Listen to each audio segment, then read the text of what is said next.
up, everybody? Happy Wednesday. Junkies back with you live on 106.7 The Fan and the Team 980 here in the DMV. Yeah. You got to hit your volume. 910 The Fan, 105.1 FM in Richmond.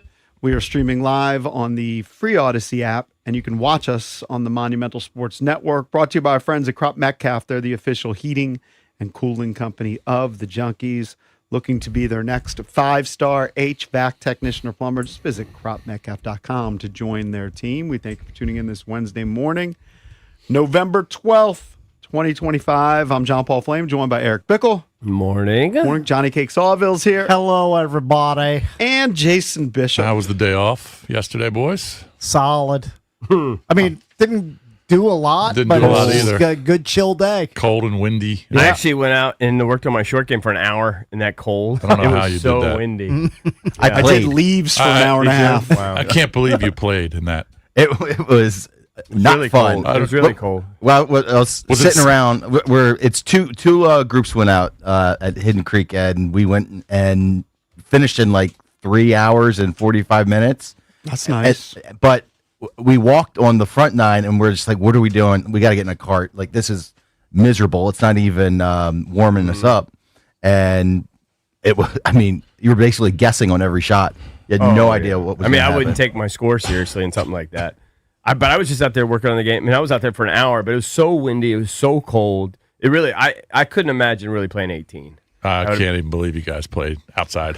I did. I just got bored of being in my house. I just wanted to do I was bored too, but there's no way I could go outside and Not play that golf. bored. He was with his boys. I'm sure he's having fun. Cakes would hate. I did it. I did 90 minutes to almost 2 hours of yard work because gross. on Wednesdays they come by and they just sweep the leaves. So you don't have to Yeah. put them in bags or anything. You just put them to the curb. But it was so hard because the wind was going in a million directions. Oh, there's wind. There's But I have leaves, just monstrous piles of leaves. leaves everywhere in my neighborhood.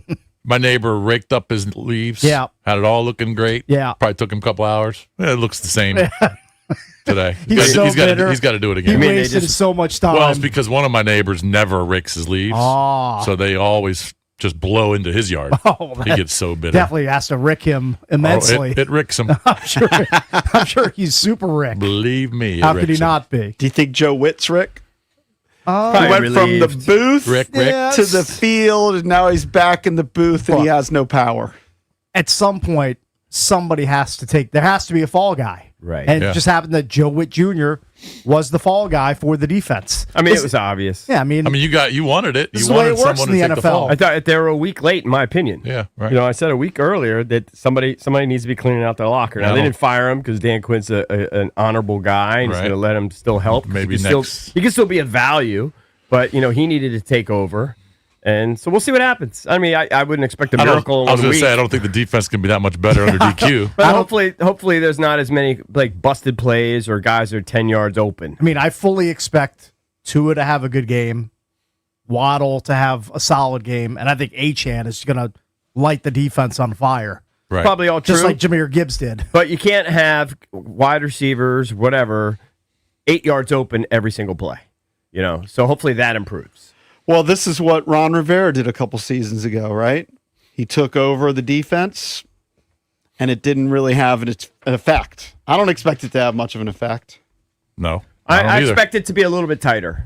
I expect a few less mistakes. Just a little, maybe force 2 punts. Maybe. Well, Maybe. just root for one first. One would be an improvement. I'm expecting a bump. A very Kind of. I mean, a little bit better performance defensively. I am. like you just saw the guy that you like. Apparently, they all like Joe Witt. You cost him your job or his job. Expect a little bit of a bump, at least for a half, like Maybe the in guys KC. guys play a little harder. Yeah, playing a little harder. Do they Well, have maybe. new players? Because they're actually losing players, right? Payne suspended, and we'll talk about that. I guess he's been vindicated to some extent. Amos out. Not really vindicated Amos- because he still hit the guy. I know, he can't but hit the guy. It's like It 2 plays wasn't. later. It wasn't unprovoked. Well, yeah, I never thought it was unprovoked. Like I never thought he just slugged him like a reacted to stranger. something, yeah. I mean, But he was still stupid. Yeah, it was still Yeah, stupid. the guy that retaliates almost always gets nabbed. Two wrongs don't make a right. Right. I'm not saying that. I'm just saying that But he's not going to be available. Right, he's He not. is Did you ever suspended. think? Did you ever think? Oh, he just hit him for no reason. No. Of course he He hit was, him for a he was reason. provoked. He just needs Yeah. to be more disciplined. No, but I thought maybe it was just like Talking. verbal. Yeah. And it's hard to tell from the angle of the video if Brown full on punched him or he just kind of did like, you know how sometimes they walk the line, especially in the NBA where they know they get suspended for a punch. So they throw kind of like a half punch I think elbow. it was an open-handed kind of like face mash type shove. of deal almost. There was some ill intent there. Yeah. That pissed him off. But point is, the defense now won't have Joe Witt as the defensive coordinator. It's going to be Dan Quinn calling the plays, but you don't have two more starters. Yeah. Yeah. Jerron Payne's a starter. Yep. Amos is a starter. The implied team total for the Dolphins is top 10 for Week 11. They're expected to score 25 points against this defense. That seems that's- light. I feel like that's kind of low, but Yeah, didn't they just beat the Bills? Yeah. yeah. But who knows? I mean, they're going over to Madrid. And Who they're knows how projected. teams are going These to are play? projected point totals for each team based on NFL odds. I mean, I just watched what the Packers Eagles. They scored 10 and 7. Yeah, So exactly. I don't know what to make of that. Two of the better you can't defenses in the predict it. league. Still, that's pretty low. Pretty low. I just watched the Bills for 2.5 quarters scored 0. Right. Yep. So I don't know what to make of That it. Packers Eagles game was painful to watch. Painful. Yeah, it it was was. some painful football. Yeah. But I'll just say I was glad they finally made a move. You don't want to see anybody lose his job, and I'm glad he didn't. But eventually, I'm sure guys are going to move on once the season's over. But I do think to some extent I agree with Valdez. I expect to see some bump in performance defensively. I don't know offensively. Who Even knows? if it's Crapshoot. just for a half, like the KC game. Remember when they came out and they were on fire for that first half? Totally. They looked like a totally. totally I different I defense. thought they had turned a corner.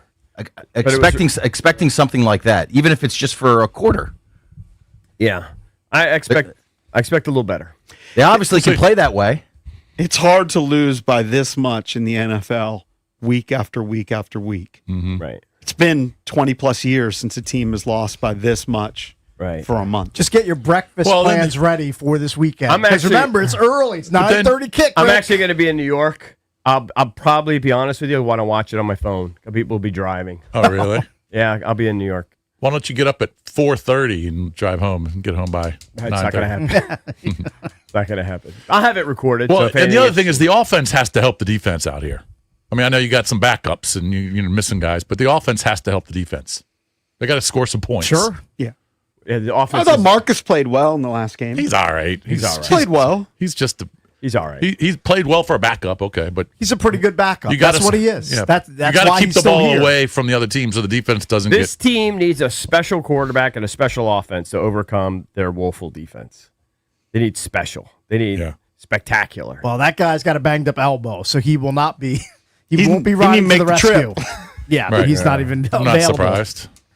I mean, there Yeah. are 4 or 5 guys that not making the trip. I thought it was good that I mean, Terry even is- Burks, who flashed a little bit, Can't you're believe he's optimistic out. about. He Can't just believe had he's finger out. surgery. Unbelievable. I didn't even know. Did he get hurt in the game? I guess he hurt his thumb or something. I didn't even see that. I know, nobody knew. And then the next day, we're like, yeah, he hurt his He's out. finger or thumb or something. Yeah, so I saw they called up. Now Chosen has been back and forth, but from the practice squad, The Chosen one? Robbie Chosen, but Jacoby Jones. Yeah. Right. Yeah, I mean They're they're just just grasping. they're just finding donks off the street to actually contribute Yeah. and know. start games. Yeah. I mean that's where we are at this I point. mean, you've got 2 teams 3-7 playing in Madrid. When they Bad scheduled product when they being scheduled this exported. game, they thought, "Oh, this is going to be awesome." You know, Sure. you got high-powered offense with the Dolphins. You got Waddle and Tyreek and Achane. You got Jaden, McLaurin, Debo. No, not that way. Well, it'll be. Although the Dolphins did look good last week. Yeah. So can they do it back to back? Hey, I'm wondering, has there ever been a defensive coordinator or offensive coordinator who've been demoted like this that then get their gig back? not that I can no. think of. I doubt it. I mean, Not here. He'll get a yes, shot maybe somewhere else. Yeah.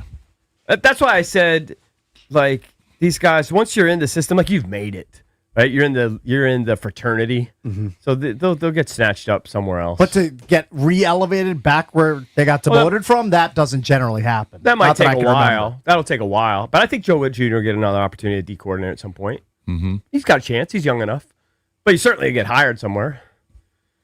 Yeah. If I was he's been him, I'd leave off the last few games of tape On your like resume? the last 3 or 4 games. Yeah. And they're going to ask, why is there a gap in your resume? Yeah. You just have to come up with some sort of exotic answer. I don't know. It's wild because I read, I read these guys and I don't know anything about defense. No one could know less than me about like trying to scheme a defense. I admit that. I would have no idea how to do it.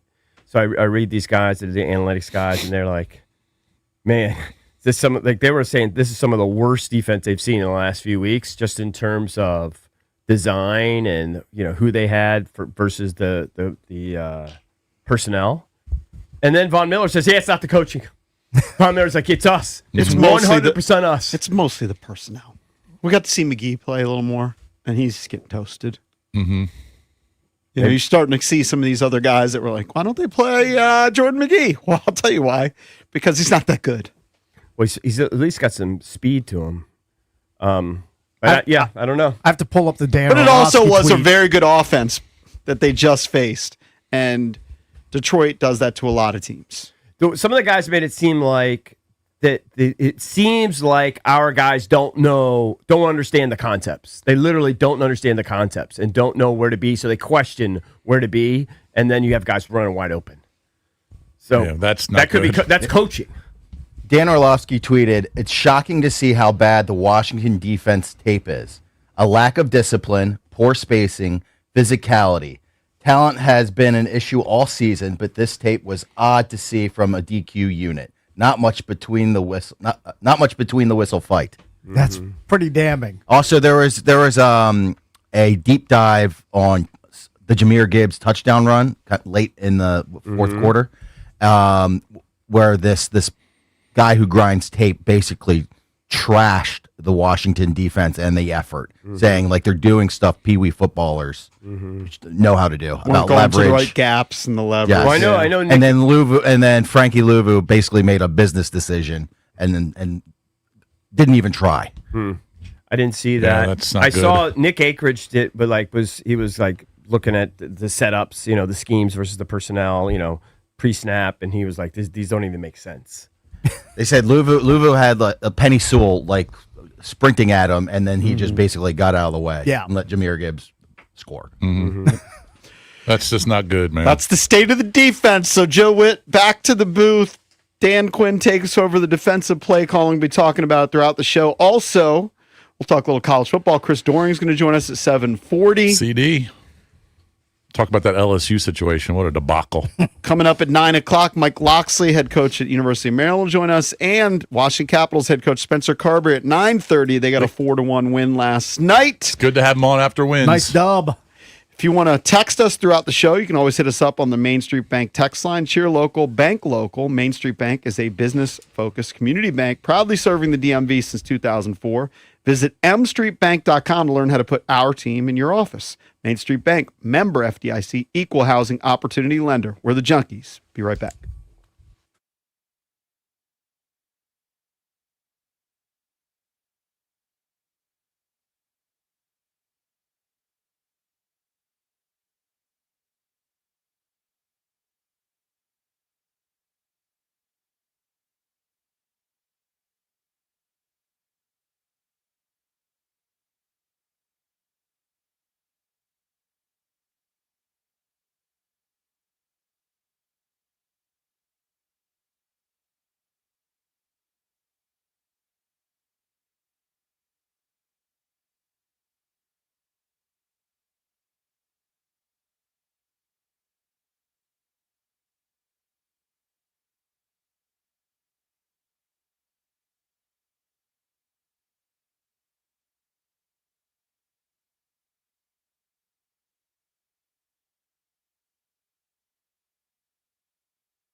Welcome back. Junkies coming to you live on 106.7 The Fan. Time now to open up the Junkies sports page, brought to you by Open Road.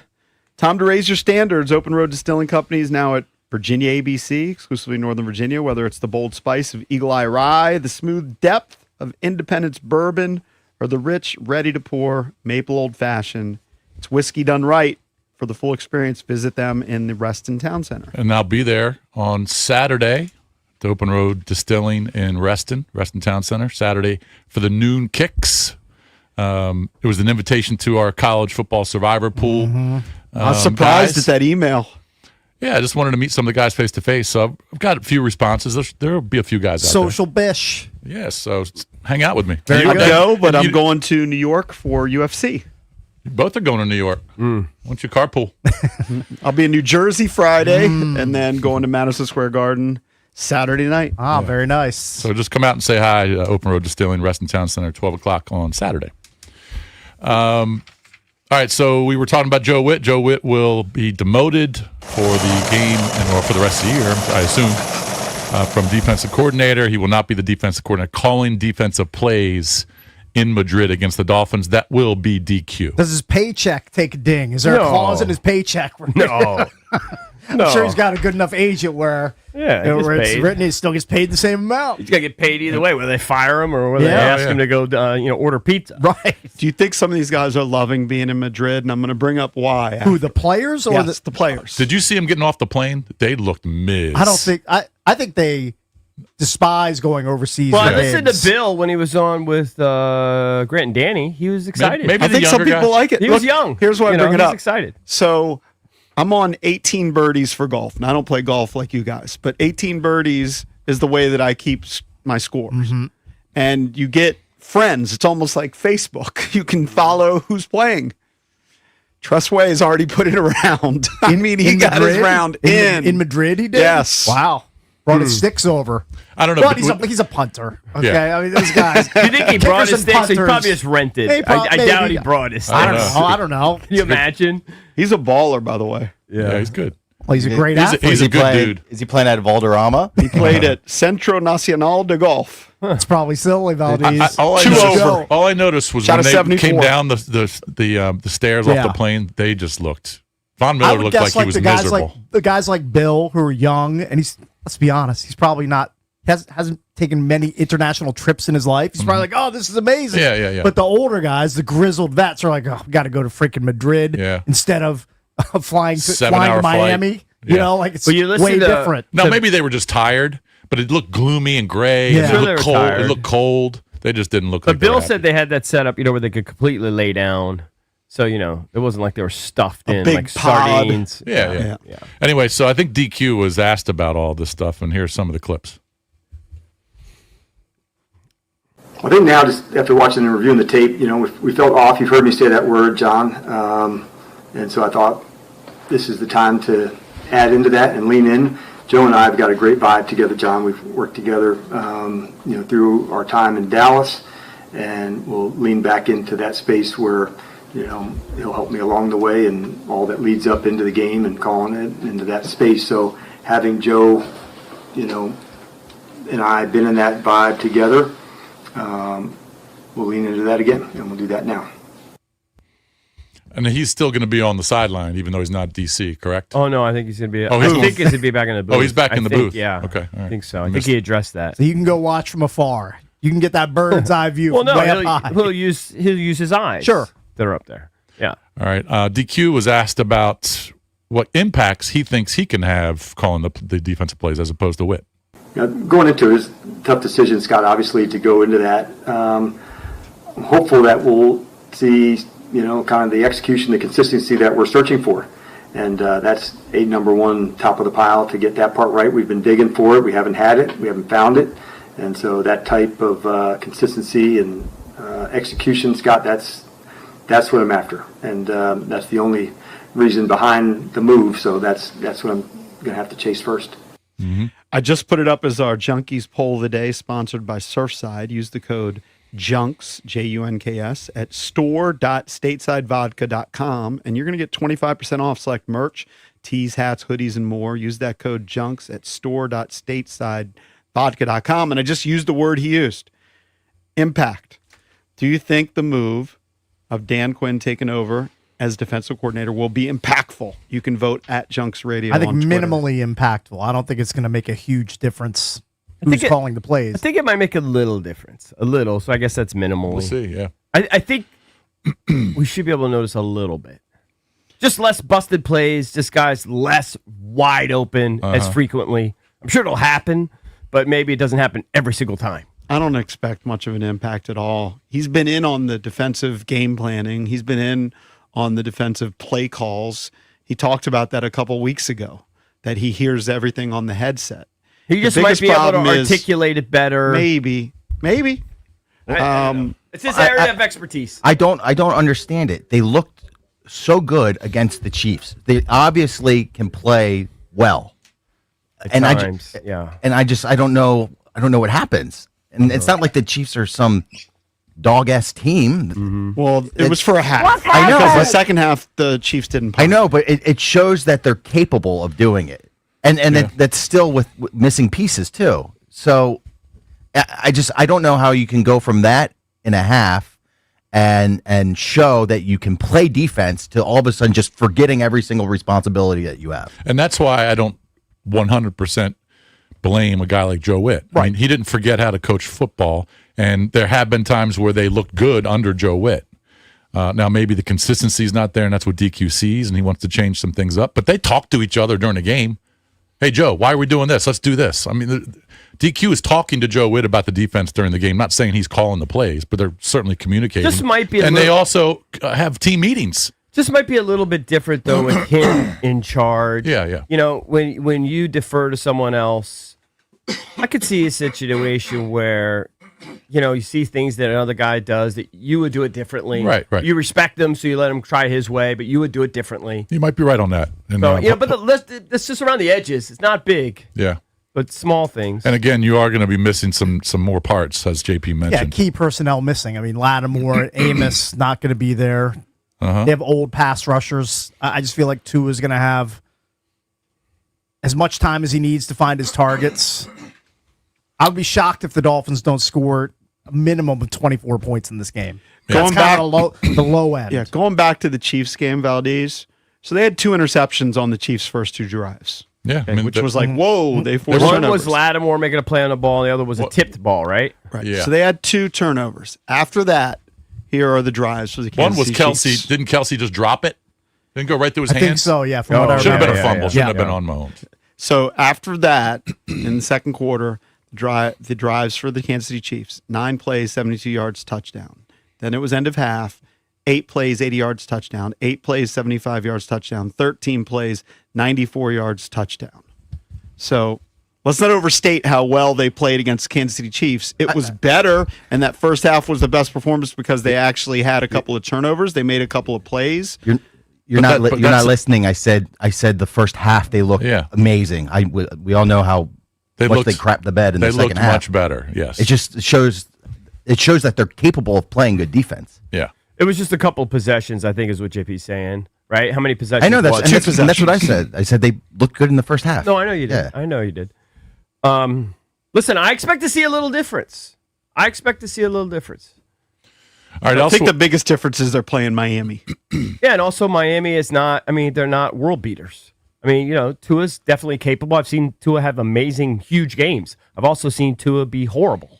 So, you know, I'm not automatically expecting Tua to have like a career game against us. yeah, the guy would worry me would be Achane because he's Yeah, I mean, we don't have an answer. He's for a home that. run threat. We don't have an answer. He's for him. Jahmyr Gibbs. Yeah, he's the Gibbs. same exact style of player. A couple other things in the NFL. Travis Hunter, he underwent season-ending knee surgery, so he is out That's for a the year. shame. That was an LCL, right? Yeah, I didn't realize I could take you out for a year. yeah.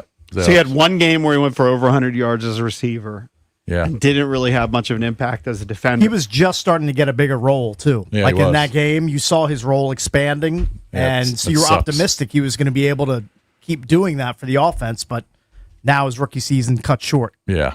Joe Burrow kind of hinted that he may be back sooner than later for the Bengals. Now, the Bengals are 3-6. They've lost 6 of 7 of the games that he's missed.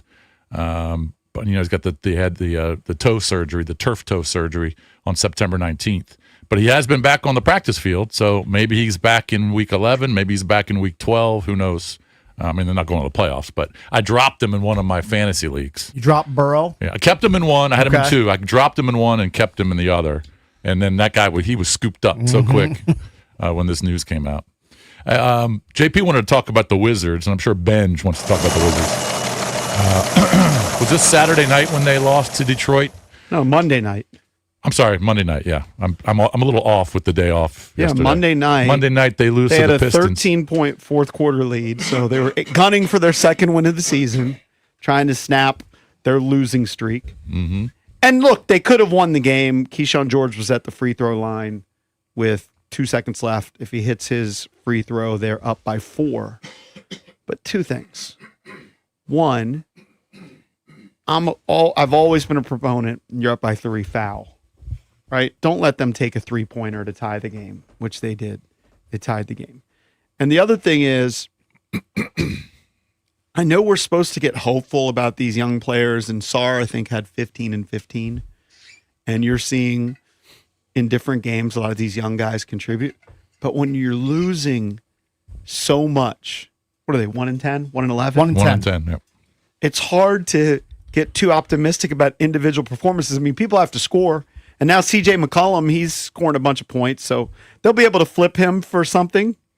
He had 42 in that game. It's great, but I don't know, man.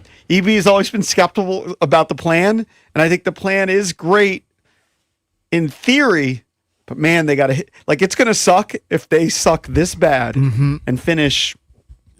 Let's give them 20 wins, which is optimistic. 20. Well, 20 is outrageous. They're on pace. Right. They're on On pace pace for for 9. 20, Right. yeah, 20. But it's just wild. easier math. So Yeah. 20 and 62 for me. 9 straight losses. And then they get the 4th pick again or 5th pick. Like, there's no guarantee at Yeah, all there's to no get the guarantee top whatsoever. Well, you never know. The Wizards, the thing I think that's they have 2 picks, though, right? Don't they have, like, Phoenix's Yeah. pick or something? If it's They a could top swap 4. with Phoenix. yeah. So they wouldn't have 2. It would just be the best It'd of be the one, 2. and they also have the least favorable of OKC and a couple other teams, which means if OKC wins the finals, they'd get the 30th pick. Okay, also. so in essence, they'll only have 1 in the top 10 or so. Yeah, as long as they are in the top 8, they'll be able Yeah, to they'll pick. be in the top 8. Look, the draft is a crapshoot. They're going to be in the bottom 8. But don't you worry. the thing that struck me about that game, and I think when I said Saturday, I meant the Mavs game. So because they lost to the Mavs on Saturday. Correct. Yeah. But the thing that struck me was Cade Cunningham. And the Pistons are much better now than they were 2, 3, 4 years ago. Are they the Or one whatever- seed in the East right now? Whatever. Yes, they're 9-2, and they've got the best record in the East. But whatever plan they have looks like it's working. But Cade Cunningham took 45 shots in that game, and he missed 31 of them. The last player to score 40 points in a game but miss 30 shots was Kobe Bryant in 2002. That is wild to see. That was a record 45 held attempts. for 23 years. Cade Cunningham. The next closest guy on attempts had 17 Yeah. on his team. He Yeah, had he was just jacking them up. 45. I didn't watch any of the game, but when you miss 31 shots, all right, that was like ball when we went to the Hornets Yeah. game. You're just shooting every time you have the ball. He was like 4 for 30. It was a great game. One of the most entertaining Wizards games in quite Was some that time. the game where Must have McCollum went coast to coast at the end and had a layup to yeah, he had send a it back runner in? with 14 left. You thought that was the closing moment. Didn't end up being it. JP, I want to just offer you a quick thought on what you said with all the losing and the individual performances. Look at that Detroit team as the blueprint for where you want to be. They're top of the Eastern Conference right now. They built that entire core of players through the draft, and that core did, of you're players right. lost 28 games in a row at one point. Yep. And now Yeah, look at them. They went through 4 or 5 years of losing. Yeah. It's, well, that's it takes well, that's time. what I'm It saying. takes time. Difference right now. Right now. The difference right now is Washington, I don't think, has found their Cade Cunningham. I mean, you'd hope that Sarr is that guy or Bilal would turn into that guy. I think they have But some of the pieces. I Cade think Sarr's Cunningham one is of the a pieces. top player in the league. I Takes think so. time. I think Cade didn't look that good the first year No, or two of he- his I career. think Sarr could He also be. had an Sarr's injury. really making leaps, right? Sarr's playing at an almost all-star level. He's think not s- going to get that recognition because he's on the Wizards, and he's not going to get a fan vote, obviously. He is But if putting you up look, numbers, if though. you look at his numbers per 100 possessions, they're up dramatically. He's playing like a top 7 center in the NBA right now. I mean, he's averaging By 18 and the a half, numbers. 8.5 boards, almost 4 assists per game. Yeah, that's He's what you shooting want. over 50%. So the Pistons from 2019 to 2024 finished 20 and 46, 20 and 52, 23 and 59, 17 and 65, 14 and 68. Yeah. So that was 5 straight years, and then last year they made the playoffs 6th place.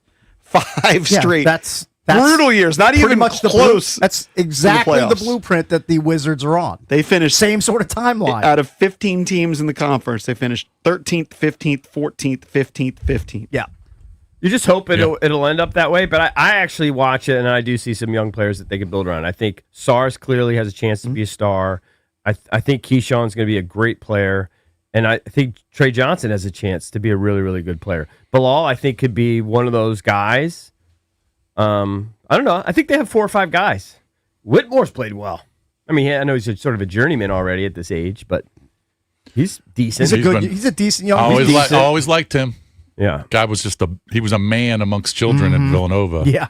And then I think he had some issues in terms of being selfish. And now maybe he's starting to come into his own. But he's been pretty good.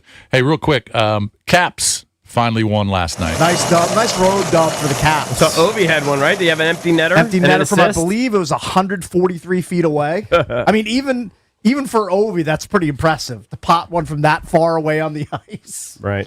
And that's a good win because that's a team that just pummeled them last year in the playoffs. That's correct. That's a really good team. And they scored Carolina. a power play goal. Yeah. They kept Carolina off the board on 5 power play attempts, so And they needed it. they needed that win. That Big was time. That was a big win for them. They had lost 6 of 7, so Yeah. they snapped that streak. But they did beat Carolina on the road. And Subdogs is at Carolina Stadium. I know. I didn't realize that. I didn't until realize Valdez that told me. either. Very cool. Yeah, they have a concession stand at Lenovo Center in Yeah. Raleigh. You can go Did double. you watch Brett at the Nice. halftime? I did not. Brett was the for the ECU game. Okay. It was televised. Somebody sent us the video.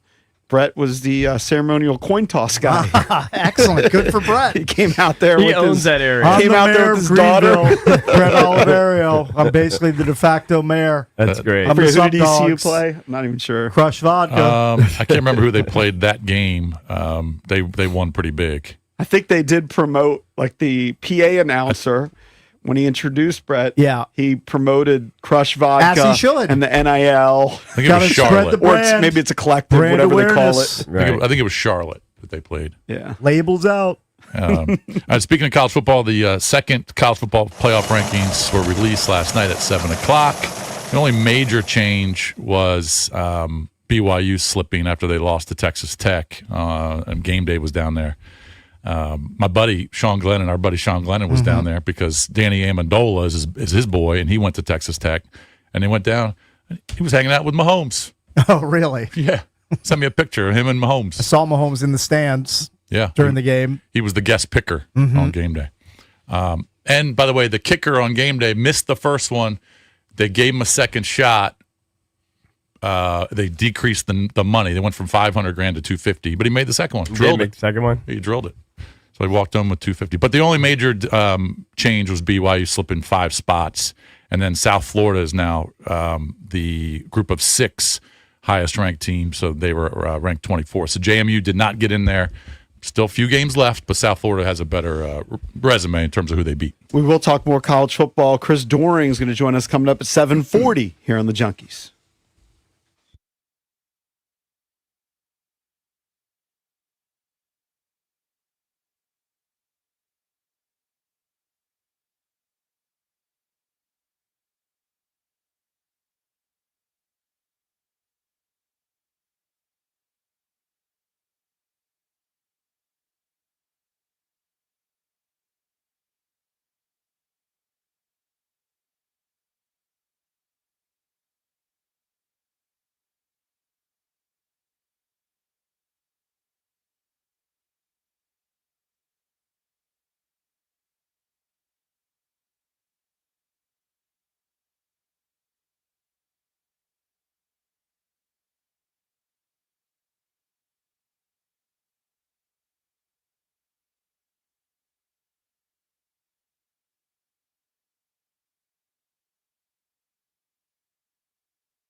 Hey, I never mentioned on Friday night, I ended up going to the Maryland Georgetown game at Xfinity. Had a good time, met up with my son, went to the game. And we've been talking about this, but it is so hard. I know Valdez says we need to get into it. It is so hard to know these players that throughout the game, whenever somebody would score a bucket for Maryland, I was just like looking up their credentials. And they have one guy on his fourth college. It's just ridiculous. And I would say the majority of the team are on their third. Yep. It's the lay of It's the land. crazy how college That's the basketball way guys is. bounce around now. I mean, Farrell Payne was Got to there. get used to it.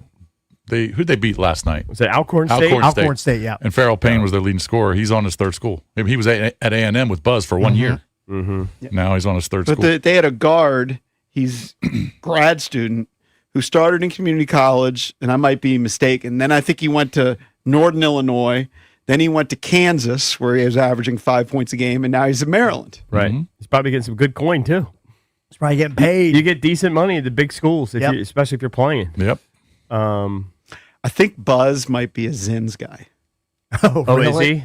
Somebody told me that he has something right there kind of by the scores booth or whatever. Is Mike Marr one of his assistant coaches? It's got to do his Zin guy. You Well, could be a Jason- Zin guy, Mike Marr. Jason's guy with the Steelers is a bazooka guy. Danny. Danny Smith. Danny He Smith's goes a old bazooka school. guy. He chews bazooka gum. That's what they said it was. Is he from the 1890s? I mean, Well, he's he got has so probably, like- much in there. He's putting it Yeah. in there every 2 He's minutes. got like I know. 20 He's got sticks in there. A huge wad of gum yeah, in and his he just mouth. keeps spitting it out. I can respect that. Just the anxiety Are he his got. teeth chomping. completely rotten from all the sugar? That's a lot of sugar. That's a lot of sugar. He's so much He's been sugar. chewing that for years. Yeah. Hope he's got a good dental plan with He the probably, Steelers. he probably was a tobacco guy at one point, right? And then he's just trying to I think he keep it was. clean. I think if he you was. chew the gum that vociferously, You used probably to be were- a tobacco guy. Yeah. But it was a Probably- good environment. They now have the student section. They moved the student section directly behind the opponent's bench. Smart. So Love that was that. good. Mm-hmm. A lot of jeering and taunting of the opposing team. Well, I know you guys have been making fun of me, for a while now. I've been talking about all my struggles sleeping. It was actually nice yesterday to be able to sleep in. I think I slept in until about 7. But I've added a new regimen. To my, New wrinkle. yeah, and I think you guys will get a kick out. So so I got the sauna right from Offenbacher. Sure. So part of that is there's a lot of health benefits of it, but I think it helps with like restless legs. It helps calm your muscles. We've been doing that in like the early evening, like 6, 7 o'clock at night. Right, it's kind of wind you down a little bit. I've told you about my vibrating plates. Yes. I use those when I'm sitting around and watching TV. I'll just put my feet on them, or I'll even put my hands on it, or you could sit on it. You do different things for like 10 minutes at a time. Okay. I got the red light. Now that I haven't used as much. I have it on my my nightstand. Okay. I actually think I tipped it over. I think I bowed it, and I haven't used that lately. I take magnesium when I go to sleep. I rub magnesium on my feet, so I have this cream, Sure, yep. this lotion that I put on my feet. I actually do think that's helped a little bit. Rub the lotion But on now your I've feet. added a new thing. So sauna, vibrating plates, magnesium pill, rub magnesium on both both feet. Okay, and now I added a new thing: closed mouth humming for 2 minutes. Closed mouth humming for 2 minutes. Let me hear what it sounds. Do that for 2 minutes. It lowers your stress. It lowers your cortisol levels. So And- closed mouth. According to mouth- who? Just Google it. Google it yourself. He's so desperate just to sleep normally. Desperation. So is you Google just it showing. yourself. Hold on, you lay in the.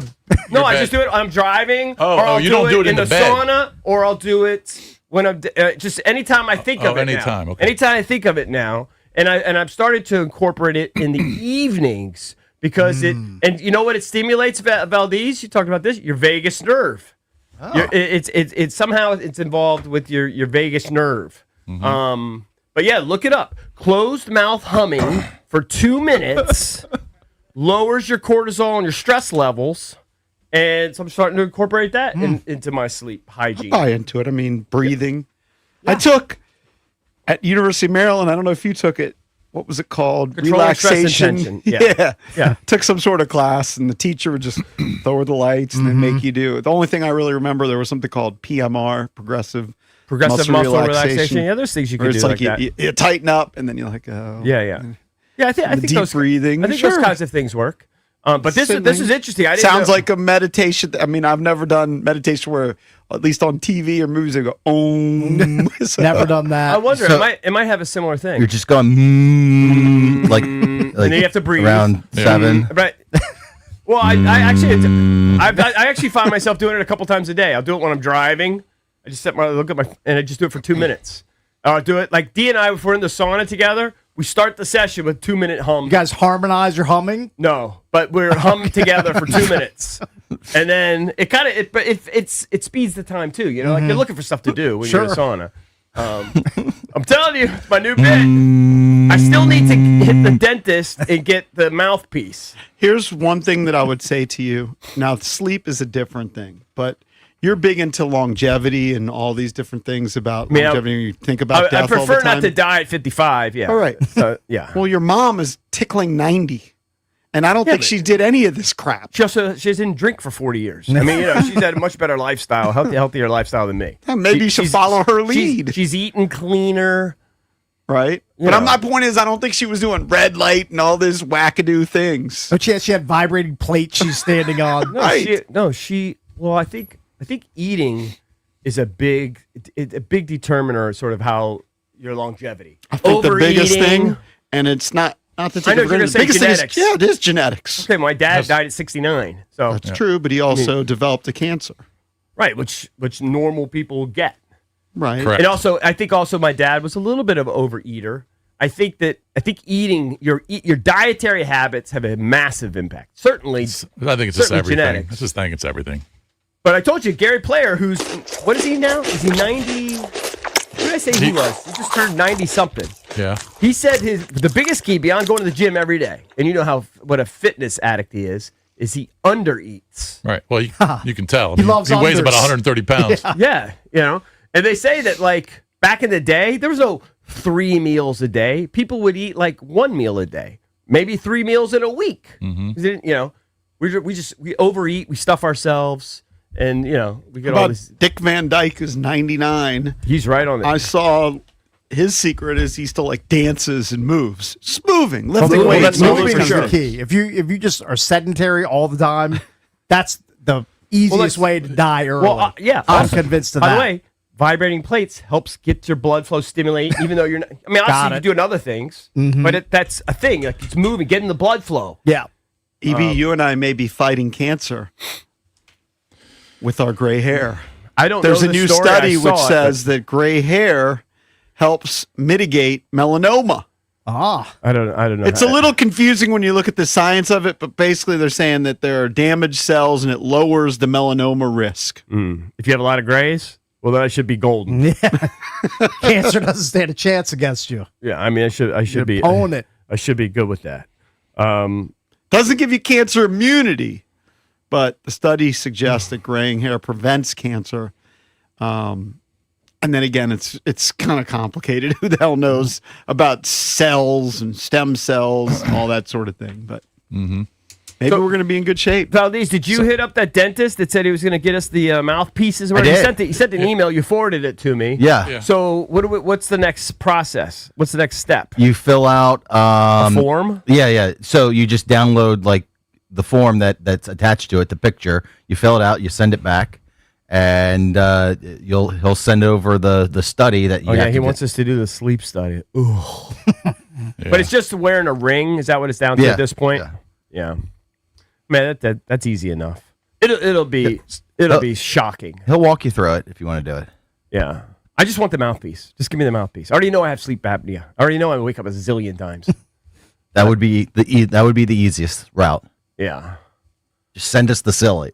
Just send me the mouthpiece. I actually caught my. So you did sleep well last night. No, 2 nights ago. Or I'm sorry, 2 nights ago. 2 nights ago, it took me a while to get.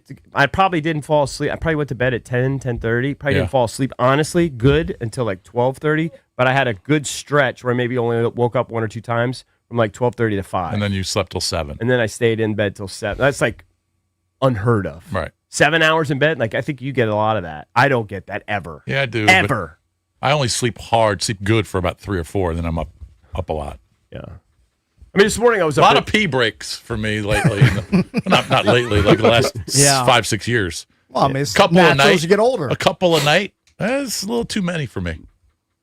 Your prostate's that's- the size of a beach ball right Well, now. a lot of times, though, they say that's also just because you're waking up. Like, you actually don't have to pee, but you wake up and then you roll around and you think about it and then you go, I don't know. It just feels like I have to pee. I know. It's in your brain. But Maybe it is. I don't know. But it's because you're waking up. yeah. You could sleep through it and you wouldn't, like, pee yourself. That would be shocking. I hope not. Maybe that's not a lot. Right. All right, coming up next, we're going to get back to the Commanders as we hit the Skins here on The Fan.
This sports update is brought to you by the Reynolds and Power Home Team, Keller Williams Realty. Yeah, that was Jacob Chikrin right at the front. The rover from all over comes in to take care of the rebound opportunity. It is 3-1. Capitals in action last night. Jacob Chikrin scored his 100th career goal. Alex Ovechkin got his 901st into an empty net, and the Capitals defeated the Hurricanes 4-1. Brendan Duhaime and Dylan Strome also scored, and Logan Thompson made 30 saves for the Caps. John Carlson added 2 assists to extend his point streak. He has 2 goals and 4 assists over these last 4 games.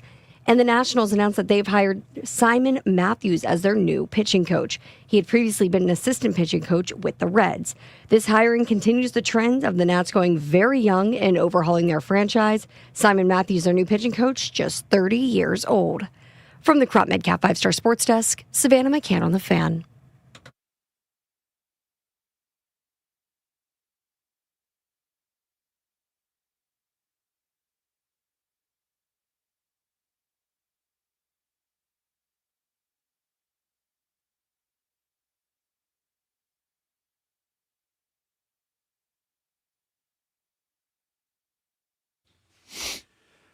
Welcome back. Junkies come to you live on 106.7 The Fan and the Team 980 here in the DMV. 910 The Fan, 105.1 FM in Richmond.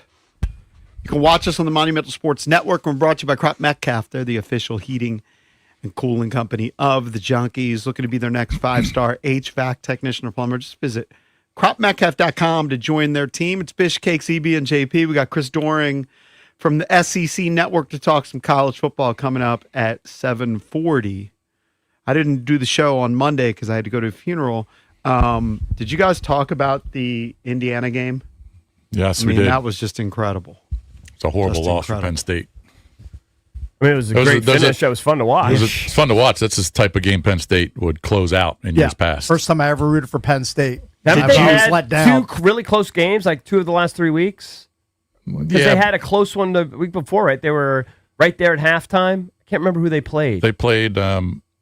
You talking about Penn State? Yeah, 2 weeks ago or 3 weeks ago with the interim guy. Oh, Ohio State. Maybe Ohio State. They kept it close for a while. It was close for a half. Then Ohio State pulled away. Yeah. Did you like Gus Johnson's call where he basically lost his voice and lost his mind? Kind of over Gus That's Johnson. just the way he is. That's just his. Honestly, I his didn't shtick. even notice him. I was just amazed at the way the guy got his feet down. Just the concentration. And a lot of people pointed out, too, the official right there, great call.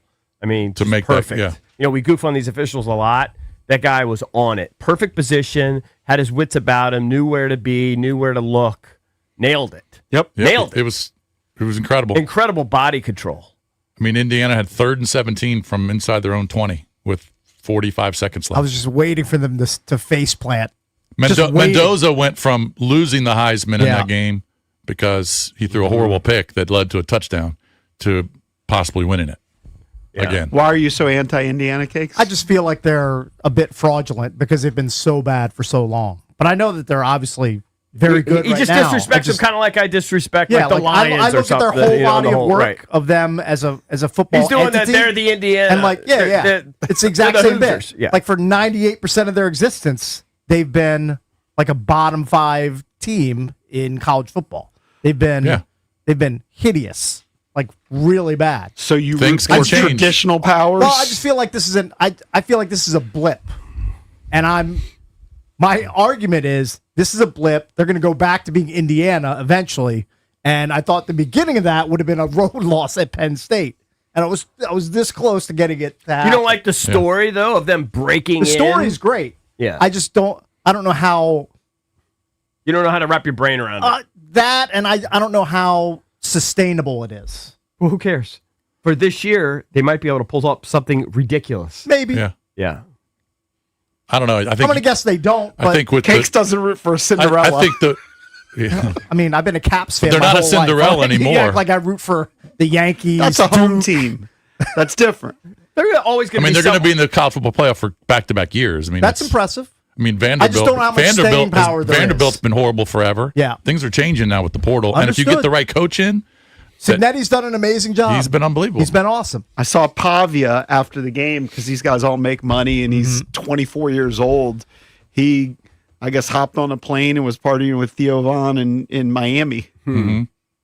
Beaches Miami well, hitting the clubs. These guys are making millions of Oh, dollars. and Johnny Manziel. Yo, I don't know if that's the greatest. If I'm Pavia, I'm going to try to stay away from Johnny Manziel. I don't want to get whatever happened to him rubbing off on me. Although, if you want to have a good time, maybe that's a good if you guy want to have a good great time with. Sure. But if you want to be great at playing college quarterback and continue that, I probably wouldn't hang out with Johnny Manziel. All right, you want me to hit the That's skins? probably a good idea. Yeah. Let's hit the Tell you skins. what's going on. So we talked about it earlier. Sponsored, by the way, EB. Oh, okay. Go ahead. You're cooked up by our friends at Oseyo Korean Barbecue in the Lansdowne Town Center. Authentic Korean flavors, bold marinades, and premium cuts. And they're grilled right at your table. It's a dining experience as fun as it is delicious. Perfect for date night or dinner with the family. Oseyo means come on in. So the Commanders have placed Trey Amos on the reserve injured list. He fractured his fibula. Which bone is your fibula? Lower leg. What? Lower leg, like One one of of your those. shin bones? There's Somewhere two in big there. bones down in your lower leg. I'm not sure which one it is. Uh-huh. I know I think it's the one that bends. Is it the tibia and fibula Yeah. or your Yeah. lower leg bones? I think the tibia is like your shin, and the Okay. fibula is the one that like horseshoes Okay. around. All right. I think. All right, Got so it. they And didn't it- say and it's it's going to keep him broken. sidelined for the season. He said for a while. Yeah. So I don't know. Maybe it wasn't a compound fracture. Maybe it was just a little, hair thing. Who knows? But he is going to be out, I guess, for at least 4 weeks, right? Is that those moves The still take 4 IR? weeks? Yeah. Yeah. Pretty sure. They signed receivers. We talked about it. Robbie Chosen and Jacoby Jones from the practice squad. And then they added wideout River Craycraft and defensive end DeMarcus Walker to fill their place on the practice squad. Craycraft, if my memory serves correct, I think he was with Miami recently, maybe as recent as last season. I think he was with the Commanders during training camp. Okay. And I guess they're bringing him back. Checking in on the Junkies poll of the day, whether Dan Quinn's going to be impactful as the new defensive coordinator, taking over the defensive coordinator duties. 30% say yes, 70% say no. The hard part is so many defensive starters out. So you mentioned Amos, Deron Payne suspension, and all the guys they had lost beforehand. Right. I think it's 6 starters from the starting lineup that you projected at the beginning of the season are out. Oh, yeah. It's quite a bit. And So- impactful players, too, in impactful positions. Yeah, I mean, both defensive ends. Yeah. Both Amos, corners. Both corners. I mean, those are devastating losses. yeah. Your safety. Who's going to cover Jalen Waddle? Better triple team him. I mean, that's I. that's going to be a tough cover. Well, again, Whoever's those drawing guys that assignment. at best can cover them for a few seconds. They gotta get Got to pressure. get after Tua. You gotta find a way, and you gotta bring extra guys. You gotta do whatever it takes. Such a small issue because they got blasted by the Lions and have lost, 5 in a row. But I did see you tweeted that you thought Noah I was the slowest kick returner you'd ever seen. Well, I mean, have you ever seen? He takes these long strides, and I he's didn't notice slow, it when I very was watching the deliberate. game. Oh, very deliberate. He did have one big return early, which kind of shocked me. We got it out to about the 50 or 45 or something. I was kind of stunned, but yeah, really long strides, very slow and deliberate. I just was stunned. That's the best that we could come up with. I mean, I really was stunned. They're down to the nubs. You see who they're calling up at wide receiver? Yeah, that's all they They got no other options. I know. I mean, it's a thankless job, but man, It is a pretty cursed churning year the roster. where you bring in somebody like Treylon Burks Yeah. and basically trying to resurrect his career. And then he flashes and then he's out. right? I mean, it's just I mean, unbelievable. you're just cursed. The nature of NFL football. These guys get beat up every single week. I know, but I do think we've taken more than our share. Like we're way making up for getting off scot-free last year for the most part. Yeah. I mean, way making up for it. Hopefully next year it'll be better. I'd but- like to see the complete list of all the injuries. It's got to be 20 deep. What's funny is going into that Lions game, they actually had a list longer than ours. Still, Yeah, they got a bunch of they had a guys. bunch of injuries last year. They had a bunch of injuries this year too. I think their offensive line was banged up and you couldn't tell Yeah. because they manhandled the Commanders' defensive line. So DQ already this morning. I watched it as I was driving in. I watched it about 8 minutes after it happened. He already has his little presser. I guess they're out there probably practicing now. Let's go to clip 1. I don't think we played this yet. Maybe we did, where he talks about the process of taking over defensive play calling. It's more in the preparation phase, Nikki, going to that. And so obviously I'm always involved with the defense, but, team meetings and special teams and those are staying the same. But, just in and out of the practices. And it's been a big collaboration so far. So all is good. He talks about, he was asked, is the problems that they're having on defense, is it like a personnel thing or is it execution? I really feel it's execution. That's where I do feel that way, Barry. And the reason why, I've seen where it hits good and I've seen where it doesn't. So had we not seen where we could hit the marks, I'd feel otherwise. So that's what we're digging in hard on, to have this time together, here on this trip, to do those things. That's important for us. But that's what I've been digging in the hardest, man. We want all this dog competing, but man, we want it with the discipline to get it right as well. I mean, he can't throw the roster under the bus. He's not going to say we're not good enough. He's not going to say we don't have enough good enough players on the team. Probably not. But I do think, like as JP mentioned, you can point to certain instances where they have had good execution, and you just need to see it more consistently. It hasn't been there all season. Let's do one more clip. Let's talk about where he's asked about the changes. Can they make changes that overcome all of the injuries they've had? I think you can. You want the continuity. That's what you're talking about also, John. So on offense, in the passing game, the alignments, the route depths, just the different timing with different players and how that can go. Defensively, you want to make sure, who's into these spots, that their communication with the other players can get heightened and do that quickly and do it fast. And that's what we intend to do. So when you look at this game, just from the numbers standpoint, I think the current still is about 2.5. Is that the number you see? That's what I saw on FanDuel. Dolphins favored by 2.5. Kind of shocking, but I mean it makes sense. That's just a recency thing. They're coming off their win over Buffalo, and we've been struggling. We're in the middle of this woeful, historic sort of streak defensively. But when you look at the matchup predictor that ESPN puts out there. I guess if you ran it 10,000 times or whatever, we would win. Washington would win 51.9% of the time. Okay? Nice. Reason for optimism. There you go. You got a little something there. You talk about Tua. He's had a very up and down season. I know people are very down on him. Doesn't he lead the league in picks, or is he pretty close? I don't know where he is he's got 13. Yeah. So he's got 17 touchdowns, but he's got 13 interceptions. Yeah. He's had some really bad games. So take that for what it is. Achane is the guy that obviously has been tearing it up. He's got 143 carries for how many yards does he have this year? It's got about almost 800, I believe, or maybe 700. He's got 5 touchdowns, 780 yards. Yeah. Receiving, he's got 4 touchdowns, 325. He's got 49 receptions. Yeah, right? He's gonna have That's 100 catches. That's a lot of touches. Yeah, that's a lot of touches. He's like Gibbs. He's kind of like Austin Eckler in his prime. Maybe a little more of a rusher than Eckler, but definitely has the receiving chops out of the backfield, which is terrifying because you don't know whether he's rushing against you or he's going to catch a swing pass for 5 yards and break it for 50. He's averaging 5.5 per carry. Right. It's weird. He's fourth in the league in rushing. I mean, he's just having a bomb year. Now, not touchdown-wise, and but he's explosive. Like he can take it to the house at any point. And they're going to give him the ball. I mean, he's had 16 carries against the Chargers. 13 was the low against the Browns in that loss. Their offense is super concentrated between him and Jalen Waddle. 18 carries against Atlanta, 14 against the Ravens, and then 22 for 174 against Buffalo on Sunday. Yep. So obviously they're going to have to figure out something there. He also caught 6 balls for 51 yards. So he touched the ball 28 times last week. I wanted to look at where they rank just sort of like in some of these team defensive things. So Washington, when you look at Washington, we're 28th in scoring, right? We're giving up 28 a game. They're not that much better. They're giving up 25.6.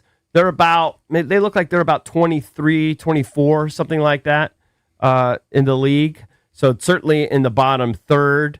As far as yards per game, we're way down at the bottom too. We're about 30th, and they are 25th, maybe 24th.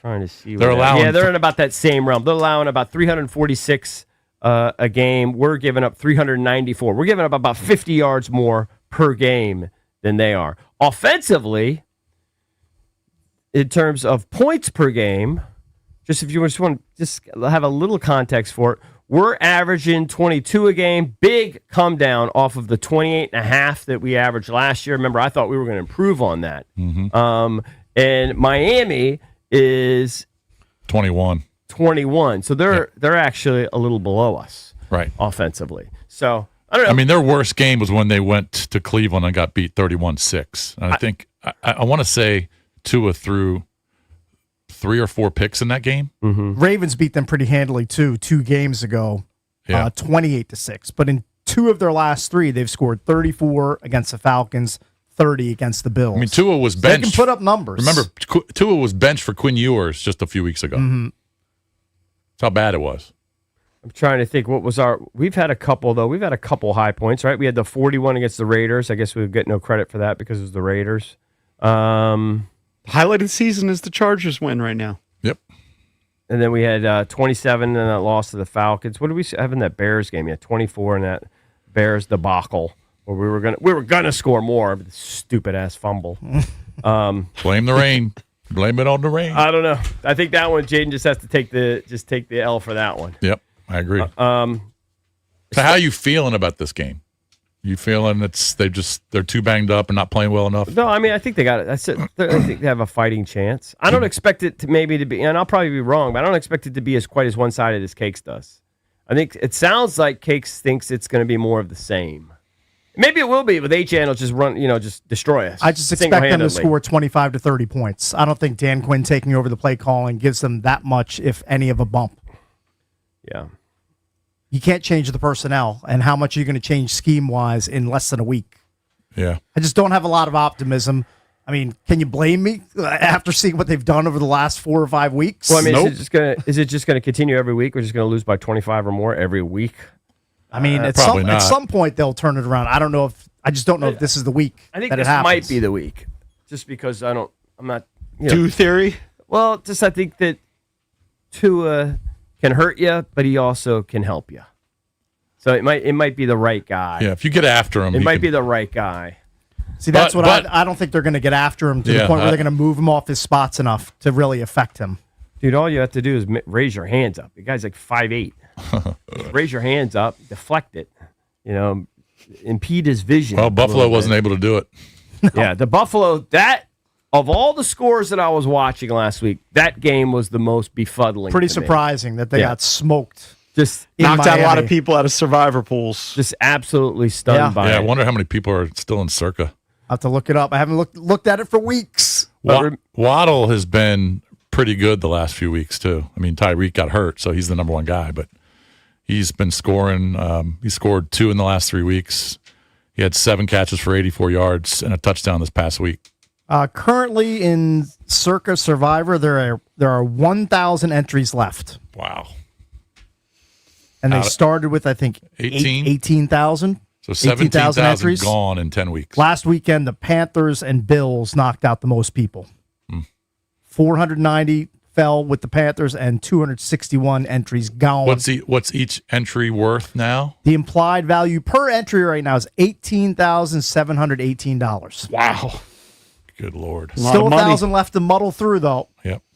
All right, got to take a break. When we come back, let's touch the people. Do they think this move of Joe Witt back to the booth and Dan Quinn taking over the defensive play calling and taking over as defensive coordinator is going to make an impact? Do you like the move? So hold on. What if they play better defensively but still lose? Well, that's an impact if they play better defensively. I think they're going to play a little bit better. 1-800-636-1067. Do you like this move where Quinn has demoted Joe Witt? A lot of people wanted him fired. He's been demoted. He's back to the booth, and Dan Quinn has taken over as defensive coordinator. 1-800-636-1067.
Oh, how the season has gone for the Washington Commanders. At one point, they were 3-2.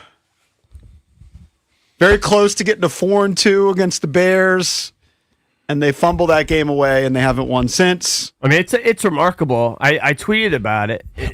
Yeah, you're just a possession away from being 4-2, and then all of a sudden the bottom falls It's out. now back-to-back seasons where the Bears-Commanders game has sent the losing team into a death spiral. Last year it was for the Bears, this year for the Commanders. A lot of people are making that comparison. It's weird, but that's kind of the way it's played out so far. But what we've seen with this team, look, when you don't have your starting quarterback for half the games, right, you're generally not going to do well. So if we went back and did our preseason predictions, and we were told just one thing. Forget about all the other injuries. If we just told this one thing, hey, Jaden Daniels is going to miss half the games, you wouldn't have them winning the majority of their games. I think I picked them to win 12 games. If I had that intel, if I was a fortune teller, you would have said 6 or 7. I would have said 6 or 7 wins. Right. So at the most. That's number one, that Jaden Daniels hasn't been available for half the games. But number two is the defense has been just abysmal. It's hard to remember a Commander's defense this bad. So they finally made the move. Joe Witt has been demoted. He wasn't fired. He was demoted. And he'll go back to the booth, and Dan Quinn is going to take over as the defensive coordinator and call the plays. Do you think it makes a difference? If you look at our poll, you can vote at Junks Radio. 70% say no. No difference, no impact. Again, I think it's how you define it. If you're saying, does it guarantee a win? No. I do think that they're going to play a little better. I do think that hopefully we have fewer instances of guys just literally being wide open on every single play. Guys getting 8-9 yards every carry. Mm-hmm. So I think it'll clean up some of that. Whether it's enough to keep us in the game, I'm hoping it is, but I don't know. But I do think you're going to see a little bit better. I mean, it's his wheelhouse. It's his specialty. It's his superpower. That's why he's a head coach, because he's been so good as a defensive coordinator in this league for so many different units. And if you read sort of on his growth as a coach, and again, it's all over me. I'm not an X's and O's guys, but you see how he's had different kinds of defenses, dating back from Seattle to, I guess, his various different stops, what he had in Atlanta, what he had in Dallas. He's always adding and incorporating different things. So, he's a defensive wizard. I just think he can only do so much with limited personnel. I mean, you're down 6 defensive starters, for sure, and you can't generate a pass rush, and you're down both starting corners.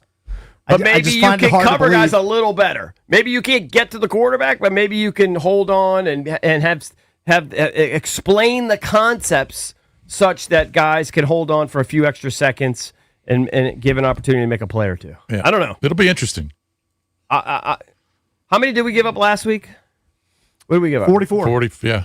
Yeah, maybe we're going to do better than that. We're not going to give up. We're not going to give up 40 plus. I don't know if I'm so What will you be confident impressed by?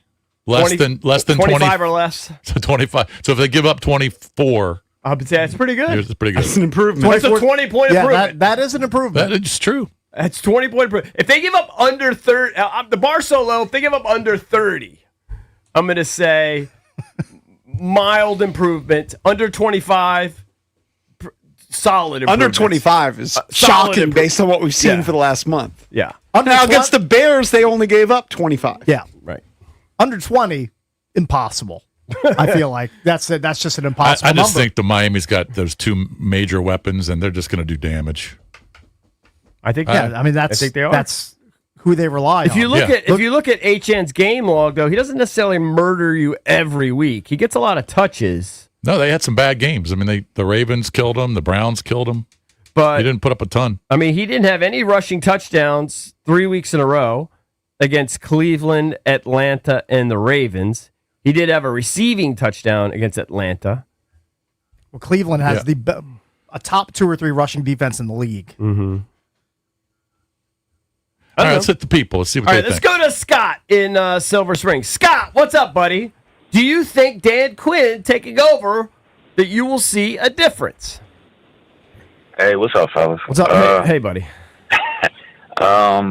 I mean, it'll be a little better this week because Miami's not Detroit or Kansas City, but but you can pour syrup on crap that doesn't make it pancakes. I mean, this is it. I like that. Everything that went well for us last year, everything that could have did this year, it's just the opposite. It is what it is, and I mean, but the one thing that I'm happy about is they fight. I mean, guys, we have stupid penalties, but they're frustrated. They care. They're still fighting for Dan Quinn. So you don't think they've quit? Valdez has come in here. He has a theory that they were right on the verge. If they haven't quit yet, they're on the verge. Well, no. Well, the Jahmyr Gibbs run was very damning. I mean, that they bad execution though. Yeah. Who had the clip where they pointed out and they made it look like? I'll send you the clip. I watched the clip. Look, if there's no, I would be alarmed if all of a sudden the effort isn't as intense when Dan Quinn takes over. Oh, that'd definitely be alarming. I'm hoping to see more of like that Kansas City effort, that first half Kansas City effort. Like when you feel bad because you like Joe Witt. If you're Von Miller or something, you praise him. All the players praise him that you basically got him demoted. Mm-hmm. Like, wouldn't you feel bad? They probably feel bad to an extent. I'm guessing their lives go on. Even if Joe here's Witt got the thing: demoted. if your defensive coordinator gets fired, you know there's going to be a new guy coming in, and your job is now suddenly up for grabs. Sure. Right. You know. I see a minor improvement, but I mean, but Dan Quinn's not going to be out there covering anybody or tackling anybody. Right, but maybe he can articulate the sort of the responsibilities better. Maybe guys are just a little confused. Yeah, he could tell you. He could tell you how to cover somebody, but are you going to be able to cover them? Yeah, I don't know. Yeah, I mean, and they lost 2 more defensive starters. I don't think Eric Bickel's that great of a corner right now at 55. No. Let's go to Jermaine Bowie. Jermaine, what's up, buddy? You're on with the Jux. Yeah, so first of all, I think they had 0 chance to win this weekend. 0? And okay. I think we have better. 0. I think we have a 25%. Yeah, I just don't think we're playing well, and we don't have. I agree with Valdez. We don't have the players. But I think Dan Quinn was a good move. So I think Joe Witt he's going to be gone.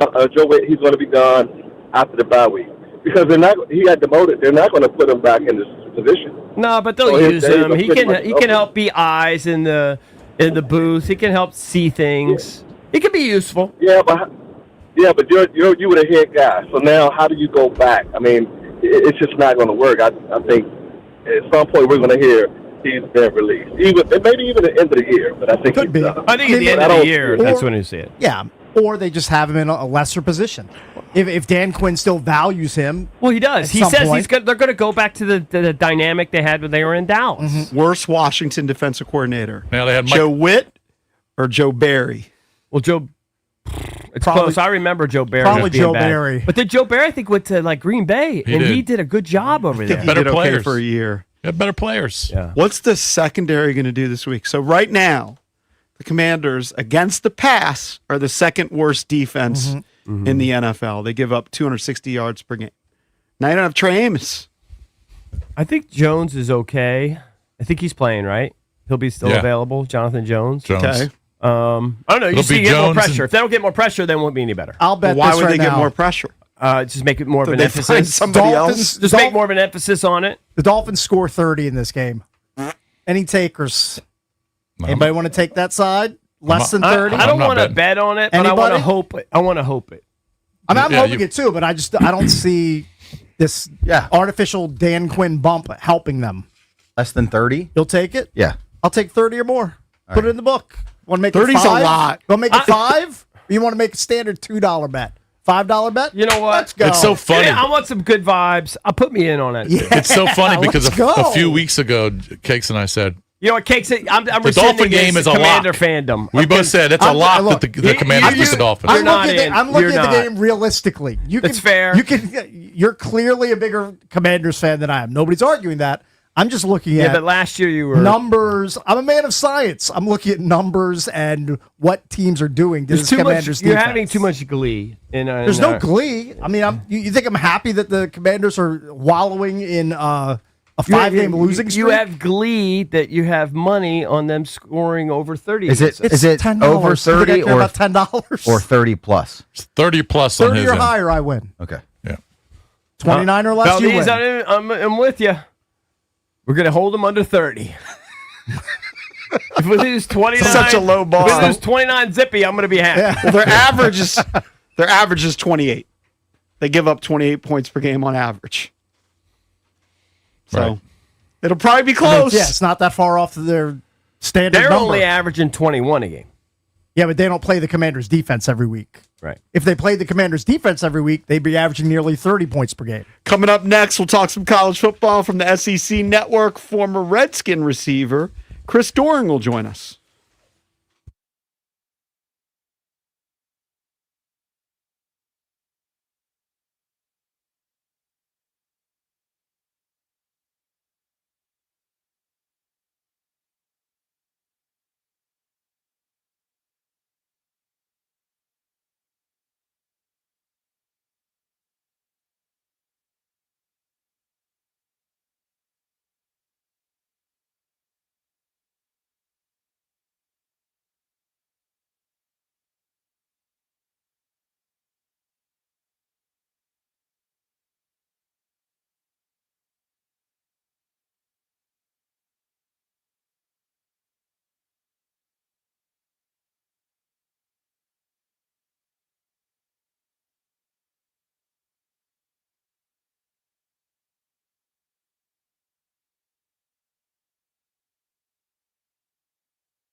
Welcome back. Junkies coming to you live on 106.7 The Fan and the Team 980 here in the DMV. Joining us right now on the Rude Guest Hotline. Rude's the most reliable heating and air conditioning products in DMV. It's our friend Chris Doran, college football analyst on the SEC Network. What's going on, Chris? My brothers, how y'all doing, CD. man? I miss y'all. Yeah, man. CD, did we ever, Matt, is this his walk-up? Have we ever asked CD for a walk-up? I don't know if we have. Because you're on like, I don't know, during the college football season, you're on, I don't know. 3 or 4 times at 3, least. 4, 5 times. We got to get you a walk-up song, your choice. I need one. That's a lot of pressure, though, man. That's a big You can commitment. think about it Tom for a Petty. while. You can think about it. Yeah, I'll think about it, man. Well, Tom Petty might be good since All right. we share the same hometown. Okay, all right. Hey, all right, so I know you despise LSU. I actually hate LSU, too, and I have no connection to any SEC school. Oh yeah, I don't hate any of the SEC schools, man. Come on, bro. I'm a equal opportunity SEC broadcaster. All right, that's true. Okay, you're getting paid by them, but you went to Florida. Exactly. But what the hell? How dumb are these people at LSU? What are they doing? Well, you're not even talking about just the LSU people. You're talking about the whole state government. I mean, it's been What are they doing? An absolute debacle from Trying the to weasel out of top paying. down. Why would they think Kelly would take half of what he's owed? Yeah, so I'm understanding that there are 3 things that LSU is trying to stand on as to reasons why they can fire him with cause. The one that I've heard publicly is how they handled the kid that had the brain aneurysm, Greg. I'm going blank on his name. Greg Brooks, and that's been a very public embarrassment for Brian Kelly and for the rest of the team. But I think there's a couple other personal things that they are dealing with that they feel like they have the ability to get out of some of that $54 million that's owed.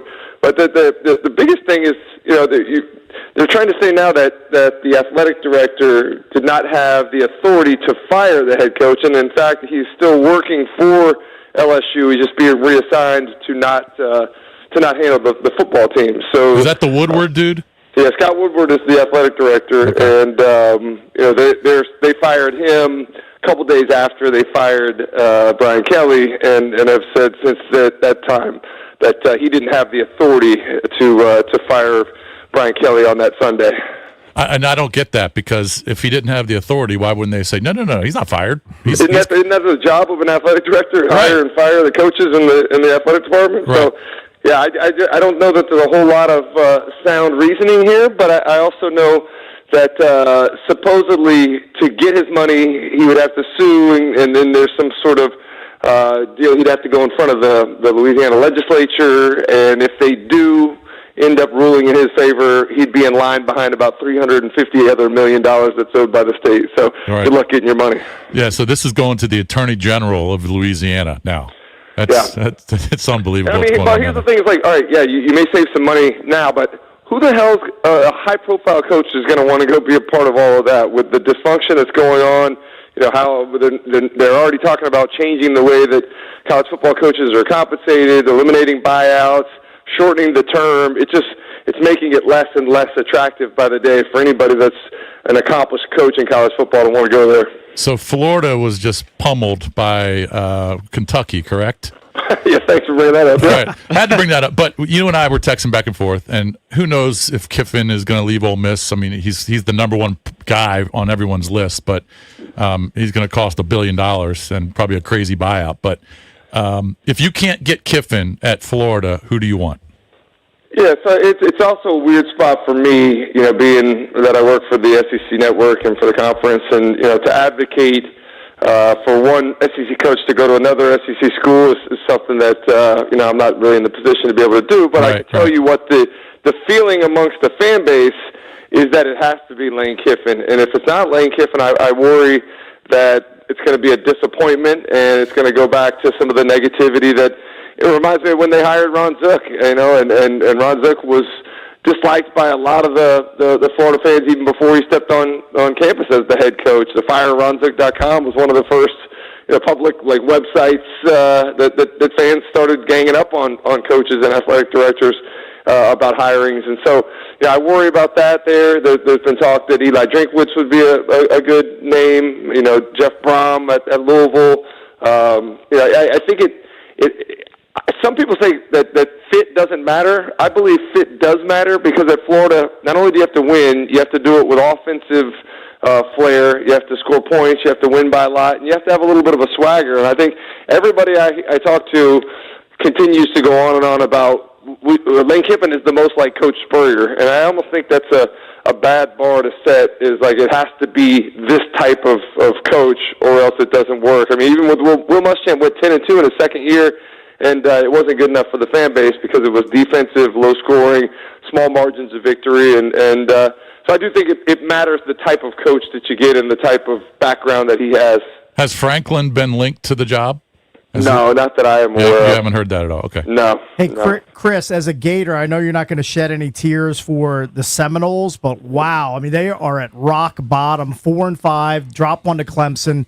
This stat floored me. They're 2-12 in ACC play dating back to 2024. I mean, Florida State, when they joined the ACC, they would walk into a stadium and they were feared. Like they like couldn't lose, and now they're 2-12 dating back a season and a half. That's crazy. Yeah, I saw a tweet over the weekend that UConn, since the beginning of 2024, has more ACC wins than FSU does.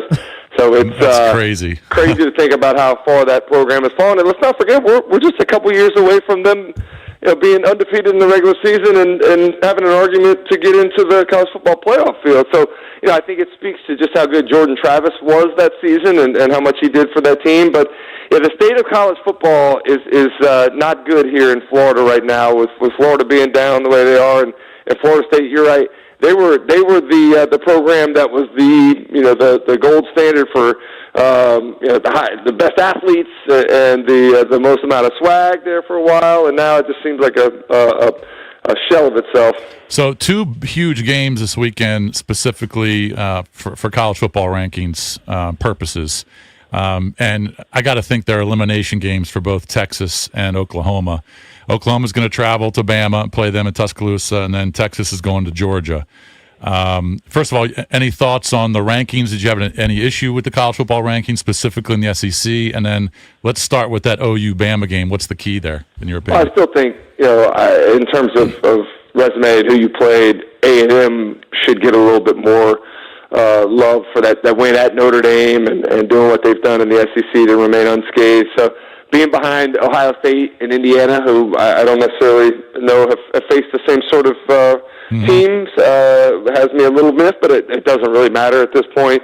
I think in terms of those 2 ball games, I look at Texas and Oklahoma at 10 and 11. It doesn't feel like they're the 10th or 11th best teams in the country, but I think a lot of that has to do with who else you're going to put in front of those teams right now. So the gap between where Georgia, Alabama, and Texas and Oklahoma are feels significant.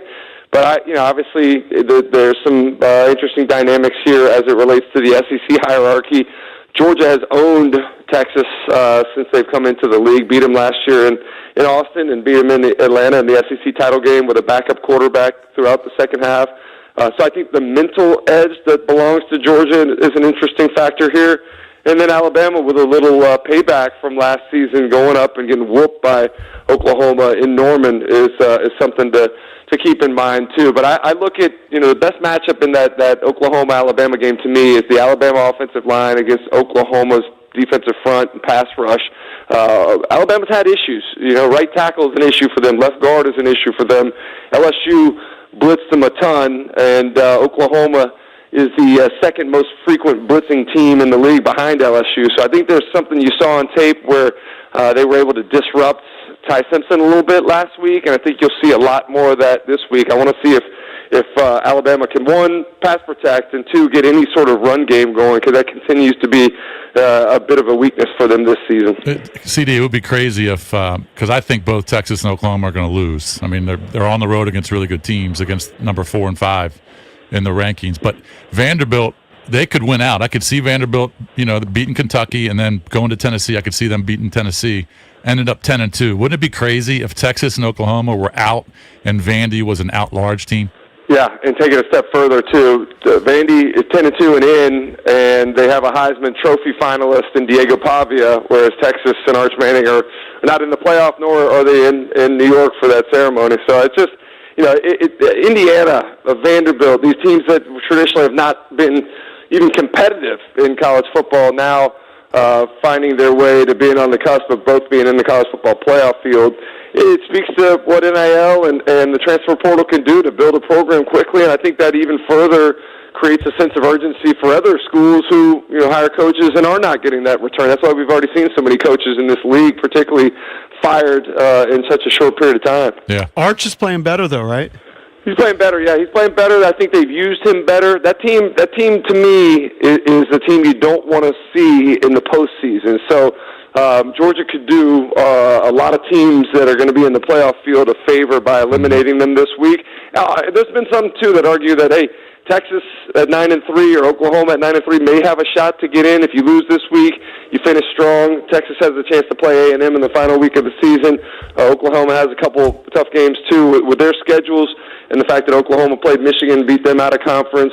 There's a chance that they could get in, but I think Texas is a team you don't want to see if they find a way to get in there because of how talented that roster is and how much improvement we've seen from March since the beginning of the year. All right, CD, we know you got to go. Enjoy the show at 8 o'clock. Appreciate the time, buddy. Appreciate you boys, man. Always fun. All right. Thank you, buddy. Chris Dorian from the SEC Network. Still have Mike Loxley. He's going to join us coming up at 9 o'clock, head coach of the University of Maryland, and coming off a win last night, 4-1 win. Spencer Carberry, head coach of the Caps. He'll jump on at 9:30. Keep it here.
Logan Thompson made 30 saves for the Capitals as they defeated the Hurricanes last night 4-1. Let's break down that scoring. Alex Ovechkin had a goal and an assist. Hall now toward the empty net. It's in! And forced that way is Ovechkin getting it up ice. 30.4 to go into the empty net. It's 9:01 for Ovechkin, and it's 4-1 Washington. Number 901 for Ovi there. Brandon Duhaime, Dylan Strome, and Jacob Chikrin scored for the Caps, who had lost 2 in a row before last night's win.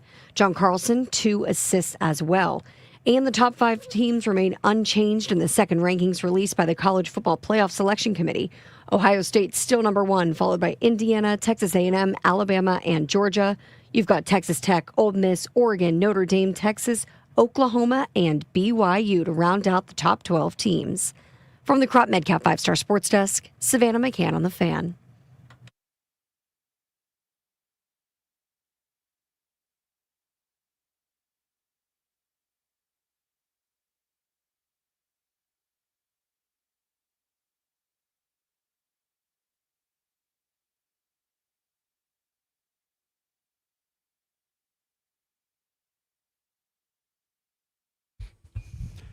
Welcome back. Junkies come to you live on 106.7 The Fan and the Team 980 here in the DMV.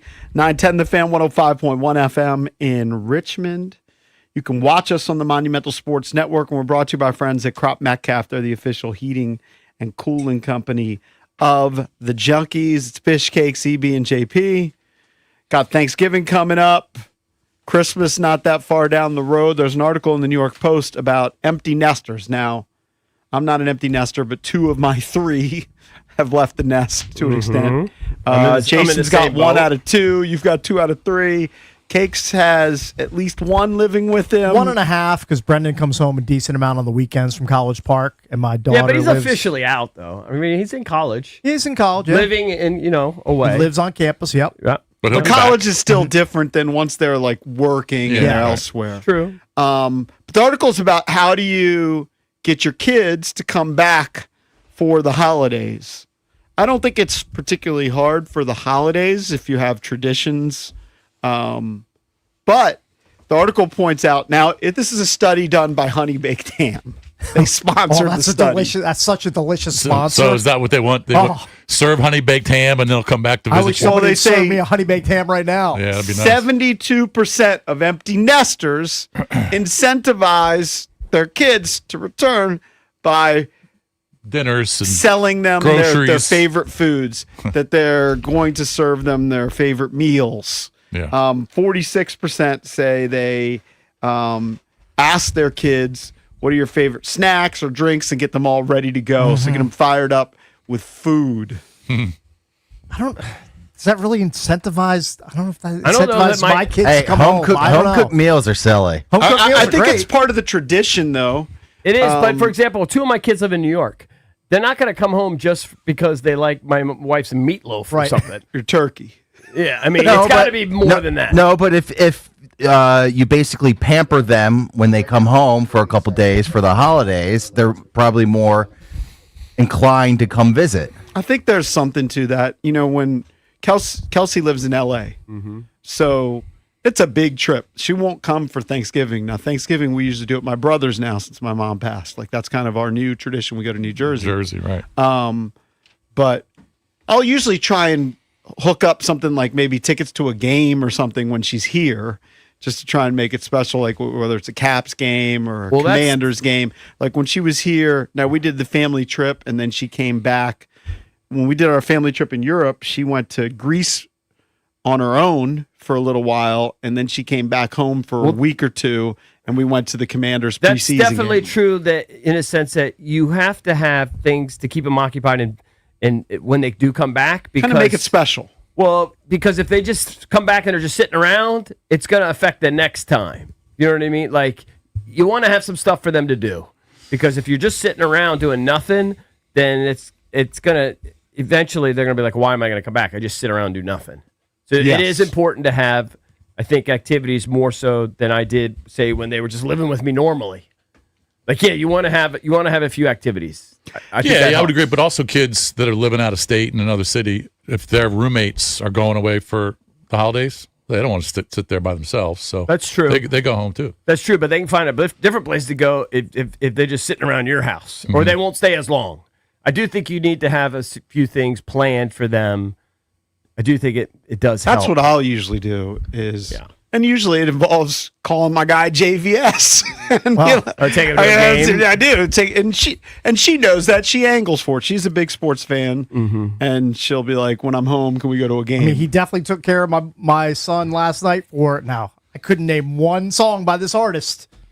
What do you guys know about Playboy Cardi? I've heard of. but I Ben don't probably know. knows his whole catalog. I know nothing. Playboy Cardi. I've He heard was of at Capital Playboy One Cardi, Arena but I last don't- night, I and my don't know. son asked me for tickets, and I said, I can make a call. I can see what I can do. Did you pull it out? Pull it out. Well, JVS pulled it out. He did Yeah. last Yeah. minute. Wow. Yes. So thank you, JVS. Here's one thing that I know. You're my guy. That I don't think helps is a lot of times we as parents we think, "Wow, can't wait until these kids are all love having them here." But when they're done and they're settled, I'm going to sell this house and I'm going to get, say, my dream house, or I'm gonna downsize and I'm gonna move a little closer to wherever I want to be, or whatever. I've seen a couple instances though where that backfires in terms of your kids, because your kids, they don't know your new neighborhood. Right. That's not their house. They're comfortable coming home to where you live, where they So grew up. I've seen it backfire on people where the kids they don't come back as much because Right. they don't. It's not their bedroom. It's not their neighborhood. Their friends don't live Yeah, there. brand new house, not So the bedroom they grew up in. Yeah, their friends when they come back to their parents. I could see that. You know what I'm saying? I told my parents a lot that I'd visit them much more often if they're in Hilton Head. I see what you're doing there. I like your hustle. Now, That's impressive, Valdez. See, he's working that angle. Like I feel like I get that from Kelsey Right. a little bit. Hilton Head greater than signed Pasadena. yeah. But my parents do that all. My mom says, "Hey, do you want me to make you anything for dinner?" Right. My dad gets nice when I go and visit them because he actually gets a home cooked meal too. Your mom steps it up. Yeah, she steps it up when I come Sure. home. So Yeah, I mean, I don't really have that issue because I've got one living with me, and then my other lives in Arlington. She's Right. 25 minutes It's away. close, yeah. Yeah, so you can get together So anytime. she comes, once or twice a week. Now, a lot of times, she comes for the meal, and then she comes, and my wife will take her out grocery shopping. Well, that's a nice deal, too. Yeah, that's you get an add-on. yeah, that's incentive. Yeah, my son will do that Yeah. for laundry. And definitely laundry. Yeah. The thing which will change, and none of us has this yet, although John maybe has this to an extent, is when the kids get married, That's when or it's even gonna- before that's they when get it's gonna married. change Then dramatically. all of a sudden they've got to split the holidays. Where Oh, yeah. now you might be lucky in that your son marries a girl whose parents live nearby. Yeah. But let's say that's not the case. Then 1 year they're going to be in Florida, and 1 year they're going to be in Maryland, or 1 year they're going to be in North Carolina, and 1 year they're going to be here. So Yep. those are things which that hasn't affected my life yet, but eventually that'll happen. 100%. Just part of life. Yep. Just part got to of- learn to deal with it It's part as of it happens. It's part of the deal. I remember seeing this video a couple years ago, and it was like one of these Instagram reels, and it said something that 90% of the time you spend with your kid is before they're 12. 12. I've heard Yeah. maybe a little later, but I didn't know 12. Yeah. I thought maybe by like age 16 or something. But I guess I Well, should, but when they're teenagers and they're they still living at more and home, more they're stuff still with out their doing friends. stuff. Yeah. And then once they No, move I've heard out- that too. Yeah. Well, I don't know. Well, I think all And of when us, they're 24 and 22, like mine, you see them about, my one daughter's living with me. But when they're both in college, you see them like 5% of the year. Yeah. But I also maintain, I think we have the benefit, like technology's bad for a lot of reasons. Like we're all in our phones and we don't interact as much with each other when we're in a room and stuff. But like as far as like when your kids are away, I think we have the benefit that our parents didn't have previous generations, because like we FaceTime my daughter all the time. We face my Dina and I were in a song. I was like FaceTiming my son, like Humming. after post hum. We had already, and that's not a euphemism for something else. Like we're literally Right. closed mouth humming that lowers your cortisol. But yeah, like my wife and they Snapchat each other and the daughters like all the time, and I just think that it's a little easier. I think It's easier to stay connected, yes. be long distance than it was when we were coming up. Because I don't feel like my kids are that far. Like they're in New York, it's 4 hours, pain in the butt. It's not in L.A. Maybe I would feel different. But when you're just Will they FaceTime, both be home for Thanksgiving? Well, you guys do Thanksgiving in New Jersey. we always do in New Jersey. I think so. I'm going to see them both this weekend because we're doing a wedding in New York. But don't you feel like? I mean, it's not the same, but it's kind of the same. Like I feel like you're with them when you FaceTime them, and we talk for 10 or 15 minutes and catch up, and you could do it anytime. Like that's a huge benefit. So I don't do the FaceTime as far much. away. I just do the regular phone call. Not a FaceTime guy. I don't think I've ever FaceTimed anybody. Well, you can Instagram call somebody. I mean, in other words, you could do a video call. I'm behind on tech. I'm a boomer when it comes to some of that technology. All right, so when you talk to You've her, never video called anybody, like not like a Zoom or a Teams or whatever. You've never. Well, I've never. I might have been on one at some point. I've never haven't done it initiated yourself. I just one. recommend it because I think it's easier. You feel more connected. Yeah. And like I know my daughters. Probably your daughters are the same way. Like they could talk. They could just be on the phone with my wife Walking for around a 45 room. minutes doing nothing. Right, just walking around a room. Walking around or just cooking. Oh, I can't Yeah, do yeah. And then that. I talking. can't do that. I don't like that as My much. I daughters like do that. more interact. And My then when we're daughters do that all done, the we're done. But they will stay on while they're just doing stuff. Correct. You know? Is Cakes the only one who's never had a video chat or video call? I think so. No, I've never done that. You've never FaceTimed your daughters? You always just call them. I just call them. What about your wife? My wife does all the time. FaceTimes them. Yeah. Don't you like to see them though? Yeah, I mean, if we're in the She same room, FaceTimes and you get on. Yeah. Yeah. Okay. So it's But I don't kinda do like it you're doing myself. it. What about AIM? Maybe I'm missing out. I don't know. What does AIM do it? Does AIM do it? She's definitely done it before. I'm just, maybe I'm just resistant. Why? I don't know, because I'm just used. You know what? I'm resistant to talking on the phone a lot. I think I might be. It makes it easier though. I think when you could see them. How do you communicate with Kurt? Because He you're the closest a one lot to of an times empty he'll nester. call us like when he's driving home from work, Right. So he can't FaceTime. He's just driving, Yeah. and it's just like a phone call. Oh, he's already got that. That used to be my method with my mom. 'Cause Yeah. It provided an out that if you call them while you're in the car and then you get to your destination. Yeah. Like when moms get older, I hate to say this because she's passed and I wish she was still here. But when they're older, they'd never want to get off the phone. His phone call so it'd be always like, ends. Mom, I'm It ends like I'm home or I'm almost home, Right. and then that's it, which is Yes. fine. Like He's built out. A phone call should It's genius. There should be like an end point for Right. most phone calls. I agree It with shouldn't be like a 45-minute to an hour long. I agree with that as a male, but I'm telling you, Your mom probably gets bitter if you do that. oh, I mean, she would like to talk to me for 7 hours. But I'm saying, as a Right. female, though, they could do like what Jason said. My wife does it with my daughter, all the time. Yeah. They just be on for 45 minutes just doing stuff. isn't FaceTime only available on Apple products? Yeah, but you have the same Yeah, thing. but you can do the same thing on Different. Instagram. You could do an Instagram call. I'm not on Instagram. Okay. So I know I don't have FaceTime. You on- could do it on I'm sure an Android can you video have call. you have a video call feature. Just- you would yeah, use I just Google don't or use it. something. Yeah, But you I just don't use just it. don't know how to do it. FaceTime would be like just saying Kleenex. It's like a brand. Yeah, FaceTime is the Apple product. I got it. Yeah, But yeah. my wife has the Apple, and they all have Apple phones, so they just FaceTime all the time. Right. But I never do. But Does- you jump does- in on it when you see Yeah, I she's say on. hi and- to them yeah, and see yeah. what they're doing. Yeah. Those FaceTimes don't extend during bathroom trips, right? Oh, sure. My daughter would be taking a dump. She doesn't care. Oh, that's gross. Or my son. they're bickles. That's the grossest thing I've ever. Yeah, but you're ever- not looking at it; they're just talking to you, and then you're like, "What are you doing?" Yeah, I'm but on the still, toilet. like that's. I mean, has that happened in my family? 100%. Have you that's done? happened. Have you done that here at Odyssey? No, but like if I call them and they answer, or what are you Yeah. doing? Oh, I'm on the toilet. Yeah, I wouldn't. I would just wait. You I would, wait, yeah. I would just look at the. Hey. Not answering. I have more pressing issues. I'll have to get back to you. They're bickles. But look, the reality daughter's probably is so we're at that mortified. age where our kids are getting older, right? So Cakes' son is 27, 28. 28 years old already. Yep. Kelsey's 25, so Stevie's 25. The thing which disheartened me was the first time that Kelsey bailed on a family trip. We went to Puerto Rico maybe like a year and a half ago, and she's been there 20 times. And she was like, I got to fly from California, hit Florida to Puerto Rico when I lived by the beach. I was like, okay, it does make sense from her perspective. We're going to Florida probably over Christmas, or right before Christmas around that time. And my son doesn't want to go because he's just traveling too much. Right. There's too many weekends. He has to see his girlfriend, if not every weekend, every other weekend. He's like, I never have a weekend at home. He just wants to chill. Yeah, it'd be nice. He said, I haven't had like 3 weekends in a row where I could just relax.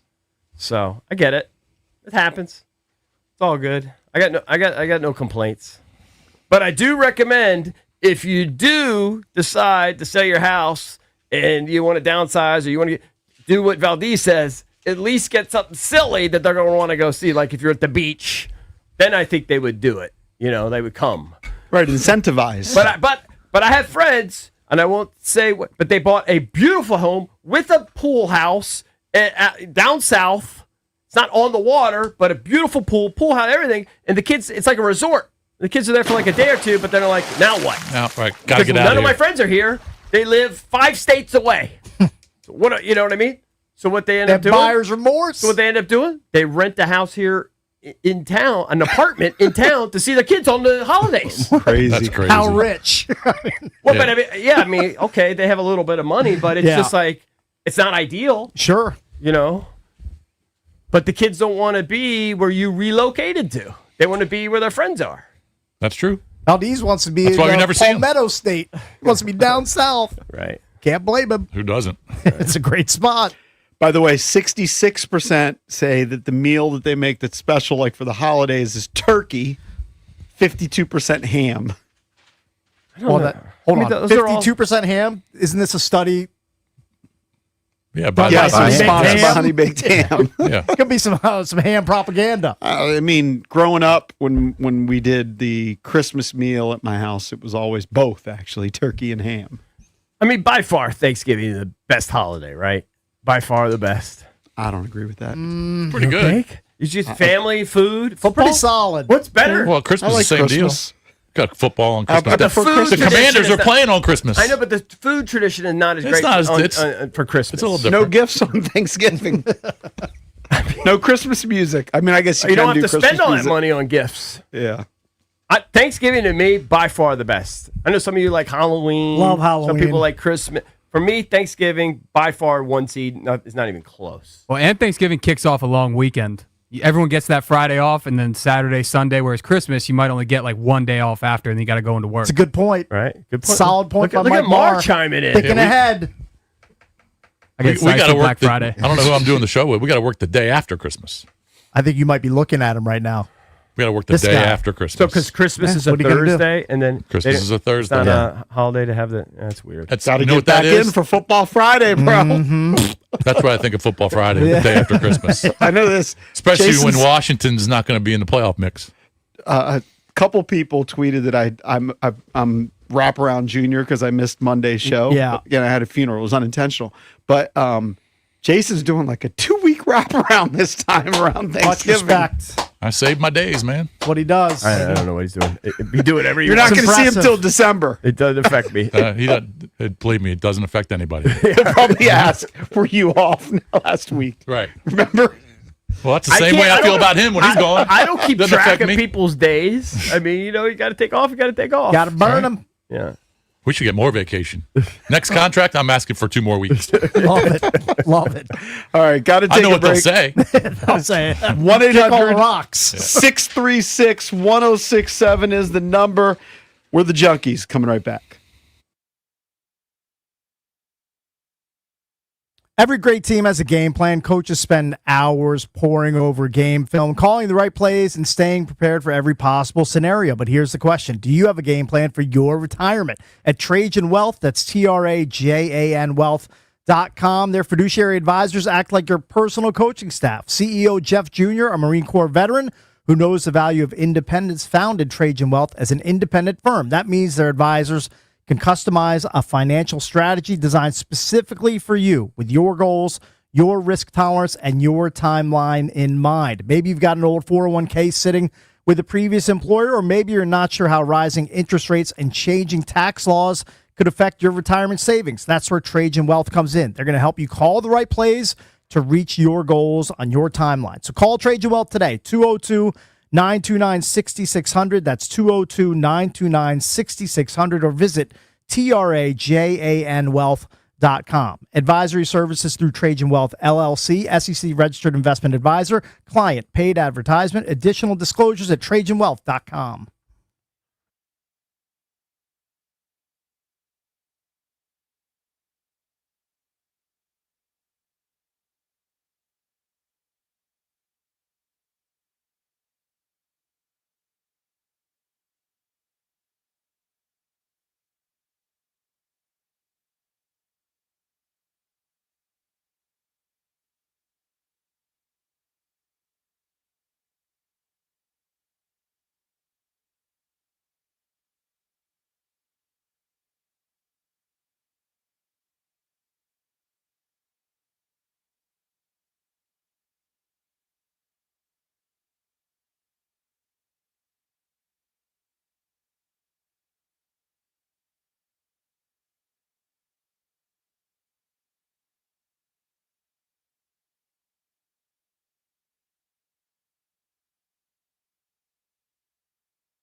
Welcome back. Chucky's coming to you live on 106.7 The Fan and the Team 980 here in the DMV. Should mention, coming up at 9:45, it's a Game Show Wednesday.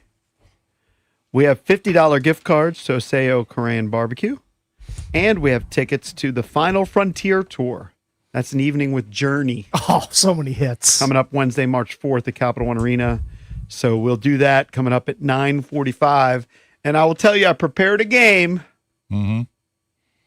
Spanish related. Okay, because the Commanders are playing in Spain. Gotcha. All right. I saw Chick Hernandez tweet out a quick video of him at like this big market where he was downing a big giant glass of sangria.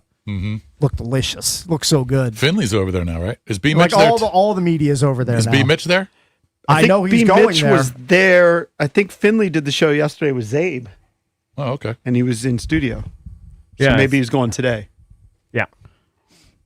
Or after the show. You mean JP? Yes. Yeah. I saw yeah. that Jeff Walker is making the trip to Madrid. You know what? Jeff Walker, I think, is killing it because he said he had to go to Madrid late because he's got like a $2,500 gig that he's doing this weekend. Is that like I a guess, DJ gig? Probably some sort of DJ gig. He's I was got like, a lot of I was side like- jobs. I was like, that's one worth going to Madrid late for. Right. Make $2,500 for spinning a few tunes at a wedding I or need to whatever start it working is. on my spinning. You need your wiki Side gig. Yeah, you need to get that in the mix. Good for Jeff Walker. All right, Maybe let's that open late up the flight to entertainment Madrid. page, Mr. Bickle. It's driven by BMW of Fairfax. That's I'm right. ready to be entertained. EP, driven by BMW Fairfax, DC's only BMW Center of Excellence Award winner for the ultimate buying experience on your ultimate driving machine. Get over to BMW Fairfax. Ask for a girl Miriam, the general manager. Of course, you can check out their entire selection of certified pre-owned and new vehicles right there on the website.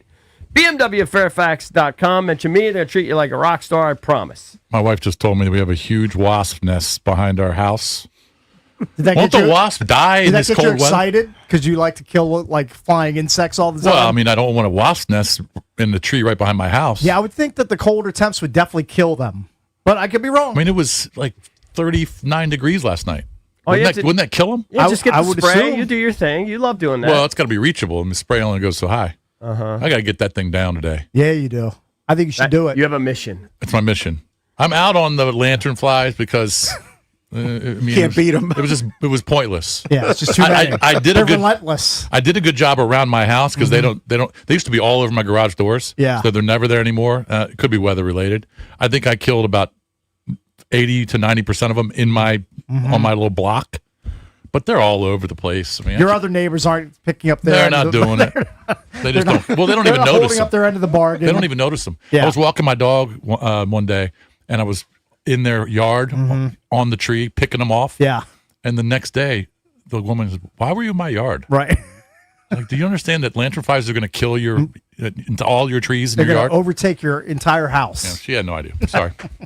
All right, so a couple things. First of all, remember when Diddy was like boo-hooing before the judge a few weeks ago, and he was trying to plead to get released early, some sort of early release or whatever. We talked about it, and the judge was like, no, you still have 4 more years. I remember you saying he was talking to somebody that was famous. Who was he hanging around Oh, with? he was Sebastian with the- Telfair. yeah. Oh, that's right. Sebastian Telfair. But one of the things that he told the judge is that he apologized for all his terrible behavior, and that he's had this kind of epiphany, and he wants to do better, and he feels horrible about all the terrible things he's done. And part of it is because he's found sobriety for the first time behind bars. Well, shocker, they found him drinking homemade whiskey in prison, or whatever it's called, moonshine. Those guys were making moonshine in prison, and he got busted for it. How are they able to distill moonshine behind bars? What do they do? I read about What's it. going on here?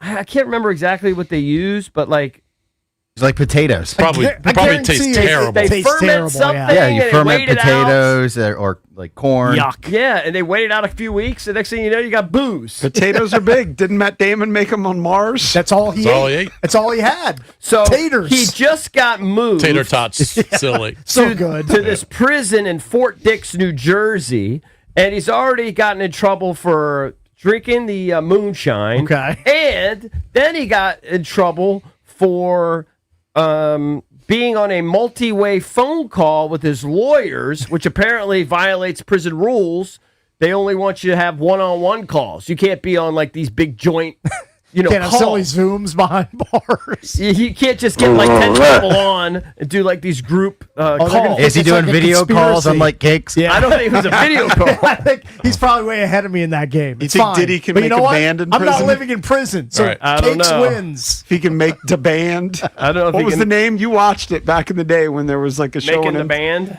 No, the band that he made. You know, I Dan can't Were they remember. called the Kane. band? Wasn't that the name of the band? No, was but it? there was like a No, rap band before. that was yeah. He did a rap group.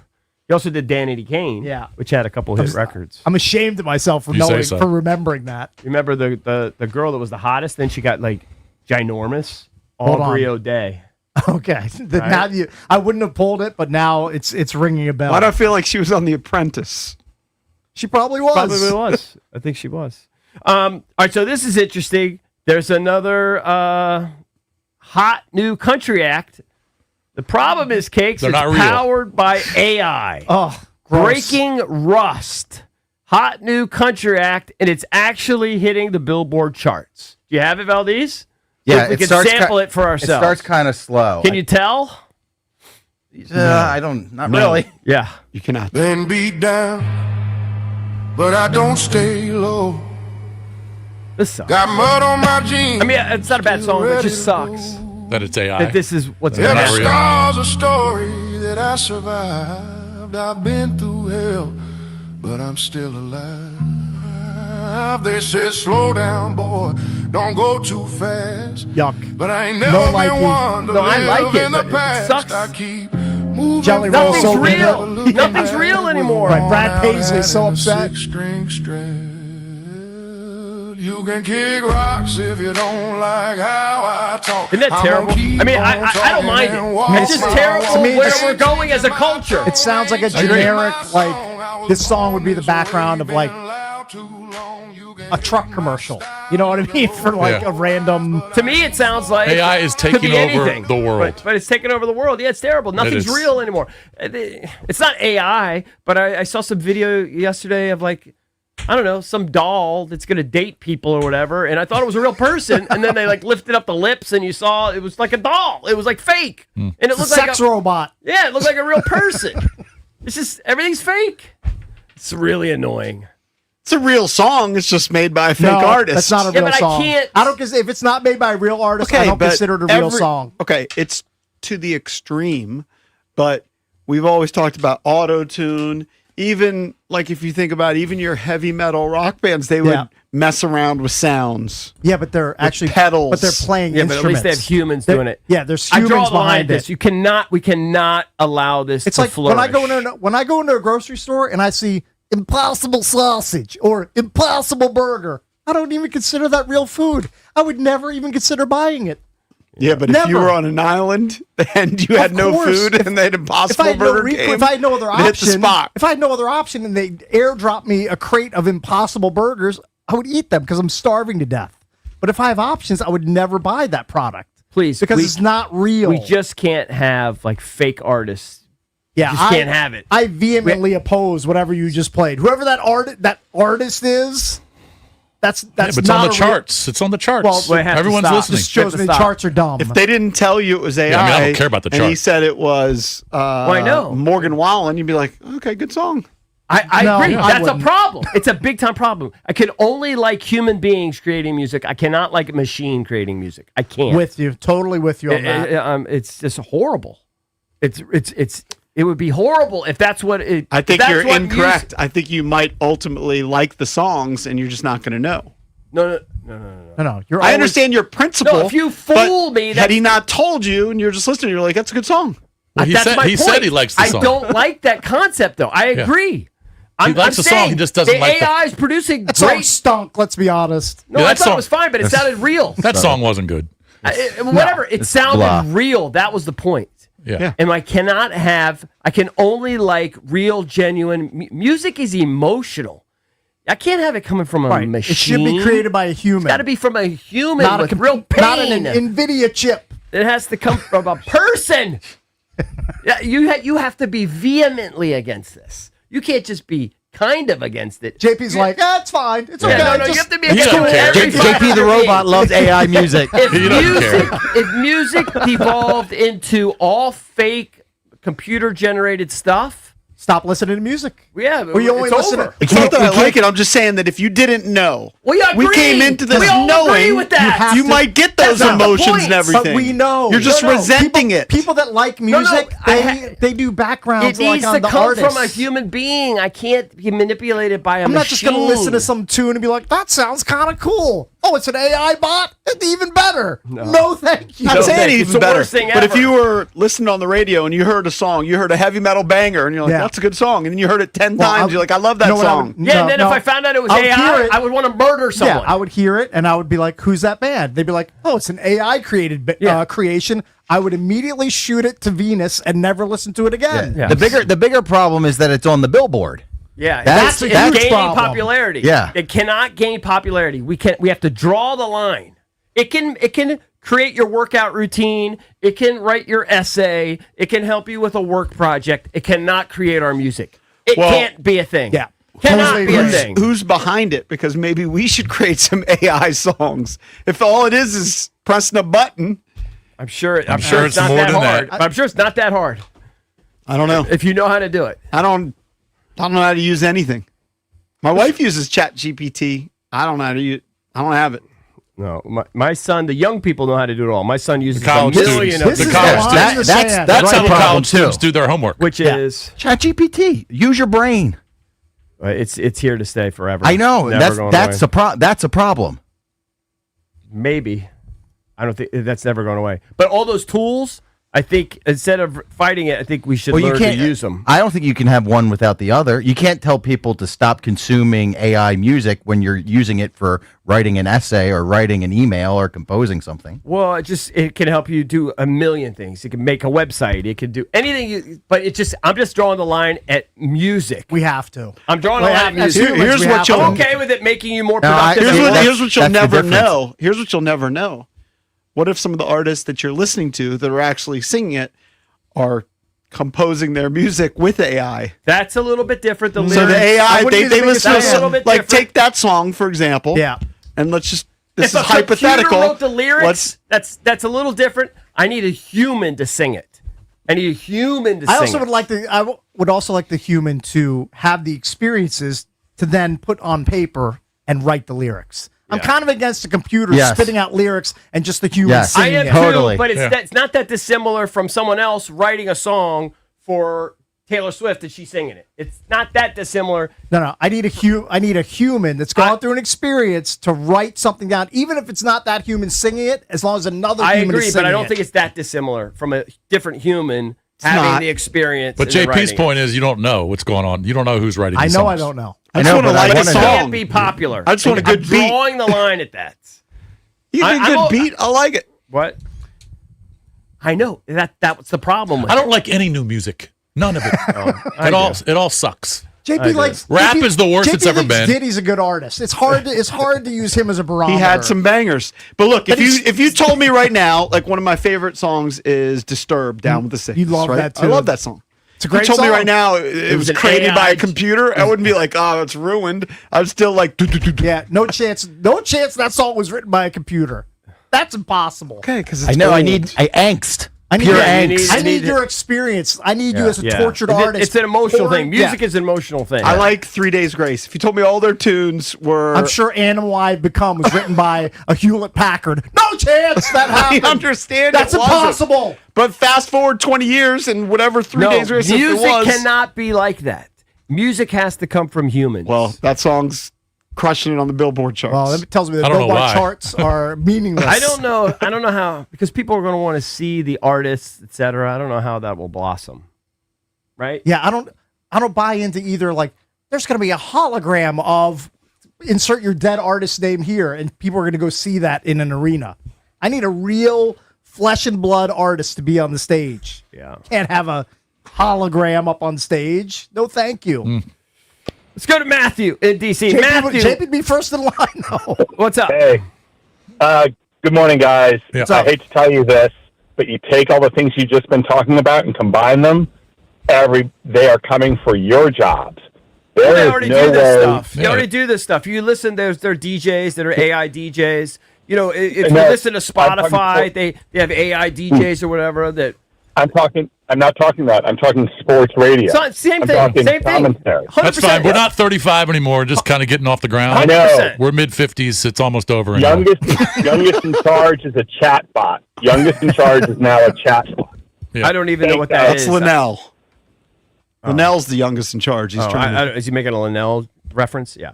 I think he's just saying, you can use AI for sports I radio. think it's when my daughter plugs her phone in, like we're in a car together, and her phone comes up on, and we're listening to her. She has like these AI. I don't know how it works, but these AI DJs that introduce the songs, and it's awful.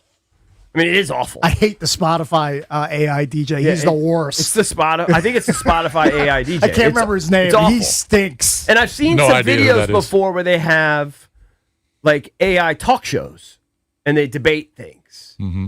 It's awful, but I'm sure it'll get better. But the whole concept of it is brutal. That's why you can't become familiar with using it so much, or dependent on using it so much, because then all of a sudden you think it's okay to have an AI talk show. Right. You need to be a critical thinker. Yeah. I don't know. Use But your I think it's brain. okay to advance technologies and certain things. I don't think it should replace humans talking.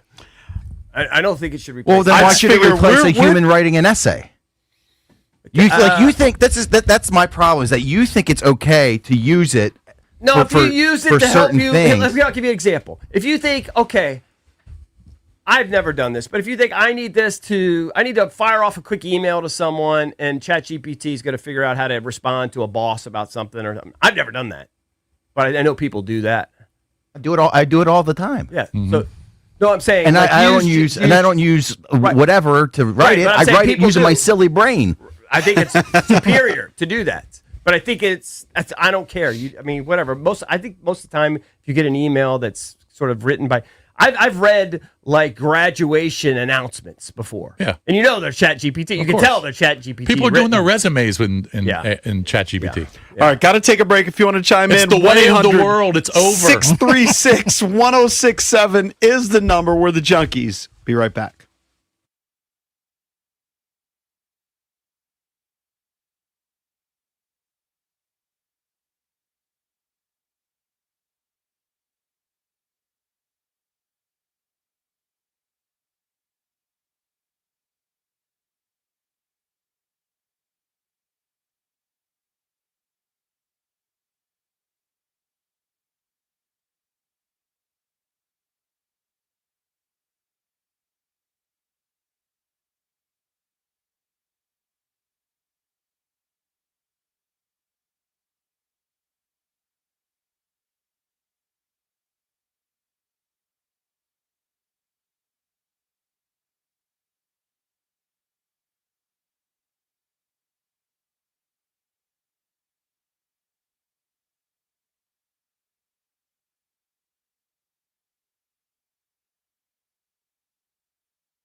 Time now for the Junkies Blitz, brought to you by Offenbachers. Football season's here, and cooler nights are calling. Score big with a hot tub and fire pit. Warmth, comfort, and the perfect game day vibe. Let Offenbachers help you upgrade your backyard today. Let's play a little overreaction or reality based on what we saw this past weekend. Overreaction or reality? Dillon Gabriel ain't it in Cleveland. I never thought he was Probably it. reality. It's probably reality, yeah. I mean, the guy, he can't throw more than like 6 or 7 yards downfield from the looks of the way that the offense is constructed. I mean, he's a smaller guy. He's not really gonna beat you with his legs. Mm-hmm. He doesn't have a lot to work with, and it's tough to give up on a guy just a few games in. But you're probably right. He lost to the Jets this week. And Fields threw When for Justin 5 Fields yards. didn't have a total, I think if you include his rushing and his passing, of 100 yards. I think at the half, Justin Fields had 5 yards passing. Yeah, They've almost given up on throwing with Justin Fields. But Dillon Gabriel's not much better. That's unbelievable that they won the game with that few passing yards. Well, they got touchdown returns on a kickoff and a punt. Two special teams. So I mean that led the way for them. Gabriel they didn't did have to do much else. He did have 2 touchdown passes this week, but completed just 17 to 31 passes, 53% against the Jets. Sacked 6 times. Look, they drafted 2 quarterbacks in this most recent draft, him and Sanders. They're going to draft another quarterback this offseason, I would think. Yeah. I mean, they're going to wind up with 2 or 3 wins. They're probably going to be, top 4 in the draft. Like, you have to keep picking quarterbacks until you find your guy. Until you hit on one, yeah. So just because they drafted 2 this past year doesn't mean they're not going to pick another one this upcoming draft in April. Totally agree. Who are they playing this week? The Browns are playing the Ravens, I believe. Oh, yes, are they? They're playing the Ravens. Oh, in Home Cleveland? to the Ravens. 8.5-point faves, 39.5 tote. I want to load up on the Ravens. Sorry, Valdez. They might go in there and smash the Browns this weekend. Hey, That's Cakes, my initial vibe. You can't count on much these days, but you can always count on Sundays with the NFL on CBS and Paramount Plus. Stream your local NFL game live every Sunday, all season long.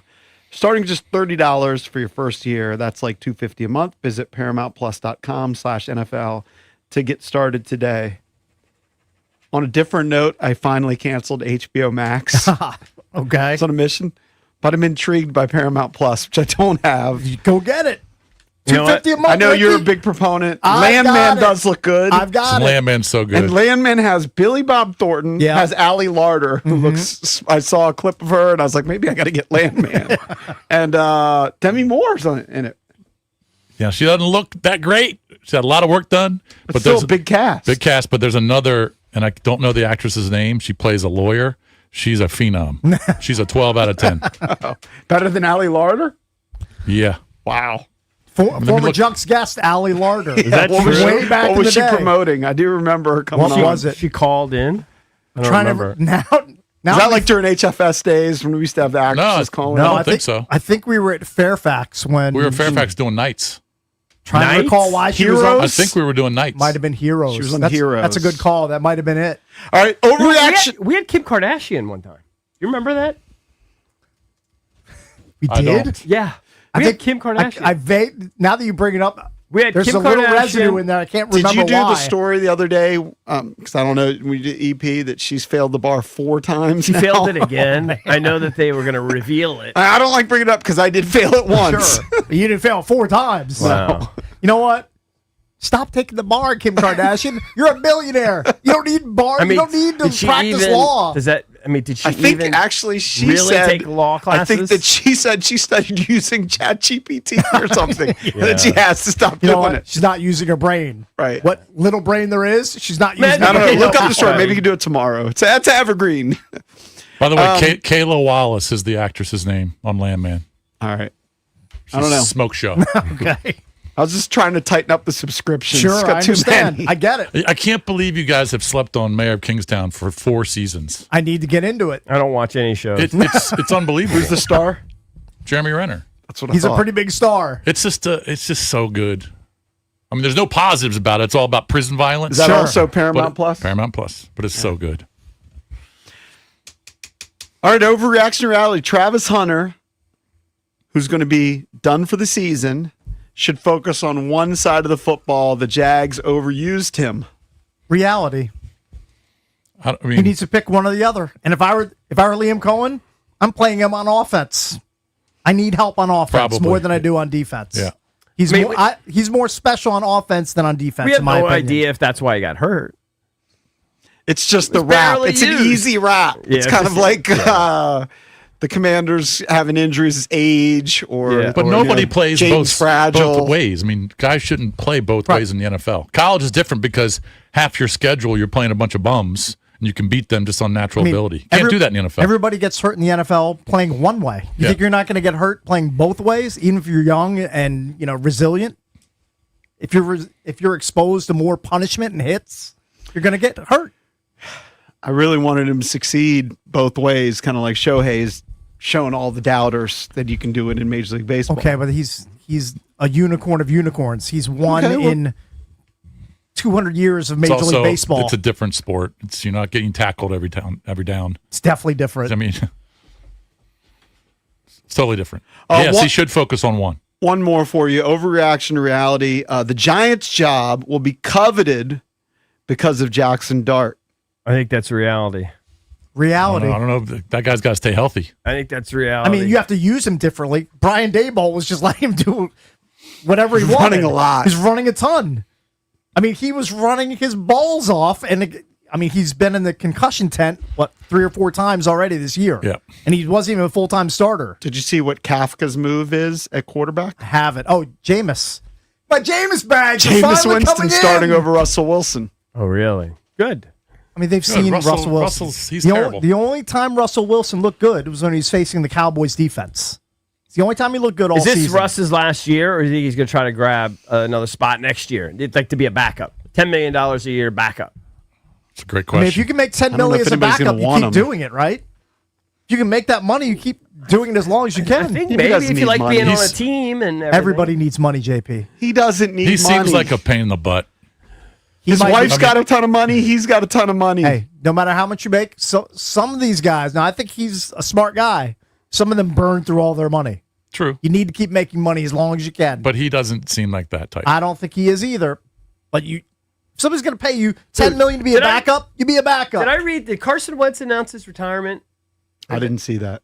Not that I recall. I think He I dreamed that. you had a dream. He should. Maybe AI got you. I think I dreamed that. Yeah, you had an AI dream. I think I dreamed that. You may have. Because I saw Carson Wentz shake somebody's Still hand. dreaming about Carson Wentz. No. Who did J.J. McCarthy and the Blues No do? wonder you can't sleep. Who did they, or beat, or whatever? Who did they play last weekend? They Minnesota. Yeah, who'd they play? I'm spacing on it. Ravens. The Ravens. The Ravens. I watched the end of that. Oh, I he- saw Wentz go over there and What, to Lamar? He talked to Lamar or somebody, and then I think I dreamed about him retiring. He did not retire. I know that No. J.J. McCarthy was getting joned on a lot because the week before, when he had the win, he talked about his he's like, there's J.J. McCarthy during the week, but during the game, I'm 9. Like he's got a different he's got- character. he's got a and split if personality? people saw the post game locker room when there was a speech. He was doing this thing, not humming like he does in the sauna, but he had this facial expression like all mean. He's got a Yeah. bob in Turns his into head, this monster. and he's like acting like this character 9. And then people were joking like, well, now he's got 9 interceptions and he stinks. Well, doesn't Burrow claim to be the same way? Like you can't talk to him on game day. Like I think Joe Burrow's like very ornery. Well, McCarthy does all that meditating. He sits on the bench by himself before anybody's in the stadium, and he just meditates. All right, coming up in the 9 o'clock hour, it's Game Show Wednesday. We got some great prizes to give away. Plus, we've got Coach Spencer Carberry from your Washington Capitals joining us at 9:30. Next, Mike Loxley, head football coach at the University of Maryland.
Capitals get the win 4-1 over the Hurricanes last night. Jacob Chikrin scored his 100th career goal.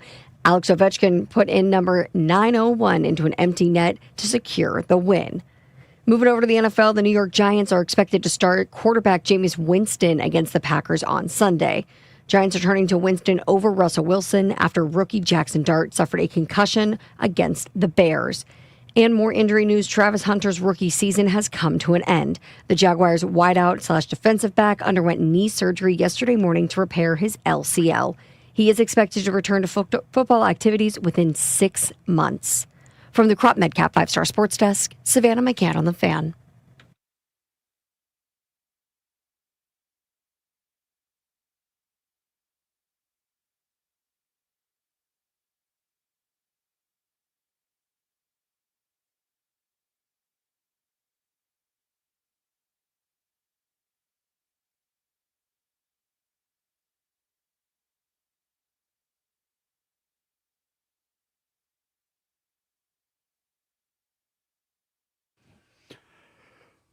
Welcome back. Junkies come to you live on 106.7 The Fan and the Team 980 here in the DMV, 910 The Fan, 105.1 FM in Richmond. We are streaming live on the free Odyssey app, iHeartRadio, and TuneIn. And you can watch us on the Monumental Sports Network, brought to you by friends at Crop Metcalf. They're the official heating and cooling company of the Junkies. Spencer Carberry, head coach of the Washington Capitals. They got a 4-1 win last night, scheduled to join us at 9:30. Got a bunch of prizes to give away on a game show Wednesday. I'll give you a clue. It's a Spanish-related game because the Commanders are in Spain. I took 4 years of Spanish in high school. Maybe I can remember a few words here and there. Not many. Not many. Didn't retain a lot. EB's done a lot of back padding and taking victory laps saying that the 6 quarterbacks drafted last year are all going to be hits. I think they're all pretty good, yeah. And I think it's premature to decide yes or no on all the guys, really. Although we have pretty damn good confidence that let's say Jaden's that a one hit of them busts. and Drake May is going to be a hit. The conventional wisdom was half will hit, And Caleb- half That will was bust. based on history. And Caleb's playing a lot better. And because of their record, you wouldn't think that the Denver Broncos have a problem at quarterback. But I've been seeing more and more of these analytics about Bo Nix. Do you realize on passes over 10 yards, and Cakes brings up his arm, he ranks 32nd in off-target rate. 39% of his passes are off-target. And even in a clean pocket, 37% off-target, 32nd. They may have a problem. And Sean Payton might ultimately move on from him because Sean Payton's a quarterback guy, and he's not going to want a he guy stuck his neck who out can't for him, complete so- passes when he has got a clean pocket. Right. Well, It's something to keep an eye on, but he definitely wanted him. Oh, yeah. He targeted him in the That was draft. his guy. For sure. All right, joining us right now is Mike Loxley, head football coach at the University of Maryland. He's presented by IT Cadre, trusted insight from trusted insiders. IT Cadre, how you doing, Coach? What's up, fellas? How are you, buddy? I'm sitting here trying to find a way to get a first down here, looking at a little third down and getting ready for Illinois, an opportunity to go out west and start what I call playoff football for the Terps. Yeah, because how many more games do we have left? Three. Three. This will be 3. We got 3 left. 3 We weeks got to left. win them all to be bowl eligible. Like, what's that? Where are we in the bowl We eligible? just got to win this two. one. We got to win this. We got to win this one. We got to win this one. Oh, you 5 wins to get you bowl eligible? No, I mean, we got to get He's just 6, saying- but Yeah, we got to you win got- this one. Oh, I got It's been you. a while this since one. they got to win. Oh, I got you. Got to get this one. Yeah, yeah. Come on. Yeah. Right, That's right. true. You do. How's the team kind of feeling after all of these losses? You know what? This is a team that I've always talked about. Our youth has served us well because they bring the energy. When you have youthful, energetic players like the ones we have, they bring that energy every day. As long as there's room to fight the team, they'll fight. As long as there's room to grow, they're going to grow. And I like that about this team. And when I talk about comparing it to what a year ago felt like, a total different atmosphere. But I think a lot of it's because of the youthful energy that's here. No, we talked a lot about your quarterback and freshman. I would say he's having a really good year. We finally got to see his legs. You always said that he could run. He goes for 164 yards. I don't know that anybody expected that. Of course, the long touchdown. First play of the game, wasn't it? 73-yarder? Yeah. Yeah, he broke off a couple runs there. Obviously, the run game for us, with his ability in the run game with his legs, which, I mean, if you followed him in high school, he was the player of the year in football and basketball. So from an athleticism standpoint, he's 235 pounds. He has the athletic ability to do that, and I think we finally have taken advantage of that. He was a guy that had come off of an injury prior to training camp. As you guys know, he missed much of training camp due to an injury, so we brought him along the way we needed to. But, the athleticism was there, really helped open up the traditional run game, as we saw, Nolan Ray pop a big one, which we hadn't had very many explosives in the rush game. We're kind of talking about how the players stay motivated with the Commanders because they're in just such a bad rut. I mean, 5 straight and just getting blown out. I mean, it's tough. And these guys are veterans. How are you keeping these kids motivated after such a rough stretch here? I think the biggest thing is the connection that this team has. We did a lot of work, for most of us, if you are a football person, when you have 64 players that for the first time reported as Terps this year, you knew that there'll be some growing that'll take place. And so we built a pretty strong connection, and that everything that we're going through, not that we anticipated, we've communicated, we've been able to show them where there's been some areas of positivity. And with a young team that's learning how to win, this is a tough stretch for the outside people, but for us inside, we see us still growing, and that's the part that motivates them. It sucks because if you look at it from afar, you go, they're on a 5-game bender. Yeah. But I know, listen, for lack of a better phrase, Coach, I would say you probably feel this way too. 3 of the games, we could just say, I'm just going to be raw. We blew 3 games that we should have had. Yeah. Right? So you could easily be in a totally different situation. Do the players feel that? I know you feel pressure from the outside at times. Do you feel like you want to scream that from the mountaintops? I mean, it's not great that you blew the games, but really should have had three of these games. I mean, as I said before, this team, when you look at what it looks like this year compared to last year, you're right. You have 3 losses by 10 points or less. That shows you that the games are closable games. Like 3 or 4 games points. Yeah, 3 or 4 points, 10 points in 3 games. And then, we played the number 2 team. And if you look back at the Rutgers game, we're a player 2, the 4th and 3 pass away from the momentum. And Rutgers is a program similar to ours. Yeah. And that we played them pretty closely. And to me, that's the only progress that as you show a youthful team, like we're right there. And to me, I saw the offense get better last week. I saw the defense do some injuries, take a step back, but we've been able to get some guys healthy. And, we've got, like I said, we're in playoff football. I mean, we win, we keep playing. And so we got a great opportunity against the Illinois team that we know well. I like the way the run game popped up last week for us, and then we'll get the passing game going. And we just got to stop the run on defense, and we'll have a chance to come back and get on the right side. So tell us about Illinois and what you're going to face. Yeah, veteran quarterback, obviously they're going to be a run-first team. We've had our oil check the last 2 weeks in the rush game, and in our defense, which has really stood tall for us through the first 7 games. Just the point of attrition with the injuries on the interior front 7 kind of took its toll on us a week ago. But as I said, we're getting some of these guys back healthier because they played limited reps a week ago. Illinois will run the ball. They're a rush-first team. They've got a veteran quarterback that's been, Altmaier's been their starter 3 years. Really run first, play action, boot RPO, and then on defense, very similar to what we faced out of Washington. Yeah, Altmaier, not anything really flashy, but he takes care of the ball. Only 4 picks on the season and completes 70% of his passes. So that's going to be a challenge to move him off his mark, disrupt him.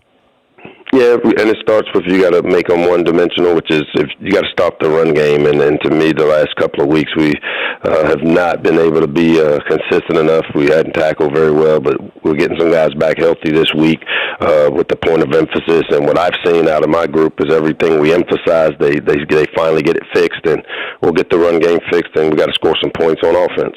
Coach, what were you and Monachino talking about during the game when this kid Raymond? I couldn't believe the numbers. 41 carries. I mean, you just don't see that. Yeah. What were you guys talking about trying to stop this kid? Well, the big thing is, one is, if you notice, they had a check with me system where we always were a play behind on defense, and I can tell you that's a structural issue where when you line up fast, and we have to have the ability to adjust when they adjust, and so we've got that part fixed. Ted's a great veteran coach. Our defense has stood tall for us. As I said, the first 7 games when the offense sputtered, we'll get some healthy bodies back. I think it had more to do with who was in there sometimes more than the call, and we'll get some of these bodies back this week against Illinois. What did you think of the latest college football playoff rankings with 2 Big Ten schools still at 1 and 2, Oregon there at 8? I have paid zero attention to anything outside of this program, and it's just how you kind of insulate yourself. So I have no idea what's going on from that standpoint of how that went. What do you enjoy most about the week? Is it the preparation or is it game day? No, the best part of this week is out on the field during practice time, man, with the group of guys that really want to do everything they can to get this thing fixed as fast as possible. Yeah, and as we all know, it takes time or it takes resources, and you got to choose which one you're going to do. And right now, this group is talented enough. Just need a little time for them to continue to learn how to win, and that's the next step. Mm-hmm. All right, Coach. Well, best of luck against Illinois, and we'll talk to you soon. All right. I got a good feeling y'all next week. I got a good feeling. All right, keep that feeling, man. All right. Thank you. All right. Thanks, buddy. It's Coach Mike Loxley, brought to you by IT Man, Cadre. you can hear it in the voice. Trusted insight from trusted insiders, IT Cadre. Here's the thing. I know fans are frustrated, alums, and et cetera, and but honestly, they blew 3 games.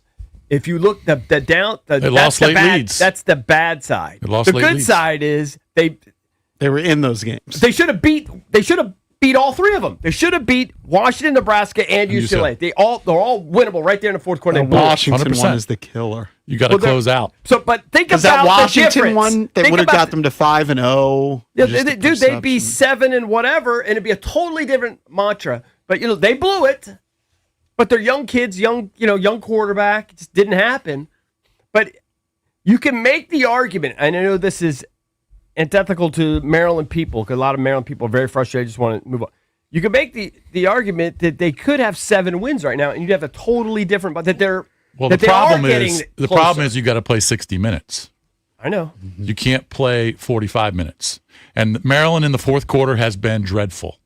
And the defense, the run defense, they're allowing 170 a game. It was ugly to watch this past weekend against Rutgers. If you close out and you finish in the fourth quarter, you can win it, but you're getting exposed in the fourth quarter. I agree. Especially stopping the run. They can't do it. But they literally should be 7 and whatever. 7 and 2? You have a tingle on the Terps. You might, and Mike Loxley might be the only ones. Well, I don't know how many people are picking the Terps. I don't feel great about it, but I just feel bad. I just feel bad because there are 3 games they had. I mean, they blew in the fourth quarter. I'm looking back at that Washington game. At one point, the probability of them winning the game was right around 96%. Mm-hmm. You can't lose that game. No. They're 14.5-point dogs in Champaign this weekend. I mean, you're up 20. You're up 20-0 late in the third quarter. That one they gave away. You can't lose that. You got to close that game out. Nebraska in the fourth quarter, they couldn't stop the kid. The kid was running whenever he wanted to. I mean, he had 200 yards rushing, close to it. And maybe it would have been false bravado. But had they won that game against Washington, that would have been 2-0 in the Big Ten, and you would have been 5-0, potentially ranked. It would have been counterfeit because you would end up losing some of those games, but just the excitement and energy. And that was just a huge thud. There's just 3 super winnable games that they just gave away. Just sucks. They're winnable, but you got to make plays in the fourth quarter. You know what I mean? But yeah, you could look at it, a lot of teams, and say you had a lead after 3 quarters, but you couldn't win. But that's a lot of times that's when teams expose you in that fourth quarter. We just should have a different vibe because I think we looked at it. What was the projection for Maryland? It was like 4 wins.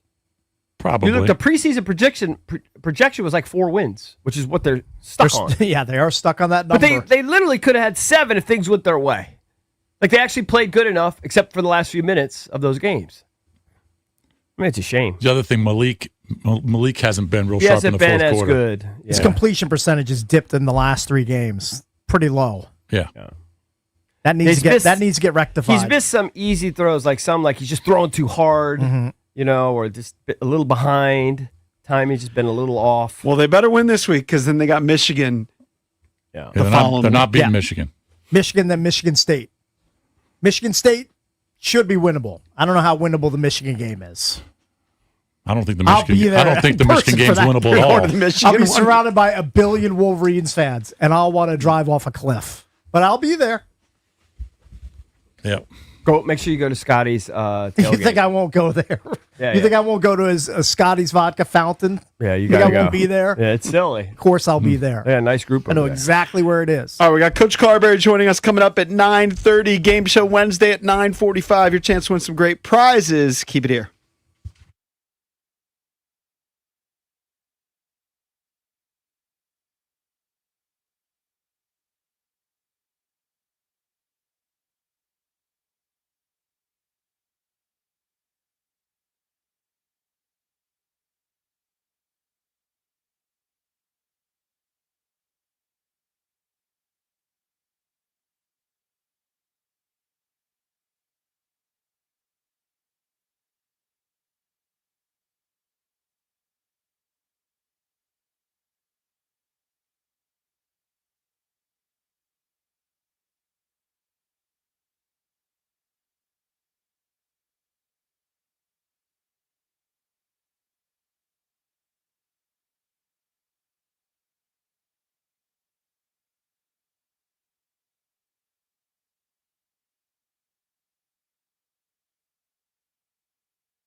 So I was just on Twitter, and maybe there's a tinge of jealousy here. Okay. But I'm seeing these pictures, John Keim, and he's seeing all these sites in Spain. You're and jealous? I understand John Keim being there. Yeah. But then I saw a picture of Toby Altizer and Chris Russell. Is this class warfare? Hold Are on. you conducting Those class guys are probably warfare paying here? their own way. They're coming out of pocket? Probably. That's a pricey trip, dude. Going to Madrid. It's probably a good excuse. How is for them Toby to go. Altizer there? Listen, if you I want to go, like Toby. you He's got talented. you got plenty of money. You want to go? Fly out there. You could probably book it still. You know That's what? amazing. I'm good. I'm good waking up at about 8:15 on Sunday, going down, brewing a pot of coffee, making some breakfast, and watching from my couch. There's no way Chris Russell's paying for himself. I think Rooster came I out of think pocket. Rooster's No talked way. about it. He He talked has? Get about CK it. in here. I guarantee CK's not paying for it. Yeah. I just saw Is Chris CK. here? No, they don't pay for anything. Can somebody get Chris He's real definitely quick? here. Yeah. No, I remember Russell said he saves. Are up we the he only pays- donks who aren't there? No, they pay their way. You don't want to pay your own way. You don't want I to mean, it do would cost that. you $5,000 to go First of all, over there. I don't want to do it if they paid. I know you probably wouldn't make a trip to Crofton to go see the Commanders.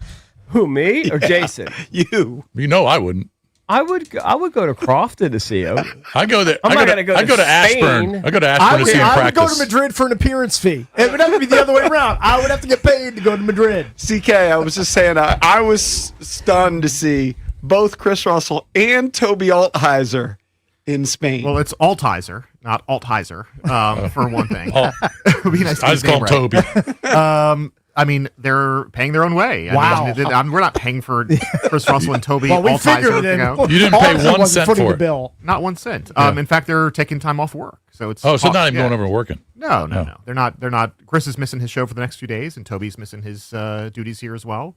They're ballers. Beamish and Finley are there, but they're there with other employers, so Right. we're not having to foot those bills. Ah, very good. Believe me, I have no jealousy. Yeah. In fact, I saw some of these pictures and I went, "Thank God I'm not." Like, I don't know I'm what not I in would do. Madrid. I don't know I'm what sure I you're would do. stunned by that. I can't imagine traveling with you to Europe. I mean, that would be No, just I know. I told that to miserable. I told that to my wife. Like, you guys, honestly, I'll ruin the trip. Yeah. Oh, absolutely. I You'd mean, ruin the trip to the last thing. Bethesda. Yeah. I mean, I saw Rally Captain who calls in the show, Yeah, yeah. right? And he's like a big He fan goes to every guy. road game. Goes to everything. That's your personal apocalypse. And he posted a picture just recently, like from some balcony Uh-huh. in the middle of a billion apartments or something. It looked like hell. That literally looked like hell. In Spain? Yeah. In Madrid? Yeah, he was like he posted up from, Yeah. and I'm like, that. What do you do? That's his thing. He went to Spain for his honeymoon. That was 100 years ago. 1999. Yeah. By the way, I was he worked happy at then. Angle, right? Spanair. Spanair. Yeah, good angle. Actually, it was How much happier were you in 1999 than you are now? Would you say? 5,000%. I mean, I'm just being honest. Why? I don't You understand. didn't have kids then? The passing of time and my mom dying. A lot of stuff's happening in my life that hasn't gone great. Just, A lot of stuff. I don't wanna- I don't wanna- A lot of stuff has I don't wanna happened get pretty into- great though. There's a lot of positives. there's a lot of positives. Love my family. Love my kids. Love working with these guys. Well, it's starting to get tiresome. When you do something for 30 years, it's You love starting the to get tiresome. lantern flies, killing them. But I was just, I don't know. I just looked at the world differently back then. Hard knock life. All right, you're not in my brain, bro. You're not in my All body. right, so Odyssey did not. Everybody's foot the got bill. something going on in Toby, their life. Toby, all eyes. Thank you, Now, Chris. now I'm like, Altizer. does he have an Finley H in the and name? Beamish It's doing their show from Altizer. there? Okay. I don't know if he has an H. Altizer. Altizer. There's no H. No I guess H. I've never really looked at it. Just call him Toby. I thought it was Toby. Just like Altizer. Jason said, just call him Toby. Yeah. I like Toby. He's good. I like So Toby you too. you saw those pictures and you thought, I'm jealous. I'm not there. Not really. I mostly just brought it up because, you know, I said something during the break to Cakes, and he was like, "You should bring it up in the air." Mm-hmm. It just was surprising to me. Yeah, there's no H. You- you've Well, I threw knew an who H in. wasn't paying for the trip. Odyssey. That was not surprising. That I knew. I Yeah. knew that wasn't the case. I just don't know, like, why would Russell want to go all the way out there to cover the game? I guess it's just an excuse to go and he always wants to go or something. Is that what it is? I don't know. Maybe he wants to go to You have- Spain. you have Maybe to ask maybe him. he's a world Well, traveler. But he's not the only one. Like I said, I Toby. literally don't know this. Yeah. What Where- is Spain? I swear to God, I don't know this. You're going to make fun of me. Like, what on earth are they most famous for? Like, What do people do when they go there? What There's is Spain known? food, It's a beautiful country. food, architecture. All the- Is there one paintings. particular thing that you have? If you go to Spain, you have to see this statue or this Yeah, I church mean, or something. Probably like We that? went to- go to a bullfight. I would think is something you would do. Yeah, the Like, running of the honestly, is bull. We there didn't go one? there. What are they most famous for? I'm just asking. Like, Most famous for, I don't know, but all of their cities and towns are just very, very old. So you go if you're into the architecture, like he's saying. Yeah, if you're into like went to a- cobblestone streets, you into that? We went Go to a town. Spain. We went Yeah. to a town called Toledo, spelled like Toledo, but it's not. It's pronounced Toledo. okay, I mean, it was cool. It was old and. Well, we can there's ask some our cool- next guest. There were some cool spots, We can ask Coach Carbs if think he's ever Carbs- been to but I Spain. wouldn't go now. Yeah. I just wonder what people go there for. What do you like? Go for is there a million tourist things. thing that you have to do? I guess bullfighting. You got to go to a bullfight. I didn't do that. What, I don't know. Carbs. Have you ever been to Spain? It's so funny you guys are talking about this because we've never been to Europe as a family, and we're thinking about going. And that's where there's like 3 places that are on that are options. One is Spain, and I've been asking like some of our European guys about it, like Barcelona and Madrid, and like what's there to do there. So it's funny you guys are talking about that because.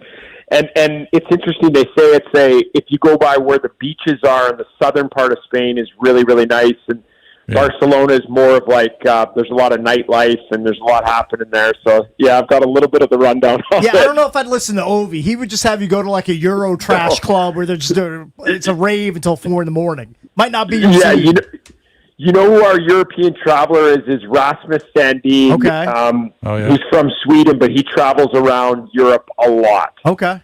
All right. He sounds like a Yeah. good guide. It looks potential like, guide. honestly, EB, I just put in like, what's the most famous landmark? It looks like something that your wife would love, like a lot of architecture. Yeah, that's cool. If that's your thing. That's cool. if Yeah, that's your you thing. wouldn't like I just wondered what is it most famous for? You, you would go there and just enjoy the food. Coach That's what Carr- you I would like food. Yeah. Yeah. Coach Carbs You wouldn't care about the presented architecture. by the Centers for Advanced Orthopedics. More physicians, more locations, more advanced care centered around one thing.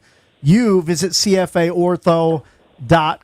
So really good win last night, Coach, in Carolina against the division rival. You had lost a few heading into that one. Talk about how the boys felt coming out of it. Is there a little more swagger when you get a win like that? I know it's early in the season, relatively, but how did that one feel last night?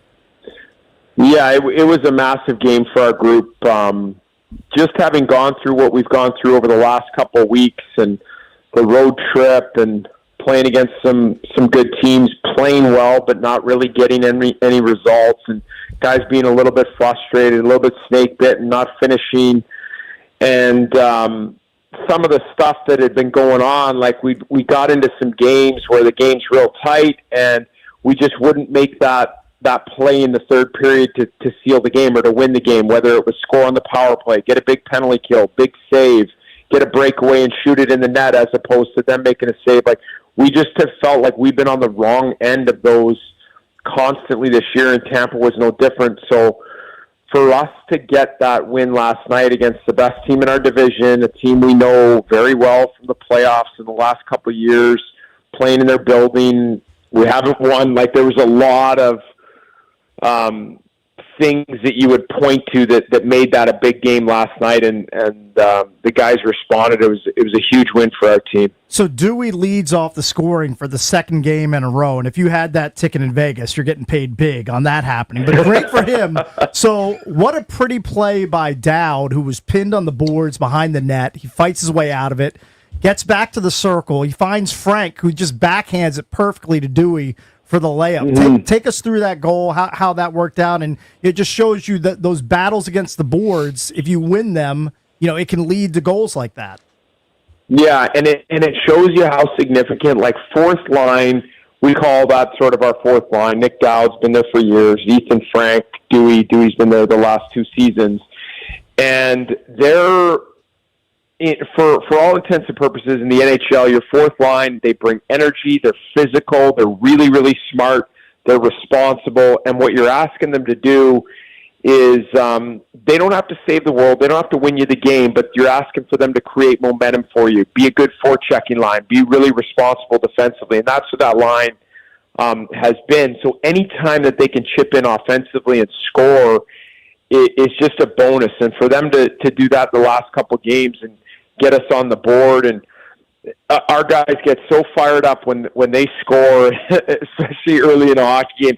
Guys are happy for fourth line guys because they don't get a lot of the accolades or the fill up the stats necessarily, but they're big parts of our team, and so it's nice when they get rewarded with some production. Yeah, and Coach, one of those fourth line guys that you touched on there is Ethan Frank. He assisted on both Dewey goals. I'm glad to see the injury that he suffered in the Dallas game wasn't long term. He's been a nice add to the offense, and that dude has some wheels. Like, do some of the slower skaters, I won't mention any by name, do some of them look at him and just be like, man, I wish I could skate like Frank, because that dude can move. Oh, can he ever? When he gets going down the wing, he's got this, like, it's almost like a running stride that's long and effortless, and it's he generates so much power in his lower half. You should see the guy's quads are just they're like tree trunks when you see him walking around in his shorts. But he, it's been great to see. He didn't have the best of camps this year again, and so went down to Hershey. We called him up, and in true form, just like he did last year, has come into our lineup and given us a shot in the arm. And he's been great the last couple of games, coming back from the injury in Dallas, providing energy, using his speed, and sets up a couple of nice goals to give us some production as well. Coach, I feel like this could be a nice little turnaround for you guys. I mean, you win in Carolina. I mean, you went through a rough stretch, okay, but then you win in Carolina, and they're usually really good at home. They're 5-2 at home. Now you go to Florida. I mean, they're tough. I mean, they're the champs, right? Yeah, This will be a nice little turnaround for you boys. Well, yeah, and that's what, I mean, it's nice. We're happy with the result, but we also understand what lies ahead, and now we got to get this thing rolling. Like, we got to string some real good games together. Power play was excellent in Carolina. Penalty kill was really good. So if we can grab some momentum from that and just sort of, not just settle with, okay, we played great in Carolina, now we take a step back in Florida. The test is going to be just as large there with, like you said, the defending Cup champs. And so trying to get on a run here of playing real solid, playing up to our standard, and getting some guys going offensively where they're feeling good. Even Owen, the empty netter, I point to that. I'm like, get him out there, get him shooting a puck in the net, feeling good about himself, and hopefully we can carry that momentum. Coach, what a save by Mikey last night with 12:50 left in the third. You guys are up 3-1 at that point. Jordan Martinook almost puts one across the goal line, but Mikey is on the spot, keeps the puck out of the net by the slimmest of margins. It had to go to video review. I mean, I'm sure that's something that you and the coaching staff always stress to the guys. Like, if you're around the net, you gotta make sure to back up the goalie whenever you can, and that was a great example of that last night. Yeah, key moment, and that literally was like an inch from.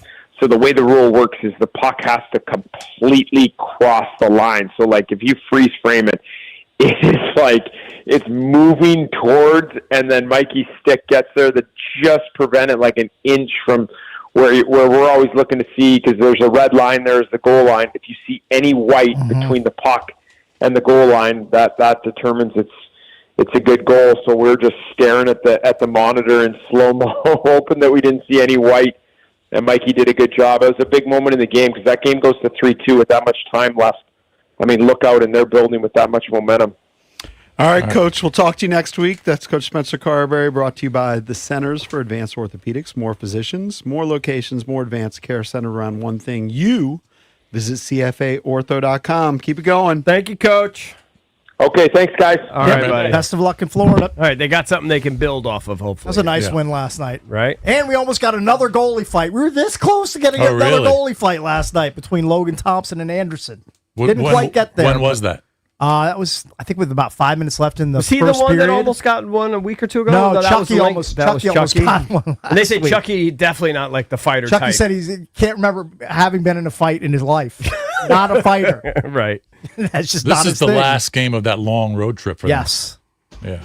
Coming up next, 9 a days. Spanish-themed game show on a game show Wednesday. You can call in now at 1-800-636-1067. When we come back, I'll tell you, somebody sent me a tweet with all the things that Spain's known for. Okay, don't ruin my game. Oh, okay. 1-800-636-1067. Your chance to win some great prizes next on A Game Show Wednesday.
All right, it's a game show Wednesday, and we have $50 gift cards to Oseo Korean Barbecue, and we have tickets to the Final Frontier Tour. That's an evening with Journey.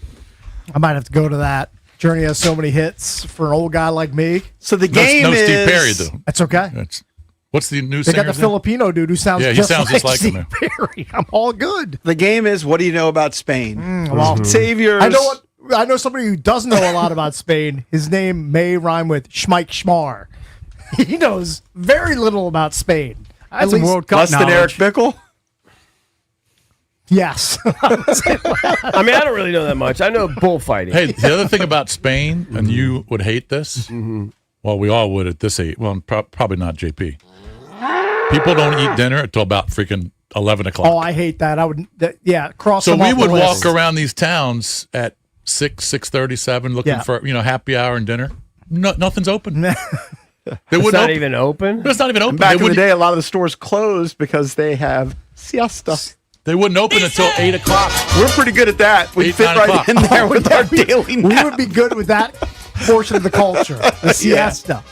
I take my siesta around noon. It's a little earlier than the Madrid siesta, I'm guessing. All right, let's go to the phones. What do you know about Spain? By the way, dinner at 10 o'clock or 11 o'clock, that is a war crime, my Oh, friend. man, it's- that is Guys, absurd. Well, it's so bad for you. They- I mean, when do people start work? They start work at like 10 a.m. or something? They never work. Whenever they show up. They never work. They still work. Let's go to Alton, Richmond. Alton, what's up, bud? What's up? How you doing, man? Hey, All right, Alton, have you ever been to Spain? Never. Would you ever go to Spain? I said never. No, I'm saying, would you ever want to go to Spain? Yes. I love to travel, but I just haven't been to Spain. Oh, okay. All right. Okay, all right. All right. Hope What's you- the hope most you like midnight exotic dinners. What's the most exotic location you've traveled to, Alton? I have been to the Bahamas. Now, there you go. Pretty exotic. I love that. Tropical. That's someplace. I love that place. Nice. It's nice. It's out of the country. You need a I'd passport. much rather go Yeah. there than Spain. All right, Alton, what do you know about Spain? All right, this is easy. It's a mix of red wine mixed with lemonade, fruit, and spices. What is it? Yeah. Oh, you got it, Alton. Just say it. Sangria. Close. I don't know. It's not Go- Sangera. Valdez? It's Sang. What do you think? No, that's a no. Sorry, Can't give Alton. it to him. Oh. I mean, they're very persnickety about Come how we on. give away the prizes. The answer has to be correct. All right. He did not give a correct answer. Let's go to the next All right, contestant. let's go to Hugh in the Dina. Calling from the Dina. What's up, guys? So, Hugh, Hugh, do you know the Myers? Myers fan. No, I do not. what's the most exotic location you've traveled to? Ocean City. Glen Burnie. Probably. I don't. Or you just- I've been to the Great Barrier Reef in Australia. Oh, he's got that's his good. bubble. That's pretty good. He just did this. He said, no. Get that out of here. All right, same question for you. What do you know about Spain? It's they're known for this mix of red wine, which is mixed with fruit, spices, lemonade, whatever. Sangria. Thank you. Winner. Congratulations. What's he win? We'll hook you up with the $50 gift card to Oseo Korean Barbecue. That fantastic spot in the Lansdowne Town Center. They've got bold flavor, premium meats, house-made Korean sides that make every bite better. Oseo means come on in. That's Oseyo. He'd go get me some kimchi at Oseo. It's probably delicious. All right. yeah. Sangria's off the board. All right. We have more? Yeah, we have more four stuff? prizes. Dude. Oh, my God. All right, let's go to Jason, Capitol Heights. Hey, Jason. Hey, how you all doing? All right, good, Jason, man. this is a softball. It's a dish of rice, saffron, chicken, seafood, cooked and served in a large pan. Jason. Man, I was good. I was good with the sangria. I knew that A was Spanish dish has rice. Sorry. Let's go to the next contestant. Yep. All right, Keith and Laurel. Hey, Keith. Hey there, guys. Keith, name that Spanish dish. Rice. the details again. Give him Rice and what? give him the It's stuff. a dish of rice, saffron, chicken, seafood, cooked and served in a large, shallow pan. It's very. doesn't Yeah, it know. turns out Keith from Laurel, not that worldly. He's typing let's go to the next I'm not contestant. either, but I know what that is. Yeah. Go to Sean at DC. Sean, Don't same say question for you. Paella. Yeah. Yes. Yeah, He's also all right. the quarterback at Vanderbilt. All right. Congrats. We're going to hook you up with a pair of tickets to the Final Frontier Tour. It's an evening with Journey, Wednesday, March 4th at Capital One Arena. Tickets on sale this Friday, November 14th at 10 a.m. That's courtesy of Live Nation. All right. Who's up next? All right. You think they're not going to play Wheel in the Sky? They are. Definitely going to play that silly. All right, let's go to Mike Stone in Love. in No, Ashburn. so good. Mike, what's up? What's up? Mike. Agree was all I knew, I think, but we'll try it. We'll give it a shot. There Hey, Big Mike, there what's may up? be two answers for this, but I'm looking for one. In All right. Spain, where do they do the running of the bulls? Oh, God. I'll say Barcelona. Incorrect. Spain, all right, the Bulls. I added the in They don't have Spain a because Starboard I didn't there? want the Starboard and Dewey Beach to Yeah. be an answer. So Yeah. All right, let's go to the next contestant. I think your brother did that, right? Didn't he? Yes, do he that? did for about 45 seconds. That's insane. That's an insane thing to do. Jake, Alexandra, hey, buddy. Where do they have the running the bull? Hey. Not in Dewey Beach. Pamplona, and I did it. You did Oh, it? wow. he did it. Pamplona, that's right. Wow. Heard of that. How long did you run with the bulls? How close were you to a bull? I started in the main square, so not the beginning of the race where everybody gets killed, and I made it all the way to the end and almost got hit, but got to run around in the arena with them a little Nice bit. job. Man, that's pretty cool. That's pretty impressive. Well, you sound Thank you very much. adventurous. Long time listener, first time caller. Thank you. Hey, Well, well, you win congrats. a Thanks, $50 buddy. gift card to Oseo Korean Barbecue right there in Lansdowne Town Center. Yeah, All running we the got bulls one in more. Ashburn. He answers the Spanish question for the Korean barbecue. That's okay. Hey, it works, man. Whatever. Yeah. It's all good. Got one more? One more? We still have time? What do All you right, know about go ahead. Spain? Go ahead. We don't have any Go to Spanish Jim. barbecue. Jim and Clinton. Hey, Jim, we'll hook you up Hey, with how the y'all Journey doing? tickets if you can tell me the famous Spanish dance. Woman usually has a big dress, does like this. They do like this. I don't know how to describe it. He's got nothing. Also, Salsa, he said. No, that's not what I'm looking for. Go to Scott Woodbridge. Scott. There's also an animal that has a I think similar name. Yeah, I thought that was it. Yeah. Can you name the Spanish dance that sounds like an animal that's Like Sounds it like- sounds a lot like a. You know what? I can't give him hints. Yeah. Sounds like an animal. Scott. Yeah. yeah, lived in Spain for 10 years. Make the questions harder. That's flamenco. He got Yes, it. flamenco. Wow. All right. Say Oh, the he line. rolled He said it with a flair too. You get the tickets to go see Journey. What did thought you it was- learn, EB, about Spain you were going to give us? Like the It's top too late. site. It's too late. I already forgot. All right. Hey, you get the tickets. It's a They Capital said One the Arena. females are hot. Tickets are on sale this Friday, November 14th at 10 a.m. Hey, That's girl, hot courtesy out there, of Live No Nation. comment. He gets that evening with Journey, Wednesday, March 4th. So congratulations. We got to get out of here. B. Mitch and Finley up next.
The Capitals ended the Hurricanes' 4-game win streak with a huge 4-1 win last night. Logan Thompson looked incredible, made 30 saves in the win. Alex Ovechkin had a goal and an assist, along with Brandon Duhaime, Dylan Strome, Jacob Chychrun, each scoring for the Caps. John Carlson had 2 assists. And over in college football, Ohio State remained the number 1 team, followed by Indiana, Texas A&M, Alabama, and Georgia in the top 5. Texas Tech, Ole Miss, Oregon, Notre Dame, Texas, Oklahoma, BYU round out the top 12 teams in the rankings. Texas Tech moved up 2 spots, leaping Ole Miss in these rankings, and BYU, they've fallen down 5 spots after suffering their first defeat of the season. From the Crop Medcap 5-Star Sports Desk, Savannah McCann on the Fan.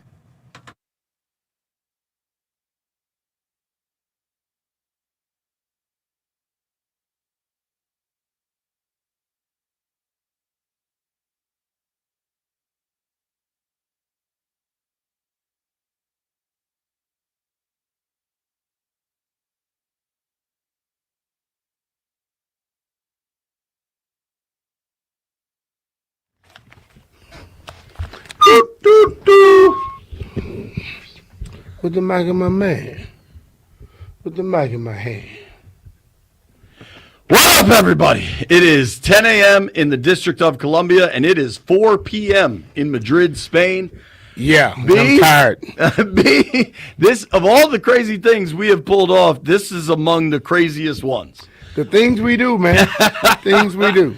All right. I basically left my house. Well, I left yesterday around 11:40, which would be 5:40 here. Sure. I got in this You morning. had to fly to Charlotte, right? Flew to Charlotte, then we flew a straight flight from Charlotte here. Landed at 5:18. Didn't get into my room until about 11:15. Oh, that's brutal. Because like we got there early, they didn't have no rooms. They didn't have the rooms ready. Ate some breakfast prior, and then got here. Well, went over to the stadium that we're going to be at tomorrow. The fact that you've already been to Real Bernabeu. Madrid. How incredible is that stadium? Taped 2 different shows, and now we're here. So I had a direct flight, which was great, but my direct flight was later, so I got in later. I can't really sleep on airplanes. I tried my best. Why not? I just can't be. I don't know. Just close your eyes. It's not at this point. You know, I'm trying. I was trying to sleep. I just can't really sleep on airplanes. So I landed at like 8:30. Had to clear customs, do all that. That was quick. I got to the hotel. So Dan Quinn was talking at 11 local time. Mm-hmm. I haven't slept. I get to the hotel because I knew I had to do TV stuff. I needed to take a shower. Like it's not a big stretch to have to take a shower. Luckily, my room was ready. So I was able to just go in the room, take a quick shower, Uber over to the Real Madrid practice facility where the Commanders are practicing. Everything went off without a hitch. And then we had to get here by 4 o'clock. And there was a confluence of events that I imagine Landfill, CK, Joey, everybody seemed kind of nervous. The text thread started getting a little jumpy. Hey, man, it happened. We good. We here. So normally we would never have had a time concern. But the Commanders legitimately had their longest Wednesday practice ever. They're the longest practice. Then they had shows, and then we had stuff we had to every get done. Uber that you call, they seem to take their time so you can cancel them. That's where things started getting dicey.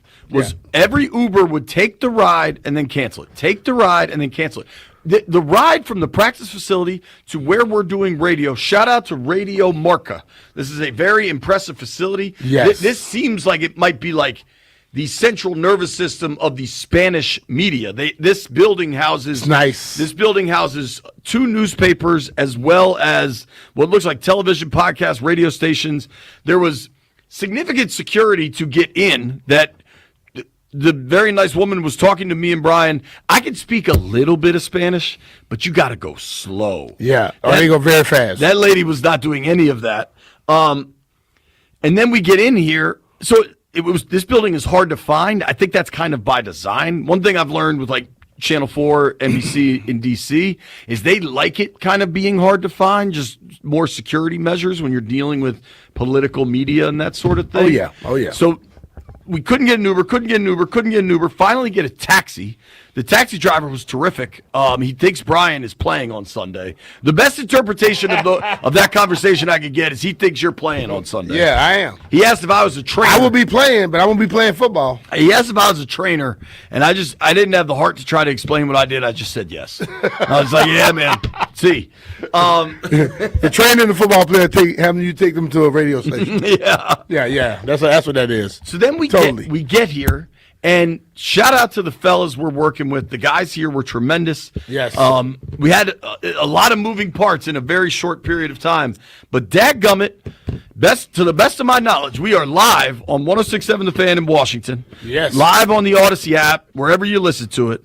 We're live on Monumental Sports Network, and I would argue, B, that shot looks pretty good. Shot looks good, and we seem to be sitting in some race car chairs. And we got race car chairs. Yeah, they feel good. And we're live on the 106.7 The Fan YouTube page. We got everything. I'm sure up. the chat is up and running. Everything is up. We're here. We've made it. We're both completely exhausted, and I think it's worth pointing out, the only time you and I were this tired going into a show, I've never been this tired going into a show. What about at Arizona Red Eye last year? This was worse because I slept maybe an hour on the plane flying here, and that was almost an 8-hour flight. And then when I was sitting there at the in the hotel, I could not fall asleep. So I'm working on an hour. So it's gonna be crash landing later on. Promise you that. Listen, if we're having some technical difficulties, maybe it sounds distorted or something, we're working on it. I got my best guy on it, but we do have a bit of a language barrier here. So we're working through everything. We'll get it done.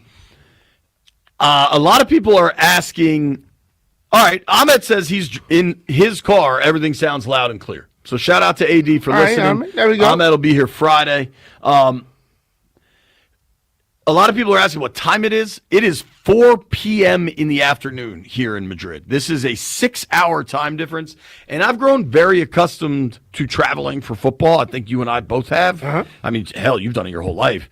But generally, we're losing time. Go to the West Coast, you're 3 hours behind. Yeah. Go to Chicago, you're an hour behind. Being ahead of everyone is very, very different. It is. Like, the day is wrapping up here, and people are just getting warmed up at home. Like when Dan Quinn spoke this morning, I don't know that I had ever had fewer interactions on coaches' information than this morning. And I had to remind myself it's 5 a.m. at home. Yeah. Like folks just aren't checking their phones quite yet. No. But we did get to. So you've already been to the stadium. What is that stadium like? I don't think I'll go. Maybe I'll go do one of these tours. It's cool. I was in there for about 45 minutes, but I walked in, went through the doors, boom, boom, sat down, went down the stairs, and was on the show. And then from that point, we immediately came over to the stadium where I saw you at, the practice facility. The practice situation was interesting. So Real Madrid, understandably, has... I mean, their facilities feel like a swanky Beverly Hills apartment building. You know what I mean? Like it's like it's modern it's and very cool. corporate. Yes, that is a well-run ship. That is a tight ship. You're over talking there. about like 5-6 floors. Look like to me. Yeah, with all the fields in the back, and it's. So I've seen no practice facility that looked like that. Never. Not that big either. And dude, I've been to another European soccer. I've been to Tottenham Hotspur's practice facility outside of London, and it was. They might have had as many fields, but not nearly the buildings and the build out. It felt like futuristic almost. And a lot of security, understandably, because I think. Oh, yeah. I mean that Real Madrid thing is serious around here. Does Mbappe play with them? I saw a ton of his jerseys today for some reason. Maybe he does. White Brian? What do you I know got he makes on a that? lot of money. He sure does. And a lot of times those guys bounce around. So Yeah. maybe he has played here. Maybe we should get a Real Madrid update. But what was wild, did you walk up to the practice field or were you doing shows then? You came up, you were up there, right? Didn't you guys do a show from the practice field? No, I didn't go out to the field. So our like home base was this big press conference room. That's where Dan Quinn talked. Eventually, that's where other players talked: Cosme, Biotish, Luvu, Wagner, Marcus Mariota, and that was kind of where we were like held. And then they put out a really nice food spread, which I don't know how you missed. Dude, I was in the area where you saw me the whole time. That one room was too bright, man. You needed a break. That room. Yeah, but as soon as I get ready to move, they call me to go outside by the Real Madrid sign. Yeah, to do something. So then we had to walk out to practice, and they credit to the Commanders. They let us watch more. I think a little bit more of practice than they normally do. I think on some level, NFL teams recognize if you've traveled across the world, rather, basically, like let's let people get a little bit of B-roll. Hey, let them see a little more stuff. But you go. It was like not quite a 10-minute walk, but it was a significant walk. And you walk up by the dorms. So I knew European soccer clubs did this, but seeing it in person was pretty staggering. They have, it looks like dorms at a college campus. It's massive and goes on for blocks, like multiple city blocks. And I don't know this. I'd love to find this out. How young they start signing players? Is it? I kind of figured like 14, but for all I know, it could be like 10. I think people have signed younger than that, or they're in the system. Like the way we start looking at guys in football, they do the same thing in soccer. Right. And they pick out the good ones early. But the difference is and they just go. But they go to these they have these camps and stuff for them, and they're there from the moment they decide this is one of the guys all the way till they make it or not. Well, I don't know. It was really, really impressive. Academies, that's it. Bam. Academies, correct. It was really impressive. So I don't. This on here say academy players can be as young as 3 to 5 years old. 5 to 6 years old. No way. Really? They listen, bro. They know what they're looking for. Just like in football, you see somebody. Oh yeah, he's gonna be one. You think they don't know in soccer? I guess. So I'm getting conflicting reports on the audio. Multiple people are telling me the audio sounds good. I'm happy to try to figure that out in the break. I might need to break out like the Google Translate or something. So we say all that, how impressive certainly Real Madrid has been. Mbappe plays for them. But listen, man, if the audio is horrible, this thread would already told you. Right. And Joey's saying we sound good. So we're just going to keep on trucking here. The reason we're here is for the Commanders game, Commanders-Dolphins. And I'm not sure there's a ton of buzz in the city, but I think as we get closer to Sunday, it'll continue to grow. There's a lot of people on the way. That's the thing.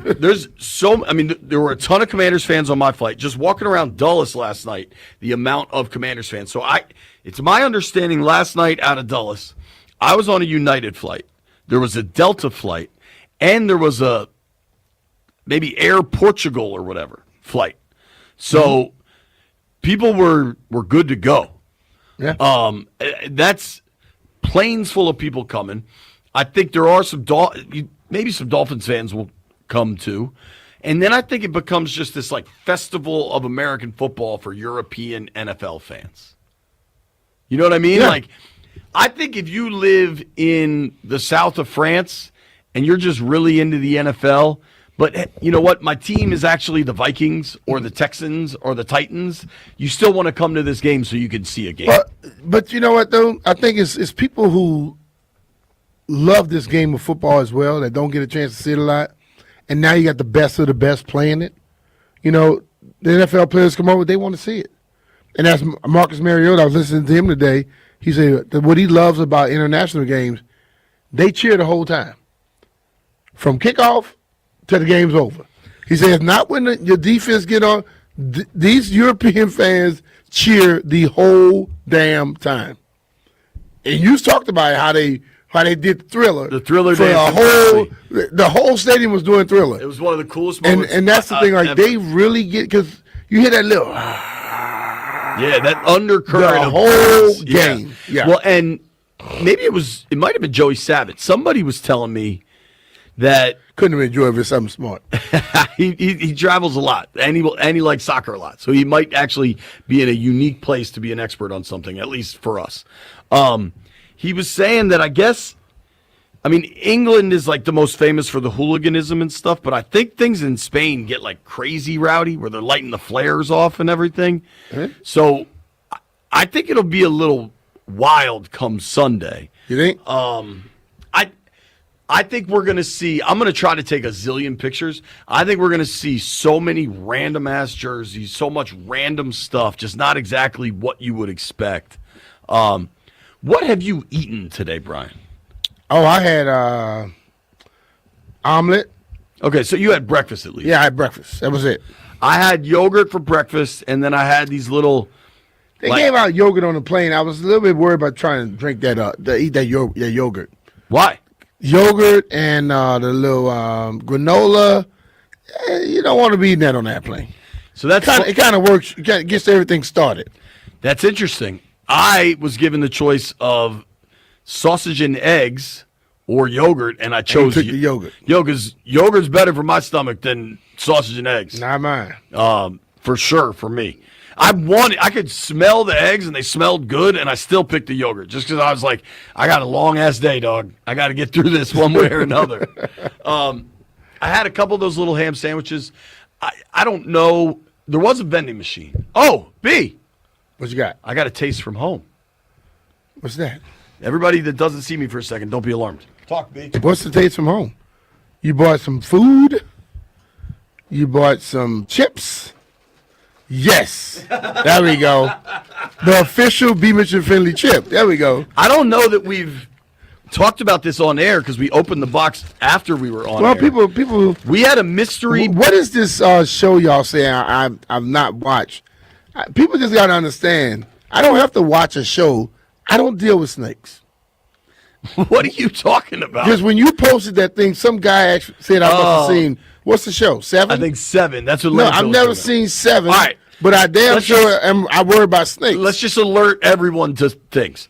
On Monday, when we were all last in studio together, we got a mystery box delivered to my name. And I was like, all right, let's open it. We opened it. Jeff filmed it, put it up on Instagram. B backed away as I was filming. Damn strippy. Because he was unsure what was in it, and he was playing it safe. And that's fine. But what the box revealed was the number one addiction of the B. Mitchell Finley program, our favorite snack, Fritos Honey Barbecue Flavor Twists. They're so good. Help yourself. Some mystery benefactor sent us a box. Like a legit box. I don't know. What would you say that is? Like a 2x3 box? Yeah, it's a lot in there. Now, let's be clear, Chris Kynard, Cluster Buster. The box is in CK's office so people don't ransack it. CK locks his door. That's the only place people don't mess with in that radio studio is CK's office. So I know how many Fritos are in that box, and we better not have any fewer. But we're gonna need to acquire some food. We're gonna need copious amounts of caffeine. I am debating. I've never been a coffee drinker. I might drink some coffee today. You got a soda right there. I know, but that Coke Zero doesn't slap like the Diet Coke does. So you know all the talk of like the chemicals we get in our food in America that they just don't allow over here. Yeah, you can't get Diet Coke in Europe. Yeah, you get Zero. Yeah. And it tastes a little different than the one you get at home. But I want whatever's in Diet Coke. We believe in making money no matter how much we home you. Whatever that chemical is, chemical imbalance. Listen, let's be honest. If you listen to this show, I'm probably chemically imbalanced. Just give me the Diet Coke. All right? It keeps me, it helps me turn the knobs, as the kids say. Maybe I'll drink coffee. I don't know. I like espresso martinis. You think we can get those delivered here at Radio Marca? I don't think the Cluster Buster want to hear that. Fair point. I don't know if Uber. Here's what I can tell you: Uber doesn't work, so I don't know if Uber Eats is going to work. if you ever want to just get like a martini or something like that, just get it. Put it in a can that you can't tell. Don't say, well, how do we get martinis? I keep telling you that. I'm going to be honest with you. I don't actually, like, we're on the air till 8 o'clock local. Mitch Tischler's already trying to get me to agree. They may have siesta here.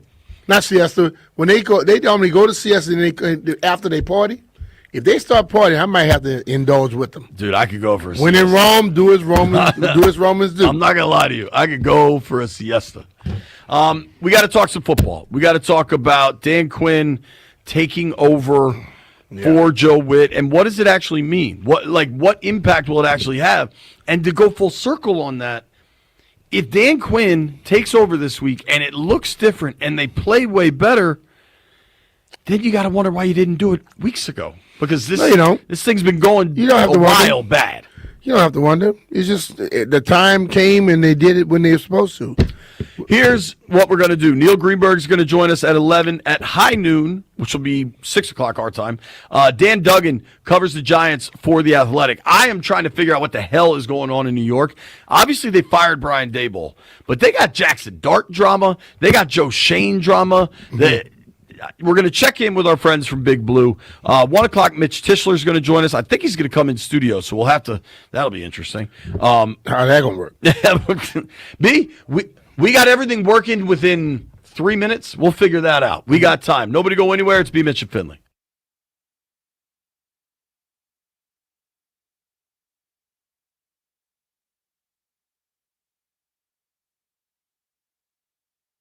Hey, it's Brian and JP here. If you want comfort and convenience wherever life takes you, then you need to turn to Ruud. With Wi-Fi compatibility, you have full control of your heating and cooling system right from your phone. Forgot to turn down the heat before vacation? You can adjust in seconds. Plus, you'll get alerts if something's not right. These guys are the absolute best, and they've installed new systems in my house, and I felt the difference instantly. You feel the difference instantly because they control the humidity. When you control the humidity, you control the comfortability of your home, and you get top-notch performance. Plus, with Ruud, you get none of those noisy interruptions. You never hear the system come on.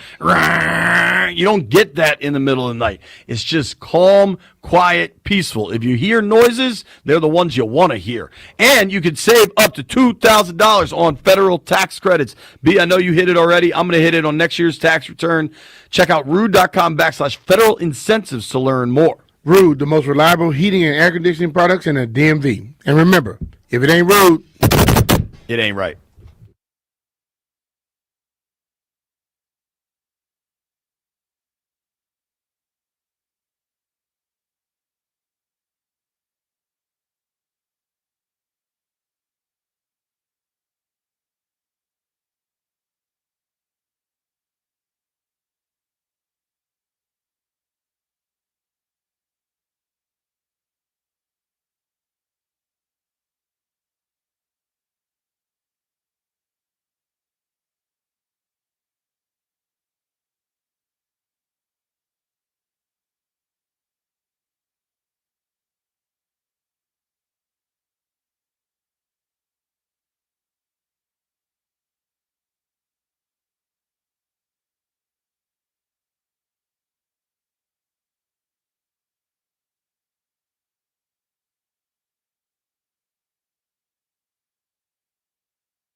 This sports update is brought to you by the Reynolds and Power Home Team, Keller Williams Realty.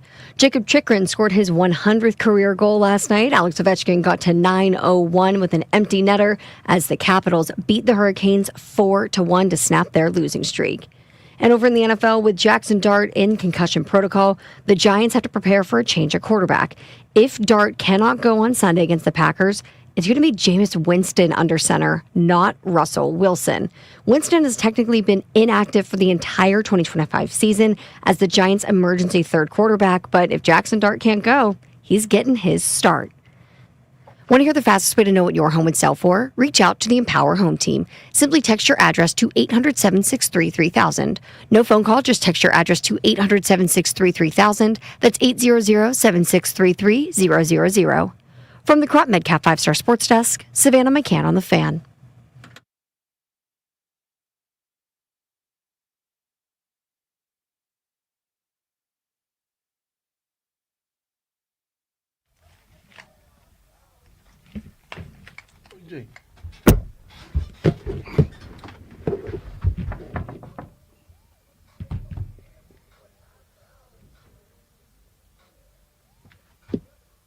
On the radio, man.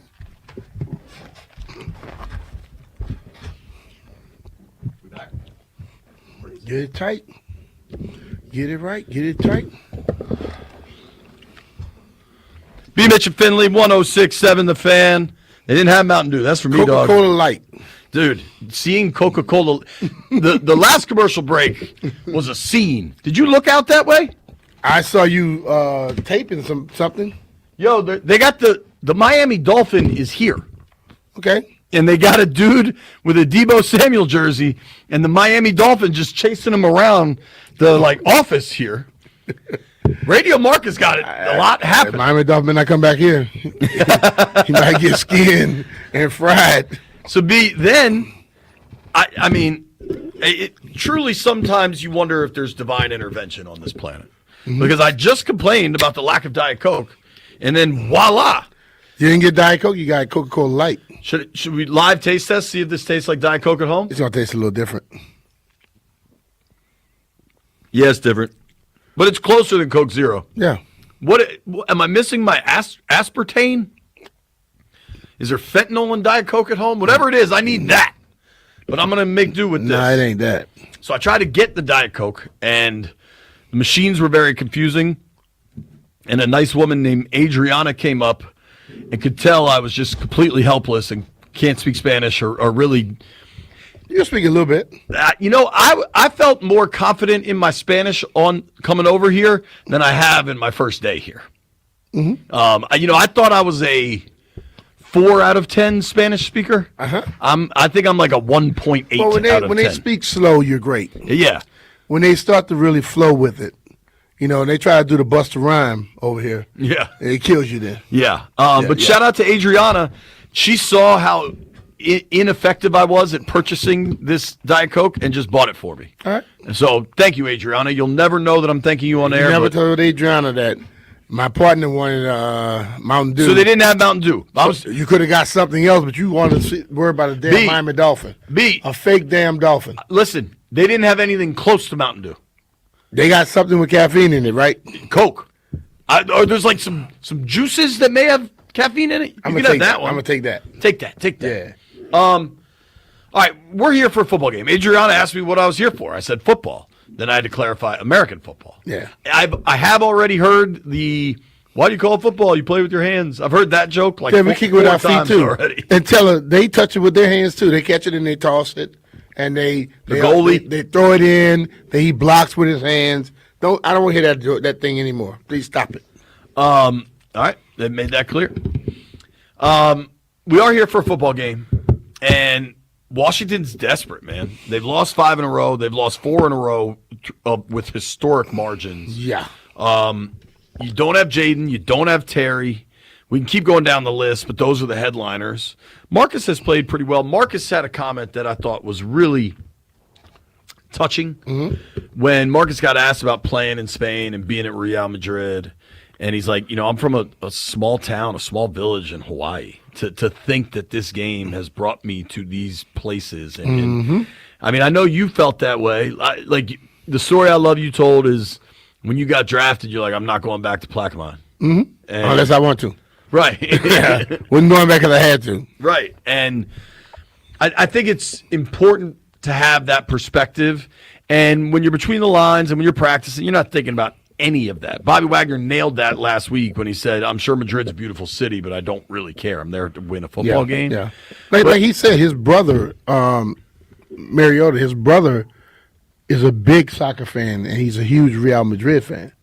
His brother is more excited, and he's here with him. Oh, that's cool. He's more excited about this than Mariota. Mariota's like, I'm here for my job. But my brother is like enjoying all those things. I love that. So, but Dan Quinn spoke at length this morning.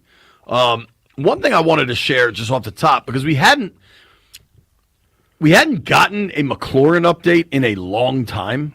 Like the last time we had heard Terry's latest status, I think wasn't even in November, and it's now November 12th. So I asked DQ just, what's up with Terry? Where are we at?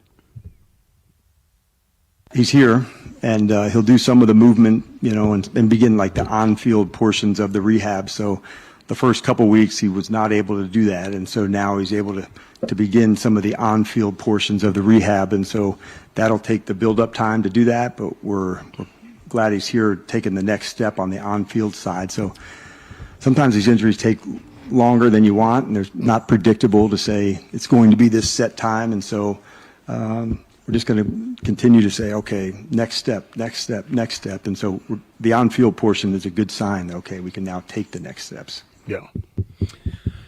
Fair, right? Totally. You'd love to get one thing that I can't help but think, and I think fans might disagree with this. And you were on the text thread. I bet it with Bees. Bees gave me odds that Jaden won't play again, and I'm like, I think he plays again. I think Terry plays again, and I know there's this like undercurrent of just shut everybody down. That's just not football. Man, that talk right there. I know people do it and they act like it's care, but that's not what football is all about. Just not. I think those guys will play again. It's not going to be until after the bye in the earliest, but we'll see what happens. Yeah. Obviously, the biggest story this week, though, is Dan Quinn taking over the play calling and then the defensive play calling, and then specifically, what does that look like? What is that process? DQ now is on the headset, making the calls, getting play after play after play. And number one here, Landini, Dan Quinn explained what that's going to look like. It's more in the preparation phase, Nikki, going to that. And so obviously I'm always involved with the defense, but, team meetings and special teams and those are staying the same, but, just in and out of the practices. And it's been a big collaboration so far. So all is good. So, but I think what people have to understand is this, okay? Dan has a history of calling defenses and being very good at it. So he has that experience. And when you are a play caller with that level of experience, just like an offensive play caller, you know how to string things together to disrupt somebody. Just like when you first started doing radio, first started doing TV or anything, the first time you had to start going in and out of breaks, wasn't that smooth, wasn't as good. But as you kept doing it, it got better and better over time. Right. Joe may know as much about the defense as anybody else, but it may just be that flow right now is just not hitting for him. You know what I'm saying? We watch offensive coordinators come into this league, and it just seemed like you could predict what they're about to call. And then all of a sudden, give them 2, 3, 4 years into it, they're like, you go, oh, Lord, he's switching up on me now. And I think that's the ultimate thing where Dan may be able to call some of the same things that Joe was calling. He just called them in a different rhythm, in a different order, to where they get more of a impact from it. And if you see something like that, it's not that just the other person was just hard. It just don't have enough experience to know how to string it together just properly. I agree with that. And Tischler asked a good question of DQ. Hey, you're obviously going to be taking on the defensive play calling snap after snap, you're going to be busier. Who's going to help you with the head coaching stuff? Because there's a lot going on all the time. Yeah. And we've talked about this at length. Dave Gardy plays a big role in clock management, timeouts, all that stuff. Last year it was excellent. This year it's been disjointed. I think a lot of that is more execution by players. But DQ explained that Gardy will continue to have a big role, but also that Brian Johnson is a guy he leans on. And that kind of stuck with me because if you remember, gosh, it feels like a different lifetime ago. But if you remember when they had the Brotherhood Bowl, when they had that week off in between training camp practices, I believe Brian Johnson was one of the two head coaches He was. that week. Clearly, DQ views passing game coordinators, I think he's assistant head coach, Brian Johnson as somebody that could be a future head coach. You get that vibe, right? I don't think you continue to lean on him in these specific situations if that's not the case. I want to get into a little bit more from Dan Quinn, and we're going to get into, what is at stake here for Washington as they continue. Greenberg's joining us at 11:30. I'm very excited about this one, B. We have Landfill's 44 problems with the Commanders. 44 in honor of them giving up 44 points in 2 of the last 3 games. Then we're going to talk a little Giants. We're going to talk a whole bunch of football. Not football. Nobody go anywhere. It's B. Mitch and Finley.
B.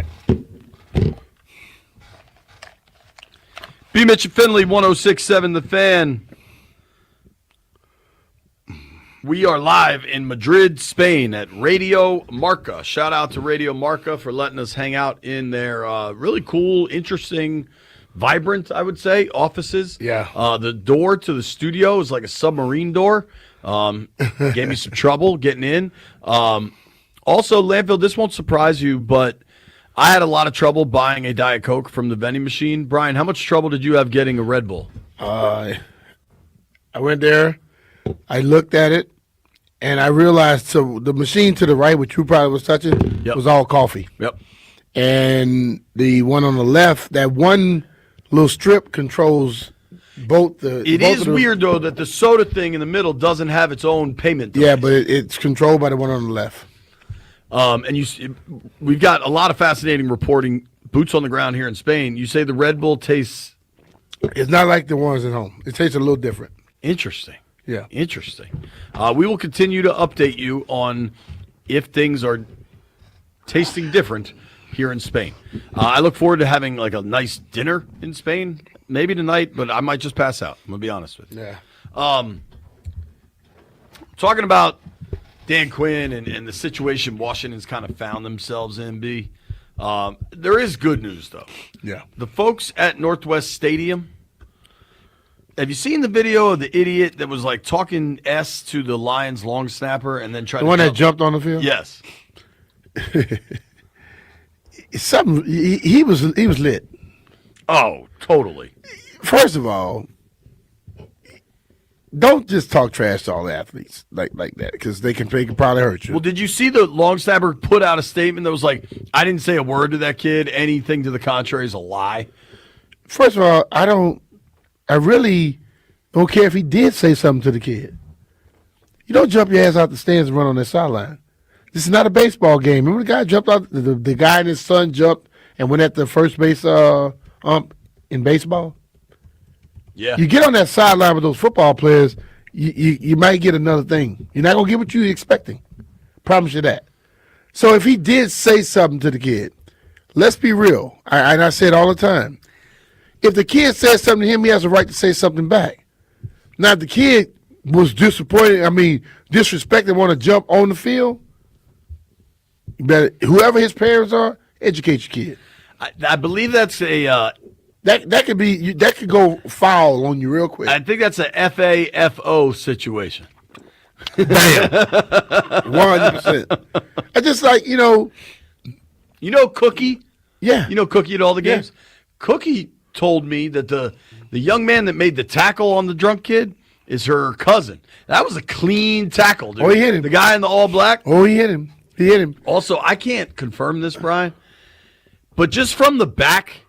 The kid that jumped on the field and got smoked kind of looks like Terrence McClarence. Jeff, did you notice that? Nah, he didn't look like Scarence is not it. That dude's a little chubbier than Scarence. He's a little chubbier and a little shorter, but he kind of looked like him. Like it could be a Scarence, Terrence McClarence relative. Then when they start taking him off the field, you see he trying to put his shoe back on? His shoe's gone, buddy. I wanted to play this audio real quick. It's going to be number 8, Landfill. So you and I haven't seen each other. So have you seen the video emerged of Amon-Ra St. Brown punching Duran? And I don't think Javon Kinlaw was making that story up. Well, he wasn't making it up. If you saw it, you see the video. Right, but the video didn't emerge till Tuesday. But still, when he said it, the way he was reacting with the ref, and see, this is my NFL. Hope you're listening. Hope it gets to you. I've said over and over again, the Zebras are there to uphold the integrity of the game, not just the football players. Your referee saw Amon-Ra St. Brown punch him, push him in the face mask, didn't punch him. I don't care how big or small he is. He punched him in front of your guy, and your guy did nothing. If that guy had called the penalty on him there, ejected him, Duran don't have no reason to think he got to get him back, right? Even if he just throws a flag and it's throw the flag, get the yards. 15-yard penalty. But the referees have to stop acting like they don't see stuff And then when the other guy retaliates, now they want to throw it. You don't get the right to just do that up front because he threw a punch, and he should have been ejected. And if the referee looked right at it, you could see him looking. He's right there. His ass shouldn't be refereeing this weekend. He was right there, dude. He should not. And that's what you got. If you start making them be held accountable, then all of a sudden you can get the game going better. But this stuff about what they don't call and then they later on want to call something, it annoys the hell out of me. All of that said, Duran still can't do that either. No, he can't. He can't. But still. But so like I said, if it does, if you, this is basically what that looked like. Oh, you gonna just let him punch me, and you're not gonna do nothing about it. Correct. Okay. You know that can eat the hell at you. But I wanted to play this.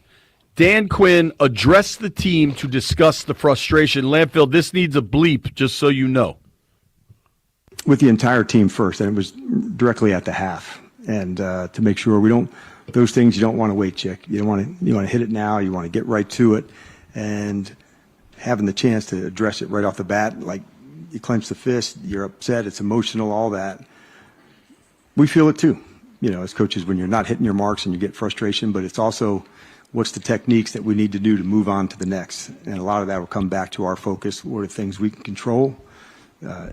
Expect that it's going to feel off and feel shitty when it's not going your way. And so how do we turn ourselves into the next space, into the next moment? And that's what we work on. So our mental game, that's where we try to dig in on that. I asked a question. If he had slapped him with an open hand, would he still be fine?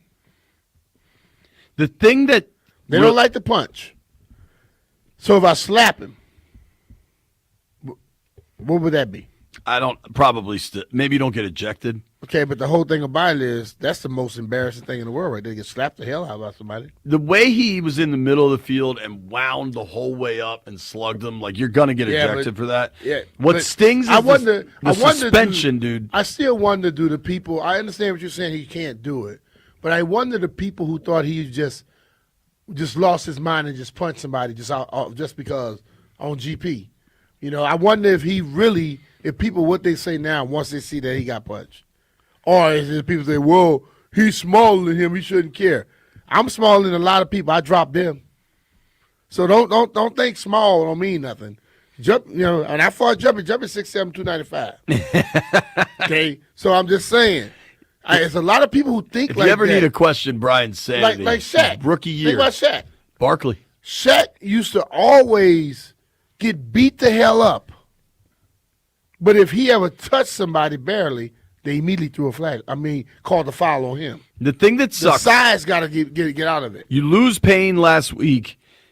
The way that game was going, Lose him this week. with or without Payne, they weren't winning that game. Yep. Payne this week against a guy like Tua that gets real shook real quick with pressure in the pocket. Losing Payne this week hurts a lot. Yeah. And seeing the other video, knowing that came out after the appeal. But the thing of it is this though. Derek Thomas, John Runyon, Troy Vincent, if they haven't seen that video, that's their problem. That's their problem. And if they saw the video, Because if Duran was able to get it, somebody and if had they it. saw that video and immediately just say, "Well, we're going to uphold everything," then that's wrong too. Especially if Armando getting on if he don't get a fine, he threw a punch. They could go back and do. They went backwards and tried to suspend Frankie Louvu. They can go back and fine him too, right? Probably. Yeah. So they need to. When we come back, Neil Greenberg joins the program.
This sports update is brought to you by Fairfax City, where innovation meets community and every business has home field advantage. The Nationals announced that they have hired Simon Matthews as their new pitching coach. He'd previously been an assistant pitching coach with the Reds. He's continuing that trend of young guys joining this franchise. At just 30 years old, he'll be the new Nationals pitching coach. Speaking of baseball, for a second straight year, the Brewers' Pat Murphy is NL Manager of the Year. Murphy became the third manager to win the award in consecutive seasons, but then last night we also got the fourth. Stephen Vogt of the Guardians, he repeated as AL Manager of the Year. Vogt has now won the hardware in each of his first 2 seasons as an MLB manager. Fairfax City is where businesses like Textor thrive, with modern offices, great staff, and powerful connections through the Mason Enterprise Center. Discover more at gofairfaxcity.com/business. From the Crop MedCap 5-Star Sports Desk, Savannah McCann on the Fan.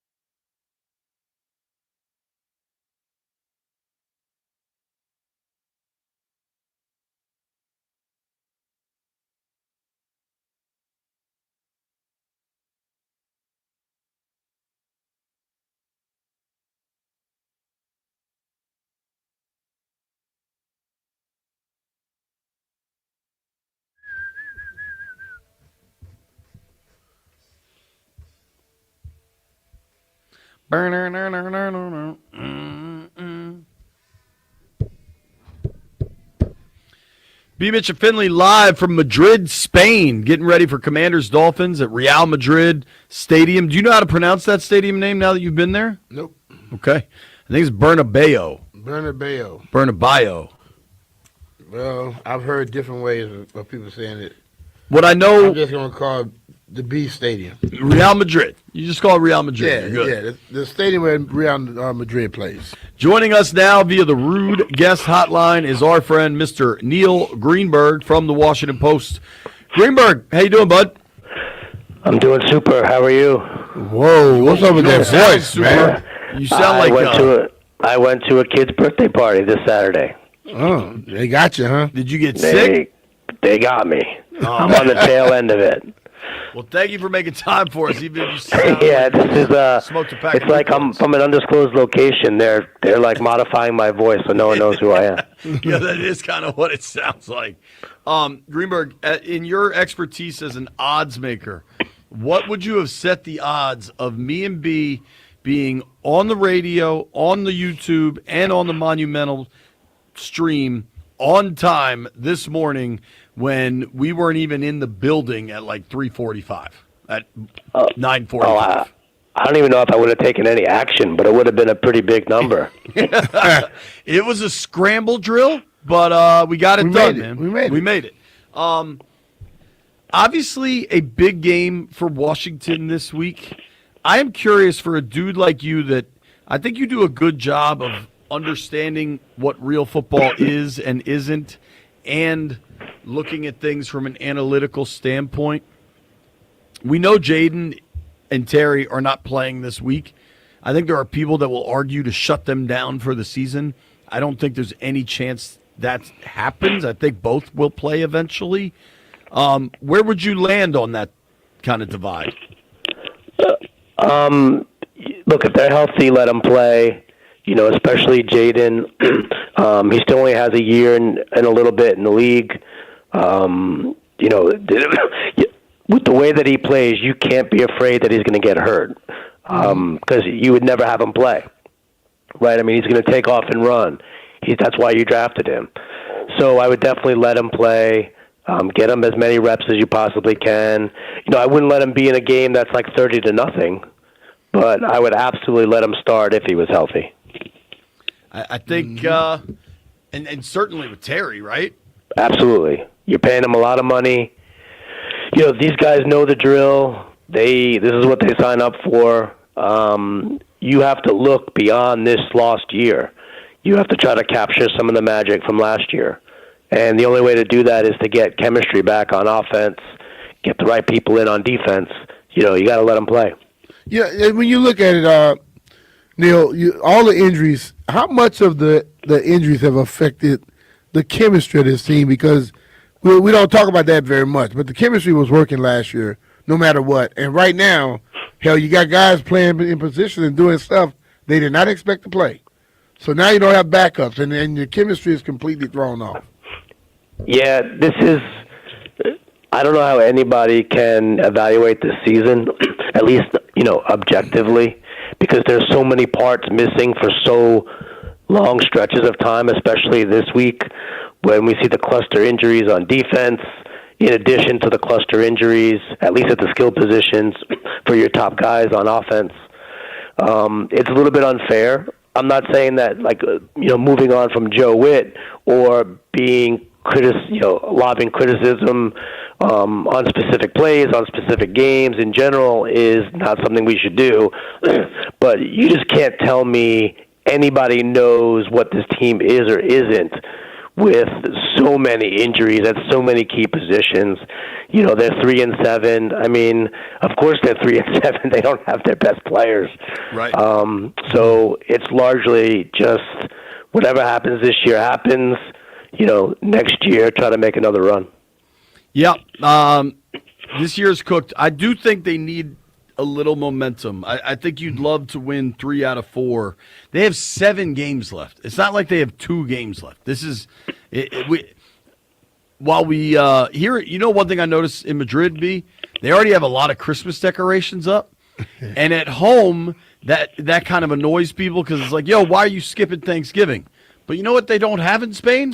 Thanksgiving. Yeah. So they can go straight to it. Yo, Feliz Navidad, amigo. We have a whole month and a vacation to go. A holiday to go through before we jump to Christmas. Greenberg, are you surprised at all their dogs to Miami this weekend? No. I mean, they got so many injuries, and Miami's coming off of what looks like a really big win the week before. I have this game pretty tight. I think the injuries definitely tilted towards Miami.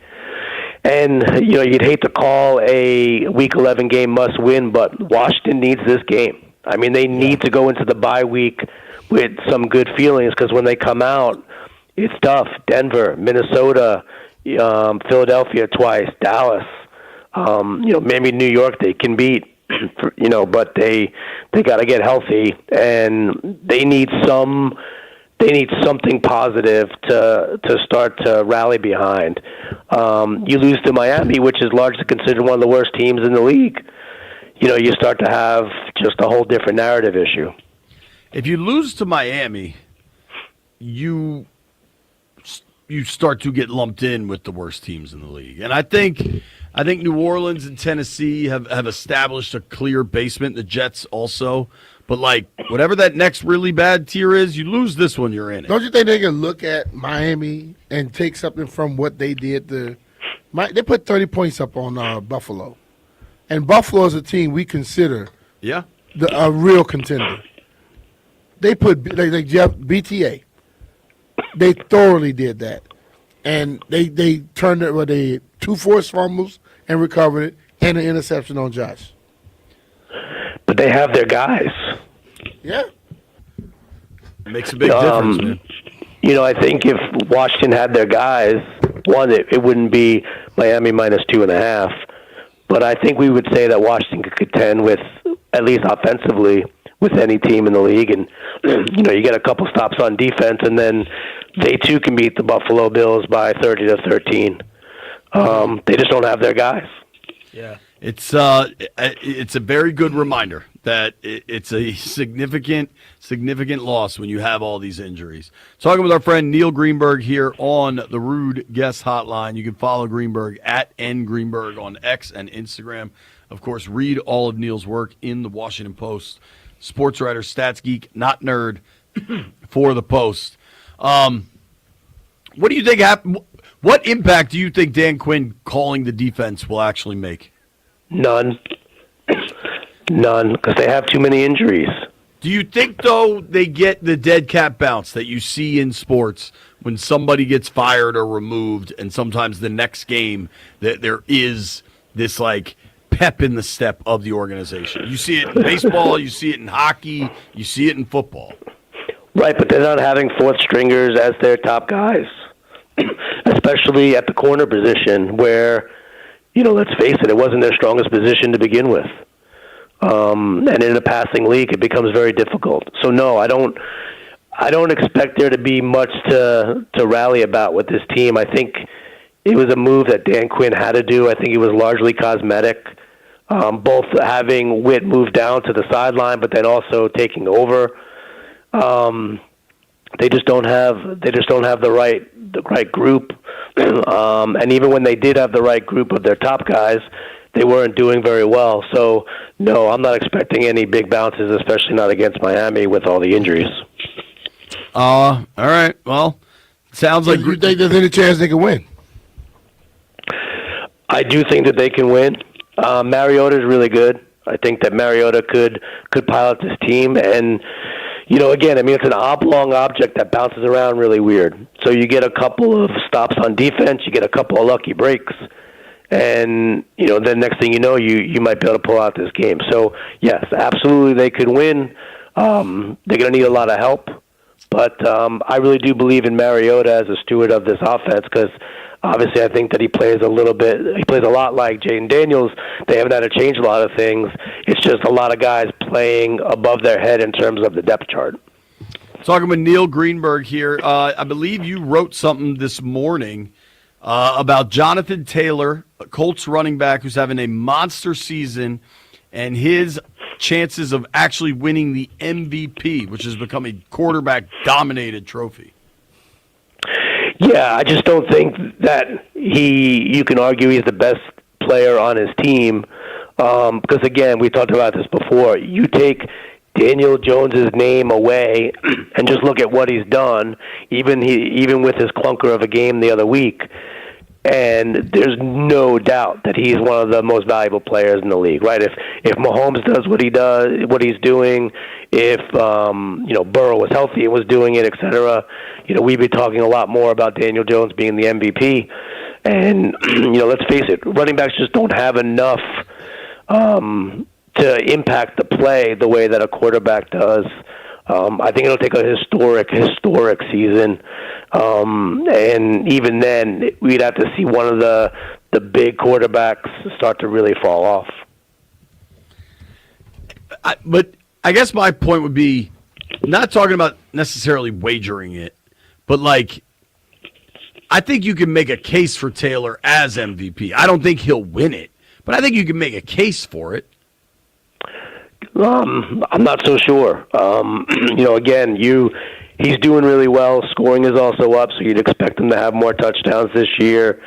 I don't know if he's on pace for 2,000 yards, even with a 17-game season.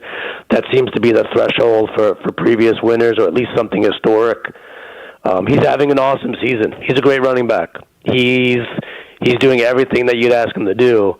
I just don't think modern football lends itself in a way that you can make the case for a running back to be a most valuable player when you have the Patrick Mahomes and the Matt Staffords of the world that could have one good game and they are immediately become the favorite and no one's even talking about anybody else. Hey, we always say they need to have 2 awards, one for quarterbacks and one for everybody else. They do now with that Offensive Player of the Year. With Offensive Player of the Year, that could be a quarterback one year. I know, but typically they give that to a non-quarterback. I think they've admitted they have a quarterback MVP problem. Greenberg, where do you land on Matt Stafford as a Hall of Famer? Great quarterback. He's doing great. He's another guy that I think, is kind of I think the world's waiting for Patrick Mahomes to become the MVP. I think that if he gives any sort of indication that he could be that guy, he's going to win the award. I don't think that you're going to find Sam Darnold overriding him from a narrative perspective. I think the only one that has a chance to do that is a guy like Matt Stafford, a high-flying quarterback that can score touchdowns, puts up a bunch of passing yards per game. He's really the only one that could have the type of games that could push the spotlight off a guy like Mahomes, even though Mahomes is kind of on the outskirts. So I think that he looks really good this year and could very well be the eventual MVP once this is all done. I know you do your own power rankings every week. Who's your best team in football? We're going to go through ours in about an hour, but I'm curious who you've got at the top. I have Kansas City and Los Angeles Rams at the top. Hold on, Greenberg. How much do you love that he still just rides with KC? Well, because I like it because he knows what they have. But I put the Rams up there, jumping up there now since they handled the 49ers. Remember? Yeah, you said that. I said if they handle the 49ers, then I can see them being one of the best. It's a really slim margin, and that's why I try to put them in tiers, because we can have a discussion of where they belong kind of in the tier. Like if you make a case for the Rams, it's hard for me to argue. I don't necessarily think like it's statistically significant, the separation that I have between 1 and 2. But yeah, I have Kansas City, Los Angeles, and then Buffalo 1, 2, 3, with Seattle and Indianapolis behind them. Seattle at 4. Okay. What about Philly? Sirianni made a gutsy, if incorrect, call the other night on 4th down, deep in Green Bay territory. What did you make of that call? What do you make of where the Eagles are? I love aggressive calls. I have the Eagle as 7, but again, you can convince me they're the 5th best team. They're the 4th best team. They had a little bit of an off night offensively. I think everyone was kind of hoping they would come out and just blow the doors off the joint, so that we wouldn't have to have this type of discussion where it's, there's really no team that's far and away the best team like we saw like with New England all those years, or the Rams, et cetera. There's a lot of parity at the top, and I couldn't make a case for Buffalo to not be number 1 with any sort of conviction, because there's just not enough separating the top teams. We know who the really good teams are. We know who the really bad teams are. But then it's really just, educated guessing. And I think Philadelphia is a definite top contender, but I think that they're probably behind some of the other top teams like the Chiefs, Rams, and Bills. When does the Eagles' defense let them down? Because the offense, they keep playing these tight games, and the defense is hell for them. But eventually, defense get tired. Well, we might see it this next game against Detroit, right? Detroit could really tax that unit. So could the Chargers coming up, and then they have Buffalo in a couple weeks. So I think this next game we're going to start to see if there are cracks in the foundation for Philadelphia. They're going to start to show, or we could be talking about them as a top 3 team if they really take care of business against Detroit and have a big game on Sunday night. Sunday night should be a good one. I'm excited to watch that. It comes on at 3 in the morning here, though, so I'm not sure how much of that I'll see. Real quick, big win for the Caps last night. I think that was last night. The days are kind of getting away from me here. But I feel like beating up on the Hurricanes matters. Yeah, I mean, the Hurricanes are one of the best teams in the league. Washington needed a win. They got to find a way to fix their special teams. That's really what's holding them back right now. I know there's no precedent for it, but maybe decline power plays. Who knows? Just do some out of the box thinking and just say, what, we don't want it. We want to just put our 5-on-5. Has anyone ever done that? No chance, right? No, I'm just saying, like, that seems to be the problem for them.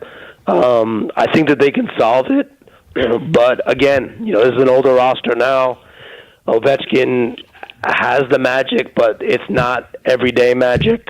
And, they're just going to have to figure out a way to start getting stuff done on special teams if they want to start to make a real headway in the league. Dude, our boy Ahmet keeps asking this question. I want to ask you, who finishes the year? Who does the bet is, does Ovi have more goals than the Wizards have wins at the end of the season? Yeah, he should have 20 goals, right? You would think.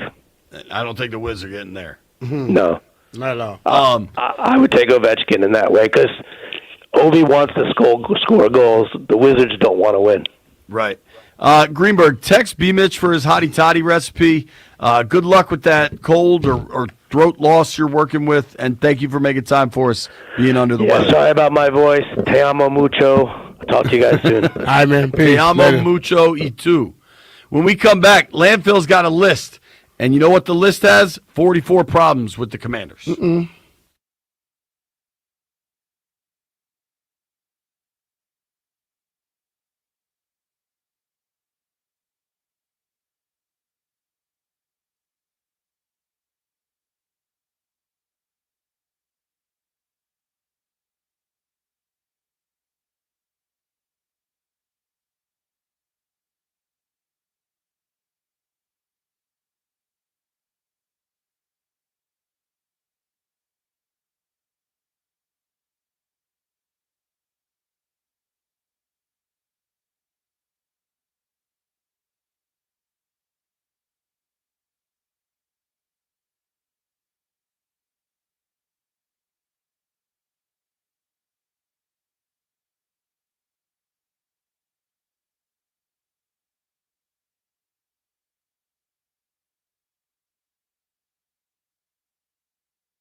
This sports update is brought to you by Melwood. The Commanders have designated safety Will Harris to return to practice, opening up his 21-day window to be returned to the active roster. Harris, who signed with the Commanders during the offseason, suffered a fractured fibula back in Week 3 playing against the Raiders, but his 21-day window has now been opened. And tonight, Washington faces the Houston Rockets after C.J. McCollum scored 42 points in the Wizards' overtime loss to the Pistons. You can listen to that matchup live right here on 106.7 The Fan. 8 p.m. is tip-off. Support people with disabilities in your community by donating your unwanted vehicle to Melwood. Donating is fast, free, and easy. Visit melwood.org or call 1-877-MELWOOD for more information. From the Crop Medcap 5-Star Sports Desk, Savannah McCann on The Fan.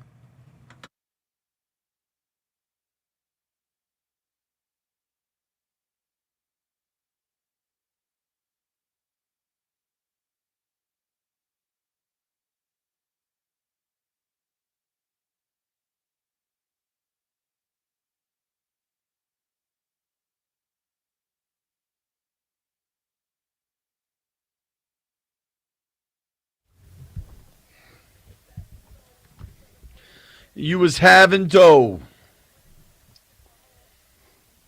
That's a lyric right there. They don't blame the show. B. Mitch and Finley, 106.7 The Fan. Jay-Z had 99 problems, but you know what wasn't one. Now, our guy, Professor Landini, has 44 problems with the Commanders. 44 problems in honor of them giving up 44 points way too frequently. Professor, take it away. All right. Yes. So by popular demand, I have created a list, 44 problems with the team in honor of them giving up 44 points on defense, and also because 44 is apparently what can fit on one page on Google Docs. So that works too. Number 1, the quarterback is hurt. That's a problem. Yeah, that's a big that lands at number 1. That's rightfully the number 1 problem. Yeah. And Marcus has been good, but Jaden is different cat. Yeah, clearly better. Number 2, they had a soft training camp. All right. Seemed like it. Number 3, they can't tackle. It's been a problem. Number 4, they can't cover. It's been a problem. Well, that makes a big problem. Mm-hmm. Number 5, they can't pressure the quarterback. Those three together are horrible. And number 6, they can't stop the run. I mean, when you add those factors up, you get a defense that you get a big factor. Nobody has done what they've done in the last 25 years. Mm-hmm. Number 7, the kicker sucks. Does he suck? Yes. He can't hit field goals over 50 yards, dude. This ain't the 80s. You're expected to do that these days. I am curious, and I bet Greg might even know this number and text in as soon as he hears us say this.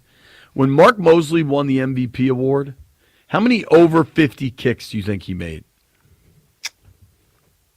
Mosley over 50. 1 or 2.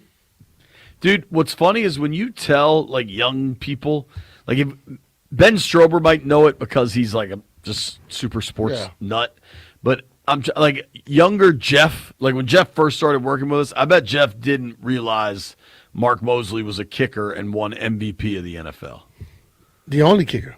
It is crazy. You remember I asked who? And he kicked straight on, Jeff. He didn't kick soccer style. Jeff didn't know who Mark Mosley was after he had met Mark Mosley's son. Wow. He's Mark Mosley Jr. He kicked with a square toe shoe that was kind of turned up at the front, straight on. He's funny as hell though, and got killer hair. I know who he is now. Has know never who I out of am. place. His longest field goal that season was 48 yards. Yeah. He never hit one over 50. Wow. He didn't And try then one Chip over 50. Chip Lowmiller, we beat the Vikings 15-13, I think, and he kicked 5 field goals. I think all of them over 50 yards. That's crazy. All right, Landfill, sorry, we stopped you. Number 8, the wide receivers keep getting hurt. That's a problem. Number 9, when the wide receivers aren't hurt, they keep dropping passes. Number 10, the first-round pick is on the struggle bus. Number 11. I don't know the Connerly. It's your list. Struggle bus. Number 11. That's your list. They can't run the ball with the running backs. Number 12. They couldn't run the ball with the running backs last year either. Number 13. The quarterback running the ball is the only way to get offense, which leads to the quarterback getting hurt. It is the only run game they have is quarterback run, and that's troubling. Number 14. Ugly uniforms. The Super Bowl era looked good. Yeah, they only wore those once. They played 9 other games, and those uniforms suck. And because they wore the Super Bowl era ones, we can all admit now that these uniforms suck, and they're clearly bad. I think they're going back to them. Well, hurry up. Number 15, they can't generate turnovers on defense. It is remarkable how bad they are at turning people over. For a staff that preaches ball is life, they're just not getting. Ball is life, but it's a you have to do something in a certain sequence. Can't just go for the ball. You got to go for the person, then go for the ball. Right. And I think the lack of interceptions is pretty indicative they're giving up huge chunk plays where dudes are wide open. Like you got to be close to the ball to pick it off. Totally. And then no pass rush. You're not generating fumbles from the quarterbacks. That's a good one, Landfill. They are 30th in the NFL at creating turnovers. Not great. We only have one good player from the Rivera era drafts. Who is that at this point? Cosme? Yeah, that's who I was thinking. Yeah. Man. Not great. What number are we at? We're at 16. That was 16. Number 17 is that we traded all of our picks for old vets. I don't know about all, but they did trade a lot of picks. The Lattimore trade flop. The Tunsil trade is good, and I'd be stunned if they don't get a contract with him, and he's not kind of the long-term answer. The Debo for a 5th, I'm pretty cool with that one. Yeah, I am. I'd actually maybe even say that the best wide receiver is a free agent at the end of the year. Debo? Yeah. Yeah, I mean, could certainly. I don't know that you could pay Debo because you're going to have to pay Tunsil a lot. Yeah. And then I think you got to spend some real money to get blue chip players. Yeah. And the thing about it is not just one or two positions. Right. So it's a lot of positions they have to go after. What number are we at, Landfill? Number 19 is next, and it's the best defensive player got suspended for punching a dude. That specific to this week stings. Right. All right, if you've just got in your car, Landfill's running through his list of 44 problems with the Washington Commanders, 44 in honor of the amount of points they gave up last week, or the fact that that's as far as a Google Drive sheet will take you. Is that right, Landy? Yes, that is correct. And we're now on number 20. Number 20 is dumb mascot. Yo, left hand up. I like Major Tutty. Me too. Tutty gets grief. I do too. I'm not mad at Tutty. Tutty one of the best out there. I'm angry at Tutty. I'm saying he can dance. He can do a little different tricks. I'm not just saying just because of the mascot. I don't go crazy over a mascot that just walk out there. I need Tutty to take some accountability. And he's just a mascot. Tutty ain't got nothing to do with it. What would Tutty's accountability look like? What would you like to see or hear from Tutty, Landfill? I'd like an apple in his mouth and him getting roasted over a spit. I think you can't say he's not. I like Tutty. He's got some time before he's one of the best, just because it's still so new and so fresh. I'm just saying, the Chief and the Wolf joint, that dude's good. He's very interactive. He does different things. He's got his own Twitter That's account. what I'm cool with. You know, some of them just go out there and just stand up. I'm pro Tutty. All right, Landy, what else? I saw the Raven dude the other day. Poe was Poe. Injuries have decimated the roster and derailed the season. Yeah. Number 22, they keep getting embarrassed in primetime games. The primetime thing has been a problem. This year. Yeah. Number 23, the punter is a top 5 player on the roster. Yeah, we've been saying that's a problem. Tress been a top 5 player for them for Years. Yeah, but when your best player is your punter. Who's the sometimes. Chiefs punter? Nobody knows because they're a good team. They just win. Dude, nobody knew the Lions punter last week because he never got on the field. Never. Maybe he's the holder on extra points. But Speaking of the Lions, opposing fans took over our stadium. Yeah, I didn't like that. They were chanting Jared Goff, and you could hear it on TV. I looked up there and saw all that blue. I was a little upset. there was a "Let's Go Lions" chant an hour before kickoff. Not great. Not great. Now, I did see somewhere online that apparently Lions fans pick one game a year to go take over, and they picked this one. I mean, the reasons behind that are pretty obvious. Why? Because of the playoff loss. They were very, very gangster then when they knew everybody was hurt. Professor? They lost 44-22 for the second time this season. That is weird.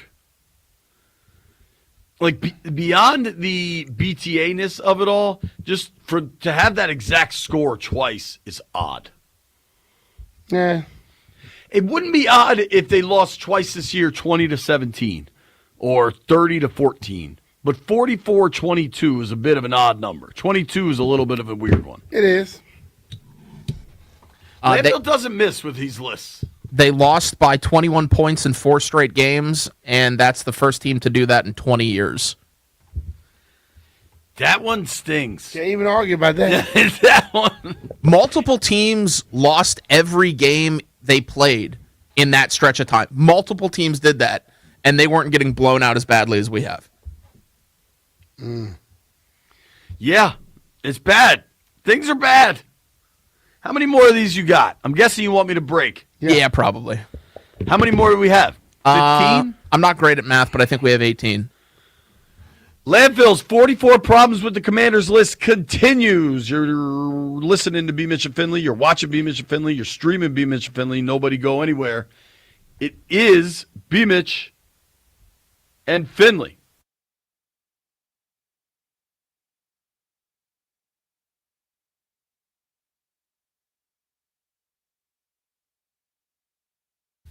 JP Finley here. You've heard me talking about the water damage at the house and how it took out our appliances. Well, the folks at Better Services came through and hooked me up. Got all new appliances. It looks great. I posted a photo on my Facebook page if you want to check that out, just how good these new KitchenAid appliances we got look.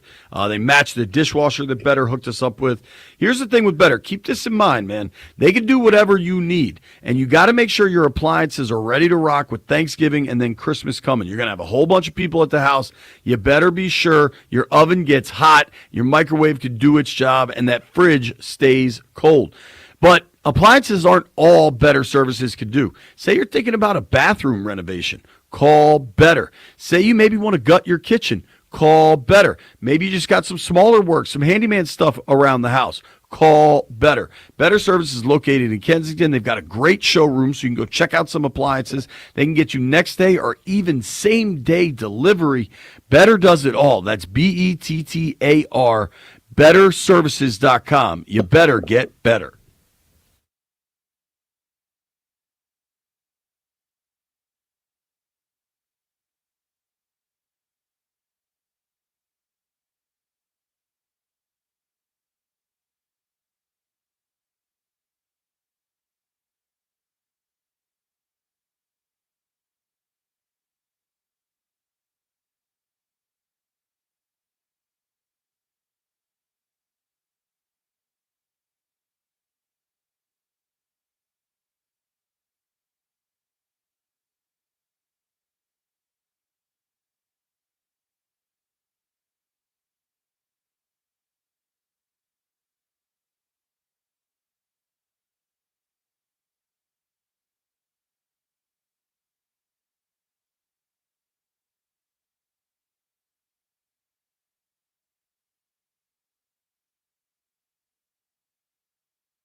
to my own devices. I am in a crisis.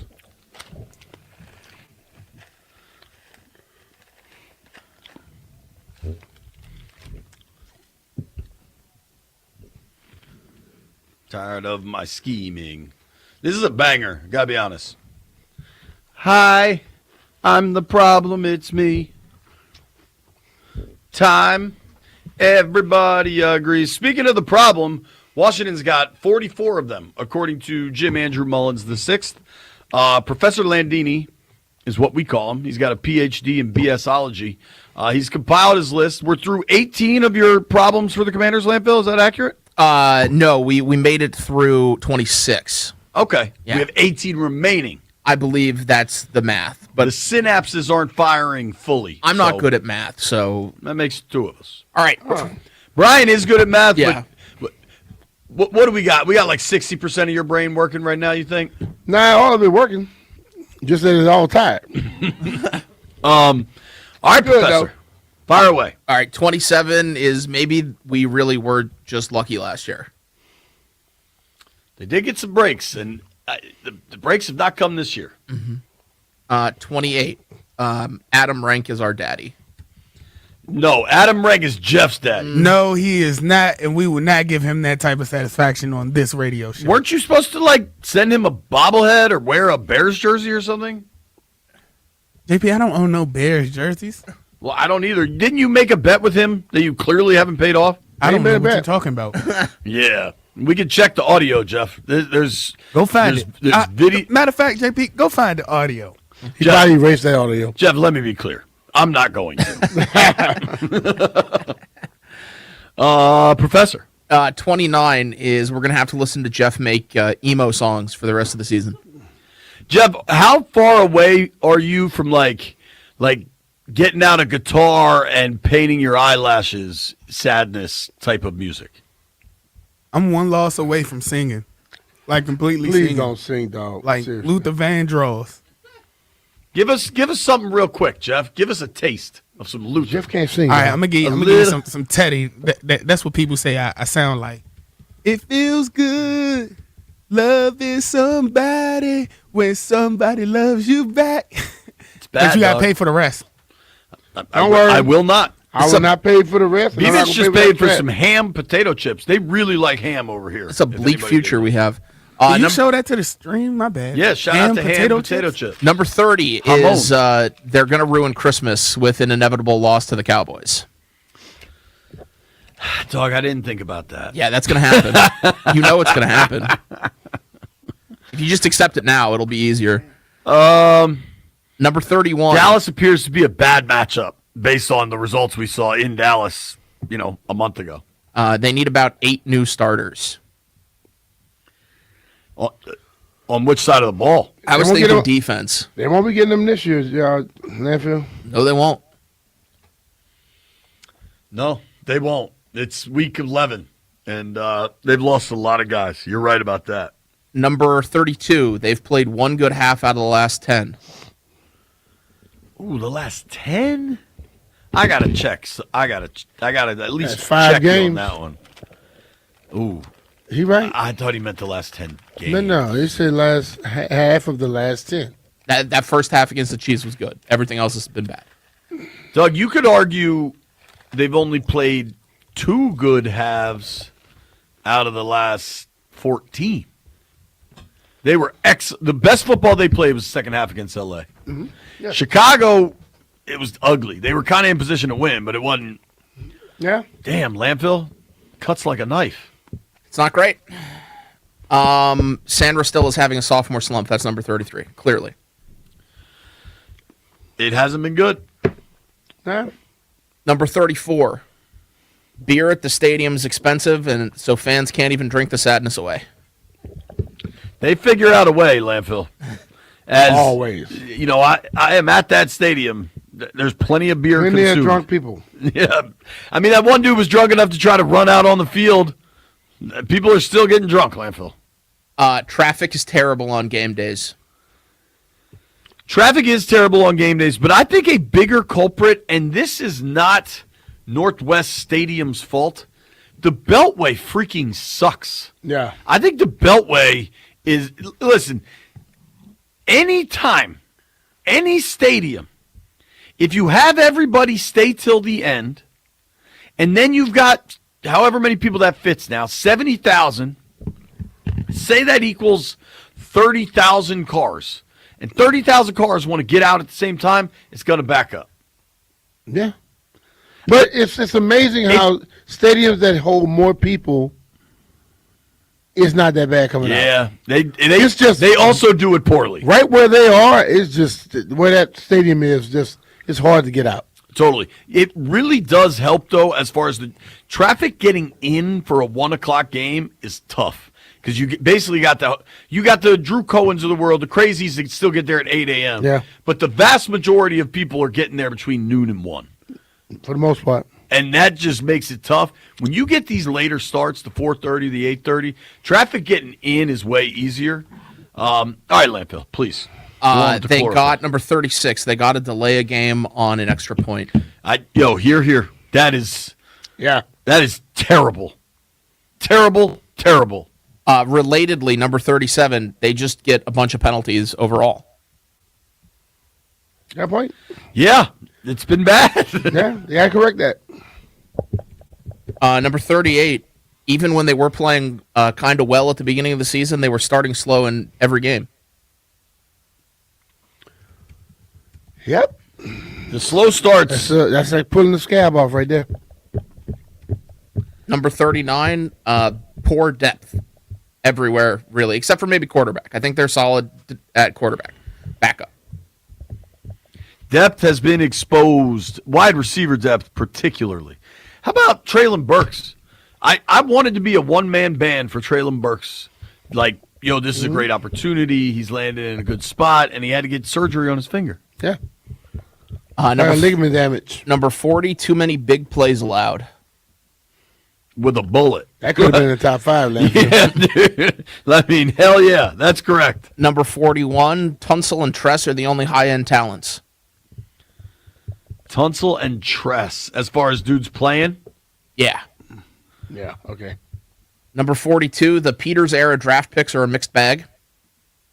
That, Landfill, is far more fair than I expected you to be on that topic. So I agree with you. Mixed bag is fair. Number 43, they're giving up 35.8 points per game over the last 5 games. Give me that number again. 35.8 over the last 5 games. 3 touchdowns and the field goal can't beat that. Sorry, Coach Gibbs. You're going to have to dial it up. Damn, that's bad. And lastly, and I think this is arguably the most important one, the alumni are still not doing enough to help the team win. Damn it, Brian. Landfill, you got to take that off. That's garbage. The alumni has nothing to do with it. If that's the case, producers that work from 10 to 2 on the B. Mitchell Fitness show are causing the team to lose. I agree. Jeff is the problem. Let's get rid of him. Serious question, B. Who's more to blame, the alumni or Major Tuddy? You said a serious question before you asked that. Yeah. That's not a serious question. Landfill, who's more to blame, the alumni or Major Tuddy? It's close because, they both deserve so much.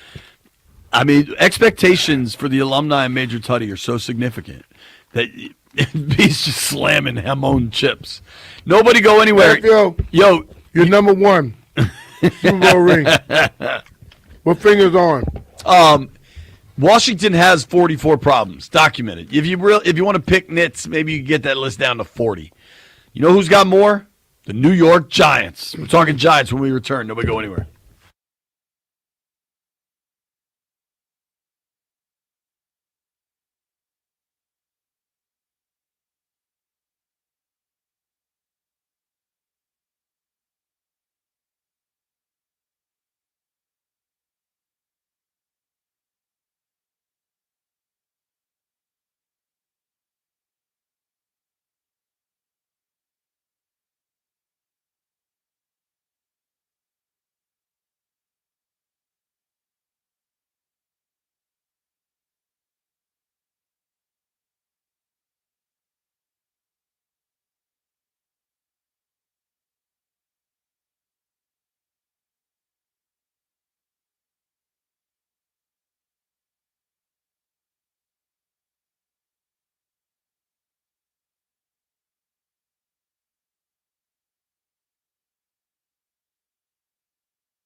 The Capitals got a huge 4-1 win last night over the Hurricanes. Logan Thompson looked great, making 30 saves in the win. Alex Ovechkin got a goal and an assist last night, along with Brandon Duhaime, Dylan Strome, Jacob Chikrin, each of them recording a goal in the win. John Carlson added 2 assists, extending his point streak. Tonight on 106.7 The Fan, you can listen live as the Wizards are going to take on the Houston Rockets, 8 p.m. tip-off. And over in the NFL, the Giants are expected to start Jameis Winston over Russell Wilson in their Week 11 game against the Green Bay Packers. If Jackson Dart is unable to play, he is currently in a concussion protocol. From Crop Medcap 5-Star Sports Desk, Savannah McCann on The Fan.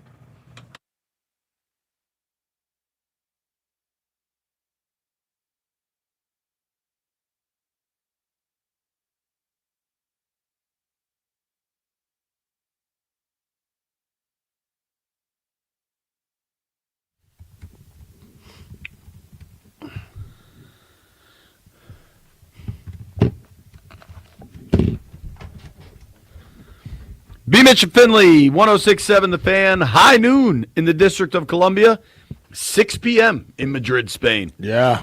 Me and B coming to you live from Madrid. You're listening on 106.7 The Fan or the iHeart app. Sometimes we may look dead.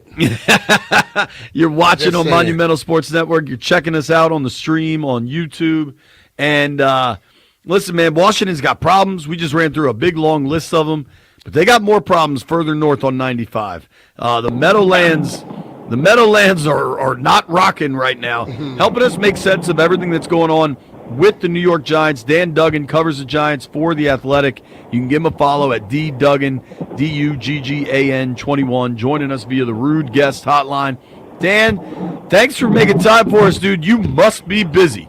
Yeah, no, for sure. I'm actually on my way to the Meadowlands right now. Mike Kafka will have his first news conference as the interim head coach, and kind of shocking for a PR front. This is the first time we're going to actually hear from anybody from the organization beyond the statement they released 48 hours ago. So I'll be interested to see what he has to say, but we haven't been able to hear from the decision makers to pull the trigger on this move. So that's a little disappointing, but we'll see what we can dig up today as I head over there. That is chicken bleep from Joe Shane. I mean, Because seriously. he's worried about himself. He probably doesn't want to have to answer Michael, questions. did you think it would happen at that point or this soon, or did you think he'll get through the season? I thought all along he'd get through the season. I don't think in-season firings really accomplish anything, and you'll hear stuff like, oh, we'll get them a head start in the coaching search. I mean, 98% of the guys you want to talk to are working for teams right now. So, okay, you can talk to Antonio Pierce and John Gruden. Like, there's no real desirable candidates that are unemployed and available to talk to right now. So I didn't think they would do it just for that reason. I think it's kind of unproductive.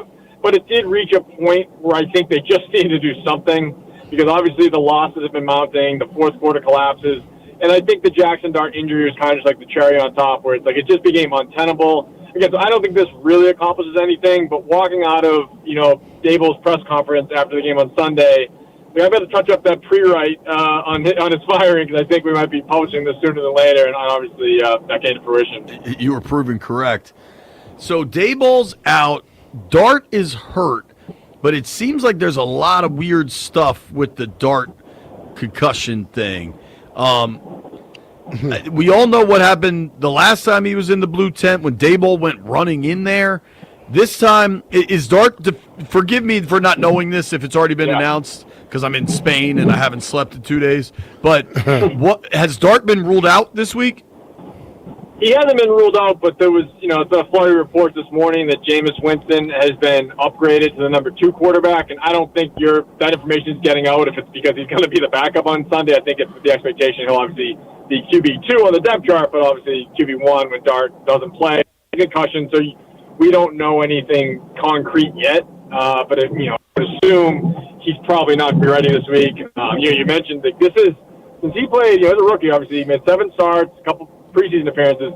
This is the 4th time he's been evaluated for concussion. Now, the first 3 times he was cleared, but it's kind of like I think they need to exercise some caution here. He's obviously taken a beating if he's been sent to that tent 4 times, and obviously been diagnosed this 1 time. So, not surprised, that I think we'll see how he comes through the protocol. But I think just erring on the side of caution makes sense. And then in that instance, at least we get to see Jameis, which will be fun. It'll be different. I don't know if it'll be any better, but it'll be a lot more exciting than watch Russell Wilson look like a punch drunk boxer out there.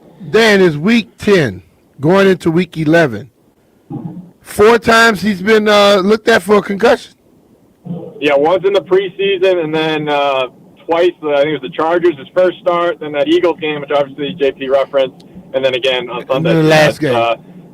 Yeah, so he's been a frequent visitor there. But if the NFL talks about how much they care about safety of players, he probably shouldn't be playing no more this year. Yeah, I mean, listen, he's only been diagnosed once. I think the scene on Sunday was like ugly. As much as the Dable scene was ugly of him almost like trying to get him out of it, the fact that he didn't get put directly into the tent on Sunday was hard to understand. You know, you're watching the game live, you don't see every replay. When you watch it back, and this is what the concussion spotters have the ability to do, the trainers on the sideline have the ability to do, he looked like he might have been knocked out for a second or two because he fumbles the ball. It's lying right next to him, and he didn't even move to recover it. Wow. And then he was slow to get up. He's kind of, putting his hands on his head, and you're like, is he frustrated or, upset about the fumble? But it definitely was some of the telltale signs of concussion. So it's just bizarre. The Bears get the ball back, and then the Giants go back on the field. He runs 2 plays. Then it's the third quarter break going into the fourth, and that's when he's finally removed and obviously didn't pass the test. So I don't know. I still haven't gotten all the details on how we got to that stage, and of course, like the Dable news kind of trounced it, but there's still some investigating to go on. How did he get back in that game, and who missed what to not pull him when it was pretty clear when you saw the replays that he was in bad shape. Has Joe Shane got past this, or is he on the hot seat as well? Yeah, it's a good question because obviously he was spared. There wasn't and the ownership put out a statement saying he'll remain as the GM and he'll lead the head coaching search. So first blush reaction, I was like, okay, he's good. They're obviously rolling forward with him. The statement included a comment from John Mara that he likes the young nucleus that Joe Shane has brought into the building. But you kind of start doing some semantics there, like, all right, they didn't fire him. He's going to lead the search. It doesn't mean he's going to finish the search. We've seen situations over the past where a GM might survive, and then you have like a Trent Baalke situation where no one wanted that job, so actually you're out of here. Or there's still 7 games. There's still like almost a half a season to go, which to me is daunting to consider. I mean, if they go 0-7 and it's just a complete catastrophe on the field, and it looks like a clown show operation, they certainly have the right to reconsider. Because obviously, if you make this decision to make Dable walk the plank, you're blaming all of the results, all of the failures on him. So not that you're expecting Mike Kafka to come in here and lead them to a 5-2 finish or anything. But if it gets worse, then you're going to say, well, wait, maybe it isn't the coaching. Maybe it's, the problems run deeper, which is the opinion I hold already, and maybe they reconsider when you get to the end of the season. It's just remarkable talking with Dan Duggan, who covers the Giants for The Athletic here. When Dart got in there, it seemed like such a jolt, right? And then they had the collapse against Denver, and then they had the collapse, the one they just had that got Dable fired. Forgive me for not. Chicago, yeah. Yeah, Chicago. The Bears. Defensively, what are they doing late in these games? Yeah, I mean, listen, there was 2 this year that were just squarely on the the defense at the end of the games. Where Dallas in week 2, they had an unbelievable shootout and they scored a touchdown with I used to have these details memorized chapter and verse, but so many of them they're kind of getting foggy. There was about 29 seconds left, I want to say, when they scored to go up 3, and they allowed the Cowboys to get into field goal range, and obviously Brandon Aubrey can hit it from the parking lot. Yes. By just playing a super soft defense, he hits the game tired, then they lose in overtime. And then the Denver game, I think that's when you want to say, like, when was Dable officially dead man walking? It was blowing that game because it wasn't even a shootout. They were winning 19-0 going into the fourth quarter and allowed 33 points in the fourth quarter. I mean, it was just a stunning collapse and pretty similar situation where they score to go ahead late and then they allow a completion to get into field goal range and Denver goes down, kicks game-winning field goal. So a lot of it was just kind of soft coverage. The Chicago game, that's where I think it's not just coaching. I mean, there's the players too. I don't think the coaching was egregiously bad on defense in the second half and the fourth quarter of that game. Guys just didn't make plays. And if you see that, I know you're in Spain and everything, you've seen the highlights, like Caleb Williams is just running around back there and getting to the edge and no one can chase it down. And plays like that, I don't know, what's the play call to tackle the quarterback when he's running with the ball. I think some of that is on the kind of the Jimmys and Joes, not the X's and O's type of thing. So, again, that's why I don't think Shane should have been spared, because I think people are really trying to parse this and put themselves in a pretzel, trying to put all on coaching. I just think the whole program, the whole operation is what's led to the position they're in right now. Dable and Shane came in together 4 years ago. It doesn't make any sense to me that they wouldn't go out 4 years later when you got the 31st worst record in the NFL over the past 3 seasons. Yeah, they like you said, they lose a lot of games late. The defensive coordinator is okay. Well, I mean, That was listen, an I think that there underwhelming was a- hire when it was made. I'm just saying. Right. Well, and yeah, there's a lot of backstory there. Obviously the Wink Martindale thing blew up, and it was definitely a botched search there to try and find her a place, and they kind of settled on Shane Bowen. And then I think the time to fire him would have been after that Denver game, again, because you could very squarely point the finger at him. And I think there's a lot of politics involved in that. If you're Dable, do you want to kind of get rid of your scapegoat and think like, well, if he's gone, then I'm on the chopping block? Obviously, it didn't matter. But maybe the people above him said, no, listen, you brought this guy in. You got to sink or swim with him. And so now I think that obviously you could have just swept him out with Dable, but now you have Kafka, who's an offensive guy. He's got a ton on his plate. He's got to go from being an offensive coordinator who at times in the past didn't even call plays. I mean, he has been calling plays this year, but there's going to be a first-time head coach calling plays, running the offense, trying to get a handle on the team, to then also run out the DC, which, certainly he has not done a good job, but at least he has some control over that side of the ball. If you bring in, promote somebody else, you're just kind of creating more holes. I mean, maybe if it continues in a week or two and he's got his feet under him, maybe they make a change. But I think at this stage, you just kind of run it through. At least Shane Bowen has done that job, so you can kind of just focus on all the new tasks that are on Kafka's desk right now. Last thing from me, Dan, I know you got a boogie. How are the Giants fans handling everything right now? Yeah, I mean, it's. I think a lot of fans were, happy. Like they were done with Dable, but I think there's probably been just as much outrage that Shane survived. So I think that there's still a level of discontent, which you'd expect. I mean, they're 2-8 for the third straight season. Anytime you're going to talk about a head coaching search, there's going to be excitement because maybe the next guy will be the answer. But now this, been through this. This will be the fifth head coach hired since Tom Coughlin's, successful reign ended, and they just keep getting it wrong over and over and over. So it's a little hard to have confidence they're going to get it right this time. And again, when you do the half measure of keeping Shane, how is that going to impact the candidate pool? How excited are you about, getting new head coach in here, but the guy who, again, I think is 50% responsible and they're in, is still calling the shots. So I think the fan base is not in a great place. I mean, they have the Packers coming in here on Sunday. I assume we'll be hearing a lot of "Go Pack Go" chants, and a lot of green and yellow will be kind of dominating MetLife Stadium. And I think it's just fans are just pretty disillusioned at this point, I would say. Dan, thank you for the time. Appreciate you, Dan. Maybe in December we check in on these Cliff Kingsbury rumors that have been reported. Yeah. Good luck with the presser today, man. That's All a right. tough scene. Enjoy, enjoy your trip over there. It's a lot better than 40 degrees in New Jersey right now. Yeah, it's going to be 40 here tomorrow. Thank you, man. Bye-bye. Dan Duggan does a great job covering the Giants. You can give him a follow at DDuggan21. I follow a bunch of Giants writers, and I have worked a number of terrible late December Washington versus New York games. Yeah. And damn if it doesn't seem like we're in for one. December 14th going up to the Meadowlands, B. You probably will be. Oh, God. And that stadium. Let's hope something changed drastically. That stadium for that game will be empty. And that stadium, I understand why, because they host so many different events that they've made it soulless. But it is the most soulless stadium in the NFL. Uh-huh. I'm not saying worst, right? It's highly functional. And they have good food. Yeah, like the Giants do plenty right. But when you have a late December game up there and both the Burgundy and Gold and Big Blue are bad, God, those games are dreadful. I'll call my shot now. Get camera on the line. I guarantee there will be some inclement weather, but it won't be snow. Freezing rain, sleet, just some terrible, just one more terrible layer on what will be an inevitably boring-ass game. Now, who knows? Maybe Washington will be riding a 3-game win streak going into that game. We will see. That'd be great.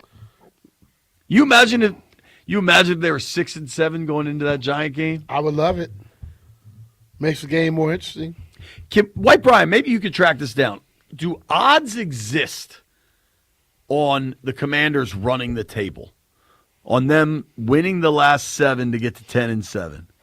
And conversely, do odds exist on them losing out, which would be abysmal, to fall 3-14?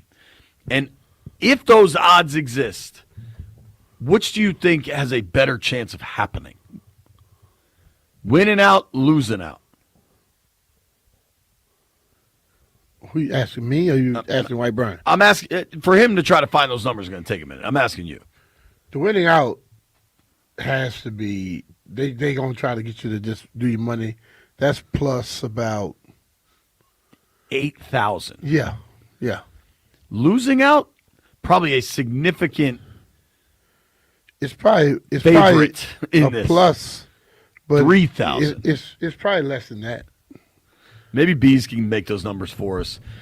I think, dude, if you don't win this week and you fall to 3-8 and you're going to your bye week, maybe you get the juice of getting Jaden and Terry back. Maybe they have a conversation about not putting those guys back in. I don't think that would be the right course of action, but I can understand how you land You there. want some level of positivity, Right. at some point on the way through to the end of this season. But just looking down the stretch, Denver, Minnesota, at the Giants, Philly at home, Dallas at home on Christmas Day, Philly on the road. Like, you're not easy now. You're not favored this week, and this is your best chance. Yeah. The Giants by then, if it is Jameis and you fired your coach, maybe that you're favored in that. Maybe that's a pick 'em. Philly at the end of the year, maybe they've clinched everything. Yeah. But Philly's roster's so that's deep. only if this move with the defense stuff starts working. If the defense continues on its current trajectory of being historically awful, you probably will lose out. Because like you can point to Minnesota and say, all right, J.J. McCarthy is a volatile young player. But you know who they got? Justin Jefferson. Yeah. You know what every top receiver has done to this Washington defense? Cook. Shred. I mean, there's that Giants game you circled, this Dolphins game you circle. I think Washington will have a good crowd. I don't know about home field advantage in this thing because I think this crowd will be 20% Commanders fans. I'll just be generous. I never. Yeah, at this game here? Yes, this game. This game going to be a lot of people that just like football and wanted to go to Spain. Totally. I think I'm going to be generous to Miami because I don't know who or what the travel situation is. I'm going to say 20% Washington, 20% Miami, 60% people just want to go to a football game and have fun. Yeah. So, like, I don't think you'll get a lot of negativity from this crowd. I've had more people ask me about what parties or events I'm hosting than they are about the game. Right. So we're hosting a party, podcast party, Friday night. Anybody I'm going to get it right. Anybody that comes, JP buying them a beer. I've said this wrong repeatedly, so I'm going to get it correct. O'Reilly's in Madrid, Friday night, 9 o'clock. Green and white. The name of the sign? It's O'Reilly's. I know what I'm saying. It's green and white. In the graphic tailgate Ted made, it looks kind of like old-timey. No, not. I wouldn't call it colorful. I don't know. You tell me. That don't look like a green and white. It's like a Irish bar font. It look like but the it little, doesn't look green. What's the thing with the Lucky Charms? Yeah, that's a little. I think it's called Lucky Charms. Yeah, that's a little. Dude, the other day, my 6-year-old was freaking out because she had to make her leprechaun trap. And I tried to explain to her, St. Patrick's Day is not till March, honey. You got plenty of time. She was very upset and needed to get it built. You know, she likes to do stuff when she wants to do it. Correct. And you need to let her. That little girl, correct. All right, me and B live from España. Madrid, man. It's a very cool city. A lot of like interesting art and installations all over the place. We're enjoying it. We're gutting through. No sleep. I'm on my second Diet Coke in an hour. B's had a Red Bull and a Coke. We're going to make it. We're going to make it. We're going to make it. We're going to run through the power rankings. Dog, I haven't looked. Over under 26 for Washington. Over. Higher, you mean? Yeah. Damn. 26, I mean like 27, 28. Damn. I mean, I can see it because they were at 25, 26 last week. We're going to check out the power rankings when we return. It's B. Mitch and Finley.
This sports update is brought to you by Downtown DC Holiday Market. If the Cardinals are hoping to pull off an upset win over the 49ers on Sunday, they're going to be without one of their best players to do it. Wideout Marvin Harrison Jr. underwent surgery for appendicitis, so he will not play in their game on Week 11 due to his recovery. And the Giants, they're going to be making a change at quarterback. Jameis Winston is now the team's number 2 option behind Jackson Dart. The promotion, though, means a lot more this week because Jackson Dart might not be able to play due to concussion, so we might see Jameis Winston start for the Giants this week. It's back, DC. The Downtown Holiday Market runs November 21st through December 23rd, noon to 8 daily. Shop local, grab treats, and feel the holiday magic between the 7th and 9th Street Northwest, downtown DC, holidaymarket.com. From the Crop MedCap 5-Star Sports Desk, Savannah McCann on the Fan.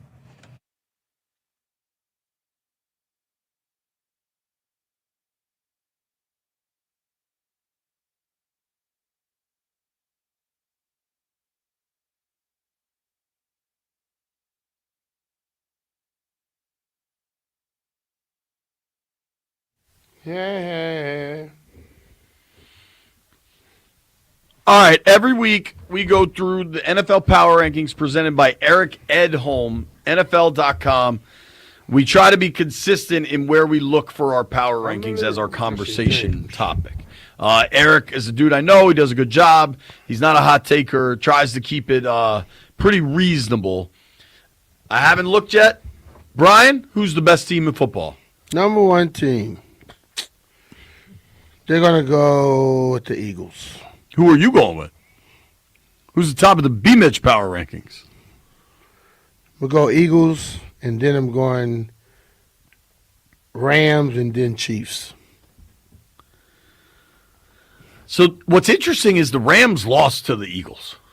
Yeah. Now, that was a while ago, but they did lose to them. Yeah. And they didn't cover. That was a back-breaking cover. I say Eagles, Rams, Chiefs. You say Eagles, Rams, Chiefs. Yeah. They say Seattle, Rams, Colts. The Colts still holding on, huh? They just won in Berlin. Jonathan Taylor ripped a long one in overtime. Yeah, they lost to the Steelers handily, though. They did. 8-2. Yeah. On their bye week. They're looking good. I can't wait to bet against them in the playoffs. I cannot wait. I look forward to that. Although Danny Dimes has won a playoff game. You still seem skeptical somewhat of the Seattle Seahawks. Yeah. I still feel skeptical because I think that my guy has not passed the point he passed last year yet. Well, not my guy, but Daniel. Darnold. Yeah, Darnold. Darnold. There's not enough Red Bull on the planet. Yeah. Darnold, the way he looked in those last 2 games was so bad that I think when it gets closer, he's going to have to face that again. He's been Landfill, are you prepared to drop your Sam Darnold sword? Are you prepared to call him a good quarterback? Nope. You and B are together on that one. He's been really good, and Jackson Smith-Njigba is a dog. Darnold, man, he's been really good. If you look at the numbers, have been really good. Seattle's a tough place to go play. Them being top of the league, though, they do seem like they're hitting the gas at the right time. They beat the hell out of the Cardinals last week. They've got the Rams number 2.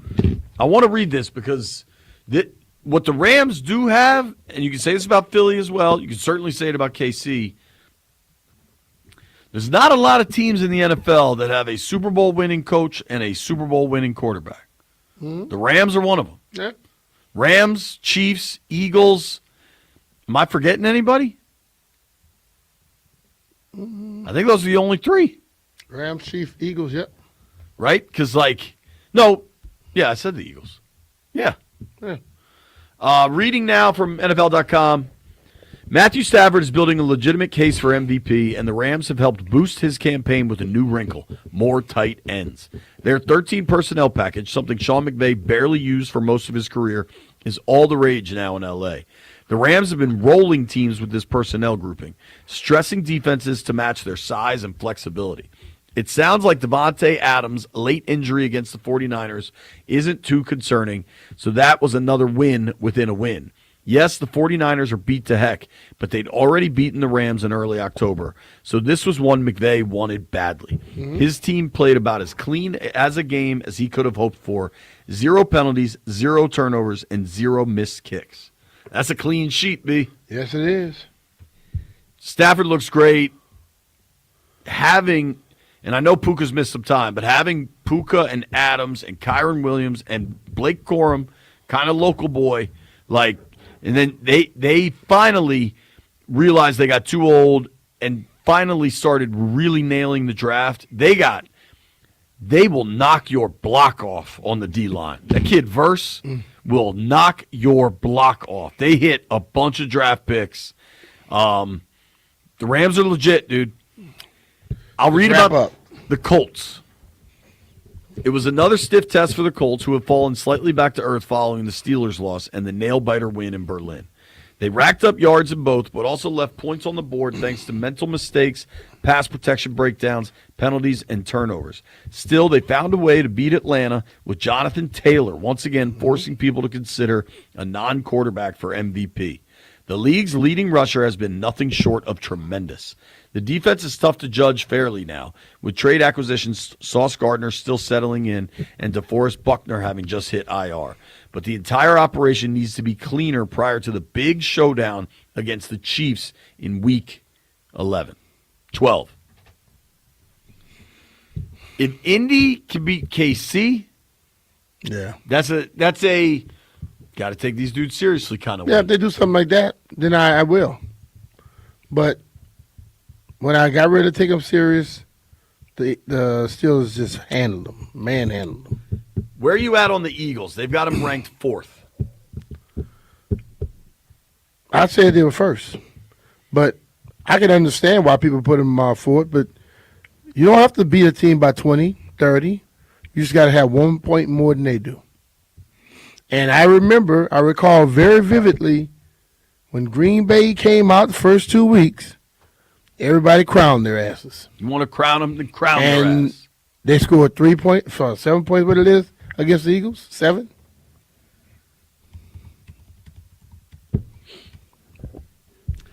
I don't know. Philly versus Detroit this Sunday. That game will say a lot. That game's going to say a lot because, being real, I'm not sure how much of a test Detroit got last week. Yeah. Like, they could do anything they wanted offensively. They'll get tested this It's not week. going to be like that against Philly. I mean, and then if their offensive line is still injured a little bit, the Eagles' defensive line will test them. Where are you on the Patriots, dude? They're coming, up and coming. They're 8-2. Mm-hmm. Drake May's been really good. Travion Henderson's coming on. They're playing good defense. Trevor Henderson Vrabel's smart. showed early in the preseason what he was about. Remember that first kick? Oh, my Just Lord. house call. You can't knock. I mean, Drake May has done it again and again and again now. New England is not a Super Bowl team to me, but they're a tough out because they're gonna play well and be well coached, play smart. Chiefs at 7. Chiefs are 5-4 coming off a bye week. Their last game was kind of a ugly game against Buffalo in Buffalo. You can easily see him go 6-4. Andy Reid after a bye is special. He is. So, looking not say Pat Mahomes after a bye.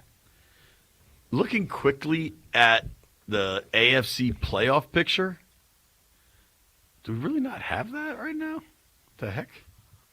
Should. Yeah. That's silly. All right, I'll have to do it manually. Looking at the AFC playoff picture, right now, the Pats would win the East. The Steelers would still win the North. The Colts would win the South, and Denver would win the West. I think if the playoffs started today, the Bills are 6-3, the Chargers are 7-3, and the Chiefs would be the 7 seed. And it would be a tiebreaker, but the Chiefs would either be going to play Indy or New England. I almost wondered if the Chiefs would be favored. More than likely. That's crazy. Keeping it moving further down. KC at 7, Denver at 8. Denver's pretty good, but they win ugly. For them to really matter, they got to cut it out with the penalties, and they've got to just play complete games. Yeah. They just don't. Yeah, they play one quarter a game. They only play horrible in the first three, and then they are just out of this world in the fourth. But they're going to run up against a team that's going to put too much on them in the first three. They won't be able to catch up. What do you make of the Bills coming off that loss to Miami? I think they just overlooked them. And then they're coming off the huge win Yeah, against but KC. they play Miami twice a year, don't they? Yep. And I think they looked at the Miami like, oh, that's not. We don't care about them. They got so up for KC, and they just looked past Miami. And that team is loaded with talent, loaded with speed. They come in and play you in a very good game. They can have you down rather quickly. And then all of a sudden, you got all that stress on you, and you can't catch up. Rounding out the top 10, the Tampa Bay Bucks. They got to get healthy to get a real assessment of what that is. Yeah, they have a lot of injuries, and I think at this point now, Baker is getting into the point of thinking he got to put it all on his shoulders.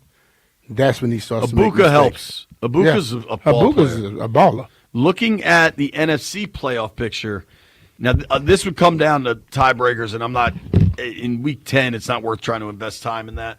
The Rams, the Seahawks, and the Eagles all have a 7-2 record. Philly has a head-to-head win over the Rams. Mm-hmm. So right now you'd have Philly win the East, and that's not close. Detroit is ahead of the Bears at 6-3, but both Detroit and Chicago are 6-3. The Bucks are 6-3. Maybe Carolina nips at their toes in that. I kind of doubt it, but we'll got to wait and see. Then you've got Seahawks and Rams at 7-2, Niners at 6-4. So the NFC playoff picture, so Philly wins the East. Let's just say Detroit wins the North, Tampa wins the South, Seattle wins the West. Mm-hmm. Then you definitely have the Rams getting in at 7-2. The Niners would be on the outside. No, the Niners would be in. The Niners would be the 7 seed right now with the Bears as your 6 seed. A lot of football left. That would have Green Bay out because of that tie. That tie, once everybody's bye weeks work, their kind of flush the system. Hey. That tie might end up saving them. It might help them, and it might hurt them. You know what definitely helps? Working with our friend Paul Henry.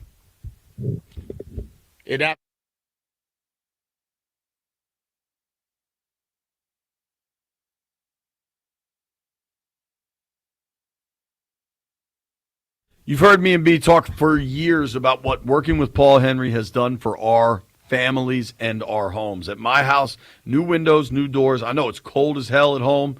Yep, there's no draft in my house because we got new windows and new doors from Paul Henry. They have tremendously changed our home for the better. Working with Paul and his family at Paul Henry's Window Installation, they take care of you like your family. Call them in November and you get $100 off each window with a 5-window minimum and $500 off each door at Paul Henry's Window Installation. Yep, they came to my house. They did every window in my house. They did the windows in my detached garage. So I felt so comfortable with them. I called them back to do the doors. They did the doors. I was impressed with that. I had a pergola that I needed fixed. Paul came in, did that, and it looks way better than it did before. You want to get some windows and doors right now, reach out to Paul, and you'll get $100 off each window with a 5-window minimum and $500 off each door. Contact Paul Henry's Window Installation today and tell him B. Mitchell Finley sent you. PaulHenry'sWindows.com, your clear home improvement choice.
All right, we talked about the top 10 of the power rankings. That was fun. Boys love talking football. Boys and girls. People. People love talking football. All right? Just talking ball with the people. That's it. Unfortunately, we got to talk about the bottom of the power rankings. Hey, let's go. Worst Hey, we team- talking about the whole thing, man. Worst team in football, Jets? Yeah. Titans. I Titans forgot about worse? them. Yeah. They're terrible. Did the Jets get their second win or they just got one? The Jets have 2 wins. Yeah. Shout out to the Jets. So, yeah, Titans. Titans are 1-8. That's bad. Yeah. Titans are the worst team in football. Then the Saints. Tyler Shook apparently made some plays. They won. I mean, we can talk about Buffalo having the letdown against Miami. For Carolina to go to Green Bay and win and then barf on their shoes against New Orleans at home. Probably why they won. And they were so happy. They were still celebrating when they went to New Orleans. 100%. It's a Went week-to-week down there, league. tried to get some gumbo and have a boudin. No, it was in Charlotte. They lost. Carolina lost at home. That's what I'm saying. Still, they were just overly happy. The Browns at 30. You know, maybe you're trying to develop somebody or see what you got, but you know what might have served Cleveland well? What? Keeping Joe Flacco. Yeah. He's given Cincy a chance, Yeah, and with but that defense they when, have in when Cleveland, somebody wants Joe and going to give you something for him, you got to take that. They need that. Cleveland is the messiest organization in the NFL. Yeah, they still needed draft picks. I mean, they draft 2 quarterbacks in the same round. And then they act like, this one is no good, but they won't let him go. 29 New York Jets. Okay. Fair. No argument. 28 Las Vegas Raiders. I can see that. They're terrible. And I think they've now hit the stretch where they might be kind of cover machines. I think they're going to cover some big numbers because they're going to get a lot of points in divisional games against the Chargers, Chiefs, and the Broncos. We just saw it last Thursday. And I think Pete Carroll will have them fighting kind of to the end. Yeah. That's a bad football team, dude. That they are. 27 New York Football Giants. Blew a double-digit lead on the road for the 4th time this season. And Dart has been checked for concussions 4 times. 4 times. The one thing you and I said is he has got to be smarter. Yeah. Like he tries to run QB power and lower his shoulder. Nah, he don't lower his shoulder. He leads with his head. Something you're taught not to do That's a at major a very problem. young age. Yeah. At a very young age, taught not to do that. All right, B. I think this is unfortunately fair. Washington Commanders at 26. Weren't they right there last week? I think they were 25 last week. Yeah, so. I read now from NFL.com. This feels pretty close to rock bottom after last season. Commanders dropped their 5th straight and their 4th straight decided by 20-plus points. Allowed 44 points for the 2nd time in 4 games and lost defensive tackle Deron Payne to an ejection and subsequent suspension for the Week 11 game in Madrid. Oh, and Jaden Daniels is still hurt, even if his elbow injury is not as bad as initially feared. There could be some offensive improvement if Daniels and some of the wide receivers return to the lineup, but there can't be any realistic hopes for major upgrades on defense. That unit has regressed to the point that it is among the worst handful of defenses in the league right now. And stopping the Dolphins next Sunday might be a real chore. Yeah, Devin A-Chain is definitely a problem. Waddle can run. But, like, A-Chain can really, really fly, dog. Really. And, I mean, if he gets the edge, it's over. So, listen, they're fighting an uphill battle. But they got to find a way to come together and believe in themselves and go out there. Don't make mistakes, man. This team helps other teams too much. Good news for Washington. This week they get to face the number 24th team in the power ranks, Miami. Little preview of Washington's opponent. It's been a dizzying run over the past month plus. Watching the Dolphins drop heartbreakers, get blown out twice, and also earn 2 runaway victories against seemingly respected opponents. Like last season, there's a path for Miami to finish relatively strong and push for a 500 record. But will that be enough to convince Stephen Ross that Mike McDaniel and Tua Tagovailoa both should be back next season? That feels very unclear at the moment, even in the afterglow of a dominant performance against the Bills. It's hard to know what we'll get week to week with this club, but it is nice to know that the Finns are still capable of turning in a heater every now and then. Yeah, they got to follow up. If those 2 guys want to be back, they're going to have to follow up. They win with another one. What do we know? Have they kind of soft benched Kyler in Arizona? Yeah. Listen, when you saw him play that night against Dallas, and you watch, and you kept listening to the broadcasters talk about how much confidence the coach has in him and the players have in him, you kind of felt that Kyler was in trouble at that point.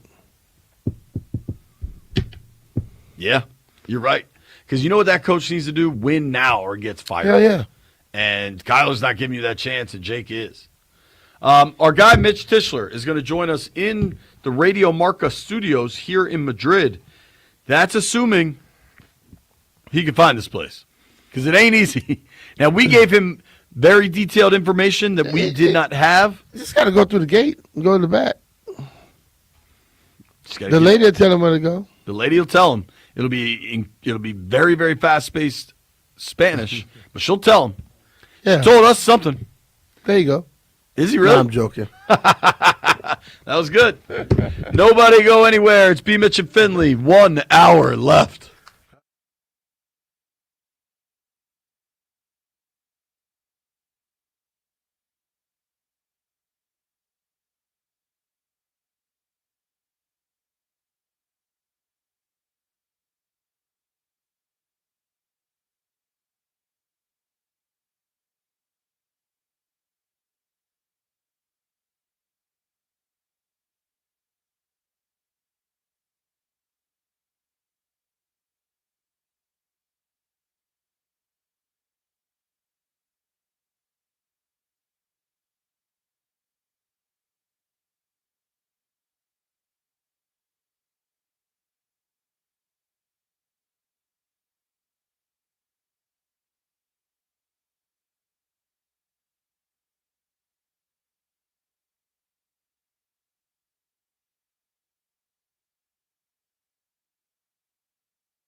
This sports update is brought to you by Baldino's Lock and Key, your hometown security team. Visit baldinos.com.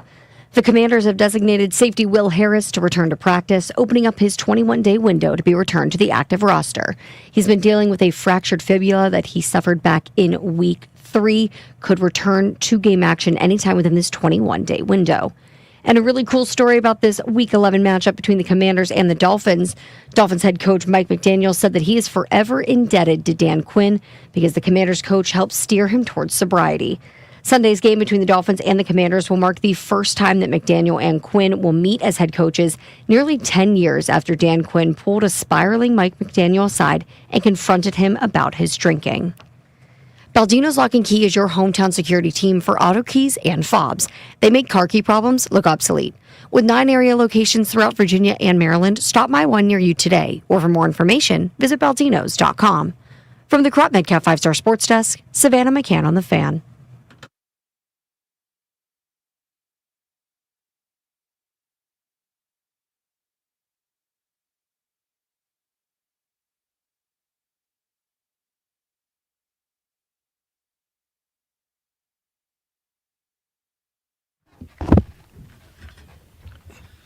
B. Mitch and Finley, 1067 The Fan, coming to you live from Radio Marca in Madrid, Spain. Madrid. I believe Radio Marca is, I just read this. Let's see if I can get this. La Voz del Deporte. Is that right?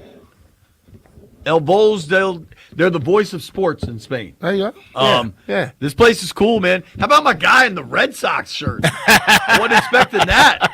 All right. Joining us now, we're calling the bullpen. We need some help. Got to get through the game with a win.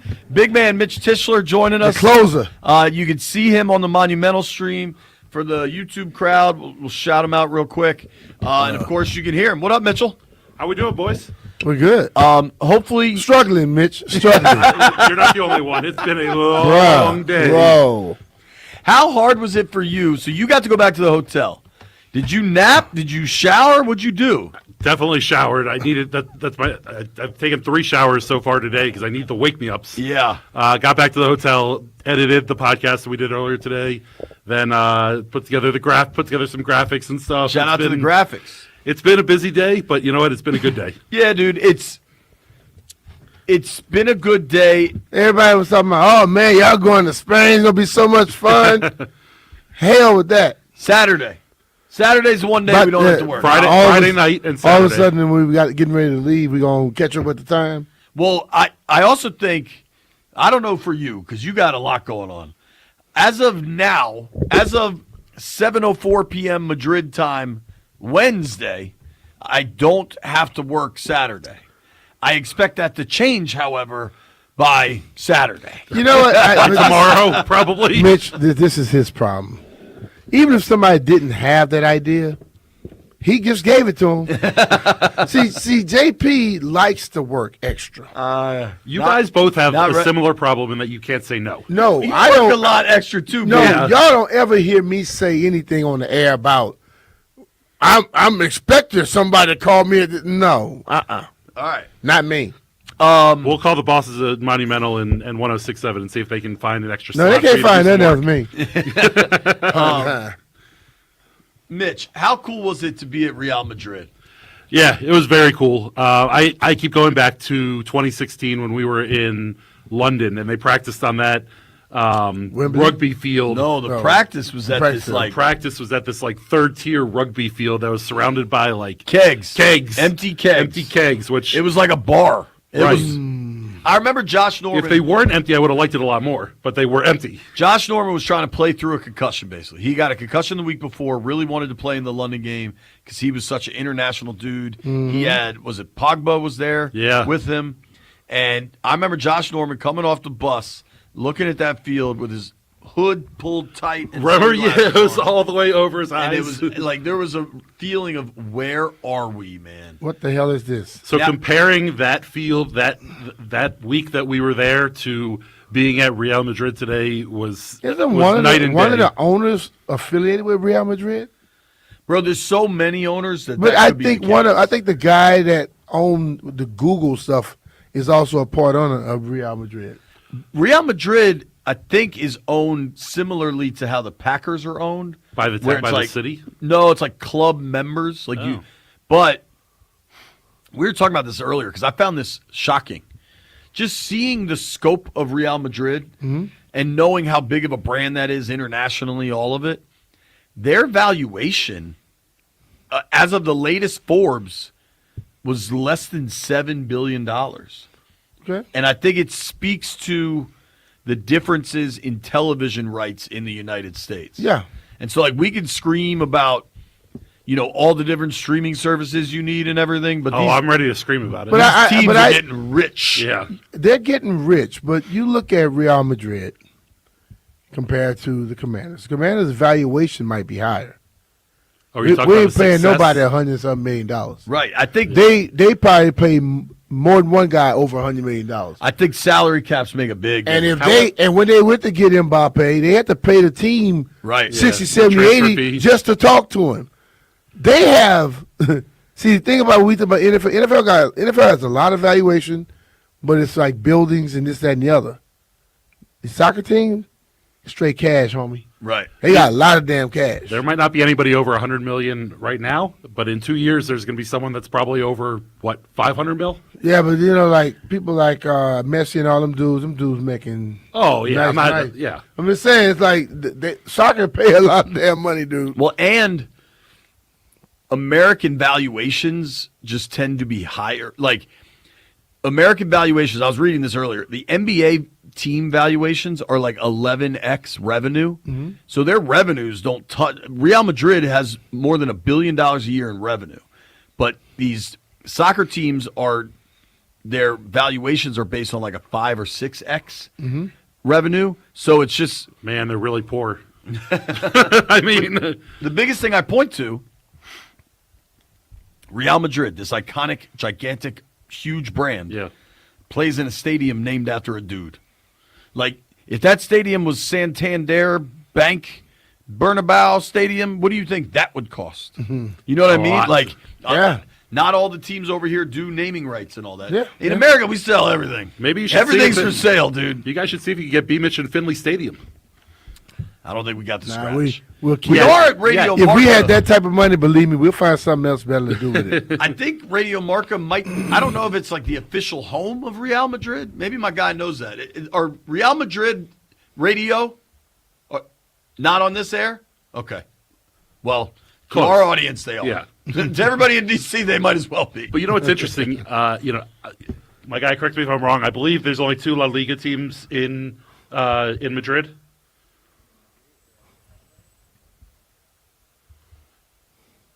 Okay, so there are 4. Yeah, so you were off by half. Yeah. You know what? That's almost past. You tried though. The Dolphins practiced at the Atletico Madrid field. The Commanders practiced at Real Madrid. Real Madrid. You think about when we were in London. There's 37 Premier League teams there, and somehow they ended up on a rugby The team. one thing That's a good point. what struck me today, I walked into the stadium. Yo, so B went to the stadium. I'm like, today. I'm that's going to the cool. stadium tomorrow I'm morning. like, that damn field is flat. And most NFL, talk about this all the time, Most and I love it. NFL fields are crowned. Fields flat.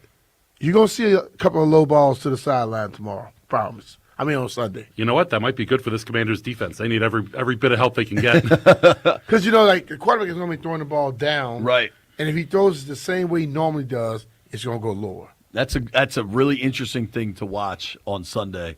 I can't wait. I think it's going to be so fun. I have a good Spanish trivia for us. I don't think we're going to get this, honestly, but maybe our guy can help. 5 teams in Spain have the Real designation. This is coming from Joey Sabat, who knows his soccer stuff. He does. 5 teams in Spain have the Real designation, which was given to the clubs who acknowledge the Spanish monarchy's rule. Yeah. Is it the king or the queen? King.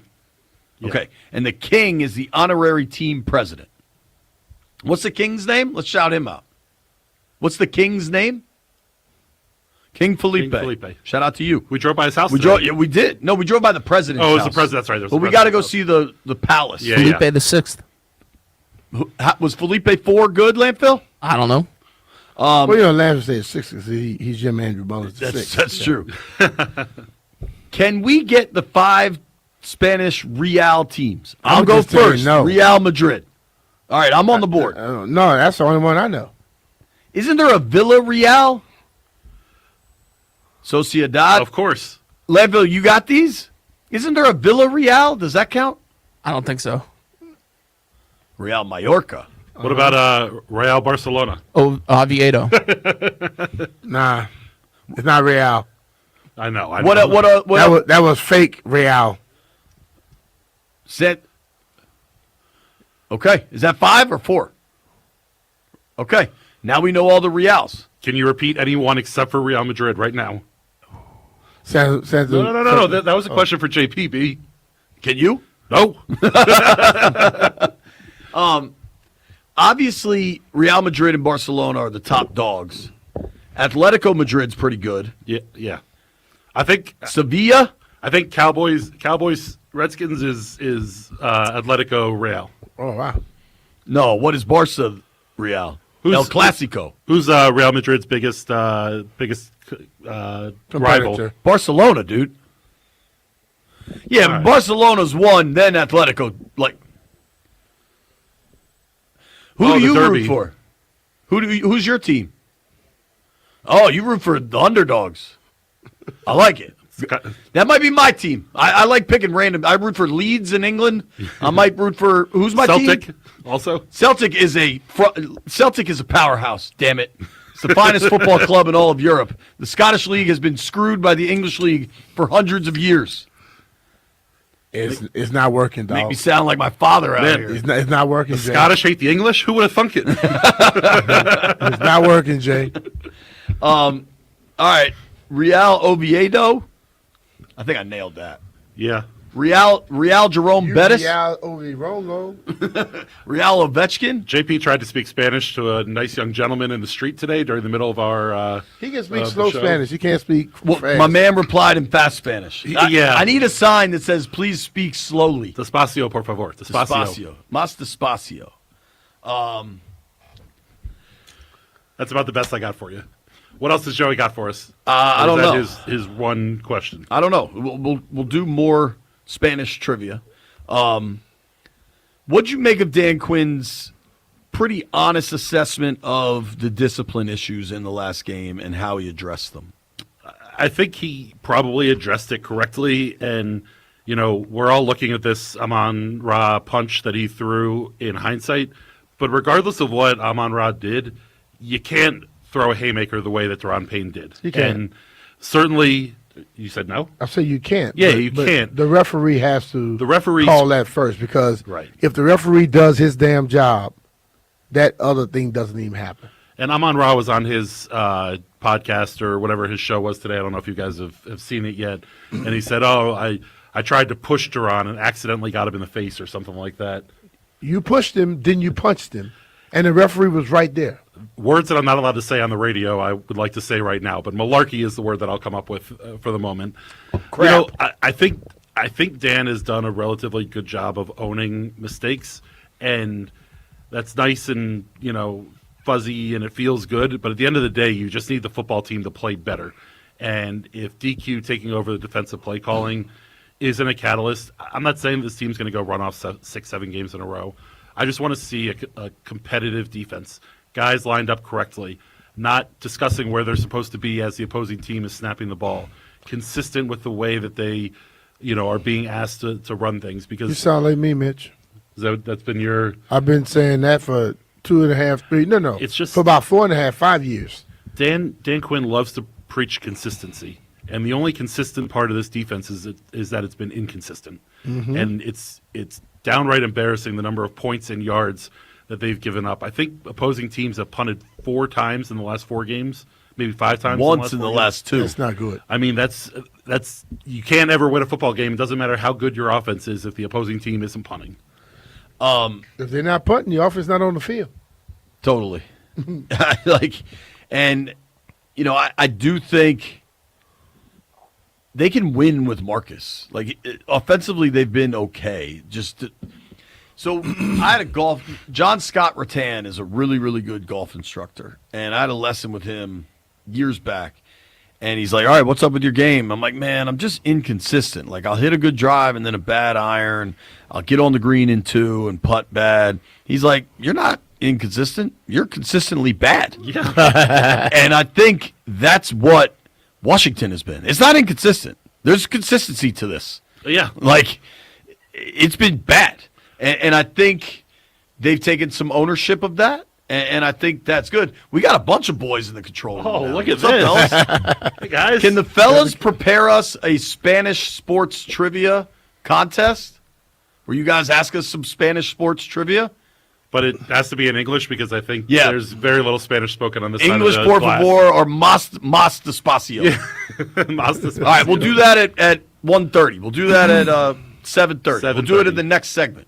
So you guys come up with some trivia questions. I do think there was a little bit of vindication for Bobby Wagner in that last game against the Lions because you saw how poor the defensive plan is to have a linebacker lined up one-on-one with running backs that are as electric as the Commanders have seen the past couple weeks. And that touchdown that Jahmyr Gibbs scored, he's scoring that touchdown against 99 out of the top 100 linebackers that are in the NFL because linebackers can't keep up with his speed. And, you know, if I want to point to one very specific thing that I don't want to see on Sunday is Devon Achane set up one-on-one with a linebacker, whether it's Jordan McGee, Frankie Louvu, or Bobby Wagner. And that'll be the smallest microscopic piece of data that shows me that Dan Quinn is doing a better job than Joe Witt did. But the thing of it, though, if they get pressure on the quarterback, you would not see those type of plays. Brian, I'm gonna be honest with you. if my aunt had wheels, she'd be a But bicycle. what I'm trying to tell you, dog, you can't stop that linebacker from possibly being on that running back most times. Because the offense can also force that. That's how it happens. It's been happening since before I played. If that running back is on the field and the linebacker is on the field, at one point he's going to be checking him.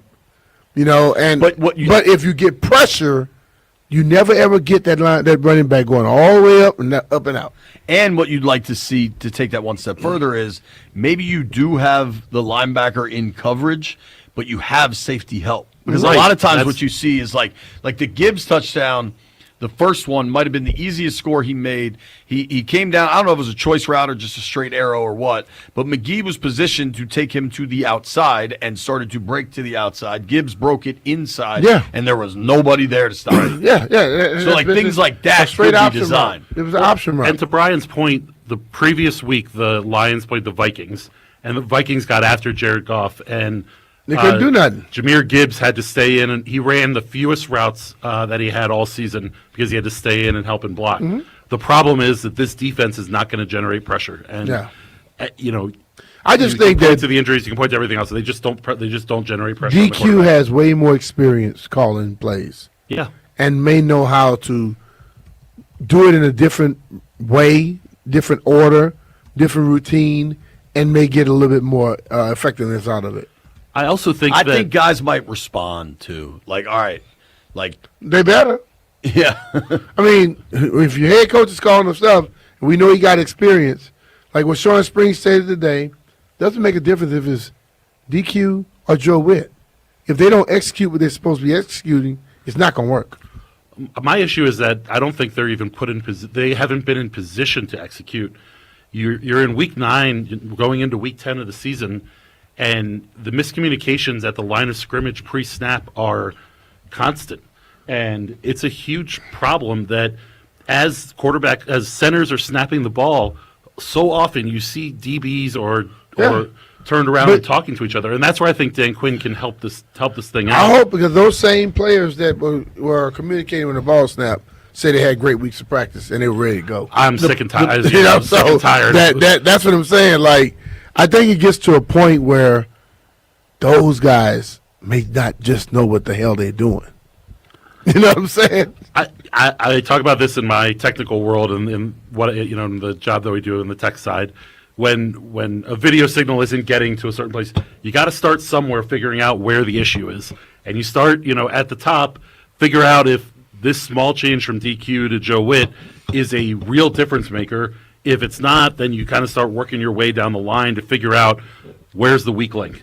Where is this issue coming from? Because when I see these guys, pointing to each other and trying to figure out where the heck they're supposed to be, it reads to me that they don't know what they're doing, but because it's been happening for so long, more than half the season now, there has to be some breakdown in the way that the coaching staff is communicating what they're supposed to do to those guys. It doesn't jive that these guys just flat out can't figure out where they're supposed to be. There has to be some sort of communication issue from game plan to field. I do have some good news. I love good news. Caller number 10 right now to 800-636-1067. You win a pair of tickets to Maryland football Saturday, November 22nd against the Michigan Wolverines. That's right, Terps versus Wolverines. Join the Maryland Terrapins football for its 2025 home finale against Michigan. Don't miss your last chance to see Maryland football in Terpsville this season. Caller 10, 800-636-1067.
This sports update is brought to you by the Reynolds and Power Home Team, Keller Williams Realty.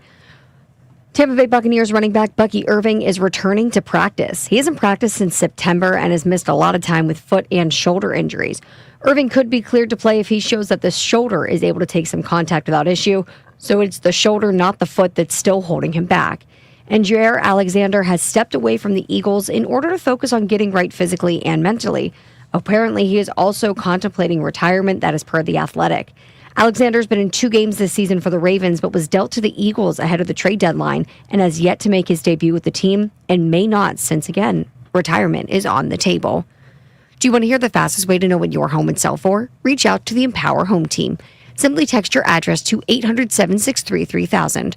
No phone call, just text your address to 800-763-3000. That's 800-763-3000. From the Crop Metcalf 5-Star Sports Desk, Savannah McCann on The Fan.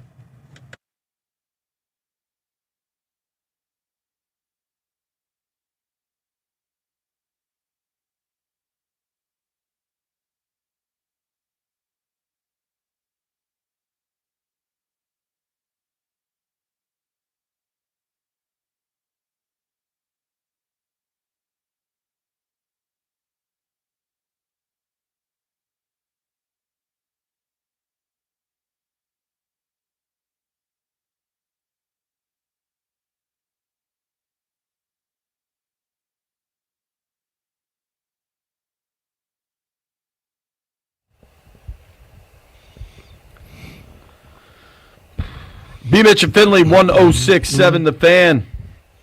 If you missed any of the show today, check it out wherever you get your podcasts. Apple Pod, Spotify, whatever bootleg app you might use. We're on there. If you're watching us on Monumental Sports Network, you're checking us out on the stream on YouTube. If you miss any of the segments, you want to go back to YouTube and watch them, you can do that too.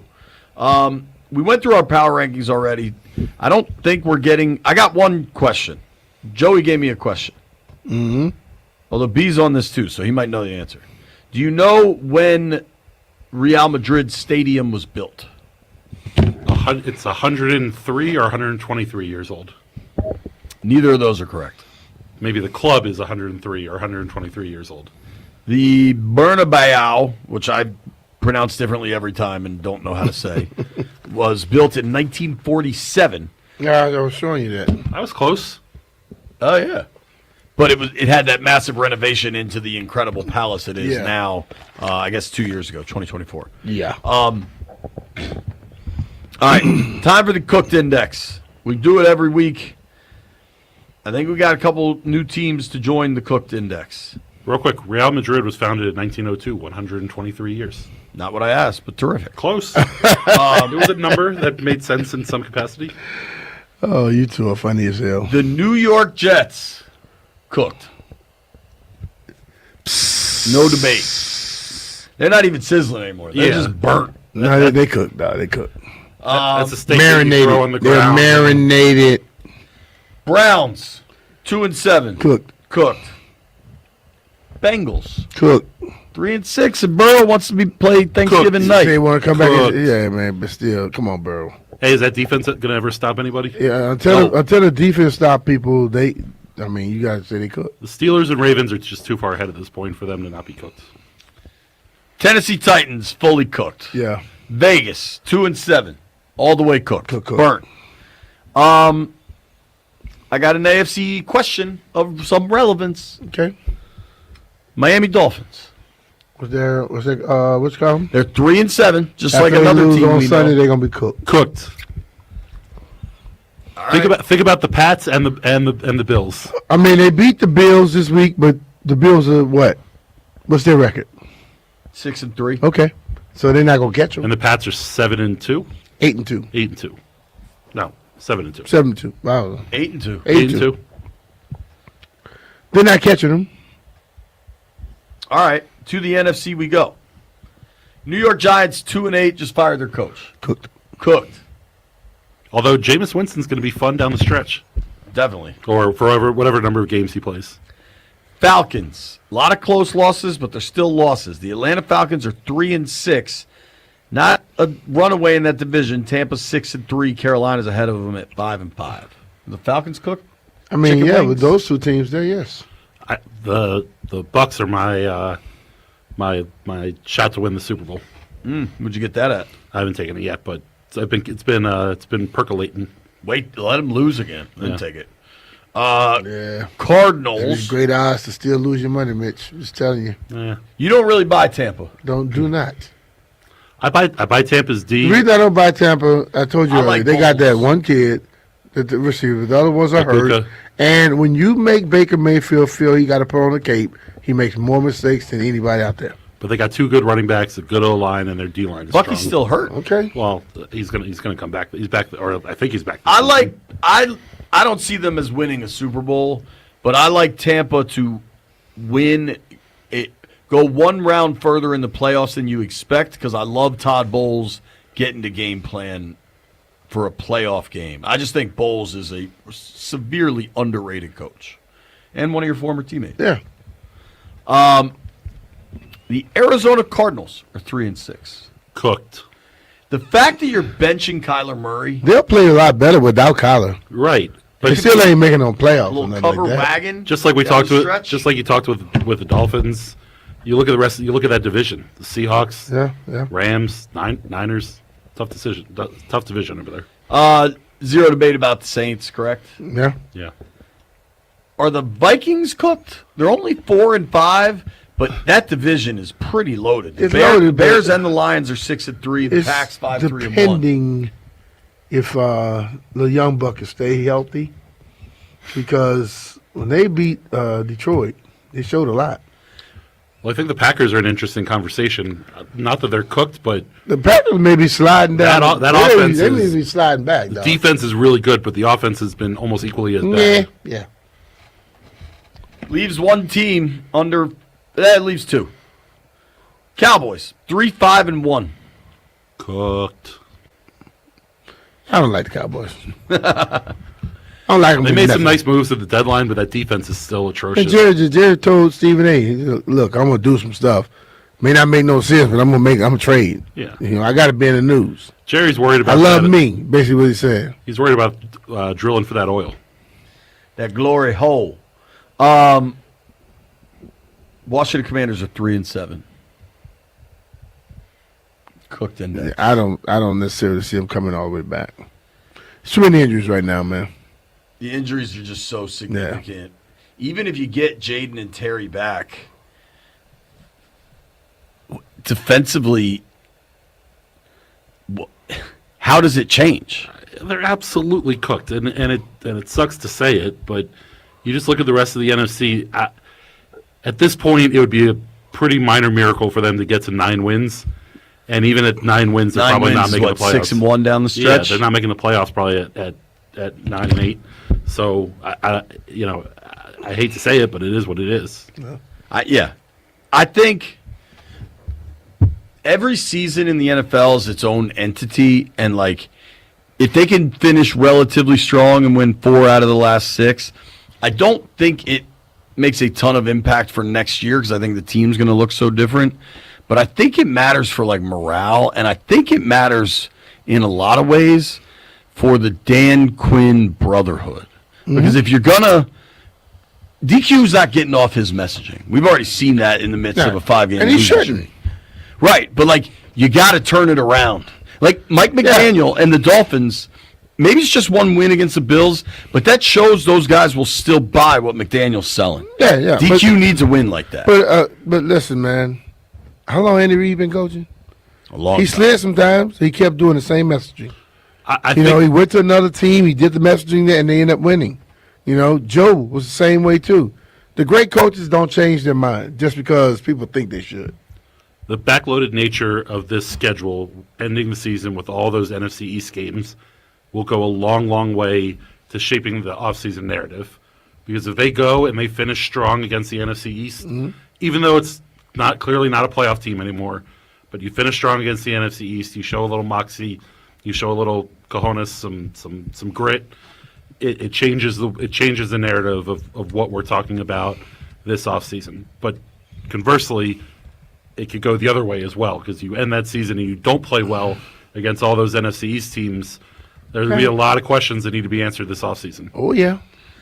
Yeah, I mean, I think this is going to be. I think the questions are much more serious this offseason. I think this one's going to be busy. It better be. They have a I ton mean, of money it's to gonna be spend. busy, though. They got a ton of money to spend, and I hope that they learned that. But that little spending money thing, though, everybody was like, we can't spend. We got to have money for later on when we do this. You're not holding on to all that damn money for the next 2-3 years. You got to find a way to do it. Hey, you watch what the Eagles do. You watch what other teams do. You have to figure out a way to manipulate that damn salary cap. If you just sit there with all your money sitting in the cupboard and you don't have the right players on the field, that's your mistake. Laramie Tunsil is going to eat up a lot of that money this offseason. They're going to have to sign him to a new deal. Yeah, but you could structure it because you could guarantee a bunch of bonus money, and the real guaranteed term you're giving Tunsil at 31, I believe, is probably there will probably be guaranteed money into a third year, is my guess.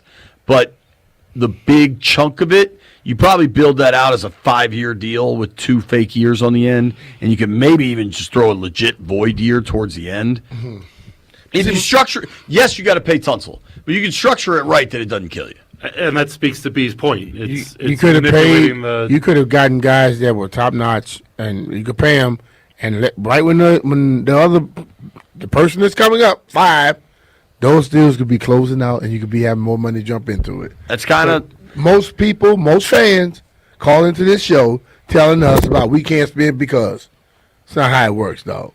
Joe Banner tried that. I love O-line play. I love good O-line play.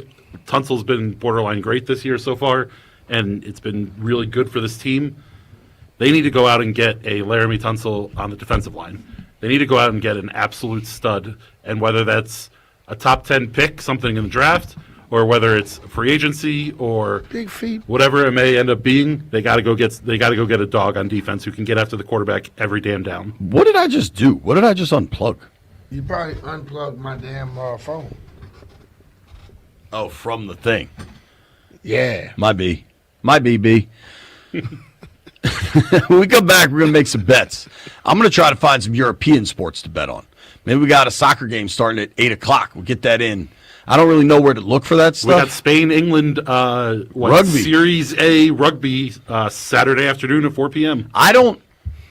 Is rugby betting all money lines? You can't tie, right? Is there a spread?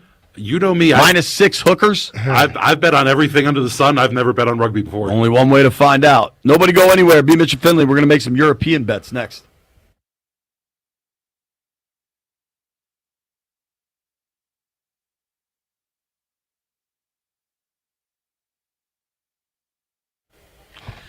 Look, we all went into this season hoping for way more ups than downs for the Burgundy of Gold. It didn't go that way. But if your garage door can't get up and down, you need to call the folks at Door Pro America. Might just be a busted spring, a loud noise, or it doesn't move. Call Door Pro America. We upgraded with a new garage door at my house, and honestly, it's one of the smartest home improvements we've ever made. It looks sharp, runs smooth, and is really quiet. Door Pro America is based locally and has been proudly serving the DMV for over 50 years. They can do it all, from repairs to maintenance to new installations too. Do what I did and call and ask how you can save big on repairs with a Door Pro Advantage membership, including annual maintenance to keep everything on track. Plus, right now you get $60 off any repair or a full tune-up for just $89. Do what I did. Go with the pros at Door Pro America. Call 877-DOOR-PRO. That's 877-DOOR-PRO. Or visit doorproamerica.com. And be sure to tell them JP Finley sent you.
B, did you hear this AJ Brown thing? What do you say? Yeah, I guess he was on a stream. Maybe Jeff knows the story. But I guess somebody asked him, and he's like, man, if you got me in fantasy, bench me. Don't be playing me in fantasy because I'm not getting any looks. Yeah, he was on a stream for this guy named Janky Rondo. Janky Rondo, he's a big Commanders fan, but he's big in the streaming world for like reacting to like sports games and stuff. And AJ Brown said that on the stream. My man's name is Janky Rondo. Janky Rondo, yes. Janky Rondo. People, the name got to be catchy. That's all. I mean, that's catchy. Janky Well, Rondo. You've probably seen him before. With Ocho Cinco. I think honestly, Janky Rondo reminds me of Ozempic Jenkins. Yeah. It's just kind of funny. Ocho Cinco is here now. He flew on a flight with us over here. He was coming to hang out with one of his boys who played for Real Madrid. That's cool. Hey, yo, if you see Ocho Cinco, tell him he got to play your producer in FIFA because he be talking trash. He was sitting there. He said, yo, he said, the lady came over, was talking to him. He said, yeah, we all together. We went on the flame for everybody. It looks like Janky Rondo is a Commanders fan. Yeah. Yes, I said that. That's what he just said, dog. Sorry, Jeff. Do you pay attention when people Why is talk to you AJ sometimes? Brown on his stream? Because he's a content creator. So like he know basketball players, football players, and he's known for like viral snippets listen. on Instagram and stuff. For the He's same got time. crazy eyes. Shout out to Janky Rondo. Jeff, see if you can That's book. why he called himself Janky Rondo. His eyes are janky. Jeff, see if you can book Janky Rondo. I'd like to get him on the program. Let's get it. That's an awesome name. If nothing else, Y'all should come in a shirt with one with Janky Rondo and one with OJ on it. Ozempic Jenkins. It's no Zempic over here, brother. Is Fred here? Who? Is Fred here? Man, Mouth of the Fred who? South ain't down there Fred yet. Swoop. Hell no. Hey, can we get? You didn't see that they let the post. You go to Spain. You go to Spain. Fred, you go to Spain. Fred was like, why you ask me that question? Why don't we ask Fred right now? Hey, Fred, why aren't you in Spain? Man, you know the Commanders is bringing the Mouth of the South to Madrid. Yeah, because Jeff coming on Friday. Jeff, what are your travel plans? When do you get here? Friday. I I get think there Saturday morning. Yeah, Saturday morning. Saturday I have morning to and DJ. leave I have to Monday. DJ a wedding on Thursday, and then I'm gonna come to Spain on Friday. Somebody get married on a Thursday. Shout out to them. Yeah, it's super Yeah, weird, cheaper. but it's cheaper to get married on a Thursday.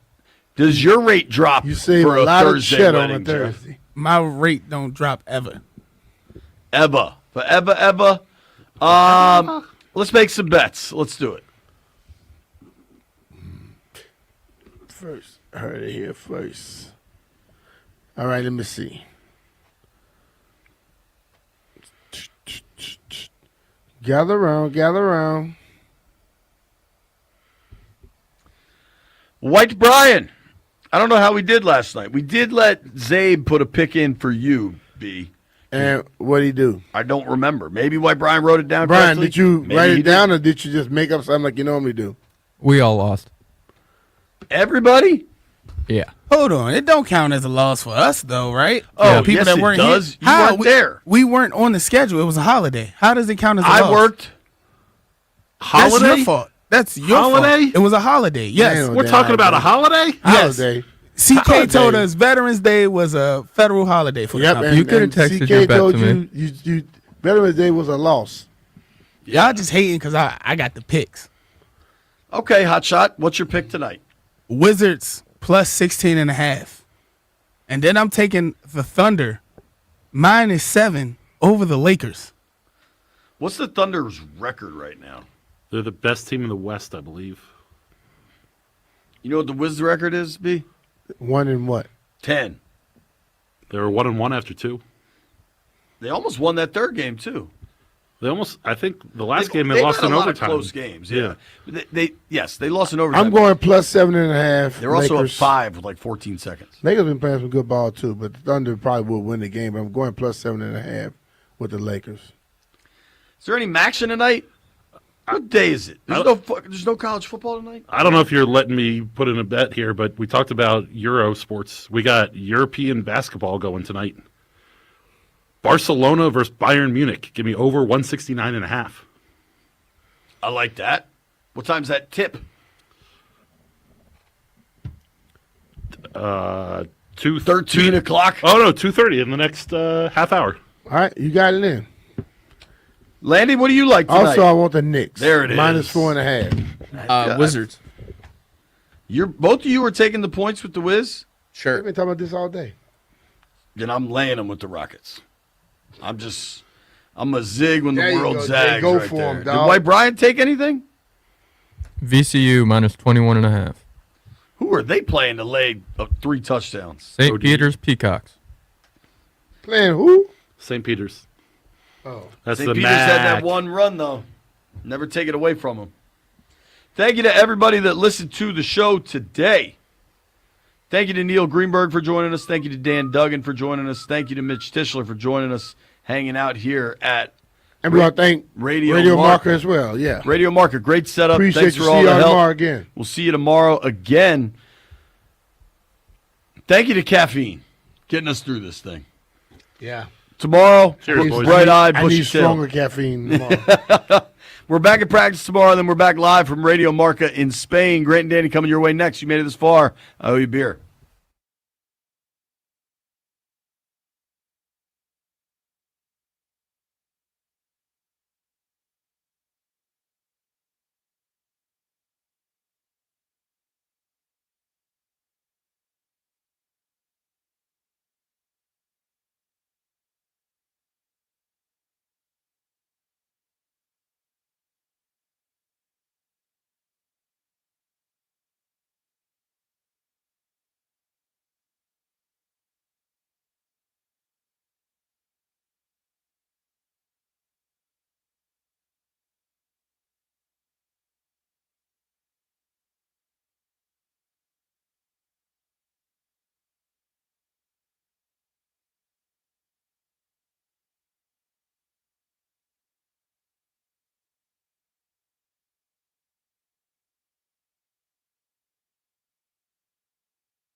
This sports update is brought to you by the Downtown DC Holiday Market.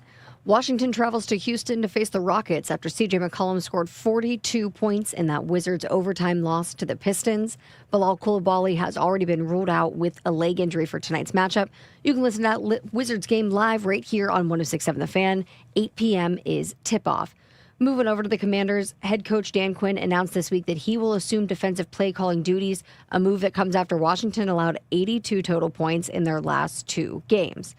The Commanders also designated safety Will Harris to return to practice, opening up his 21-day window to be returned to the active roster. He's coming back from a fractured fibula he suffered in Week 3. And a bit of news around the league, Baltimore Ravens quarterback Lamar Jackson not practicing today. Something to watch up in Baltimore. It's back, D.C. The Downtown Holiday Market runs November 21st to December 23rd, noon to 8 daily. Shop local, grab treats, and feel the holiday magic between 7th and 9th Streets Northwest. DowntownDCHolidayMarket.com. From the Crop Metcalf 5-Star Sports Desk, Savannah McCann on The Fan.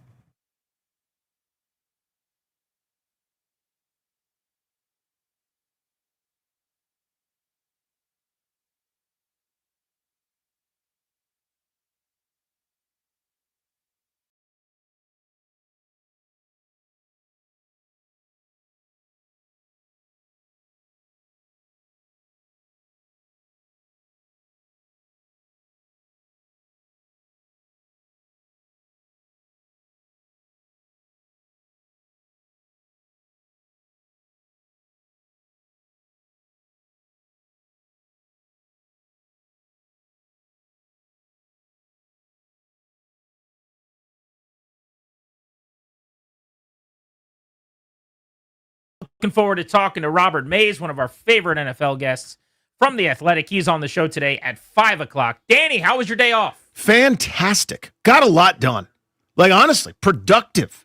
Weird when that happens. It's like you all these things that you want to do and need to do, and there's some time to do it because the kids were home, and it was fine because I was home too. See, that's when it doesn't line up. That's when your pal old Fannie Mouye gets a little pissed off, little hot under the collar. When they're home and I'm not, it's bad. I was home. We're all good. Great day. I understand why people like staycations after yesterday. Yeah.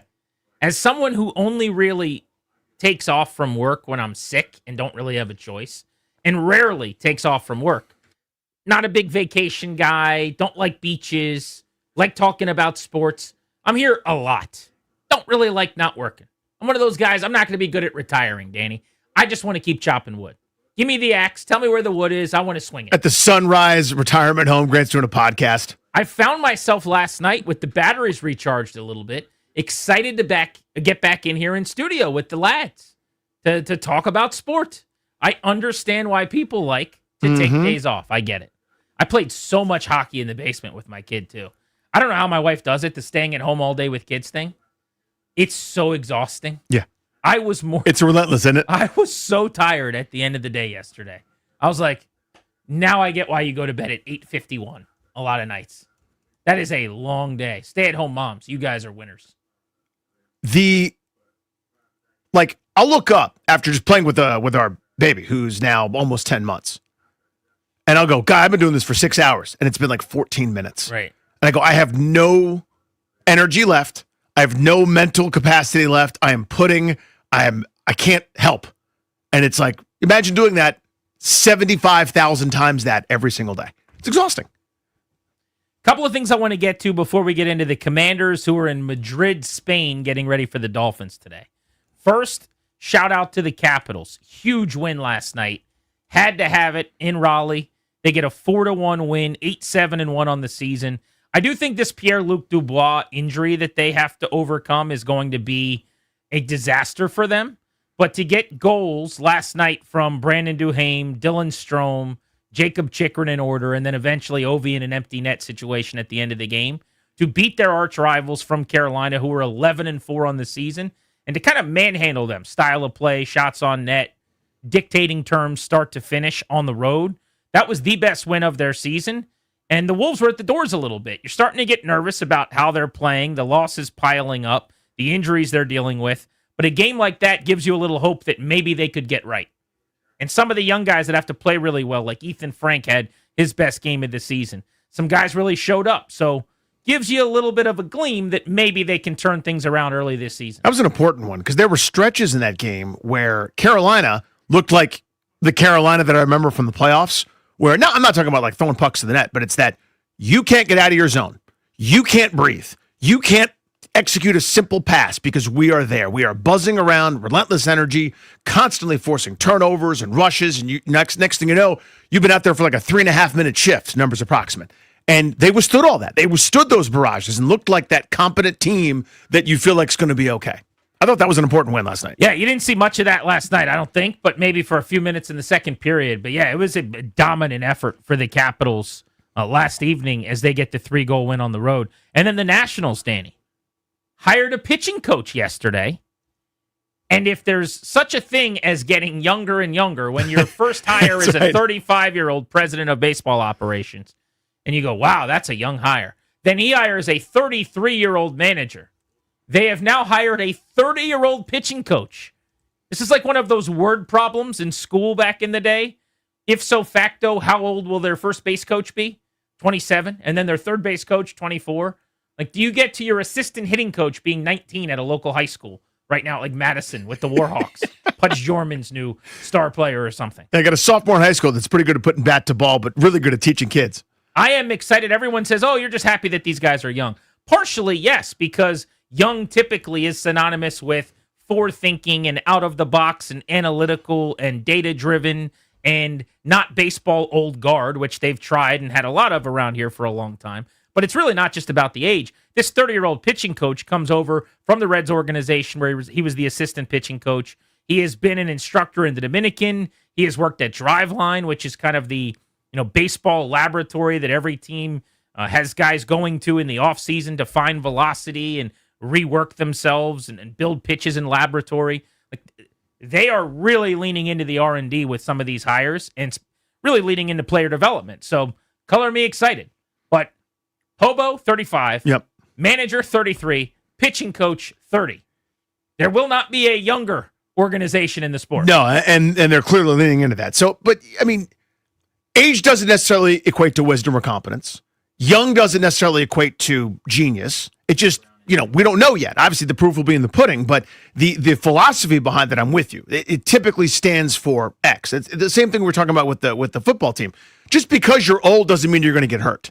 But there's a bigger correlation. The bigger correlation here is if you came up in a different era where, the old guards like take two and hit to right, or let's sacrifice bunt here in the first inning, see if we can play for a run.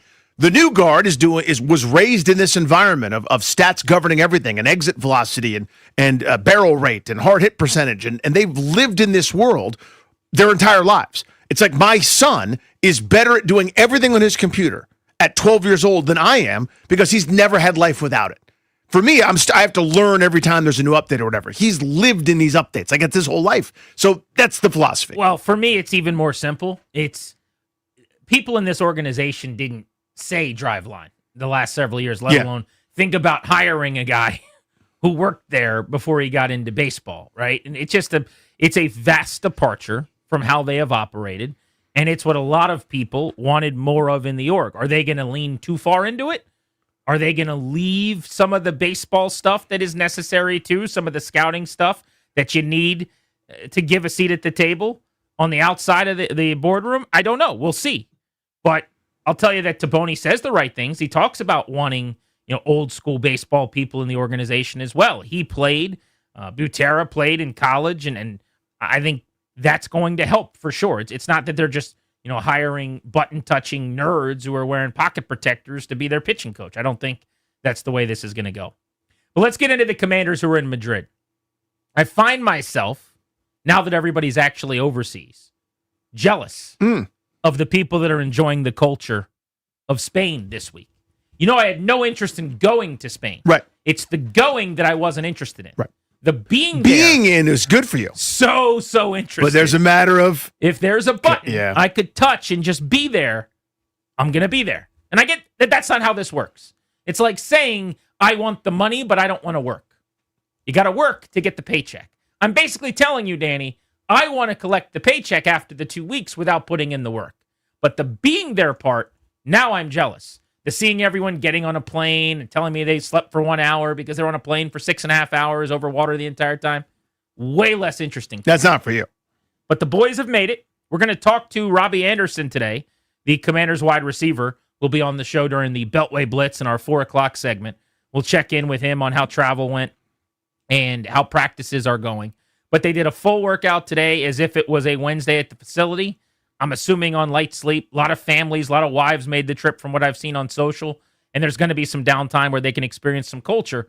But this is definitely a business trip, a bonding trip, according to Dan Quinn. That's cool. Honestly, like I'm glad for the younger players getting that experience. It's again, I'm kind of going. They're all saying the right things, and there's not much they can say that's going to satisfy me because they're 3-7 and they've been outscored by 1 million points over their last handful of games, and I care about that so much more than if they got to go to like a cool town square or visit a neat church or see some art.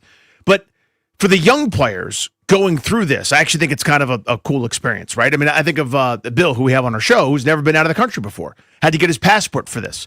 Stuff like that's cool. That's like grow up in a hurry type stuff. You know what I mean? Where it's like this is not your coddled go from college football to pro football where everything's managed for you. Now you are doing like citizen of the world stuff and open your eyes a little bit bigger. You know, stuff like that's neat. It would be more cool if they hadn't been outgained by 1,800 yards and outscored by 154 points. This is kind of the point, yeah. In their last 4 games, they could easily be 6-4, 7-3 right now, and playing a Dolphins team they're 6-point favorites over, and coming back here maybe 8-3 for a stretch run where they're gonna get to the playoffs for a second straight year for the first time since the early 90s. Like that is allowed too. It just didn't work out that way with all of their injuries.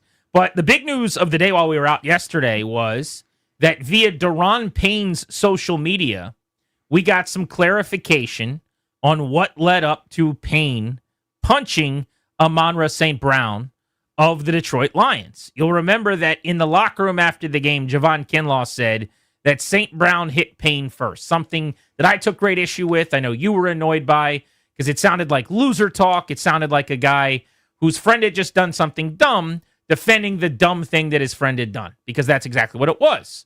But this was Kinlaw in the locker room after the game. Daron only retaliated because the refs literally saw the first punch, you know what I'm saying? And I don't blame him for the way he reacted, you know. And tempers got to flying. I mean, it is what it is. It's a physical game.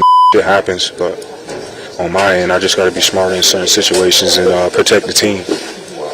You saw St. Brown hit Daron? Yeah, for sure. And they did too. Some bullshit. 100%. So the last part there is actually true. The video came out. Payne posted it to his own Instagram. It shows him and St. Brown jawing and him shove St. Brown in the chest. St. Brown shoves him back. Payne kind of squares up on him. And right in front of an official, Amon-Ra St. Brown punches him right in the face mask. Closed fist. Official sees it, is watching them, comes in and separates them.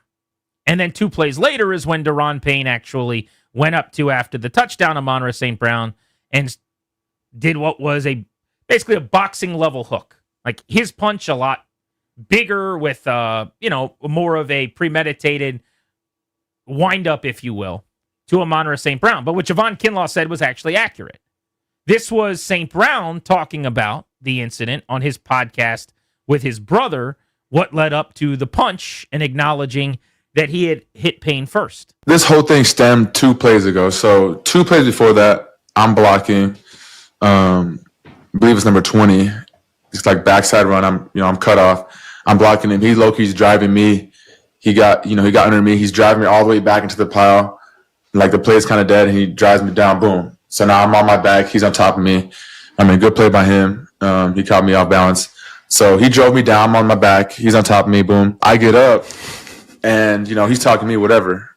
I wasn't even saying much, and Payne comes out and bumps me. I'm like, what the f-? So I hit him, and then he starts talking, and then I hit him again, and I accidentally hit him in the face. I didn't even mean to, jab him in the face. I just mean to like push him off, and I so happened to hit him in the face. And at that point, I was like, damn, like I shouldn't have done that. Like probably flag, whatever. Ref was standing right there. He didn't throw the flag, so that's that. After I do that though, he grabs my. So that's St. Brown. He goes on to say, after that, they get together. 2 plays later, he comes up and he punches him in the face. So it's true when Kinlaw says that Payne didn't get hit first.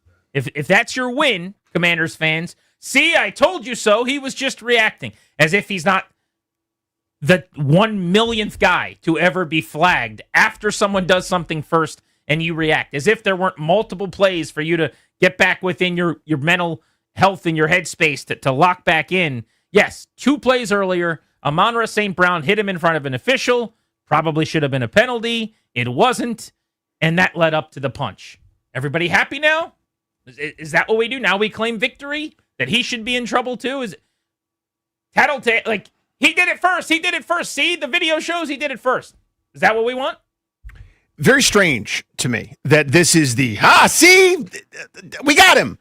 If this had happened tete-a-tete, if this had happened in real time where Amon-Ra St. Brown punches Daron Payne and he'd responded in the moment, I think I'd be a lot more sympathetic.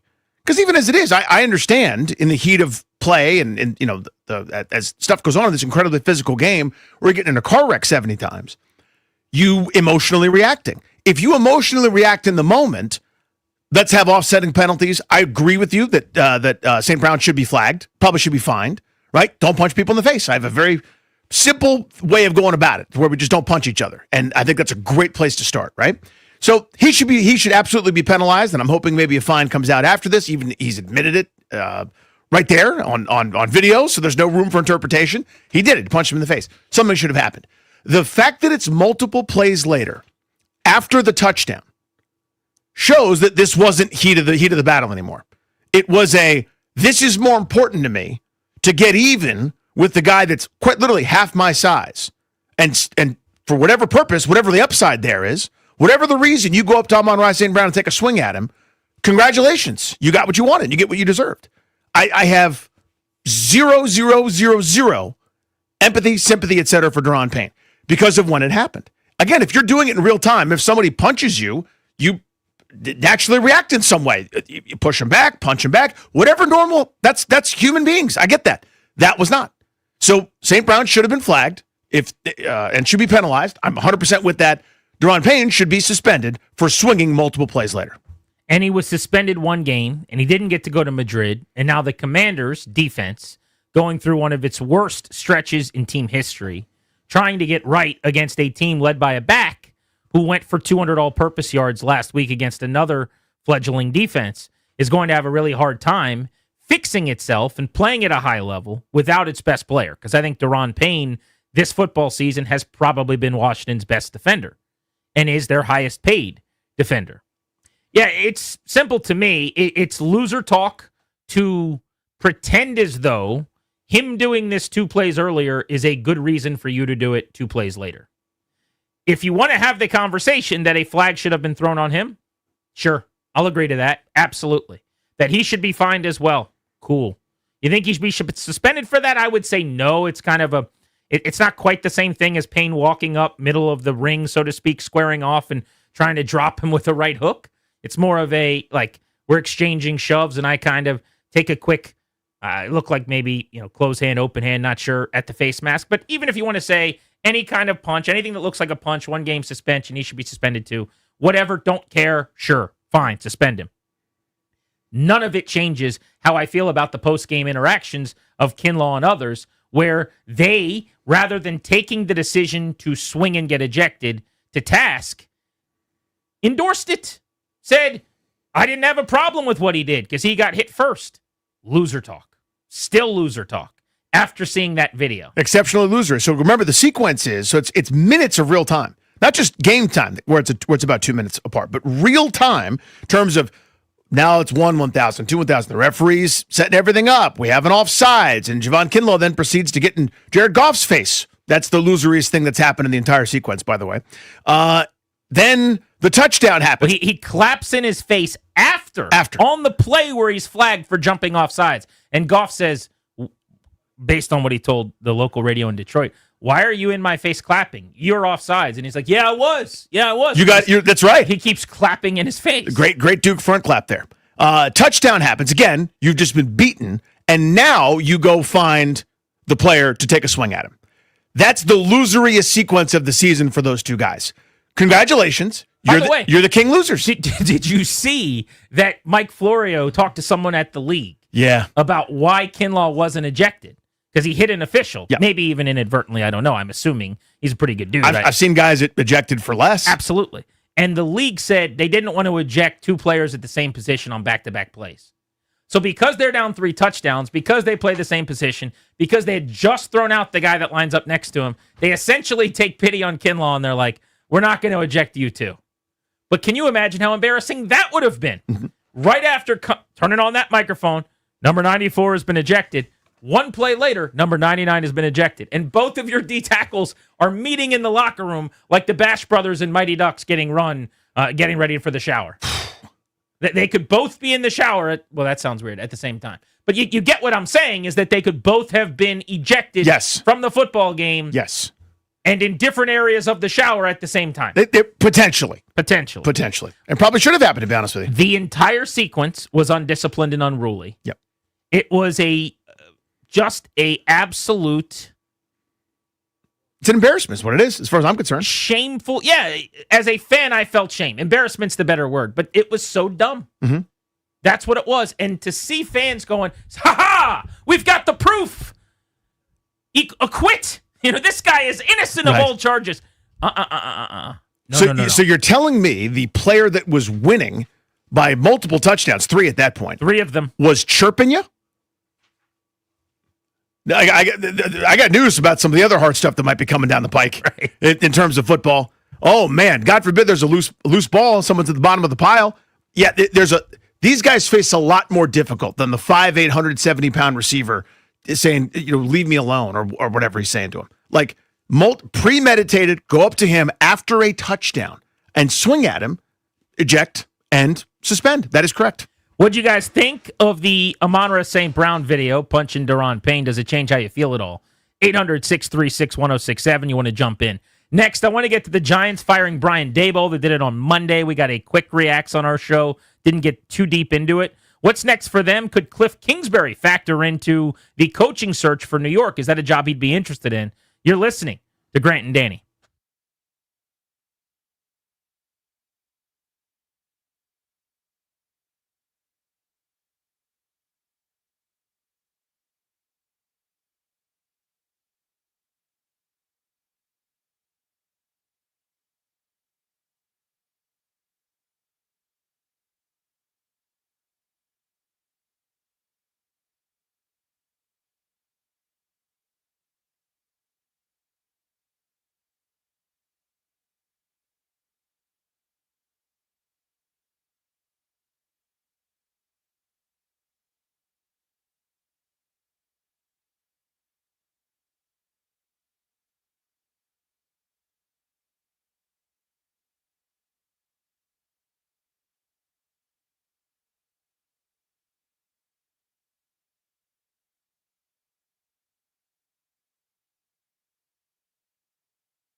Brought to you by Prince George's Community College. Will Harris had his 21-day window open to make his return to the Commanders, suffered a fractured fibula back in Week 3 against the Raiders.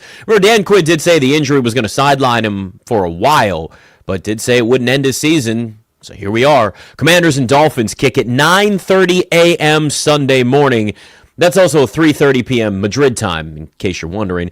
Giants will have their third quarterback starting this week. Jameis Winston, yes, in for Jackson Dart, who's in concussion protocol. Mike Kafka takes over as the interim head coach with the firing yesterday of Brian Daboll. That also means that Russell Wilson sitting back at third, technically on the depth chart for them too. At Prince George's Community College, their continuing education programs help you build skills, discover passions, and open doors to new opportunities. Affordable, flexible, designed for you to explore your freedom to learn. Enroll today. From the Crop Metcalf 5-Star Sports Desk, I'm Nick Ashew on The Fan.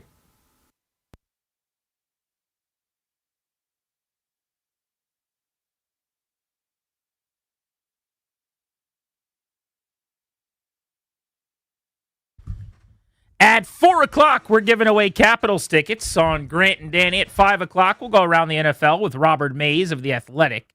Love him. He's a high-energy, good and insightful football guest. Want to get into the Giants firing Brian Daboll in just a moment, but let's hit the phones first. Get your reactions. There is video out. Daron Payne, via social media, disseminating this for people to see. He got hit first. And there are Commanders fans kind of doing a victory lap, saying, see? He shouldn't have been in trouble. He shouldn't have been suspended. I think that's incorrect. But if it's as simple as saying Amon-Ra St. Brown should have been sent to his room too, I guess while I don't really care that much about the kid down the street, as my dad would tell me when I would say after failing a test, so did Jeff or Ben, sure, he should be in trouble too. Is that the victory we're looking for? JoJo's in Maryland. What's up, man? How are you? I'm good. How are you guys? Good, buddy.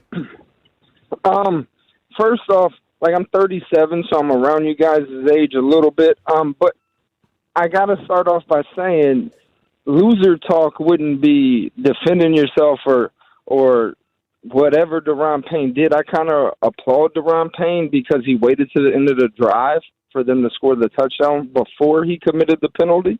But yeah, somebody hit you, somebody says something disrespectful, they open the door to whatever you decide to do. Like, you can't just treat people that way. That's probably why we're at where we're at. And I disagree. I think they are where they are because he's a loser that way. Guys are putting themselves before the team. That's why you are where you are. To be clear, though, before we let you go, you're applauding him for punching a guy and getting ejected. That's what you're saying? If Amon-Ra St. Brown is known for getting in little scuffles like this, right? They let it be done. So whatever he does, and like he said, I shouldn't have hit him in the face. Okay, and of course he's going to downplay it, but he opened the door for Daron Payne to hit him as hard as he wanted. Sure, and get ejected. Yeah, and then not be available for the rest of the game. You're applauding that. But they both, whatever, it should be equal. They should have both been That's ejected. fine. Another conversation that I don't care about because I'm not in Detroit. But yes, if you're saying he should be fined, he should be flagged, if you want to suspend him, cool. You're still applauding your best defensive player for getting kicked out of a game down by 21. That's fair? But you shouldn't call him a loser. No, I didn't call him a loser. I said it was loser talk for Javon Kinlaw to say he had no issue with Daron Payne's actions because Daron Payne was doing what had already been done to him. And I will also say that I'm the one that said that. It's loser behavior to not react in the moment. Like in real time, somebody shoves you, you shove them back. They hit you, you hit them back. That's not great, but it's understandable. Waiting multiple plays later after they score a touchdown, which you couldn't stop, you had very little resistance against that. It was more important to swing on Amon-Ra St. Brown minutes after the incident. That's losery. That's loser behavior. Javon Kinlaw, post-game, also probably, by the way, should have been ejected after he's trash-talking after his own offsides penalty. He makes contact with the ref, then saying, well, he hit him first. That's loser behavior. Those two guys behaved in a losery fashion. They're winners. They're in the NFL. They're better athletes than I am. That's not the measure. That's loser behavior. You have way more leeway than I do if you're able to excuse him having hit Amon-Ra St. Brown if it happened right after St. Brown hit him. Because you are taught from day one in the National Football League that more often than not, the second guy gets penalized. Yeah. We've all heard that axiom 1 million times. You also know that if you throw a punch in a game, you will get kicked out. So the fact that this guy got away with it doesn't make it more likely for you to get away with it. In addition to getting kicked out, you know that if you throw a punch in a game, there is a good chance you could get suspended. And just like a high schooler, when I'm standing on the sideline in a high school game, there's two things you can't do. Hit someone and say a certain word on the field. If you do either of those things, you get kicked out. If you get kicked out, you can't play for 3 games. That's the rules. So you either are selfish and you do it and you miss a third of your high school season, or you just find a way to follow the rules. In this case, Daron Payne didn't. That's loser behavior. Mac, Woodbridge, what's up? Hey, Grant, Danny. Thanks for taking my call. First-time caller, long-time listener. Appreciate you, Thank man. you, Thank dude. you. No problem.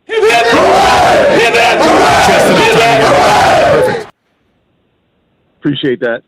Want to kind of break it down into 2 parts if we can. I heard what the other caller said. So I kind of looked at it as, first let's talk about the manhood issue, and I'm air quoting that, where, he's being challenged as a man where somebody hits you, and then you want to respond, but then he's kind of pushed away by the official before he could respond immediately.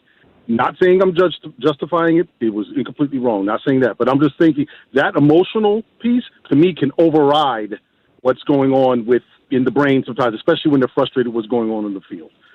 But then there's the football side, right? As you explained, the rules clearly state you cannot punch somebody, period. But that should have been applied to St. Brown when he first punched him, and then he wouldn't even been there for him to respond.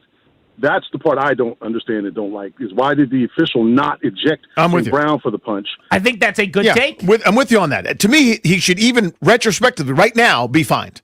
Like, I understand you can't eject him from the game that already happened. I don't know why the official didn't do more in the moment. He should, yeah. I'm sure he'll get fined $50,000 or whatever. And I think rightfully so. That happens. That should be a punishment.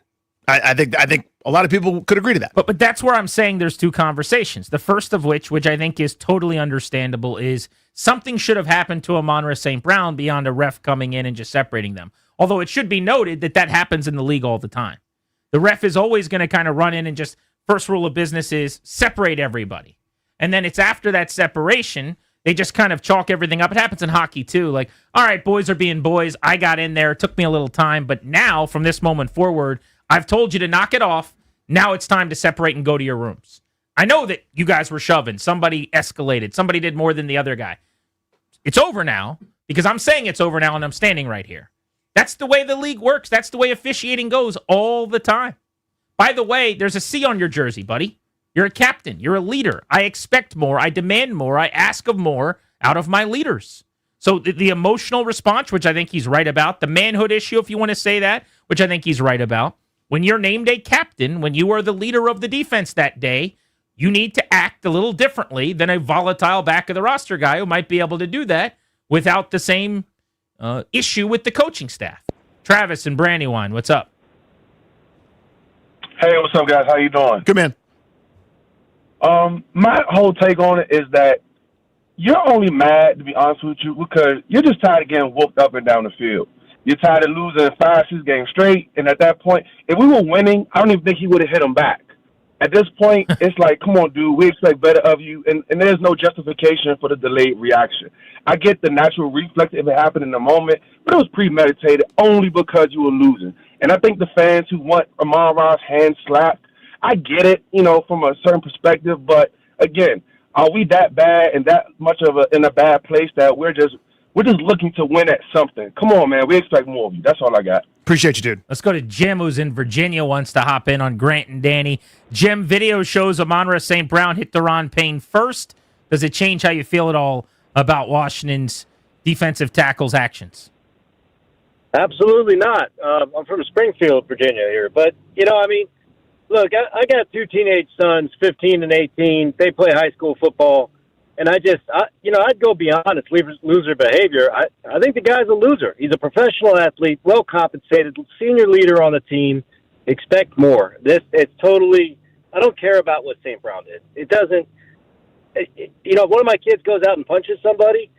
Hey man, it's about you. What are you doing, right? I don't really care about the other guy. This is my dad with my tests that I was going to say, is that DP? There's also shades of, like, we've had these very serious conversations occasionally on the show where you and I are talking about oftentimes terribly. It's like Joe Mixon hitting that woman in a bar, or these things where we're going, you can't do it.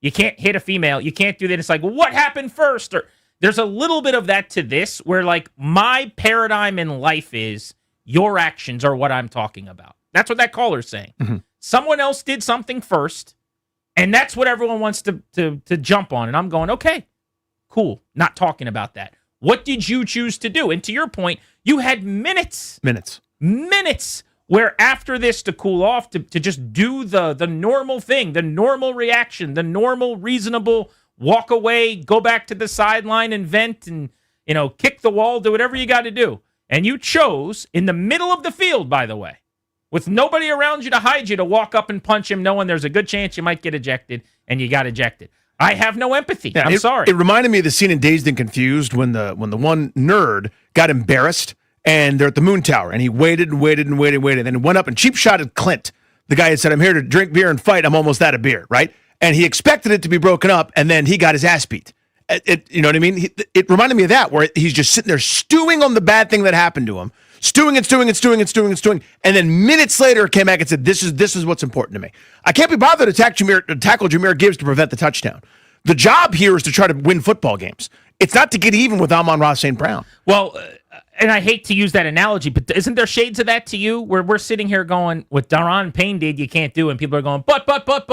I mean, how many times have we had these type of topics over the years 100% on the show, where it's like, obviously my view on the world is not the same as a lot of people. Well, but I'll comment on that for a second. There is a difference between you are out in the real world where there are no guardrails. There's no officials to separate you, right? In the football arena, you've got teammates, you've got pads, you've got protective gear, you've got rules in place, and everybody that steps outside, 15 yards. Real life isn't about 15 yards. Like in real life, if you're fighting for self-defense or, thinking about a million different circumstances, there are a whole different subset of rules. There's no NFL league to send me a letter that says I've been fined a certain amount. Like justice system type stuff gets involved. And people conflate the two. And they want to bring one from one world. You hear someone, he's testing his manhood. It's a football game where the little guy is like trying to get in your ear and chirp you and get you out of your element and trash talking you. The type of way you probably wouldn't do to somebody at Whole Foods. The team that commits penalties, that plays undisciplined football, had back-to-back plays where their highest paid defensive players hit people with their fist, touch them with their hand. And both probably should have been ejected, one was. And the response people are having is not that this egregiously bad, undisciplined, ridiculous defense where people are not assignment sound, doing their obligation and their job on any given play, probably was undisciplined, and that should be the takeaway. It's, well, he hit him first. I'm just not going to be able to get on board with that. 800-636-1067 if you want to hop in on Grant and Danny. We will get into the Giants looking for a head coach and whether or not Cliff Kingsbury could end up being a factor in that search. This is The Fan.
Deron only retaliated because the refs literally saw the first punch. You know what I'm saying? And I don't blame him for the way he reacted. You know, and tempers got to flying. I mean, it is what it is. It's a physical game. It happens, but on my end, I just got to be smarter in certain situations and protect the team.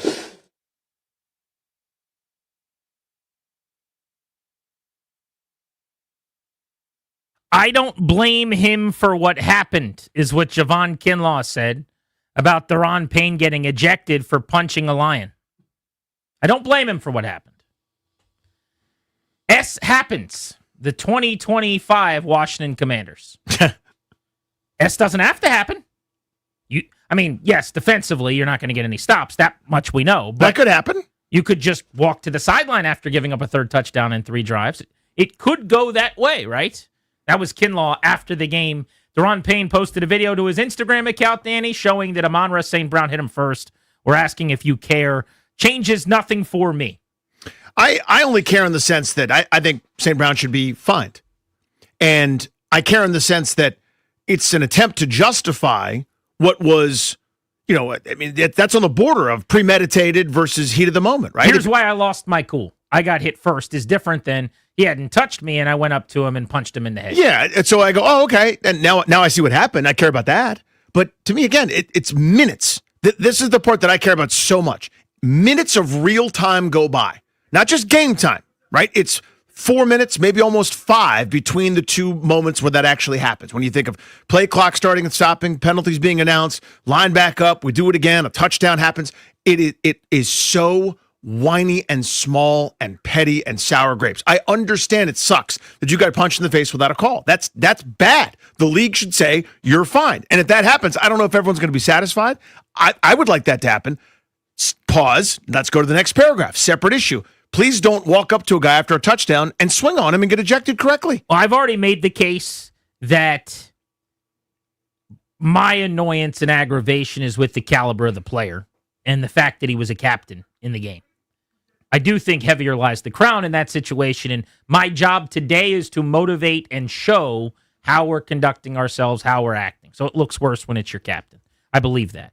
But I also think part of what we're not talking enough about is when you're having this type of stretch defensively, when you've given up 1,800 yards and you've given up 154 points in the negative over these 4 games or whatever, just have a little bit of shame, right? Like feel a little bit of, I'm not going to make this worse and make the optics worse by punching a guy. We can't do anything right. He gets to talk to me right now. Hopefully there's a time later in this game where I get to talk to him. But right now, this isn't really about me getting the last laugh when we're on our way to giving up 154 over 4 games. I think the way the defense is played during this stretch complicates and makes this worse. Let's go to Rich in Virginia. Hello, Rich. How are you? Hey, guys. First-time caller, long-time listener. 2 first-time callers. That's amazing today. Already today. 2 times. What has gotten in the way? Hello, Rich. I appreciate you guys. So when I initially saw this, it reminded me, well, first of all, this just all goes back to the elementary school additive of 2 wrongs don't make a right. And, a couple weeks ago, this exact same situation, similar situation played out with my 12-year-old. So he was at school. He tends to be a little bit bigger than all the other kids in his class, and his best friend is half his size. So there was a kid that was messing with his best friend. He hit his best friend. My son, therefore, in reaction, grabbed the kid by the shoulder, turned him around, punched him in the stomach.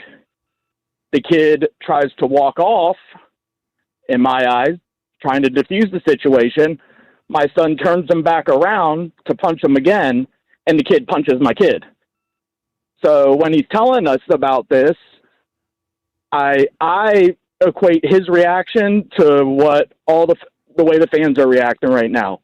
He told us this story, and I think his initial expectation was that we were going to be like, oh, well, why the heck did that kid punch you in the face? That's horrible. Right, you're defending yourself. Who's Amon-Ra St. Brown here and who's Deron Payne? I was trying to figure out which kid was which. I think his kid is Deron Payne. So the initial action to rescue your friend is noble, and that comes from a very good place. Then we go to another spot. Let's go to Rayner in Maryland. Hello, Rayner. How are you? Hey, how's it going, guys? Hey, bud. This is my first time calling as well, but I listen to you guys all the time. Really appreciate Are that. you? Jim Zorn's exhausted. I mean, Jim's going to have to take a nap. He hadn't after worked all that this. hard in a long time. Hadn't worked anywhere in a long time, right? What's up, buddy? Yeah, so, I mean, I have two things. First of all, it's all about emotional intelligence. We're there to do a job, first of all. You know, like, they probably had no issues off the field or anything like that. This all had to do with the game, and I always look back at the caliber of players. The best caliber of players have emotional intelligence. Jaden Daniels, for instance, Tom Brady. We can name a few, even back in the day, Art Monk. You know, they prove it on the field. You know, your team is down, you're struggling, and I just feel like you're there to do a job. And prove it in your playing. Just show up at least for your team instead of making selfish decisions. I believe in 100% what you guys are saying. And second off, I just have to say this. Punching someone is pointless in football because he has on a helmet. If I see this one more time... It is insane. But look, it's the last thing you're thinking about, right? Because you're in the heat of the battle, in the middle of the game. It's not like the guy's going to take his bucket off. In hockey, you ask him, you want to go? He says, yes. You drop your helmets, you drop your gloves, and we square off. That isn't the way it works in football. So you either punch him in the helmet or you don't punch him. Now, obviously, you should not punch him. But people always say that, like, I can't believe these guys hit guys in the helmets. It's like, well, yeah, did they hit someone? Then they're going to hit him in the helmet because they're wearing a helmet. You're not taking the helmet off. That's not happening.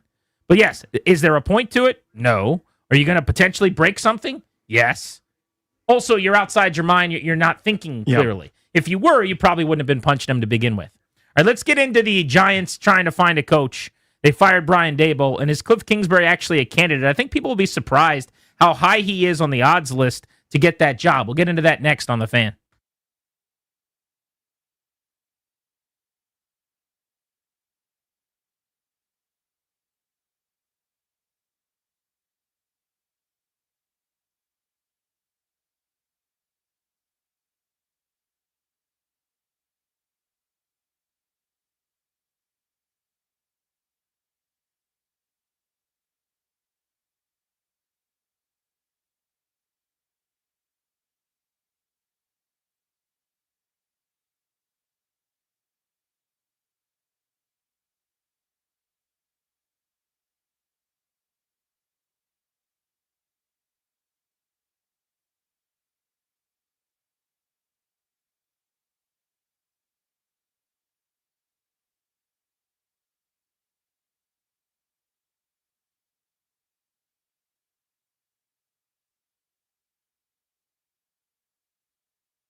Brought to you by Prince George's Community College. And the Wizards are coming off a 42-point game from C.J. McCollum. They're down in Houston to see the Rockets tonight. The tip at 8 right here on the Fan. No Bilal Coulibaly also for Washington. Commanders and Dolphins kick at 9:30 a.m. Sunday morning. If you want to do the math, add the 2 carry the. That's 3:30 p.m. Madrid time. In case you are wondering, Will Harris also did have his 21-day window opened to make his return to the Commanders. Texans are likely going another week with Davis Mills at quarterback. C.J. Stroud not practicing today. Still working his way through concussion protocol. Also, no practice for Lamar Jackson either. A little bit of a surprise. His status up in the air as of right now, at least, at Cleveland for the Ravens. At Prince George's Community College, their continuing education programs help you build skills, discover passions, and open doors to new opportunities. Affordable, flexible, designed for you. Explore your freedom to learn. Enroll today. From the Crop Metcalf 5-Star Sports Desk, I'm Nick Ashew on The Fan.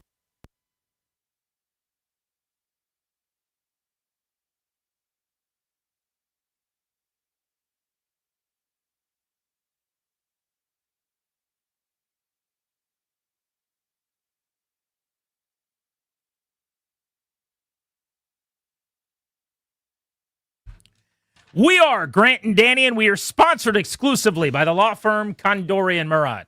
Estate planning, elder law, real estate transactions, probate administration. Their attorneys are always there to protect you and your family's assets. Schedule a free consultation with their team today at kmlawyers.com. And be sure to tell them that we sent you. That's kmlawyers.com. We got a chance for people to win Caps tickets today. That's coming up at 4 p.m. Got to be listening to win, but you'll see Caps on November 19th against this new upstart team called Edmonton. They've been around for a little bit. Maybe the best player on the planet. By the way, you get to go to that game. You get to see Connor McDavid on your boys. That is a nice prize to win on G&D, so make sure you're locked in at that time. So we haven't really talked about this much. Brian Daboll got fired on Monday by the Giants. I wonder if it was as simple as it was time at 2-8, and they were bad, and his record had stunk since he was the coach of the year, and they made the playoffs in his first season. Or if part of this was that they blamed him for Jackson Dart getting hurt, because he's been running a bunch and got hurt again running this week while they were up in the fourth quarter of a game. Maybe it's a little bit of both, but I wonder if ownership went to him and was like, dude, this is the franchise. Why are we running him with a lead in the fourth quarter? We've got running backs for that.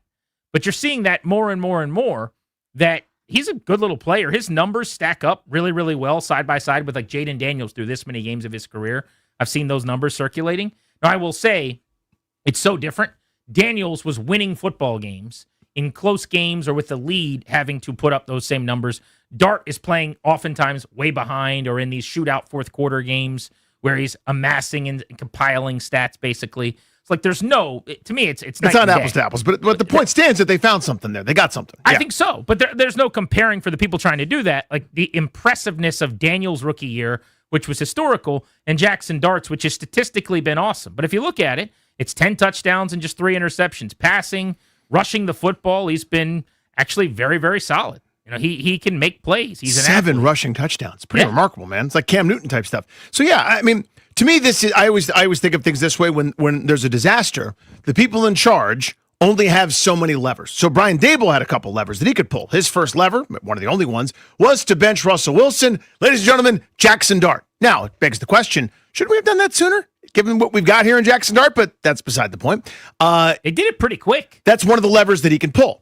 So he pulled that one, and now you're just on borrowed time as the losses continue to compound. His, the blowing of the leads, the sprinting into the blue tent, the, frankly undignified, please be a leader of men coaching behavior, I think contributes to it. But Joe Shane's got levers too. This is his last lever, is to fire Brian Daboll. He's on the chopping block next, and the owner has the ultimate lever, which is the trapdoor button below the GM. That's all it is to me, is they've lost in galling fashion. They've had leads. They can't wait to collapse in every game. They're 2-8. They're not going anywhere.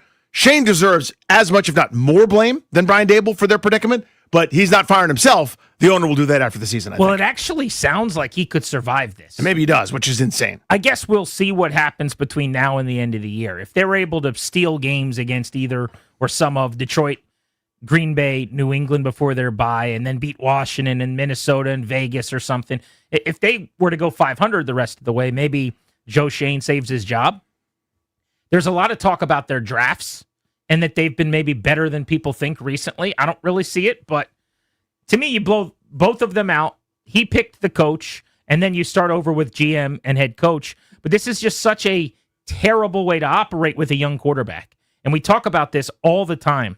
But when you have a guy drafted by an embattled regime that is almost likely to get fired, not certainty, but likely going to be out after the year, you need to do it too early, not too late. The drafting of a quarterback to then hire a coach that inherits this player they didn't choose, which is the worst part of it. The best part is, and still bad, that this guy, let's say he's liked by the new coach who wants to come work with him, has to learn a whole new offense. Yeah. Like, that's still a bad thing that you're doing, even if the next marriage with the next head coach goes really, really well. Now, Dart in 2 years will run 2 offenses, 2 play callers, 2 coordinators. It's a really good way to ruin the development of your quarterback. And it's one of the reasons why the Giants have been awful for the last bunch of years. Yeah, just ask Washington or Chicago or anybody else that's constantly in quarterback draft and off parts of the cycle. Then coach gets fired. You start over, ruin the development. I mean, what Caleb Williams has done in his second year is, I'd say, pretty remarkable given you're almost like trying to run the race and everyone else has a couple lap head start and you're not even stretched yet. So you're setting quarterbacks back in terms of that kind of development. It's the ultimate hallmark of dysfunction. And now you are doing the same thing if you're New York in a very familiar type way. It was only finally here that they broke the cycle after so many decades of this constant ebb and flow of ineptitude where someone inherits somebody or somebody's now under contract for a couple more years that they didn't necessarily want and they sort of agreed to have to work with them. And Jay Gruden's entire tenure was marred by that. Inherited Griffin, then they drafted someone else that he wasn't that thrilled with, and then that guy's going to go. Now we got to start over with that guy. Just a disaster. It's never going to work that way. I'm glad you brought up Caleb Williams because while he's made significant strides this year, and there's no doubt he's in a way better place than he was a year ago, remember training camp or the preseason and some of the storylines. You remember? Yeah, of course. Like he wasn't picking up the offense, and they're having to rip pages out of the playbook, and then you get the video of him missing the net when he's throwing, and everything was very negative. That's what you're bringing on your young quarterback. And it's not like it's been great. Just a couple weeks ago against the Ravens, he laid an egg in a game they should have won. His completion percentage this year is only 60.8%. He still misses a lot of throws. He's still trying to figure it out. He has the benefit of working with a savant and Ben Johnson. Ben Johnson alert. Ben Johnson alert.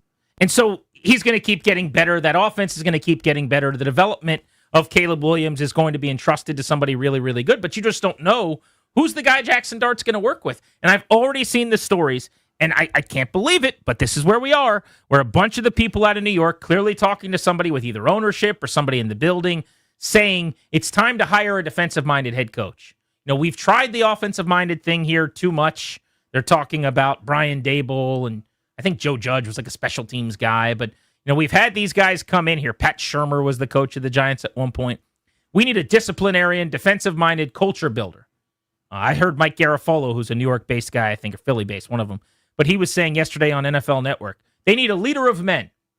That's code word for defensive-minded, basically a Dan Quinn type guy, even if it's a retread. They're all going to now go out and try to find the next Tom Coughlin. No. You need the best person to get the most out of Jackson Dart. Who is that? To me, I don't know why teams don't think this way. If you have unearthed the gem, which is the quarterback who could be your franchise player, Danny, what am I missing here? Every decision you make should be about making sure that Jackson Dart becomes the best version of himself, because the rest will take care of itself. If Jaden Daniels is a superstar, the Commanders are going to be in the playoffs almost every year in perpetuity, like the Bills, like the Chiefs, like the Ravens, like the Bengals when Joe Burrow doesn't die, which is every other season for 10 weeks at a time. Yeah, like the Packers were under Rodgers. Absolutely. I mean, it is the ultimate hallmark of stability. Empower your quarterback, hire a play caller, get that relationship right. That's what they should be thinking. But instead, all the storylines are disciplinarian, defensive-minded guy. And now you're signing up for potentially your coordinators leaving every couple of years. See the Texans with DeMeco Ryans and C.J. Stroud, where you're just on this merry-go-round of trying to learn offenses. It's a really bad thing for a young player. Yeah, the cheat code, so to speak, or the easiest way to be good. I'm not talking about win Super Bowls, but to be good is to have what you're talking about. You have a quarterback that's good, right? Because it's one thing you have to get right. Now, it's the hardest thing to get right. It's the hardest thing in sports to get right, right? There's a reason so much money is being paid and so many high draft picks are being thrown in the hopes that one of these saviors comes in and makes everybody glosses over all the wrinkles and all the bags under your eyes and all the fat and everything that doesn't look very good. That's the easiest way to be good. To be great, you've got to have a million great calls. You got to, get, the 53rd guy's got to be perfect. The undrafted free agent's got to work. You got to get health. You got to have a bunch of things that break your way. But to be a 9 or 10 win team in this league, you get a quarterback right. And sometimes you run into those good years where it's 13 wins or 14, you got home field advantage, and God willing, you hoist a trophy or you have a chance at it. But setting that guy up and basically saying, we're going to try to keep having to get a bunch more calls right, it's just mathematically harder, right? Where you've got to make sure you nail the offensive coordinator that's good, but not too good so he doesn't get a head coaching job in a year. You got to make sure you nail every bit of personnel to, if you're not going to elevate that quarterback. I just think it's too hard. It's really hard. And they got to get it right if they're going to get back into the conversation in the NFC East. But that brings us to who is the next guy for the New York Giants. And I wanted to acknowledge the candidates on the market at BetOnline that they are floating for the Giants and where Cliff Kingsbury shows up on that list. The names include Lane Kiffin at 4-1 as their favorite, Cliff Kingsbury second at 5-1, Jesse Minter, the DC of the Chargers, at 6-1, Clint Kubiak is fourth at plus 650, and then Jeff Hafley, who's the DC of the Green Bay Packers, who I think will get a job this offseason, at 7-1. So if we just take those names, okay, in the case of Lane Kiffin, here's your argument. Coached Jackson Dart in college, has an incredible relationship with him, would cost a ton of money. I don't know if he would leave Ole Miss to go to the NFL to take the Giants job, but for enough money, why wouldn't he be interested in that? It's New York City, the number 2 or number 1, I don't know where it ranks with LA, media market in America. You're coaching back in the National Football League. You're not having to re-recruit your own players in the portal. How many college coaches have either retired or made leaps that we didn't expect here recently? Kiffin, Dart, makes the job intriguing, no? If you really like the kid and you just coached and called plays with him a year ago? Well, certainly. And it's also, think of the personality of Lane Kiffin. Has that guy ever turned down a microphone or hadn't been excited to hold court and let people know how smart he is? Like, he seems to be made for that next big step up. I mean, he to me is like a more socially acceptable Bobby Petrino, like the guy that's going to better deal you the instant he finds something else. So for a college, it's buyer beware. You sign him up for a couple of years, you'll get some good results, and eventually maybe it goes south, and he's already got one foot out the door to the next SEC school or whatever. But maybe the NFL is the way to do it. I mean, certainly it's a guy that would thrive in that limelight, I think. Question is, how much has he matured? He's still very funny and active on social media and trying to be the funniest guy in the room all the time. But he got his first head coaching job in his young 30s with the Raiders, and it was a Josh McDaniels level total disaster. So do you want to try again? But he's listed number 1 on BetOnline. Then you've got Kingsbury second. Now, I find that interesting because I actually think this year's Kingsbury, the guy that's going to get the interviews and the most interest and is going to be viewed as the hot commodity, is Clint Kubiak, who's calling plays for the Seahawks. He's doing all the stuff that works all over the league, from the Kyle Shanahan offense and the tree, basically, of Shanahan. Remember, Gary Kubiak, his dad, was the OC for Mike for a long time. Clint Kubiak, the son, has worked with Kyle, Mike's son, many times over as well. But Clint, who called plays for the Saints previously, now in Seattle, it's a lot of play action. It's under center. It's boots. It's a moving pocket. Look what he's doing with Sam Darnold. Basically, with one wide receiver, they finally just added another, trading for Rashid Shaheed. And they can't even run the ball. They're one of the most inefficient, bad run offenses in the league, which in and of itself is something he's got to figure out. And they're still able to operate heavy play action, heavy personnel, and move the football with really impressive big plays and chunks in the passing game. So I think Clint Kubiak's going to get a job. That would make sense. Who am I looking to pair Jackson Dart with, an offensive mind? Kubiak's probably at the top of my list, but Cliff Kingsbury's going to be high on that list. And I get the sense, maybe, with a down year and some of the struggles, and frankly, the way Washington's offense has been broken over the last few weeks, Commanders fans wouldn't be as sad to see him go. But it would still be a significant loss because You're elevating from within. You don't know what the next coordinator is going to do, how they're going to operate. Are they going to succeed? If it's someone like Brian Johnson, who got a chance with the Eagles and then got run out of town, there's no guarantee that's going to work out well. And is it a different relationship for Jayden? Is he taking David Blau? Is he taking, I don't know, thinking of some of the names, some of the other offensive consistencies. Yeah, Tavita Pritchard. If Cliff leaves and he takes Pritchard and Blau with him, and it's like Brian Johnson and a couple of the other underlings on offense left, you got to go make a bunch of moves from outside the building and coach everybody up to coach the players. And now Jayden's working with a new play caller and a guy that doesn't have Cliff's resume.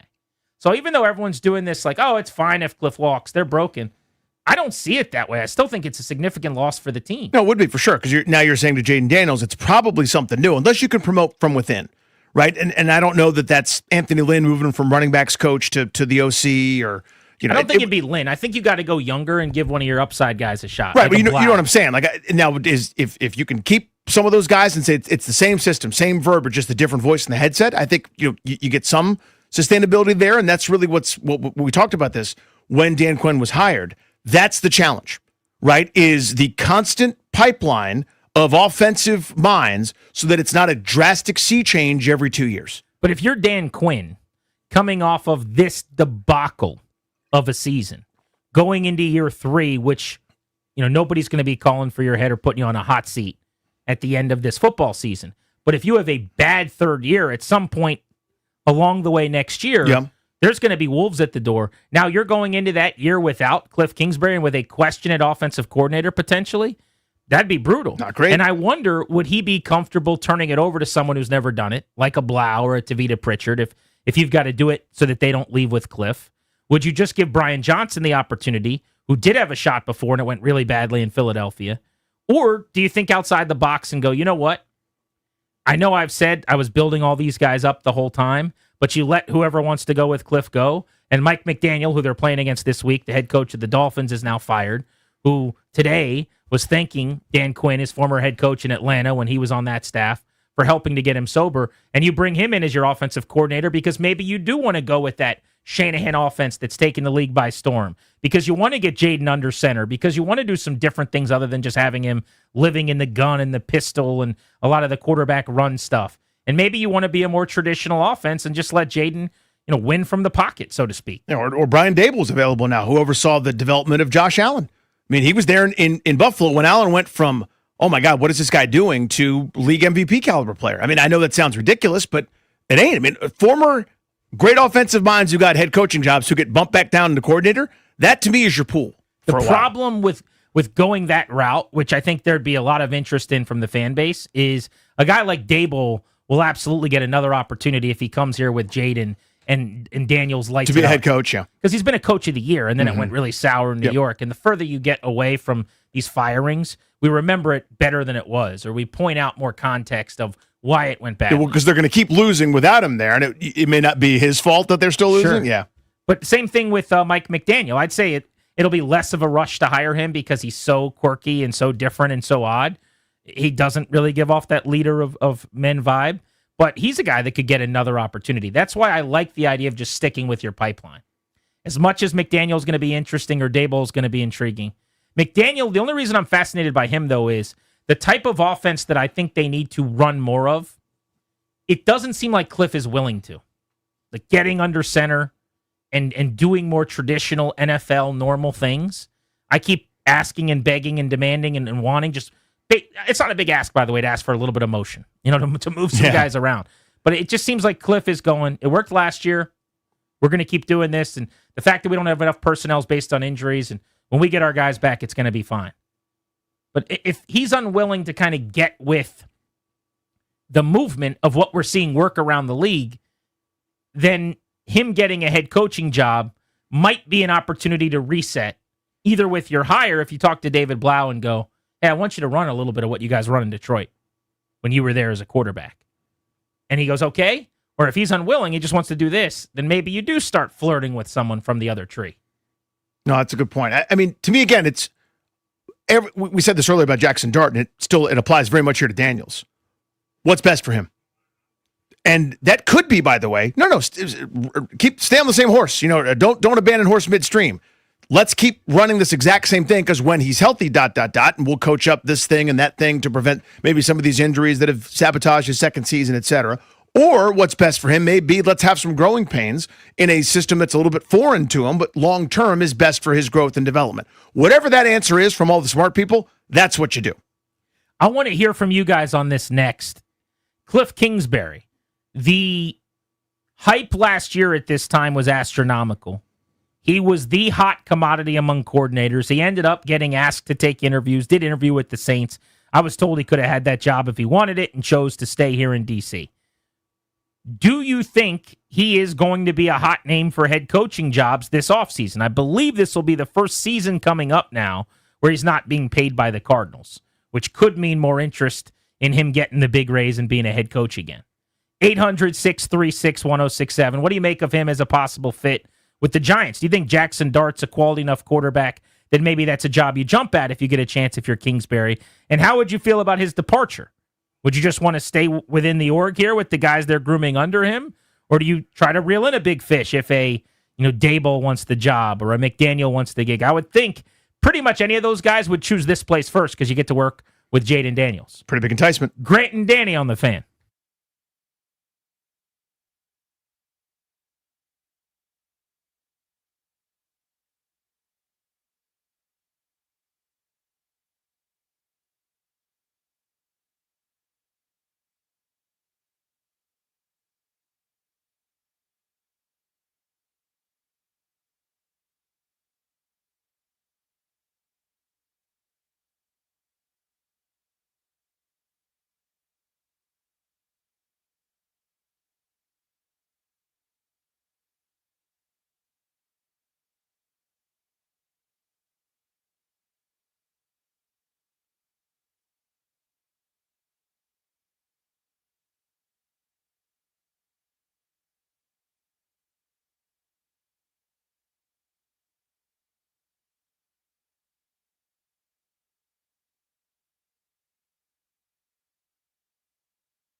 Brought to you by Pro Door America Garage Door Service. Go with the pros at Door Pro America. So Will Harris had his 21-day window open to make his return to the Commanders, and boy, do they need him. Suffered a fractured fibula in Week 3 against the Raiders. Dan Quinn did say the injury was going to sideline him for an extended period of time, but said it wouldn't be the end of his season. Here we are, Commanders and Dolphins in Madrid now, 9:30 a.m. Sunday kickoff.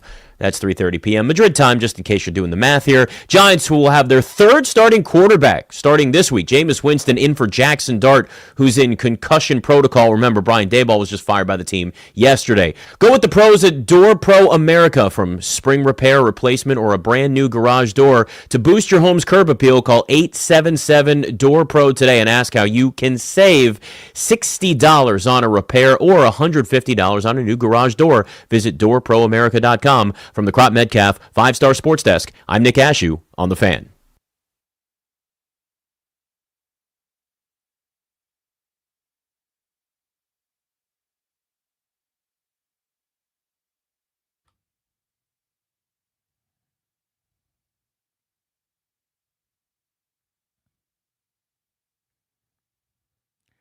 We are 1 day away from the kickoff of Week 11 in the NFL. Thursday night football to get us started tomorrow night. AFC East matchup. The Jets are 2-7 coming off of a win.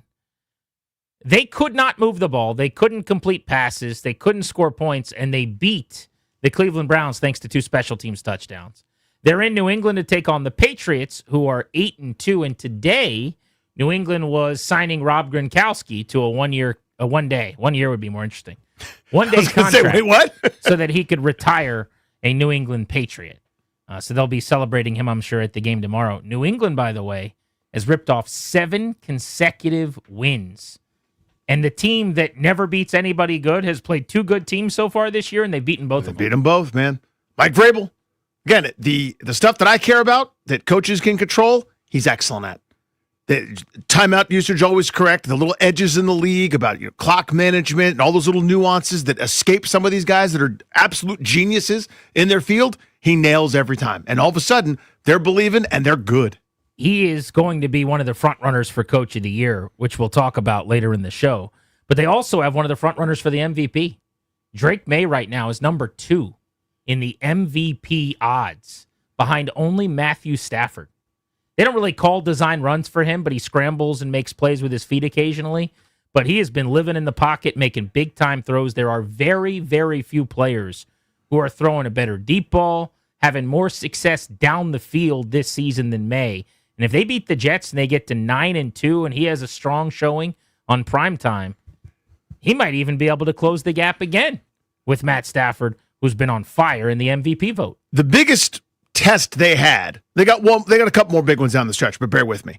Jets, Bengals, Giants, you would think they'd be favored in all 3 of those games. And they should win 2 of those 3. At a minimum, If right? you go 1-2, you're called a fraud going into your bye week, probably. Yeah. But if they go 2-1, that gets them to 10-3, you come out of your bye with 4 to play. Bills, Ravens. That's a tough stretch because Ravens will be hungry, need it for the postseason. You would think they're playing much better football here lately. You could then lose both and still easily make the playoffs. But if you were able to split that, you'd go into the playoffs with the momentum of people, either because you swept the Bills or you beat the Ravens. People would think you have a chance to make a run. Week 17, Week 18 to close their season, Jets, Dolphins. They're already packed up, made golf reservations, and halfway to drinking a drink with an umbrella. They'll be favored in at least 5 of those 7 games. It is not crazy them to be at 13 wins. But this is why I picked them to make the playoffs before the year began. Yep. They, despite having an over-under win margin of 7.5, that's what their over-under was at the start of the year, was 7.5. On look-ahead lines, they were favored in 11 games. So and that's before Joe Burrow's done for the season or close to it, right? But make that make sense. Mm-hmm. You're supposed to win 7.5 games on the season, but you're projected as again, look ahead lines only, but as a favorite in 11 of 17 games because their schedule was the easiest in the NFL. And so I think both suggestions are true. Yeah. Yes, they have a terribly easy schedule, and like their game against the Falcons, they should have lost. Atlanta stunk that day. They beat them. You give up 5 sacks to Myles Garrett, you still beat the Browns by 20 points. You get to play the Titans, and you played with your food for a quarter. It didn't look very good. Next thing you know, you blow out Tennessee. Because in that stretch where you're playing the Saints and the Panthers, they play a lot of really crappy, bad teams. True. But if when you play good teams, you also beat them, people can't just say that you're a fraud. Because you beat the Bills and you beat the Bucks, and if you're to beat Buffalo again or Baltimore and knock them out of the postseason chances or something, maybe Baltimore will have ripped off enough wins that won't be a deal breaker at that time. But still, a game that Baltimore is going to need in Week 16 of the season, then you showed up against the good teams too. So yeah, you took advantage of a soft schedule and you dominated bad teams, but you also beat some good ones. But they remind me so much of last year's Commanders. Right. Into the schedule, the first-year head coach, the retread defensive mind. Just the energy. The culture being established, everybody buying in, the quarterback having a year the likes of which is going to be hard to replicate, and playing at an MVP, all-world level, who's now thrust himself into the top 5 quarterback conversation. Like, who am I talking about? Last year's Commanders or this year's Patriots? Or the year before's Houston Texans. But yeah, I mean, shtick aside, it really is amazing. Like, when it breaks this way for you as an org, right, where all those things that you just mentioned line up. Yes, Drake May's playing great. Yes, this defense all of a sudden is awesome. Yes, there are other fun young players that are now, coming into their own, whether it's via opportunity or otherwise. TreVeyon Henderson's awesome. And it was only because of the presence of other players that he wasn't allowed to kind of, spread his wings and fly, and now that's not the case. He's been unbelievable. But defensively, they're so disciplined, so good, so tough to run against. They are a really complete football team in the image of their head coach, a guy that I could not believe nobody wanted for a whole year. I could not believe no one was beating down the door for that guy to try to make him their head coach. May has now climbed to the top of the list at EPA per pass attempt in the NFL. He's number 1. By the way, Danny, if he wins the MVP award this year, he'd be the 7th player ever to win the MVP award in his second season. That would be wild. Hard to do. Yeah. Right now, because there's so many others. What I'm trying to say, great candidates that they may just do it because of he'll win one at some point. To be clear, I don't think he's going to win the MVP award, and I don't think he necessarily should. Right now, Matt Stafford should be the MVP of the league. We're going to talk about MVP Coach of the Year a little bit later on. But Stafford is having the best year of anybody. There are other guys that are having really, really good seasons at the quarterback position. Like, I would never vote for Jared Goff as an MVP if I had a vote, because you just watch the offense. It's wide open receivers. It's guys like Amon-Ra St. Brown after the catch making crazy plays. Jahmyr Gibbs doing crazy things out of the backfield. Montgomery thumping. Having said that, if you're just looking at numbers, Goff's numbers are not that different than Stafford's. A little bit worse in a few categories, including touchdowns, but he should be in the conversation based on, if we're just saying best seasons by a quarterback, is that how you win MVP? Is that our criteria? Yeah. Those guys are up there then, if that's the point. But if you're looking for like actual value where Josh Allen edges guys out or where Lamar Jackson's won it before, that's where May has helped, because there's no Kyron Williams necessarily. Like, they just hit a couple of home runs with TreVeyon Henderson this week, but he's a playmaker with his feet too. And so there's this Josh Allen element to that. I wouldn't close the book on Allen or Mahomes either, for that matter. Yeah, with a stretch run to catapult their teams into the top. If the Chiefs win the West, because they rip off a bunch of wins out of the bye, you don't think Mahomes, who a week and a half ago was a favorite, isn't right back in the hunt? I mean, if the Bills don't lose again, and I know that's a big if, or lose one more game and run away with the division and win the conference, and they're the 1 seed in the AFC, you don't think Josh Allen has a chance to go back-to-back? And should, probably, by the way, if that happens. Yeah, it ain't crazy. If you beat Tampa and Houston and Pittsburgh and Cincy and New England and Cleveland, say you lose to the Eagles and beat the Jets, and you finish the season 13-4 in the 1 seed in the AFC, just give Josh Allen the award. Well, I lament the fact that this is not the point of the discussion, but I'm just editorializing for a moment. Same thing with the Heisman. This has happened, and now in the NFL, it's which quarterback had the best season.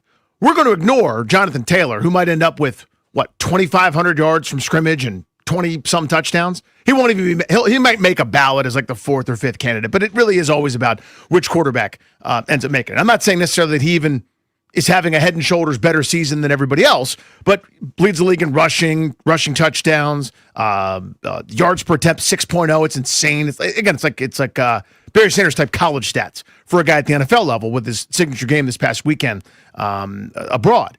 But it's going to go to one of the quarterbacks, and I understand it because of the way the league is, but still kind of a bummer. Depends where you're looking. I'm actually seeing in some spots now where May's the favorite That, to me, would just be based on the fact that they're leading their division and there's only one team to deal with, whereas the Rams have the Niners and the Seahawks, who have the same record as them. Like, if they lose this weekend, they're a second-place team. You talk about things. And they'll be the 6th seed or whatever, right? You talk about things you lament, and I think you make a good point. I lament the fact that you have to win your division, basically, to be the MVP. As if you can't be unbelievably valuable and buoy your organization and be this amazing player that turns your team into a 10 or 11 win team because of how valuable you are, rather than you had to win 13 or 14 games in the division. But Stafford, at this one book here, plus 275. May is 3-1. They've got Mahomes at 5-1, and then Jonathan Taylor and Josh Allen after that. Here's one. Where is Sam Darnold in these conversations? And I understand how stupid it sounds to suggest that Sam Darnold should win the Most Valuable Player award, but what are we actually talking about? That's the most complete team in the NFL right now. They might be the best team in the NFL at this moment. They're 7-2. If they beat the Rams and Matt Stafford this week, maybe everyone will be talking about it next week because they'd be 8-2. But he's only thrown interceptions in 3 different games out of the 9 he's played in this year. I think 5 of his 6 picks came in 2 games. 17 touchdowns, 6 interceptions. They cannot run the ball. They don't really. I mean, they try, but they don't effectively run it. And they had one receiver, basically, Jackson Smith and Jigba. You look at numbers under pressure, against the blitz, big-time throws, like all of these data points, yards per attempt, yards per completion, QBR. He's number 1 in the NFL in all this stuff. Where is the Sam Darnold sweepstakes? That's a great question. The stat that I care about the most, which is it tries to equalize things. This is one of my favorite numbers in all of football. When you drop back to pass, what happens? That's incomplete, completion, touchdown, interception, sack, all the negative stuff. The thing that Lamar Jackson was so great at last year, which is why I thought he should have been the MVP, the adjusted net yards per attempt, a.k.a. the ball snap that's in your hands. What happens? Is it good? Is it bad? Is it indifferent? He leads the league, talking about Sam Darnold, by laps. Yeah. He's miles ahead of everybody else with what you just mentioned. They can't run it. It's JSN and you, me, and Darius, basically, for them at receiver. He's having an unbelievable season, and it's Sam Darnold. It's for whatever reason, doesn't have the buzz. He's not in the cool kids club. You know, maybe that's simple. Like Drake May has a good couple of months. He's the coolest kid on the block. Yeah. You're either in the club or you're not. And for whatever reason, Sam Darnold doesn't get to join.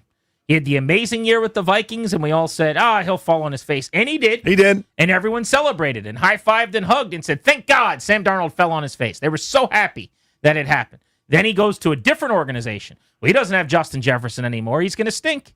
Kevin O'Connell's not going to make him look good. It's Clint Kubiak and Jackson Smith and Jigba. And he's having a better year. And I'm sure the clock will eventually strike midnight, and on a day where he gets pressured, he'll struggle and throw some picks, and everyone will celebrate. But he should absolutely be in the conversation right now. Matt Stafford's season, by the way. A little bit silly, by the way. Had basically no camp and no preseason.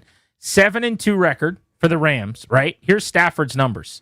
67% complete, 2,400 yards already in 9 games. So he's on a pace. So the league leaders have more, but they have played an extra game. He's on pace for 4,540 yards this season. He's got 25 touchdowns and 2 picks. And over the last month, he's had 5 touchdown, 4 touchdown, and 4 touchdown games with no interception. I mean, that's mid-2000s Aaron Rodgers type numbers. It's crazy. Like, it's ungodly what's happening right now. And that team is awesome. They're really good. I think you might have the 2 best teams in the NFL right now in the West. And they played this week, by the way. Well, the power rankings just came out, and that's what a lot of people are saying. What are you doing at 4:05? Because I know what I'm doing. Couch. My feet is up. Coke Zero. Seahawks. Rams. Thank you, NFL Sunday Ticket. Let's get after it. You said that's not the nationally televised 4 o'clock game this weekend, Darius. Yeah, unfortunately, it's going to be Chiefs-Broncos on CBS. I mean, that's perfectly fine, but that's not that. I want that. So Chiefs-Broncos is a really good matchup. That's a good game. And it should be, a game of the week probably in some way because it's the AFC West, the number 1 spot on the line. It's actually the biggest pendulum swinging game of the weekend. A Broncos win, they're 88% likely to win that division. If they lose, they drop under 50% and the Chiefs become the favorites. So I get the import there, but that will not be nearly as entertaining as Seattle and LA. Just won't. And those are 2 better teams. I mean, the Broncos are a tough watch. I promise you they'll have 3 points at halftime. And they're going to be trying to fight and scratch and claw in the fourth quarter. I've seen one of those games. I've seen them all. And by the way, Bo Nix is struggling right now. What's going on there, by the way? Regression. is what's going on there. Yeah. I mean, he's nothing down the field, inaccurate on everything 20 plus. I'm not on board with a lot of the national pundits that are saying if this continues, you have to think about starting Jarrett Stidham, because I don't think Stidham's any good. And I think Nick's, based on last year, earned the right to get out of the rut. But it is getting bad on that offense. I haven't watched their tape, but the people that do suggest he's holding them back. Well, what I've been baffled by is in that system, I understand he's not downfield prolific. That's not why you went and got Bo Nix. Correct. You went and got a guy to throw close to the line of scrimmage, and that completion percentage has dropped into the turlet, to use the parlance of some of the locals. He's around 60%, which last year he was around 67. Which locals say turlet? Southern Maryland. Do they? Down in Turlet. I've never heard that. Mm-hmm. I'd imagine his ADOT is bigger than it was last year, because it does seem like they're trying to push the ball down the field. But on those throws, he has struggled immensely. Grant and Danny with you on the Fan. Let's get you a double play next. What's going on in our lives? Nothing to do with sports. Remember, Caps tickets in about 17 minutes. Robert Mays of The Athletic talking ball with us today at 5 o'clock on the Fan.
Back live on Grant and Danny, where we're taking you up to 6:30 on this Wednesday. You're locked into the Fan. Our double play comes your way every day at 3:45, driven by your local Washington area Honda dealers. Now's the time for a great deal on a new Honda. Visit your local Washington area Honda dealer today.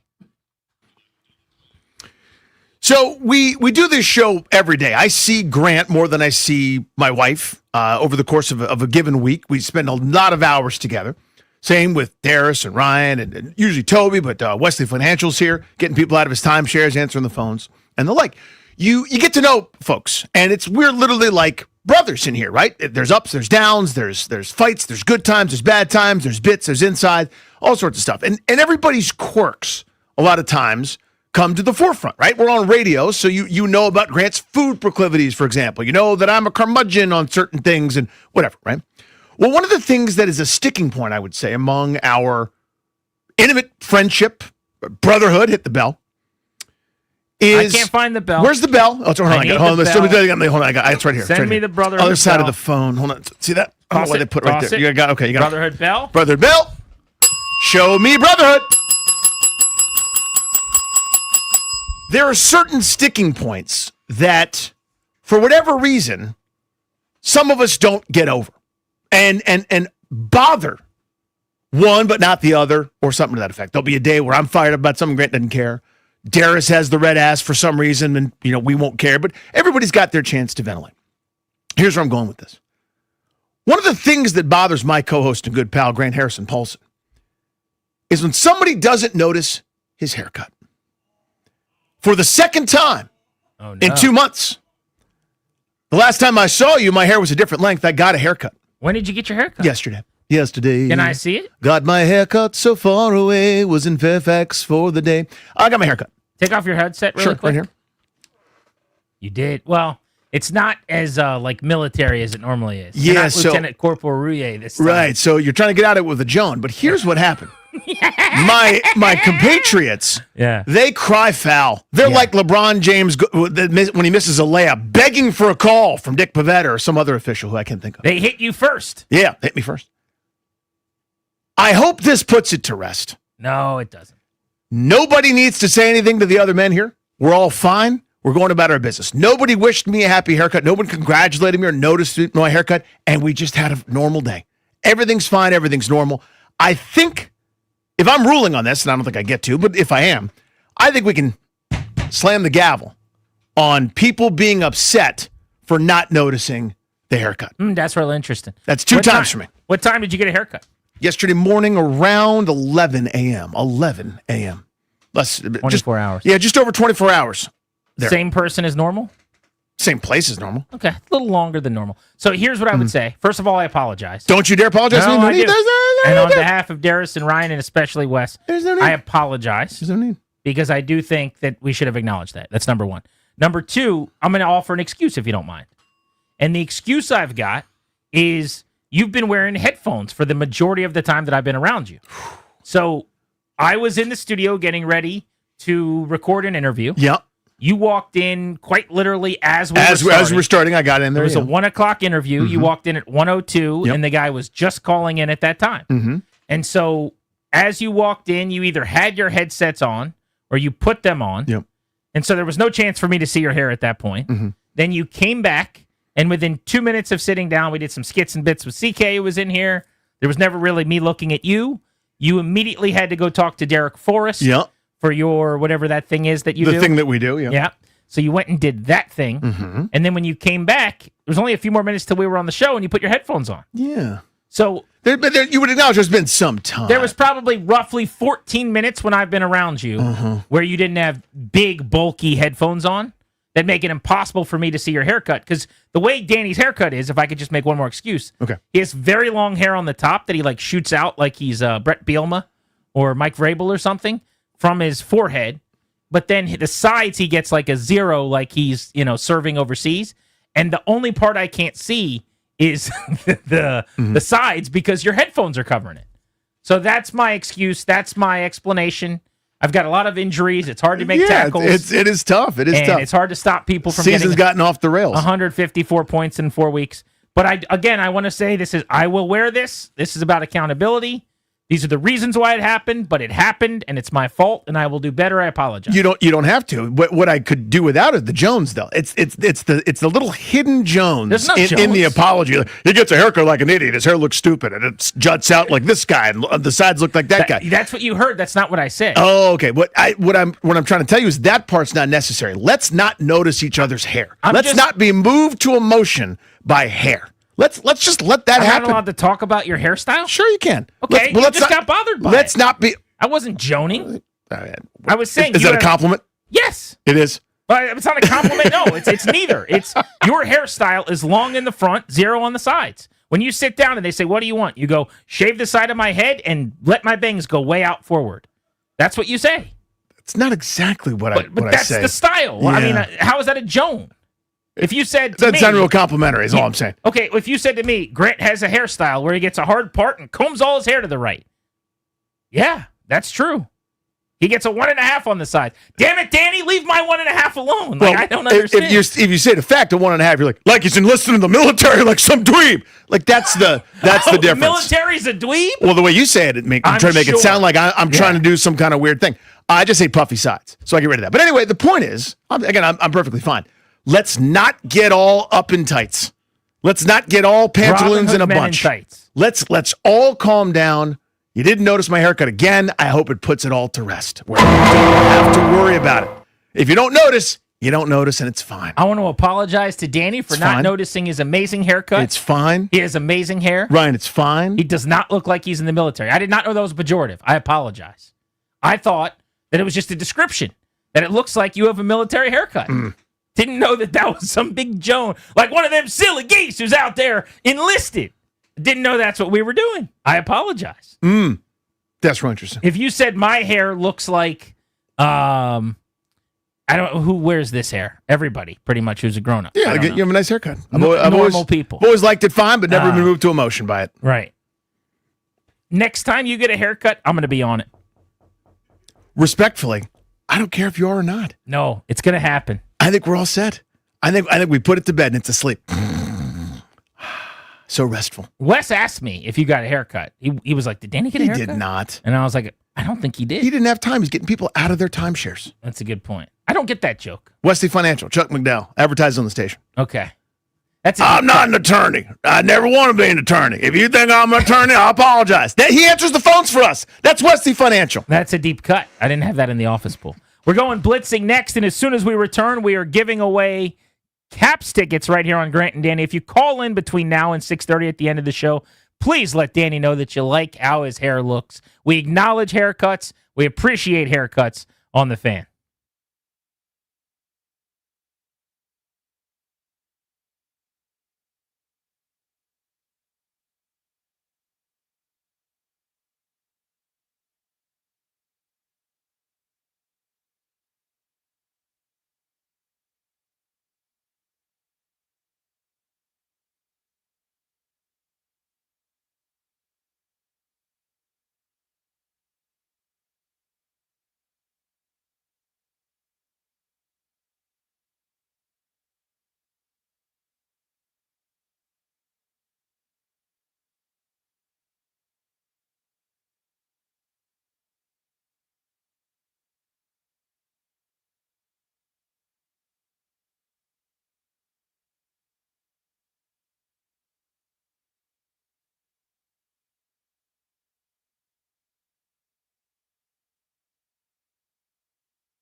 Brought to you by Door Pro America Garage Door Service. Go with the pros at Door Pro America. Last time out, it was 42 points for C.J. McCollum. Wizards down in Houston to see the Rockets tonight. Tip at 8 here on The Fan. No Bilal Coulibaly also for Washington. Former Wizard Bradley Beal also out for the year with a hip fracture. Commanders and Dolphins kick at 9:30 a.m. Sunday morning out in Madrid. Will Harris had his 21-day window also open to make his return to the Commanders, a team that desperately needs him right now. Texans also likely going another week with Davis Mills at quarterback. C.J. Stroud not practicing today, still working his way through concussion protocol. Go with the pros at Door Pro America. From spring repair or replacement or a brand new garage door to boost your home's curb appeal. Call 877-DOOR-PRO today and ask how you can save $60 on a repair or $150 on a new garage door. Visit doorproamerica.com. From the Crop Metcalf 5-Star Sports Desk, I'm Nick Ashew on The Fan.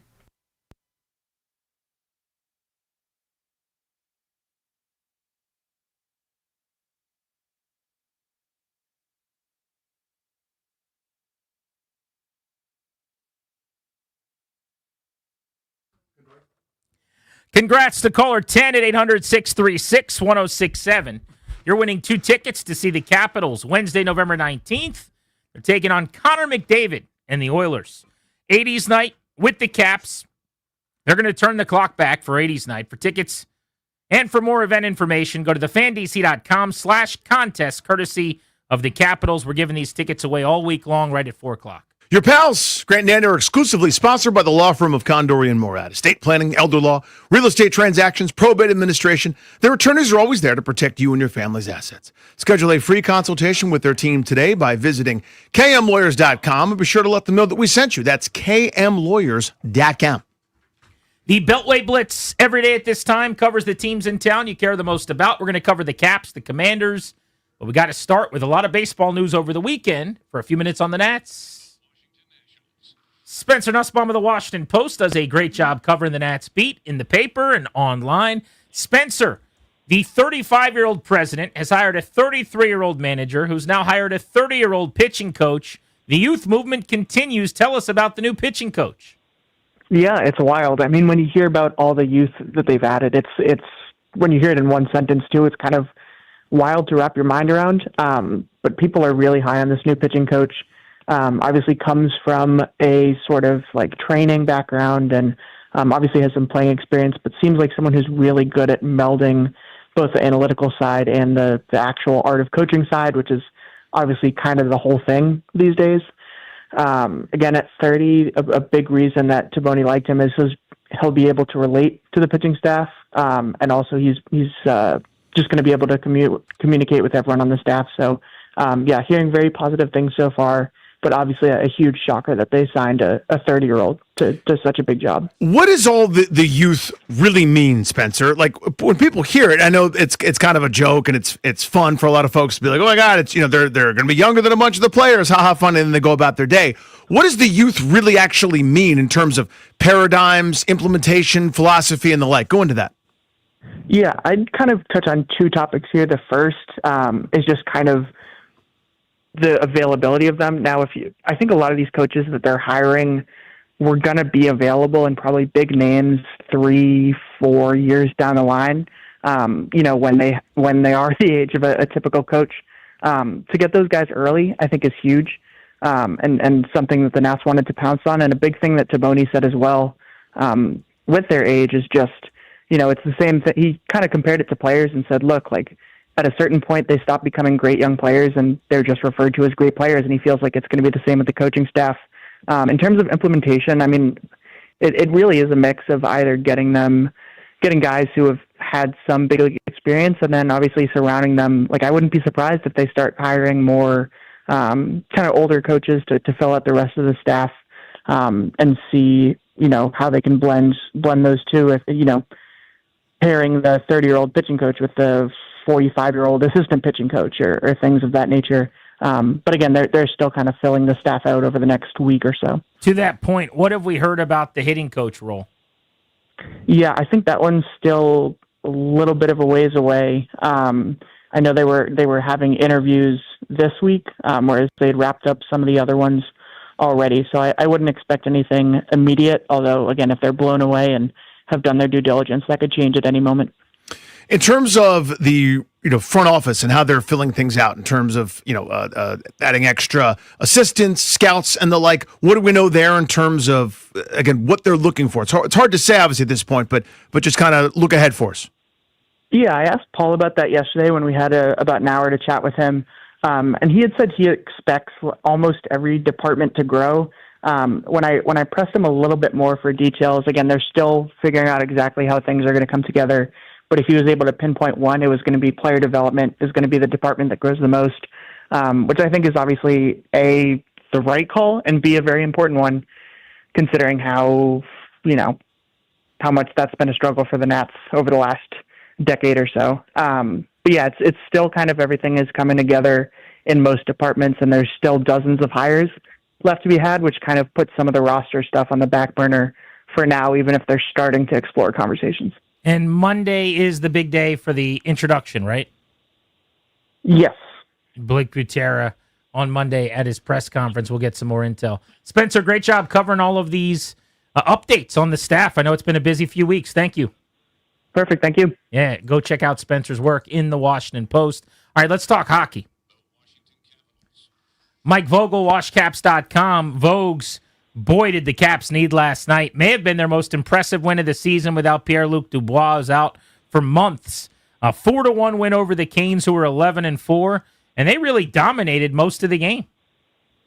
Yeah, I think they certainly dominated the first period, and I think that was really important, given a lot of things. Number one, you were catching Carolina playing for the third time in 4 nights. You were the more rested team coming off of a 1-5-1 stretch in which they had played pretty well, but just weren't getting the results. And, heading into the back half of a 4-game road trip, too, with nothing to show for it as of yet, you really don't want to fall down 0-3 and have to come down to Fort Lauderdale, where we are now, and then, try to salvage anything out of the trip against the 2-time defending Stanley Cup champions. So I think in that building, the main thing was the fast start that they got off to. They actually beat Carolina at its own game in the first 20 minutes, had them on their heels. The Hurricanes like to use their building to gain momentum, to get momentum back.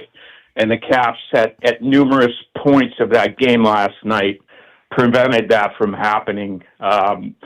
By either snuffing out things that Carolina was doing or getting a well-timed goal or something good to happen.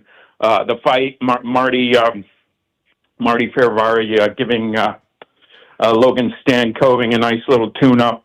That was one. And another one was Connor McMichael sweeping the puck off the goal line in the third period, less than 2 minutes after Jacob Chikrin's power play goal. I thought that was massive. So, yeah, really big win, and I agree with you. I think their most impressive victory of the season to this point. Yeah, I don't know how that puck didn't go in. I mean, it was 3/4 of the way in, I suppose. Just what an unbelievable bit of hand-eye from McMichael. But you mentioned it, a power play goal. I've seen one. It happened, folks. Any sort of signs of life there? We sort of seeing maybe a conversion or a turn?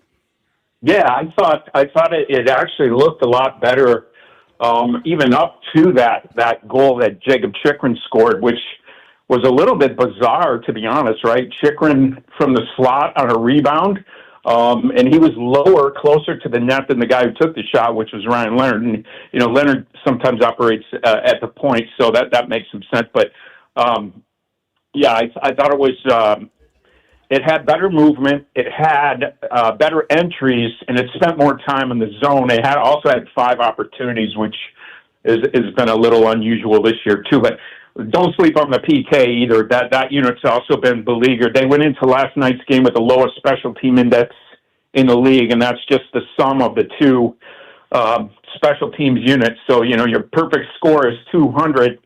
An acceptable score is 100, and they were under 90 going into last night's game. So they probably got a little bit of a boost from that on both units. So I think it was the first time all year that they were able to win the special teams battle, win the 5-on-5 battle, and never trail in the game. So really, and hey, let's give Logan Thompson some love too. Some really well-timed saves which again in that building are critically important. Alex Ovechkin gets the empty netter last night, number 901. Early in the season, I didn't think he was moving like he did much of last year. Certainly wasn't getting the same chances. What are we seeing now from him? Because it seems like he's turned up the heat a little bit at the offensive end. Yeah, I think he's coming around a little bit. I think what people forget, too, is, he pulled something on the first day of training camp and essentially missed all of camp. I think he might have got into the last preseason game. And for a lot of athletes, for a lot of guys, that's not a big deal. I think once your age starts with a 4, it matters a little more than in normal circumstances. So I think that missing essentially the entire training camp was slowing him down a little bit. His hands still don't look like they're as in mid-season form to me, but yeah, I would agree. He's having an impact on more games, and you saw it last night. He had a primary assist on the Dylan Strome goal, and man, he's pretty lethal on those long distance. He knows where the net is from 160 feet away and further. He's kind of unreal in that regard. So you got to give him his props, but it's definitely good to see. Always good to see the big man heating up a little bit, but again, man, so many things in that game last night. The early goal from Brandon Duhaime, second game in a row. That line looks really sharp right now with Ethan Frank on it. Matt Roy ate up over 20 minutes of even strength minutes with Marty Fervari in the box for 7 minutes last night. John Carlson ate up over 20 minutes, half of which was special teams time. So, just really top to bottom team effort, and hopefully something that they can bankroll a little bit as they come into a really tough building tomorrow night where the Panthers are 5-1-1 this season. Folks, awesome as always, brother. Talk soon. Thanks for having me, fellas. Take care. You got it, man. Let's talk about the Local 53, please, Darius. And to talk about the Commanders, we're joined by wide receiver Robbie Chosen, who's over in Madrid in Spain getting ready for the Dolphins. Robbie, I know it was a long flight. Travel has been complicated. How are things going so far? Everything's going good so far. We had a good day of practice, just getting adjusted to being out here, but everything's going good.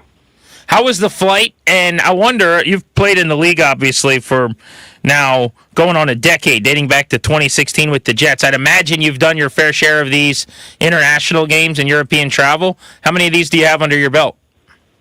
Actually, I only have one when I was with the Dolphins and we went to Germany in 2023. What's the travel like, and what is it like as a team getting ready for a game? For me, it wasn't that bad of a flight. I was up for the most part. But, it's just like a long flight. It's an exciting opportunity, go play international and have these experiences. Is that what's exciting about it? Is it, because you guys go to so many different cities and play all across the country, the fact that it's international, is it exciting, or is it still kind of, it's a football game that you got to get up for? No, I say exciting. I think, it's a little different. Usually, obviously, you play in America all the time, and then, playing here has a different vibe. You're somewhere completely different than you normally are, and you're here longer instead of being in and out. We're joined now by Robbie Chosen, wide receiver for the Washington Commanders, on Grant and Danny in our Beltway Blitz. Robbie, specific to just the last several weeks and the stretch you guys are going through here where you've lost 4 straight by 20 or more. You're a veteran. You've been on good teams. You've been on bad teams. How's the locker room responding, and what's the morale of the team like? I think we're responding with, just got to keep fighting mentality. And everybody's still, staying locked in on what they can do to improve the situation. Speaking of that, you've been, as Grant mentioned, you've been on a lot of teams, and I'm sure there are ups and downs. It's pro sports. It's there's always adversity. Have you been able to share kind of any words of wisdom about previous struggles that you've gone through on different teams? Yeah, my thing, like I shared with the receivers, was just let's just keep leaning into our process. Sometimes when you get in a situation like this, you might try and press too hard to make a play. Just let the game come. Don't step out of the ordinary. trying to do too much and lose focus on your details or your process or what makes you great. 5 catches this season, getting elevated from the practice squad multiple times now, and you've become a fixture at the receiver position in this offense. What have you made out of how Marcus Mariota's played filling in for Jaden Daniels? I think he's doing great. Obviously, he has a lot of experience throughout his career and being a great quarterback, and he's a great guy to play ball with, and I think he's been doing good. And speaking of Jaden Daniels, just what are your impressions of him? I know you haven't been around here for a long time, but probably gotten to know him here a little bit. Just what do you make of the young man? And I got a lot of respect for him. Just seeing how he works, his work ethic, how early he comes in the building, and the way he grinds. I have a lot of respect for that. And then his talent is that's through the roof. And then he's a very tough player too. I love his hunger and his drive about him. Robbie Chosen on Grant and Danny. I'm sure you've told this story a bunch, but here in D.C., I haven't heard it. I know you initially as a guy who was on my fantasy team, as Robbie Anderson. When did the transition to Chosen happen, and can you give us the backstory on that? Yeah, the transition officially happened in 2023, and, it was just led by my faith in God and, just a new beginning for, me and my family and my generations, and, just a new walk of life for me. How long does it take for you to feel comfortable in an offense? I imagine that's got to be an underrated challenge, right? Where you go from place to place and you got to learn, like it's almost like a new language. How comfortable are you now, and how long does it kind of take you to kind of pick up some of the nuances?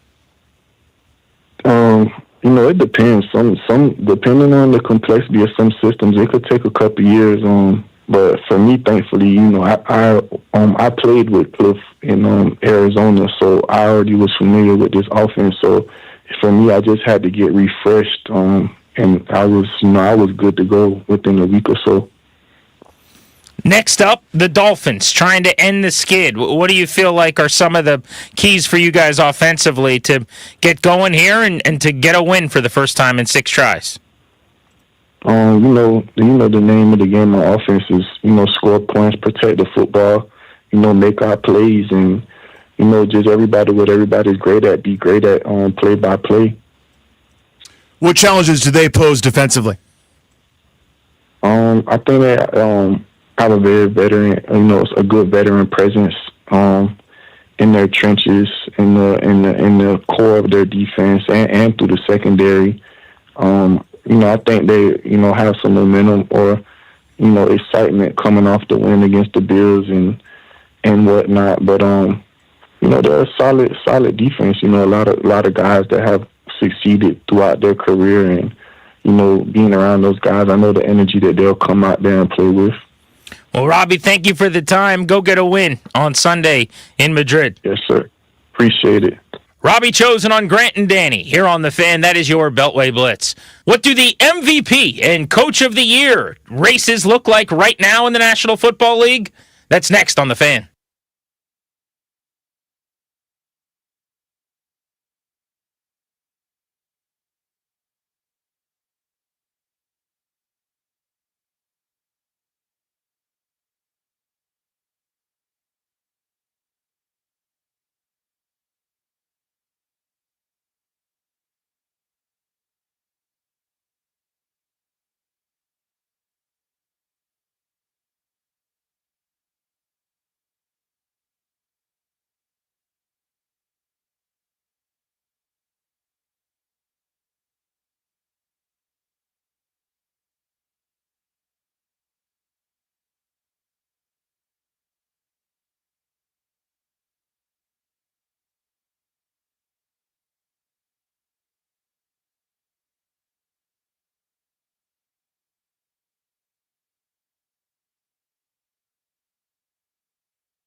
Brought to you by Paul Henry's Window Installation, your clear home improvement choice.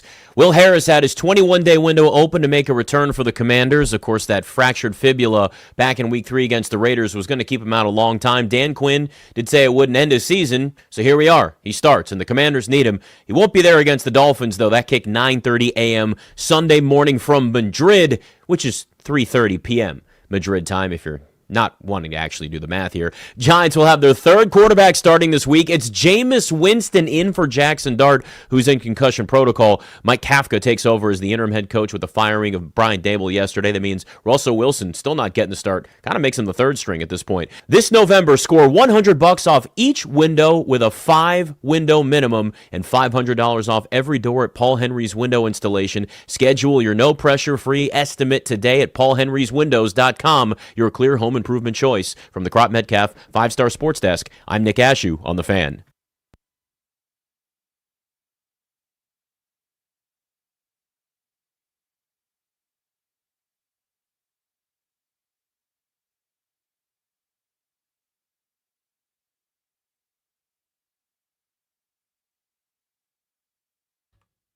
Coming up in a half hour, Robert Mays covers the NFL for The Athletic, stops by. Grant and Danny with you on The Fan. I was thinking about the Commanders' offseason coming up. It's funny to say that here we are with 7 games left, and we're looking at where they're positioned for the draft. Mock drafts, baby. And the offseason that lies ahead. By the way, if you go to NFL Tankathon as much as I do, and you've got your Commanders page favorited and bookmarked at this point, Washington currently has the number 8 pick in the NFL draft. You lose to the Dolphins, they're 7th. You're climbing another spot up to number 7. And by the end of the weekend, you could be as high as number 4. It's a battle for 7th right now. Here we go. Thank you, Al. Directly with the team you're competing with. Let's go, Dolphins. Let's go. But think about this. Yeah. Cleveland, the Jets, the Raiders, all just 1 win better than Washington, amazingly. The Giants, the Saints, the Titans, they're going to be hard to catch. They have worse records than the Commanders. But at 3-7, you have the same record as Miami, who you play this week, and then you're only 1 game from catching the Raiders, Jets, and Browns at this point. So they could be picking 4th in the rankings here by a week or 2 from now, which would be amazing. As an aside, before I get to my larger point, I think the play is going to be to trade down with that pick. And yeah. Recoup as much as possible. I was listening today, and maybe it was yesterday, I don't remember, but JP had brought up on B. Mitch and Finley, if they're able to get a top 5, top 10 pick, that you've got to basically go get the superstar player, and a lot of people want to trade back, but they don't have enough stars, and they need to draft a star, essentially. And I understand that logic. I'm not saying anybody's wrong in any opinion they have, whether or not to take the pick or trade the pick. But for me, it's the easiest decision in the history of the world. You had the fewest draft picks last year of any team in the NFL. Right now, this moment, you are scheduled to have among the fewest picks this year among teams in the NFL. And over a 2-year span, you are going to be 32nd out of 32 teams in the number of picks. Everyone spends minutes on our show every single day talking about how barren the cupboard was because of Ron Rivera and how little talent you have. They have holes all over the place. This is an all-time no-brainer for me. If I'm lucky enough to pick in the 4, 5, 6, 8 range, I am turning that pick into more picks by trading back into the middle of the first round. And then, you know what I'm doing in the middle of the first round? Probably trying to trade down again into the late first round and picking up more picks. Who knows? I could pick up a future 1, couple of 2s, couple of 3s, but I am going to go out and turn quality into quantity so that I can add as many starters as possible over the next couple of years. Yeah, it's again why I was so disappointed at the trade deadline. Again, I will keep beating this this potentially dead horse. I don't know what they could have gotten. I can't imagine there was nothing available for any of their players that they couldn't have made a single move to just start to begin to stockpile. I understand you're not getting too much blue chip. You're not getting a 1, a 2, a 3. Although I'd point out Montez Sweat went for a second. Chase Young fetched an end of the third round, a pick for despite 0 production. You could have gotten something for somebody to start this process, but they didn't do that. But yeah, I mean, to me, that's the name of the game here. And I understand it's not as sexy as maybe the marquee name, the guy that everybody's heard of, just for the sake of argument. Ruben Brain out of Miami, the edge rusher, who's the number one player on a lot of people's boards, might be there at 7 or 8 or whatever. That's exciting. That's intoxicating because we fall in love with the prospects. You just need so many more players, and they've got to be good ones too. So I understand the allure. It feels safer to take the one guy, but they need ammunition. Yeah, and by the way, taking one guy is like buying one lottery ticket as opposed to taking 3 or 4 guys. Even if those tickets have less chance of hitting, I'll take 3 good players over 1 great player. I'll take 4 good players over 1 great and 1 really good player.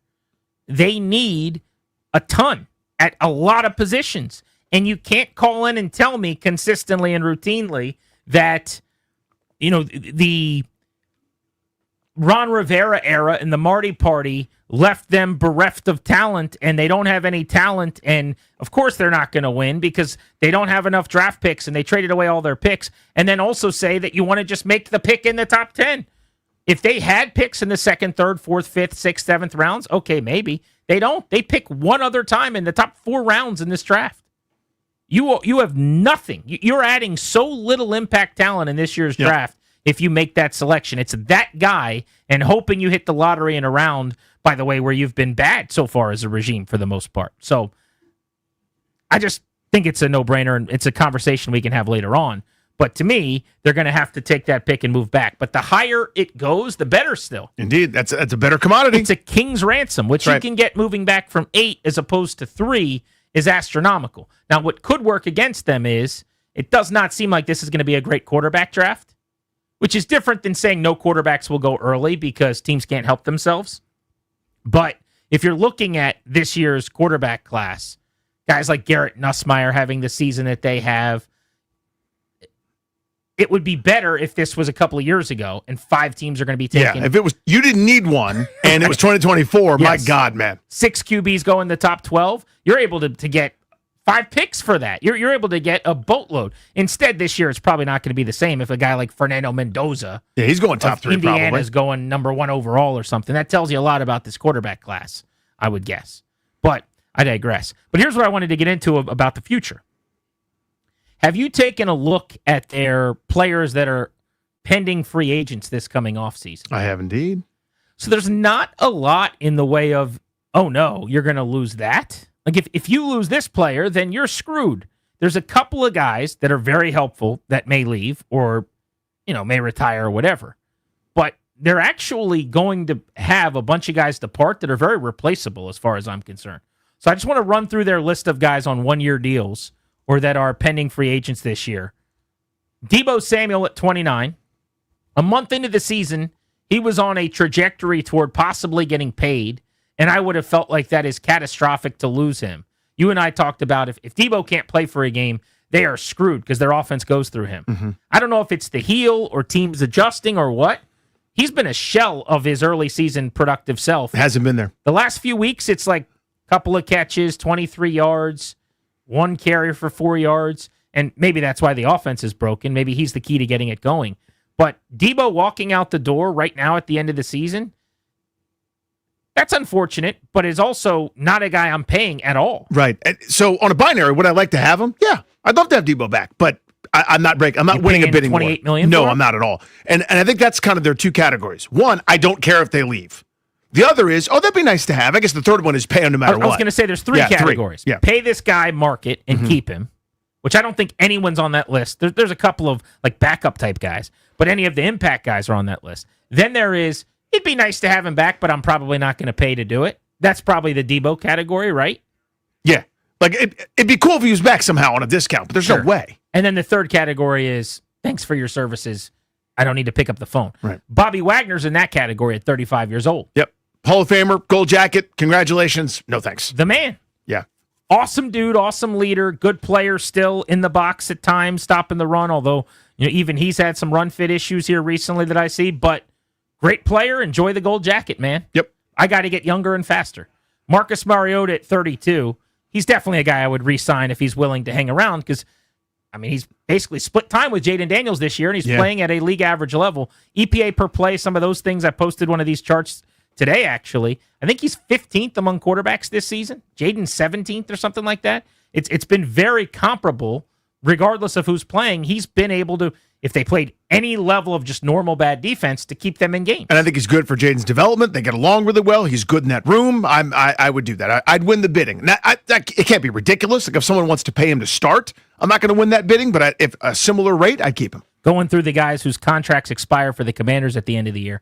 Zach Ertz at 35 years old. This is the offensive version of Bobby Wagner. He's even got less redeemable, I'd say, than Bobby at this point in terms of what he's providing.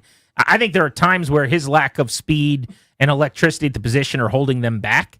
So, again, thanks for the services. He probably also will end up in the Hall of Fame. Agreed on both. But I'm moving on, getting younger and faster. Fare thee well. Von Miller at 36, same deal. Same, yep. I'm actually still surprised they didn't flip him for a pick swap or something. Jonathan Jones at 32. Look, if he comes back for a couple $1 million as corner depth, I'm cool with that. Mm-hmm. We're also about to find out, how much can he play. He had the great PBU on the goal line on a deep shot this past weekend in the game. That's right. Nice pass break up on ARSB from Jared Goff. It was one of the few deep shot PBUs we've had all season long around these parts, so that's a good sign. But, if he plays at a decent level and you feel like he could be your third or fourth corner, cool. It won't take much to bring him back on a one-year deal. Agreed there. No problem. I don't think you're going to have to win a bidding war. Matt Gay, I've already printed out those walking papers. I mean, look, it's a one-year deal, and he hasn't been terrible. He's made most of his kicks lately. But to keep him, you're paying him at the highest level. He got the most money on a one-year deal for a kicker that had ever been given to a free agent to come into a building. I'm not doing that again. I will not be doing that. Please and thank you. Noah Brown at 29. No, I'm not doing that dance again.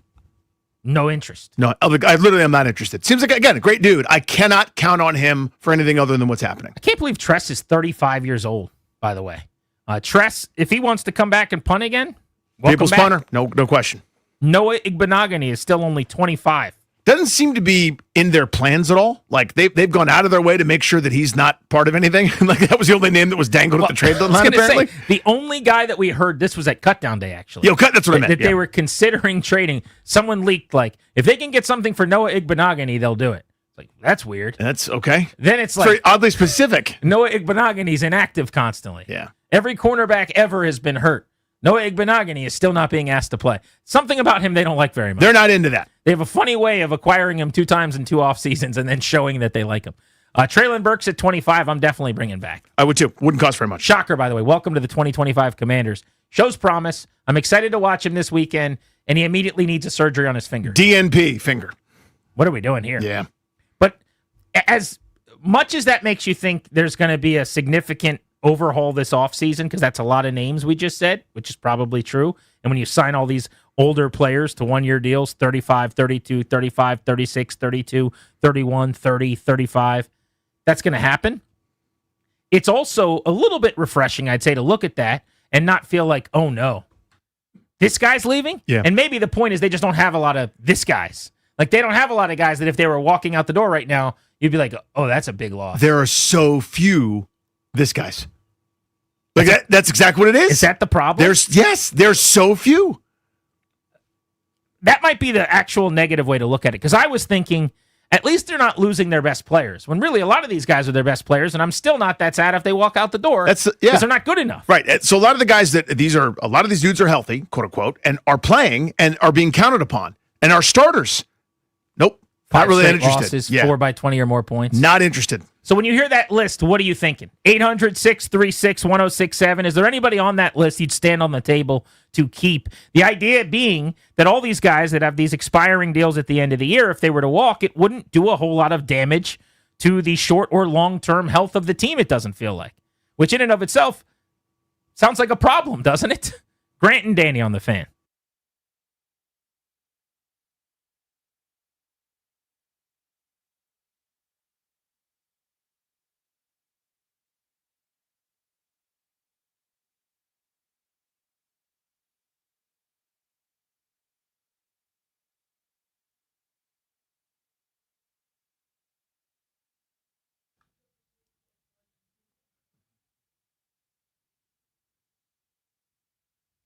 Hey guys, it's GP for Metropolitan Moving and Storage.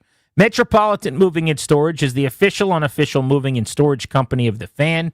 They've moved almost everybody at the station, including myself, CK, our boss, Danny, JP Flame, Danny's dad, my in-laws, and so many others. Metropolitan Moving and Storage is recognized as an industry leader and the preferred moving company for real estate agents, DC's prominent move management companies, residential and commercial clients that look for the best service and results, know where to go. They're anxious to share 3 decades of best in industry service and experience with you. Metropolitan Moving and Storage. They'll help you store and stage your home. They'll pack your boxes. They'll build a custom crate for your chandelier or sculpture. They even send a moving consultant if need be to get you squared away before the move. Call 301-279-0090. You got to ask for my guy Justin over there. 301-279-0090. Or go to dcmetropolitanmoving.com.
With Danny, I'm Grant. This is The Fan. Thank you for making the show part of your day. Robert Mays of The Athletic joins us to spin around the NFL after 10 weeks of football, coming up in a little over 10 minutes. We just went through all the players that Washington is going to have expiring contracts on this offseason, and if they all were to walk, took a look at who would hurt as a departing piece.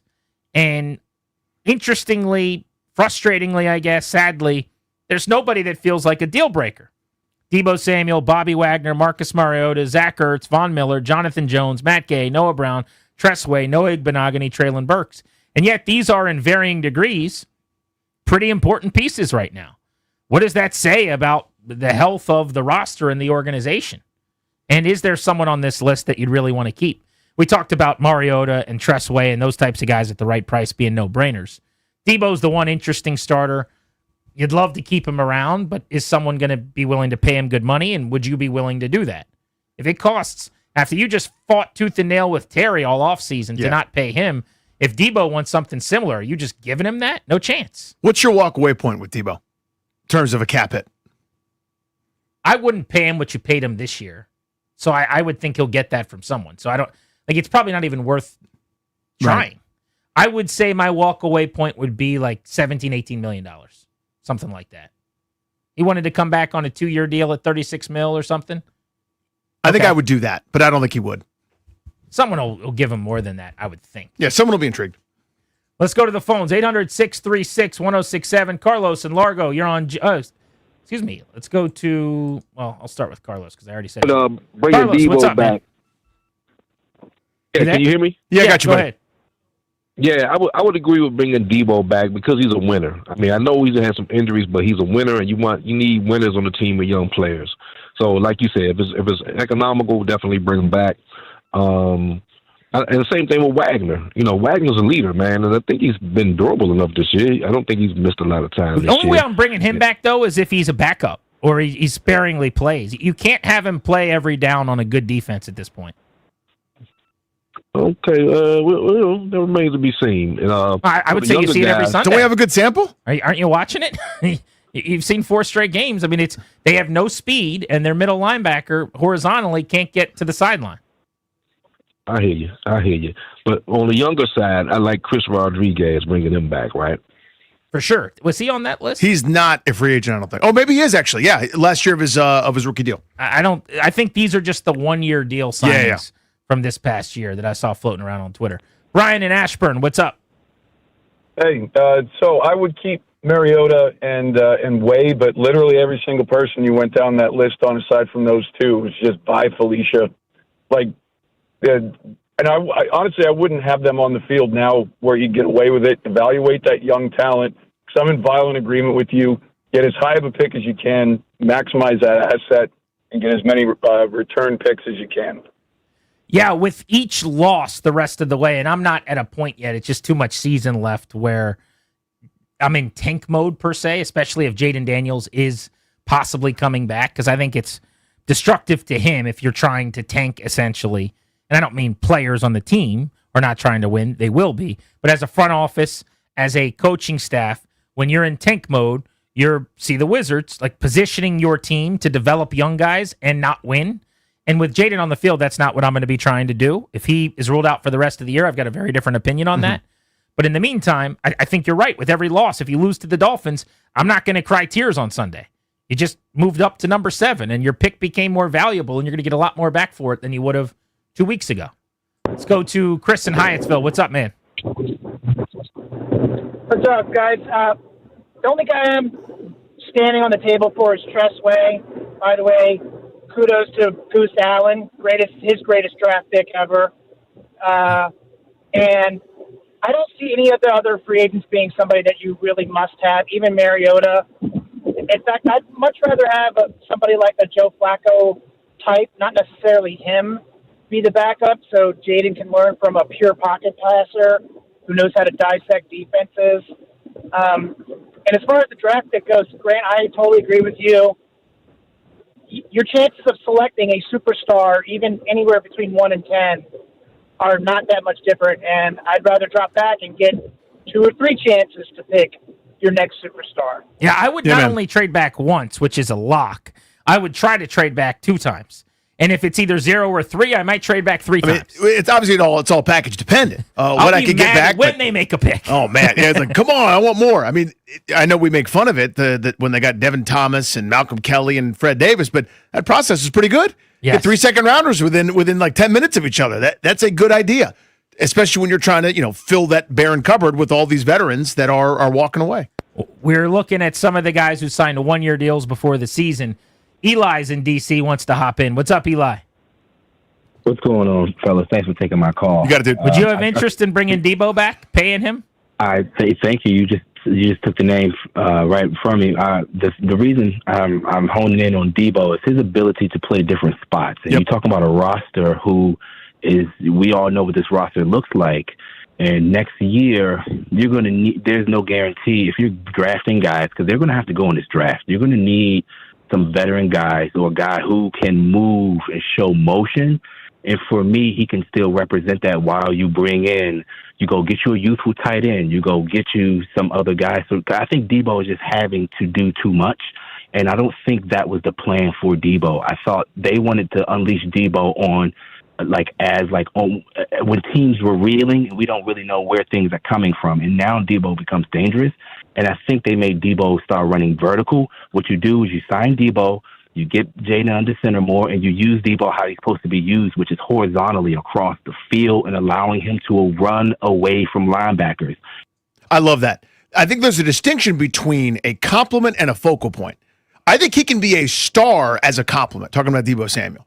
Like, he's the perfect counter. He's the perfect second weapon because, again, the Swiss Army knife, you don't know where he's going to be. But if he's the focal point of your offense, it's a little bit too easy to take away because he lacks that vertical element. And he gets banged up all the time when he endures heavy usage. There have been basically a tale of 2 seasons with Debo, though. And I was his biggest proponent screaming from the rooftops. First 5 games of the year, he had 4 huge games. Yep. 6 or more catches, 70 or more yards. Like, he was scoring touchdowns in 3 or 4 games at one point. Over the last month, during 4 losses, he has averaged about 4 catches for 25 yards. And I don't know how much of this is health in the heel or what exactly is going on, but he just has not looked the same to me. The twitch, the explosiveness, some of it might be usage. It might be what the caller was just talking about and kind of getting him the ball on linebackers and in space. And you kind of want to get him the ball with a full head of steam already, essentially. But it has been broken in terms of his involvement in the last month. And so 4 weeks ago, I would have said, yeah, I might extend this guy, and Terry's not going to like it, but it's going to be a lot less of a fight for him to get the money because he's just a great weapon. I don't feel that way right now. Yeah, your point over the last 4 games combined for 107 yards that he's played. And by the way, over that time, he has gotten banged up. Yeah. And you've got to wonder, a year older into his 30s, injury history, the shape that constantly he's battling and teams are talking about and the club is with him on. I don't know about this team, but certainly San Francisco was. Like, these are the types of things as guys get older that normally don't get better. Do you want to sign him to a multi-year deal this offseason? I think that's a reasonable debate that they've got to have internally. Robert Mays of The Athletic. Let's go around the NFL with him. We'll get ready for Week 11 when he get his analysis of Washington and where this thing went sideways, and then break down the top of each conference next on Grant and Danny.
Wizards coming off a 42-point game from C.J. McCollum in that loss to the Pistons. They're down in Houston to see the Rockets tonight. We got that tip here on The Fan. No Bilal Coulibaly for Washington. Also, former Wizard Bradley Beal, done for the season. He's got a hip fracture that he's going to get surgery on. Commanders and Dolphins set to kick off at 9:30 a.m. Sunday morning in Madrid. Will Harris also had his 21-day window opened to make his return to a very depleted Commanders defense. Texans also likely going another week with Davis Mills at quarterback. C.J. Stroud not practicing today. No practice for Lamar Jackson either. That status up in the air. Doesn't sound like they're too worried, though, for him against Cleveland. Baldino's Lock and Key is your hometown security system for auto keys and fobs. They make car key problems look obsolete with 9 area locations throughout Virginia and Maryland. Stop by one near you today for more or visit baldinos.com. From the Crop Metcalf 5-Star Sports Desk, I'm Nick Ashew on The Fan.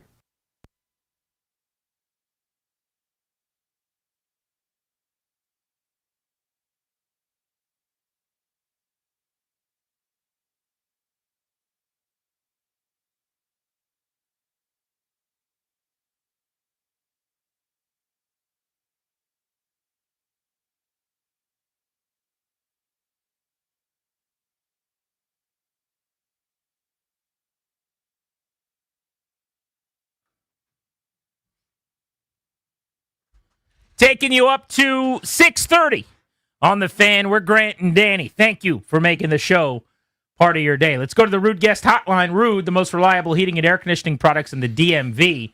And let's talk to Robert Mace, one of our favorite NFL guests, does an awesome show for The Athletic that I listen to all the time. Robert, thank you for joining us. How are you?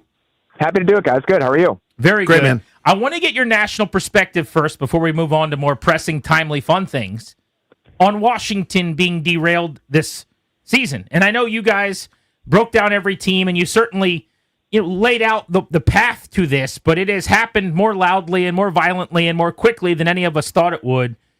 What do you think is the big issue here in D.C., where all of a sudden we're asking questions about Quinn and the coaching staff and Cliff Kingsbury and Jaden Daniels that we weren't asking a year ago? I think it's just one of those things where the way that they approached the offseason, they were always kind of threading a needle that was going to be tough to pull off, especially on defense, right? Like you're getting as old as you are on defense, and you have an aging defense at a bunch of different places.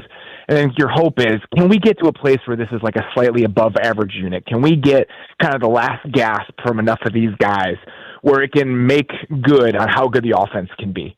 And that just didn't happen, right? Like, it was the worst case scenario. Every coin flip thing that could have happened with the defense, whether it was Marshawn Lattimore, the pass rush being more than the collective sum of its parts, it just didn't happen. And so it's gotten worse on that side of the ball than I would have anticipated.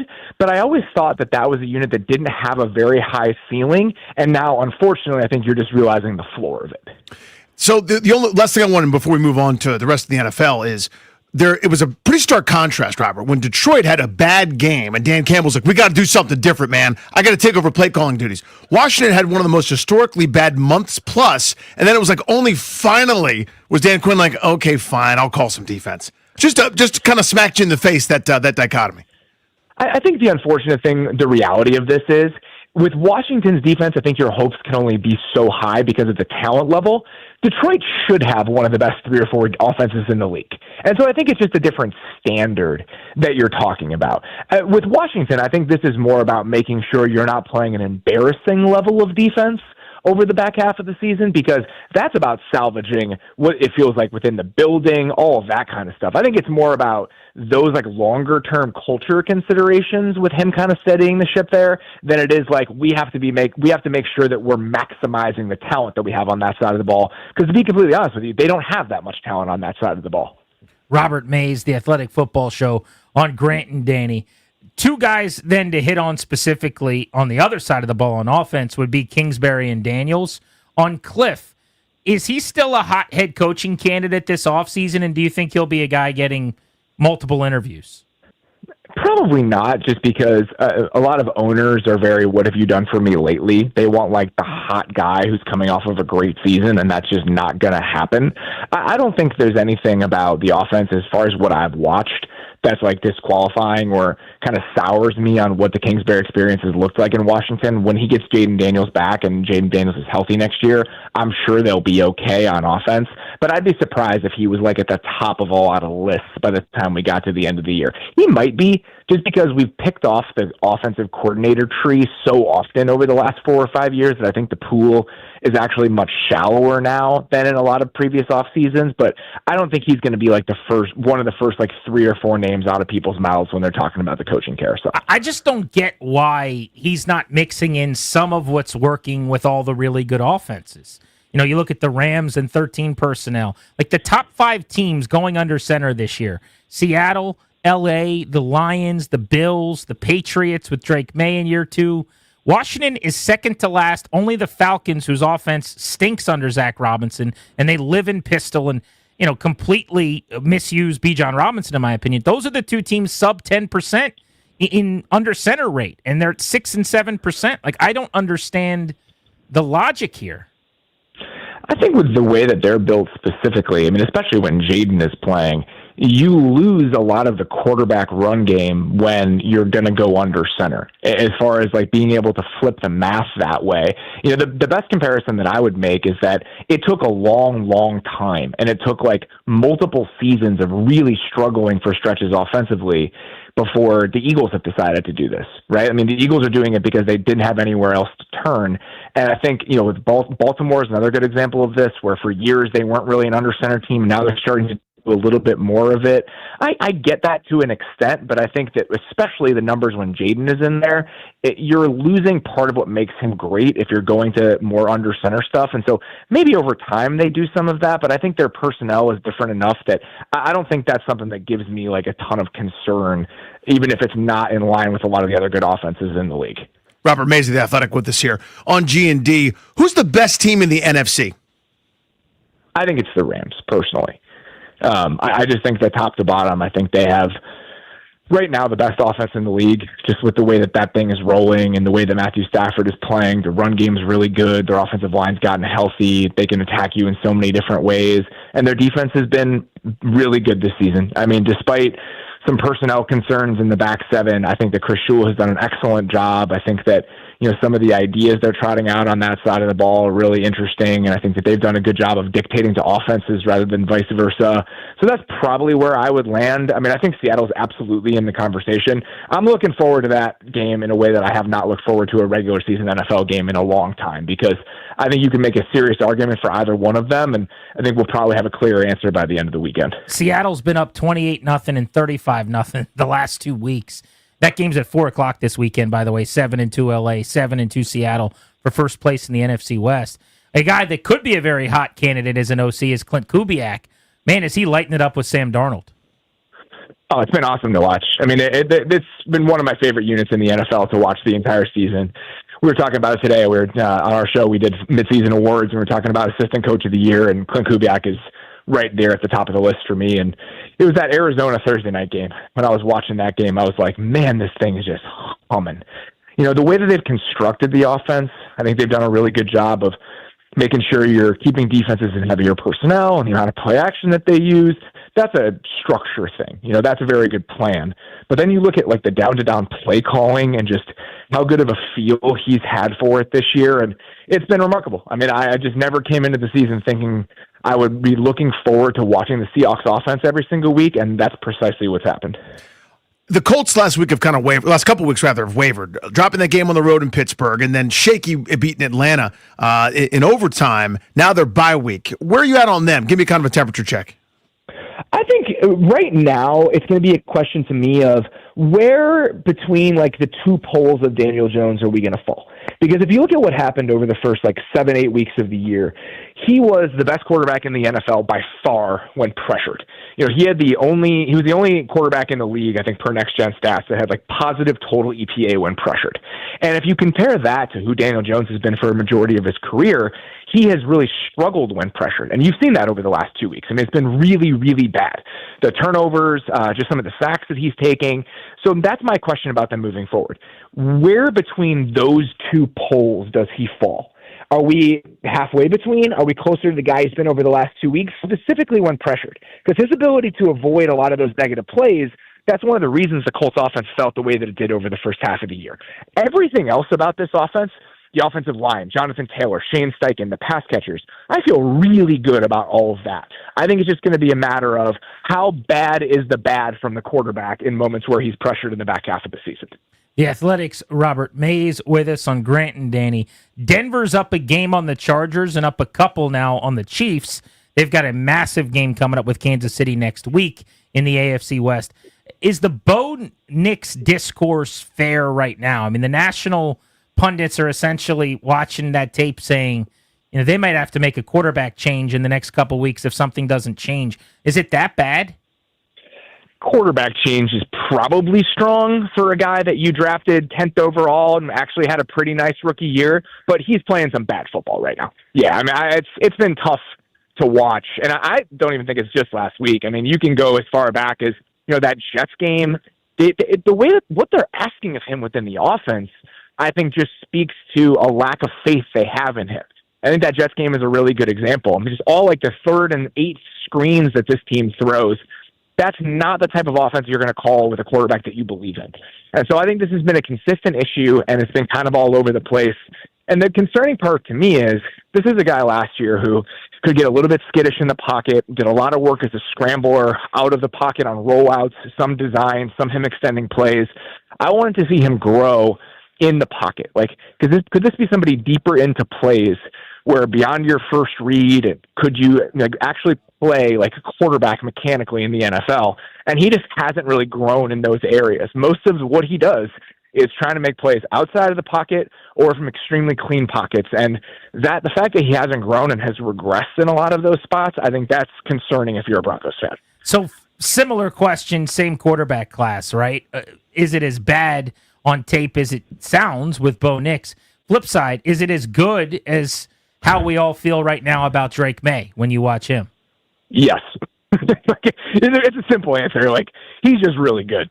He probably still takes too many sacks, and that's the one indictment or one criticism I would have. But because he is trying to do so much as a scrambler, you don't want to take that playmaking gene out of it. I mean, he's somebody that is just affecting the game in so many different ways.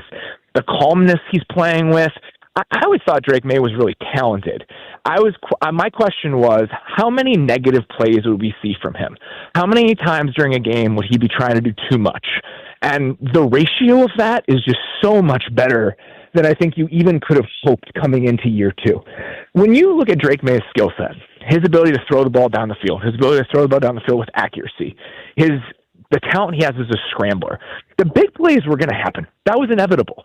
To me, it was about eliminating the bad plays. And for the most part this year, he has done an incredible job of doing that. Robert, super quick last one. The Bills, I don't get it, man. The ceiling is still so high. I still kind of believe in them, but they make it harder. A couple of these losses, I thought they were over these sort of doldrums with their bye week, and they drop a game where they were totally outclassed by the Dolphins. Your thoughts? Yeah, the defense, I think, has been a concern for most of the year. I think they did a great job of kind of coming out fighting left-handed against the Chiefs with a very specific game plan. I think they caught them off guard. Other than that, I think game to game, the defense has plenty of issues for me. And then now you combine that with the offense. If they can't run the ball, if they can't lean on that no matter what defenses are doing to them, I think their drop-back passing game just looks really unsettled right now. And so that to me is the biggest question. If you're going to remove that downhill run game where they can play in heavy personnel and they can kind of dictate the terms of the game, I just don't have a lot of faith in what it looks like right now for them on 3rd and 7. And for a team with Josh Allen at quarterback, that's just such a weird place to have reached. So I'll be curious to see, can they turn around just how uneven and unsettled that passing game feels like here over the second half of the year. Robert, you guys do an awesome job. Really, really smart, insightful takes. Thank you. We appreciate it. It's good catching up. Yep, anytime, guys. Thank you, buddy. There's Robert Mays. Check out his work from The Athletic on Grant and Danny here on The Fan. I found that really interesting what he said about Cliff Kingsbury, because I do think he'll be a head coaching candidate again, but I acknowledge they're going to have to get this offense going again. If the trend of the last month continues, and what was, they were 6th, and then they were 7th, and then they were 9th, and now they're 12th or whatever. I'll look up the numbers. But if it continues where they're a middling offense, and if Daniels doesn't come back, let's say, and you can't really run the ball, you're not getting explosives down the field, That's going to be a much tougher hiring. Not as sexy, right? I mean, think about that press conference. Like, here's Cliff Kingsbury, and you look up all the numbers, and you look up the stories on Washington's offense this year, and you're like, huh?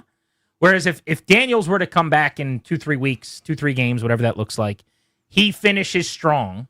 The arrow's pointing up on him and on the offense at the end of the year, and they finish 9th in yards per play, 8th in yards per play or something. And we look back after a decent stretch run where they won 2 or 3 games, and we say, man, they were derailed by a horrible defense. It's a much easier guy to interview and say, we did it. I think he will be a head coach in the next couple of years, but if I had to bet right now, I don't think he'll be a head coach next season. Yeah, there are other names that are, I think, kind of Robert's point, that are sexier right now. Like it's not a jolt or an excitement to the fan base, right? Because what you do, the selling point would be pretty obvious, where you go, look at what this is how we got the first job. Look at what this guy did with fill in the blank quarterback. And if Daniels was healthy and doing Daniels things for 2 straight years, you'd go, we need that guy in our building for our young quarterback, period, end of story. Or we're going to draft one, whatever. That pairing is a match made in heaven. If he would have left after last season, it would have felt gut-wrenching and backbreaking that you're breaking up this pairing, as you just said, that match made in heaven. If he were to leave this offseason, I would have major trepidation depending on who the OC was, and I still wouldn't be thrilled because of the lack of continuity. But it's a lot closer to don't let the door hit you on the way out than it is a year ago because the offense has stunk and he's not making the adjustments. One other thing to bring up from the Mays conversation, he doesn't seem to have any issue with them not getting under center because his point is it takes away from the quarterback run game, which is true. I don't want to keep majoring in the quarterback run game, though. I want to make throwing the football easier for Jaden Daniels. I think part of the regression this year has been about throwing the football, and they're not making life easy enough. They're asking him to do the hardest thing you can do in the league, which is the straight drop-back game. Make his life easier by getting him under center, open up the middle of the field with play-action shots and linebackers coming downhill. Do what they do in the good passing offenses. And I still can bootleg and do a couple things. I could be out of gun occasionally and do some read option stuff. But, yeah, I'll turn down the knob on running from like a 7 to a 5 or a 4. And I'll turn up the passing knob from a 4 to a 7. Like, if that's the point, well, they're doing what they're doing because he's such a good runner and it'll make it harder. Okay, fine. I don't care about that. Right. I want to open up the passing game and get easier play-action throws for him. I'm with you. I've always wanted that de-emphasized. To me, the running element is, to me, more valuable on the scramble than it is on the design. For whatever reason, the design runs this year, especially with Daniels, have been sniffed out and snuffed out. Defenses are not being fooled by that at all. For whatever reason, it's above my pay grade to figure out how, but nobody has been like, oh my God, where is he? There's somebody waiting there every time. If he keeps it, he's been, diving back to the line of scrimmage, basically, it feels like when it's carry time. So I'm ready to move on from that if that's a priority.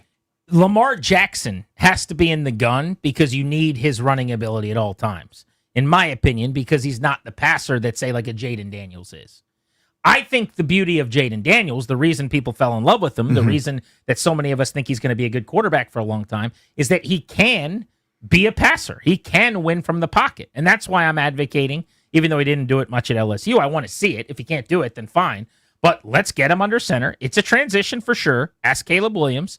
But the drop back game from under center, turning your back to the defense, all that stuff. I don't expect you to look like Goff or Cousins or Carr right away, or one of these straight pocket passers. But you got to tap into that element of it, right? Yeah, is Caleb Williams less of an athlete when he's doing that stuff? But they're opening up explosives. They're making him a better passer. That's kind of what I'm asking for. Here's what I want to hit on next with you, Danny. And we can make this our Metropolitan Moving and Storage poll of the day on the 1067 The Fan Twitter account. The Metropolitan Moving and Storage poll of the day, local, long-distance, residential, commercial, 3 decades of best-in-class service and experience. Everyone's tweeting their photos. Everyone's got a buddy who's over in Madrid right now getting ready for the game. Are you jealous that you're not in Madrid for Commanders Dolphins at the end of the week in a few-day vacation? Or are you relieved that you didn't spend the money to go over there? Jealous or relieved? 800-636-1067 is the number. You and I will debate this, and we'll hit the phones on this next, because I'm sure a lot of you guys like us, we talked about it. We debated it. Are we going to go? Are we not going to go? Are we going to make the arrangements? We'd be over in Madrid right now for like 3-4 days getting ready for football, which would be cool, but it's a lot of money. It's a pain in the butt to travel, and it's 3-7 against 3-7. Not exactly what the doctor ordered. Are you relieved or are you jealous as you look at all the coverage and people over in Madrid getting ready to root on the team? Next on Grant and Danny.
Brought to you by Pro Door America Garage Door Service. Go with the pros at Door Pro America. So Will Harris had his 21-day window open to make his return to the Commanders, and boy, do they need him. Suffered a fractured fibula in Week 3 against the Raiders. Dan Quinn did say the injury was going to sideline him for an extended period of time, but said it wouldn't be the end of his season. Here we are, Commanders and Dolphins in Madrid now, 9:30 a.m. Sunday kickoff. That's 3:30 p.m. Madrid time, just in case you're doing the math here. Giants, who will have their third starting quarterback starting this week. Jameis Winston in for Jackson Dart, who's in concussion protocol. Remember, Brian Daboll was just fired by the team yesterday. Go with the pros at Door Pro America. From spring repair, replacement, or a brand new garage door, to boost your home's curb appeal, call 877-DOOR-PRO today and ask how you can save $60 on a repair or $150 on a new garage door. Visit doorproamerica.com. From the Crop Metcalf 5-Star Sports Desk, I'm Nick Ashew on The Fan.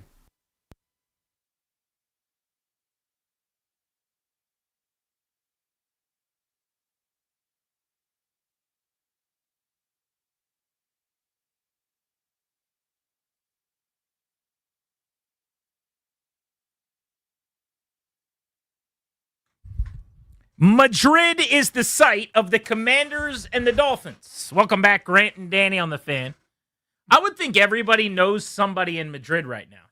For us, Toby is a correspondent on the ground, Tobias Junke. Well, kind of. Our correspondent was supposed to come on today and then said, I got to take a nap, guys. Sorry.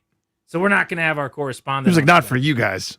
Now, if we would have paid his way and said, you're covering for the show, maybe we would have told him to stay up. But since we have literally nothing to do with him being there and we're just trying to latch on to get some skits and bits out of it, what are we going to do? Tell the guy who's on 1 hour of sleep, no, you got to stay up till 1 a.m. local so you can come on with us? Would you mind? But we'll hear from Toby tomorrow, probably, after he catches up on some Z's. But this is our poll today, and I want to take some calls on this at 800-636-1067.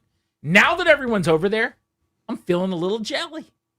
I was so glad last week leading up to this that I wasn't going, because I thought long and hard about it. I'm actually still surprised a little bit I didn't pull the trigger. It's one of these once-in-a-lifetime trips. Could have taken the wife, although that probably wouldn't have happened because we got a baby, and that's a whole thing. Believe it or not, Danny, there's a baby at home right now. Wait, you guys have one? Yes. No. The Paulsons? That's a good bit. Thank you. I was putting that on a tee for you, waiting for you to swing. I had it pretty good. 6th, 7th row. 6, 7. Any hoodles, I find myself, now that everyone's there, that the crappy part of the process is over. Yeah. Wishing I was there a little bit. Is that right? Eating some of the fine cuisine. I like rice. Can I get some rice? I like shrimp. Toby ate shrimp. Although they still have the shrimp heads on. I hate that bit. Go ahead and pluck those off. Okay. Before you put those on. Cook them on there. That's a little flavor in there for you. Sure, but then pull them off before you bring them over to I the see what table. you're saying, yeah. But what about you? Do you find yourself being jealous of the people going to Madrid? Or are you happy that you're not going? Oh, I have no interest. None. 0. 3-7, 3-7 is not what you would have wanted to see. But Danny, it's the week-long experience. Which I understand. The vacay. And I've been to Spain. I didn't go to Madrid, but I did go to Barcelona. No. I'm telling you where I went. You can't get mad when I tell you where I went. I've been to Scotland, England, a couple different places. Most specifically in Spain, though, was where? Barcelona, that's right. So I'm all for the experience. The centering event, though, is such a dud, downer, pathetic festival of ineptitude that it hangs like a cloud over the whole week.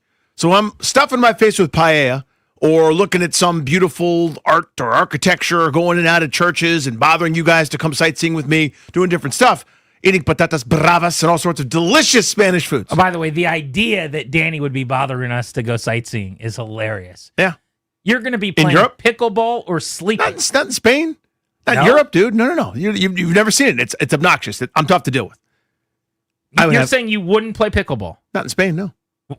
You wouldn't just go home after dinner? No. Well, yeah, but that's the culminating part of the evening. Dinner at midnight over there, by the way. You're sleeping on the siesta situation. You keep saying not in Europe. Is the allegation or the suggestion that you're like, you just want to go everywhere and see things? Yeah, with places with like hundreds and hundreds of years of history. Like when I was in Barcelona, for example, I went and saw Sagrada Familia, which is like 1,000-year-old church. Right. Like we're doing that. Like, I'm going to that place to see that thing. So you would go with us to the Museo Nacional del Prado. Now you're talking. Yes. You would go to the El Retiro Park, just some like beautiful like area with water and boats. I love water. I love boats. I love parks. What about the Royal Palace of Madrid? We're doing that stuff. Okay. Danny would do it with us? That's amazing. But again, the cloud that's following me around, just following me around, is unbelievable, bitter disappointment at this season.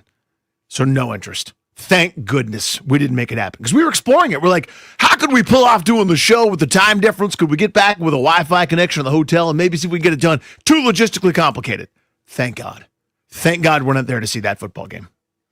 Well, there's only been one caller who called in saying they were going in the last few days, even though I heard from a lot of people they were going. But the one guy that called in was Shane, and we asked him how much are people spending, and he speculated his vacay was going to cost like $5,000 to $6,000. That's with a free place to stay, by the way, for Shane. He's hanging with his buddy. That's a great point. But I also think he's doing it a little. It sounds like there's a PJ involved or something. Mm-hmm. I'll bet you could have done it cheaper. Like I'm not going to ask Toby. I have no idea, but I would think that the tickets, the flight, the hotels, it's got to be a couple G's. It has to be, right? Just to fly over there, you're spending a pretty good chunk of change. Could you? I'm thinking like $800 to fly over there. You saying way more than that? I wouldn't say way more. I'll look it up right now. Well, it's probably way more expensive than if you did it 7-8 months ago, right? Yeah, I'll put in like a random date. I'll put in like 3 weeks from now. Yeah. So I'm guessing like let's say $1,000 to $1,200 for the flights. Then let's say the tickets. I did hear the tickets were super expensive, by the way.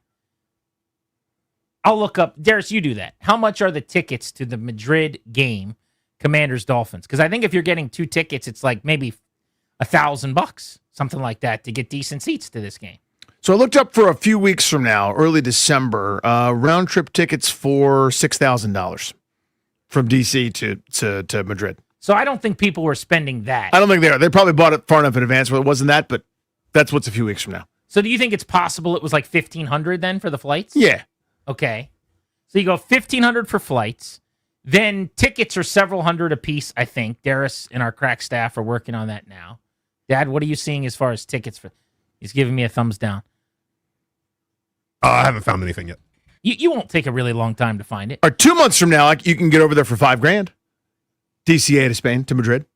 Seriously? Yeah. Damn. I mean, that is just crazy. But I don't think when people booked it was that way. I am less jealous right now. Yeah. You're making me less jealous. Again, I love Spanish cuisine. It's awesome. You would like it a lot too, by the way. Here is my bigger picture point, just to cut to the chase here to set up the topic. All right. Which is to say, when you did that, you thought this was another epic Commander season. Mm-hmm. You thought they were going to have a good record, that maybe it'd be an ultra entertaining game against Miami and Tyreek Hill and the boys. He's out for the year. It's a bad Dolphins team, a bad Commanders team. No Jaden Daniels, by the way. The whole reason to go is to watch JD5 lead the offense. He's the calling card. He's the player to watch. You don't have him, let alone all the other guys they don't have, including Terry McLaurin. All the injuries. Think about that when you booked your trip travel. Mm-hmm. Do I still think it's an amazing vacation? Yes. Do I still think the trip is really, really good? Of course. But you're there for a football game. That's right. And Washington's an underdog to a 3-win team. It could be a complete gross clunker. And thinking of the diehard fans that are going over there, I keep using Toby as our example because he's our buddy that we know that's there. You guys know this, Ryan and Darius. I mean, Toby wears these losses more than anyone I've ever met. Like, he'll be texting us during games, and I'm like, oh, my God, he is, like, really sad right now. Like, he is upset about this. And I was that way as a kid, for sure. My being on the beat changed my fandom forever. It's not like I don't care. I still live and die with every play or whatever. But, like, emotionally, I'm not attached to the point where my day or my week is ruined when they lose. Mm-hmm. But, like, I could tell with Toby, he's like, I don't even want to have to screen calls tomorrow if they lose. I just can't deal with the anxiety of it. And I'm like, damn. So, like, these are the people that are traveling over there, rocking their jerseys, are people that if they play terribly, your day, your week is ruined. Am I off? No. That's the thing. And knowing that this is, even if they win, it's bad. Like, you're over there, like, it's so meaningless. Well, no, if they win big, if it's like 37-10, you feel like you just saw them get right, and what an amazing performance. Yeah, too little, too late. The empty calories win, a bunch of back padding. Like, but that's not how the people that that's how you feel. That's not how the diehards that are wearing their jerseys calling themselves, whatever their nickname. The command force for themselves? The fan nickname is. Darius, I think you have a price point for me. So 500 level tickets, which is their highest level in the stadium, are going for 191. Okay. US That's actually American better dollars. than what I'd heard weeks ago. Yeah. And what is a good seat? If I want to sit, I don't need club level, but if I want to not be in the nosebleeds, what are people paying for this game? I'm seeing 200 level tickets for 295 euros. So I'm assuming that's close to like $330 or so. Okay. That's actually better than I thought, to be honest with you.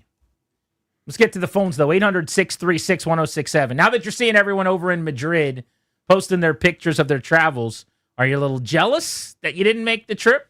Or are you glad that you didn't? Because the team completely went off the rails since the purchases had to be made. John's in McLean. What's up, John? Hey, guys. Hey, man. How are you? Good, buddy. So, headed to Madrid, leaving on Friday.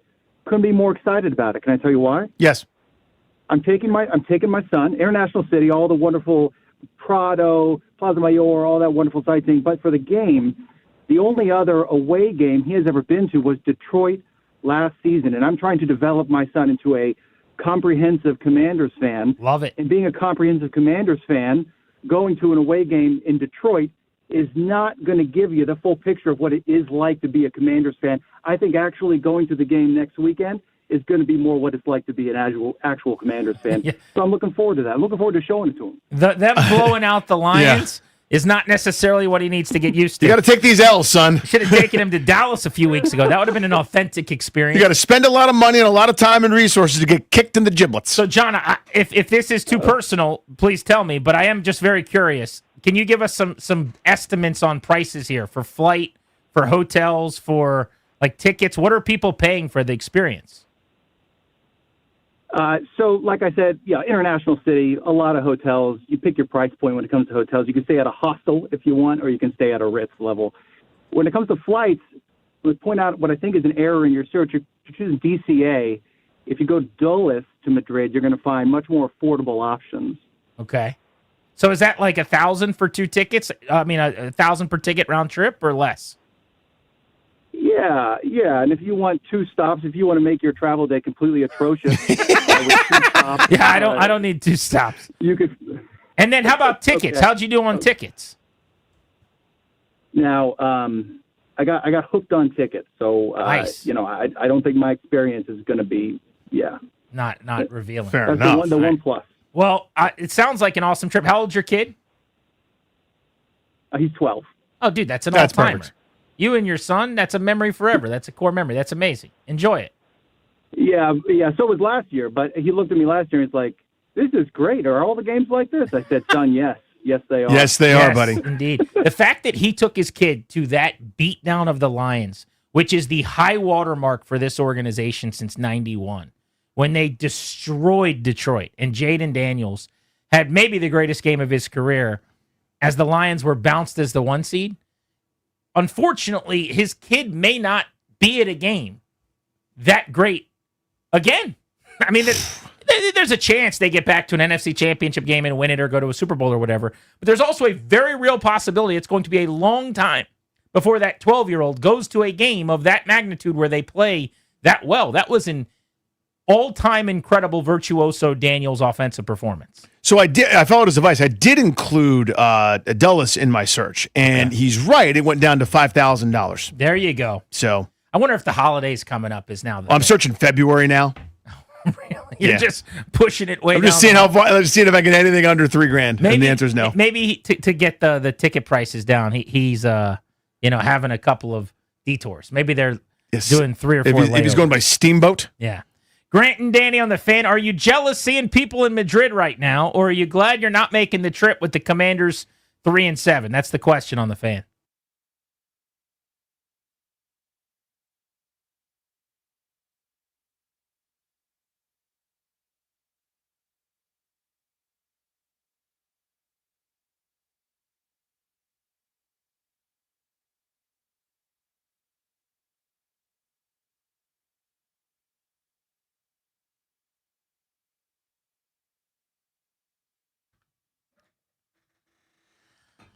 Guys, it's Grant for the good people over at Virginia's 250th Commemorative Committee.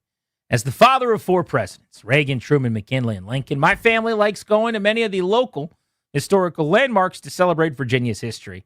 And I'm here to tell you right now that Virginia is celebrating 250 years of America on July 4th. There's no better time to get in on the fun than in the year ahead. Virginia's been home to 8 U.S. presidents, and we're just a drive away from George Washington's birthplace and Thomas Jefferson's Monticello.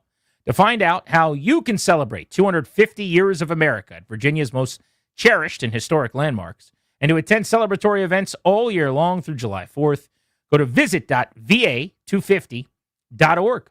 My family's going to be at George Washington's Mount Vernon this week on Friday, in fact. Family days are coming up November 15th and 16th. You'll want to be there.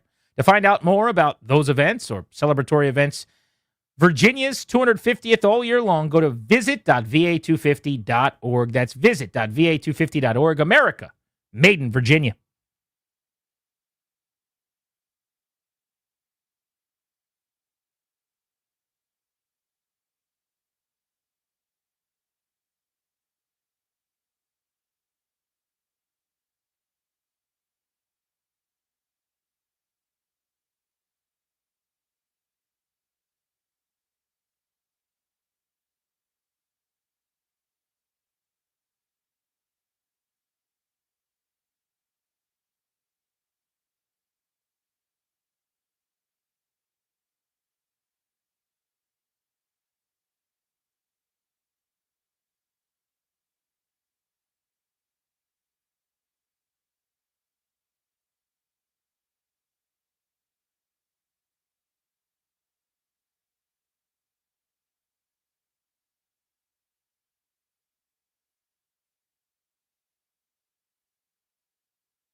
All of the football discussion on The Fan today is presented by Paramount Plus. You can't count on much, but you can always count on Sundays with the NFL on CBS and Paramount Plus.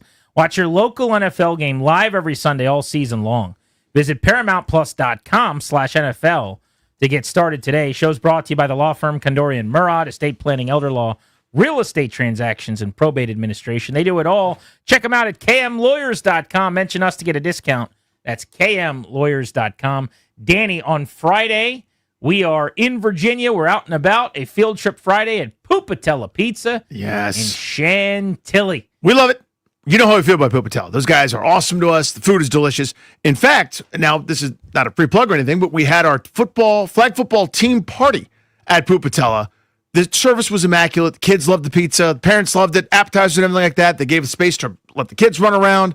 Just so good, man. It's like your local neighborhood stop. They're awesome. It's also a great location for our events. It's right off Route 50 in that Chantilly stretch there. So if you're in the area on Friday from 2 to 6:30, want to grab lunch or dinner or just pop in for a drink, they've got a full bar. And it's just a really good place and really good food, and everybody's very nice. So come on out, hang out with us, kick it ahead of the Madrid game. A 9:30 a.m. start on Sunday. Is this going to work out? You going to be okay? No, it's not great. You're not a fan of bacon and eggs and football, I know. No, it's the worst. The Commanders are playing early in the morning, allowing you to watch football the rest of the day at 1 and 4. You would think. Which is an amazing gift. I hope everything's going to be okay. No, it's not. It's the what time is it? Is it the fight with your spouse time? Oh, is it the necessarily get off the day on a bad foot time? It's that one? Great. That's what it is. And it's going to be conflict and it's going to be a problem and everyone's going to be mad at me the entire day. Everyone's going to be in a bad mood. We'll do that silent starting around 12:45. And it'll be maybe a text messages from another room to decide who's doing what with whom. It's the worst. I hate it so much. Do you guys it should have be games in the morning, or are you going to be able to watch? You probably don't have games till later. No games this Sunday morning. Look at you. No games this Sunday morning. Rare opportunity for real-time live Yes. Commanders consuming from Danny Rouillet. Mhm. You should be giddy about this. You should be thrilled. You should want games at 9:30 every Sunday. No. It belongs at 1 o'clock on a Sunday. Alone. In a closed circuit television so as few people can watch it as possible. You're going to get a few more of those 1 o'clock starts that you like so much next year, I think. Yeah. The way things trended this year. Let's course correct a little bit there. If you are anti-standalone games or prime time with the whole country watching, the good news for you is you might be in for some treats next year. Because I don't think 7 standalone games and 5 primetime games, Monday, Thursday, Sunday, whatever else, probably not happening next year after the 4 or 5 wins or whatever this team manages this season. Let's go to Sean in Falls Church, wants to hop in. Sean, are you jealous of the people that are in Madrid, or are you glad you didn't make the trip? Hey guys, I appreciate you taking my call. Yes, I'm jealous of the trip, but I am not jealous of going to the game. So I wouldn't mind going for the trip, going to a local pub or a cafe, depending on I guess what it is. But I'm sure they'll have it on because Real Madrid and Atletico Madrid, they're not playing right now because I guess it's the international break. But yeah, I'm jealous of the trip, the experience, but I am not jealous of actually going to the game. So here's actually a fun question. I wouldn't think that any Commanders fan would go over there without planning on going to the game. Right. But if your plan all along was that you'd scalp a ticket or you'd find a ticket or hop on the Game Time app, as the game was about to kick off or whatever, does anyone just go for the trip, enjoy the culture, kick it with their buddies and Commanders fans all week, and then just watch the game in a bar outside and go all the way to Madrid? And even maybe you go on a tour of Real Madrid Stadium today, tomorrow, whatever, but you don't actually go to the game. Is there one single person that will do that? Yeah, I'm sure, right? Somebody's got to. There's got to be. Yeah. So my pops actually, he and his lady went to Madrid. I think maybe it was a little over a month ago. Now they were there for a couple of weeks, and I was telling him when he was planning the trip, I was like, "Dude, if you wait," I'm sure I called him dude. I was like, "Dad, if you wait a couple of weeks, the football team was playing there," and he laughed me off the phone. No way. Yeah, he's not doing that. Well, also, he's going to stay in. Oh, you mean just go? So, he said go a little bit later. Gotcha. Like if you booked everything 2 weeks later. I mean, the schedule had come out. He was booking it back in the spring, and they had all their dates and all the different things they're going to go see in this tour and that thing. So if you just change the date by 2 weeks or 3 weeks, whatever, you could mix in the football game. And he laughed me off the phone. Well, here's the other question. This one might even be better. Is there someone, and I would imagine somebody will have this happen, that parties a little too hard on Saturday or whatever? Now, I know it's not a 9:30 a.m. kickoff there. It's actually 12:30, I guess, there. Or no, it'd be 3:30. 3:30. So maybe this won't happen. But is there anyone who either does a brunch too heavy in the morning or parties a little too Yes. hard, and they just have such a terrible feeling between all the food they're not used to and the drinking, where they don't even make it to the game and their boys just make fun of them for years? 100% yes. I'll tell you that right now, yes. I 'Cause think again, that's definitely a thing. Because you sleep on it. I mean, they like and I don't know if it's that way the entire country. I know it's that way in Barcelona. But you eat dinner at like midnight. They take an afternoon siesta, and there's nobody in the restaurants at like 7 or 8 or 9. And finally, at like 10 o'clock at night, that's when people start to move. And then the whole nightlife scene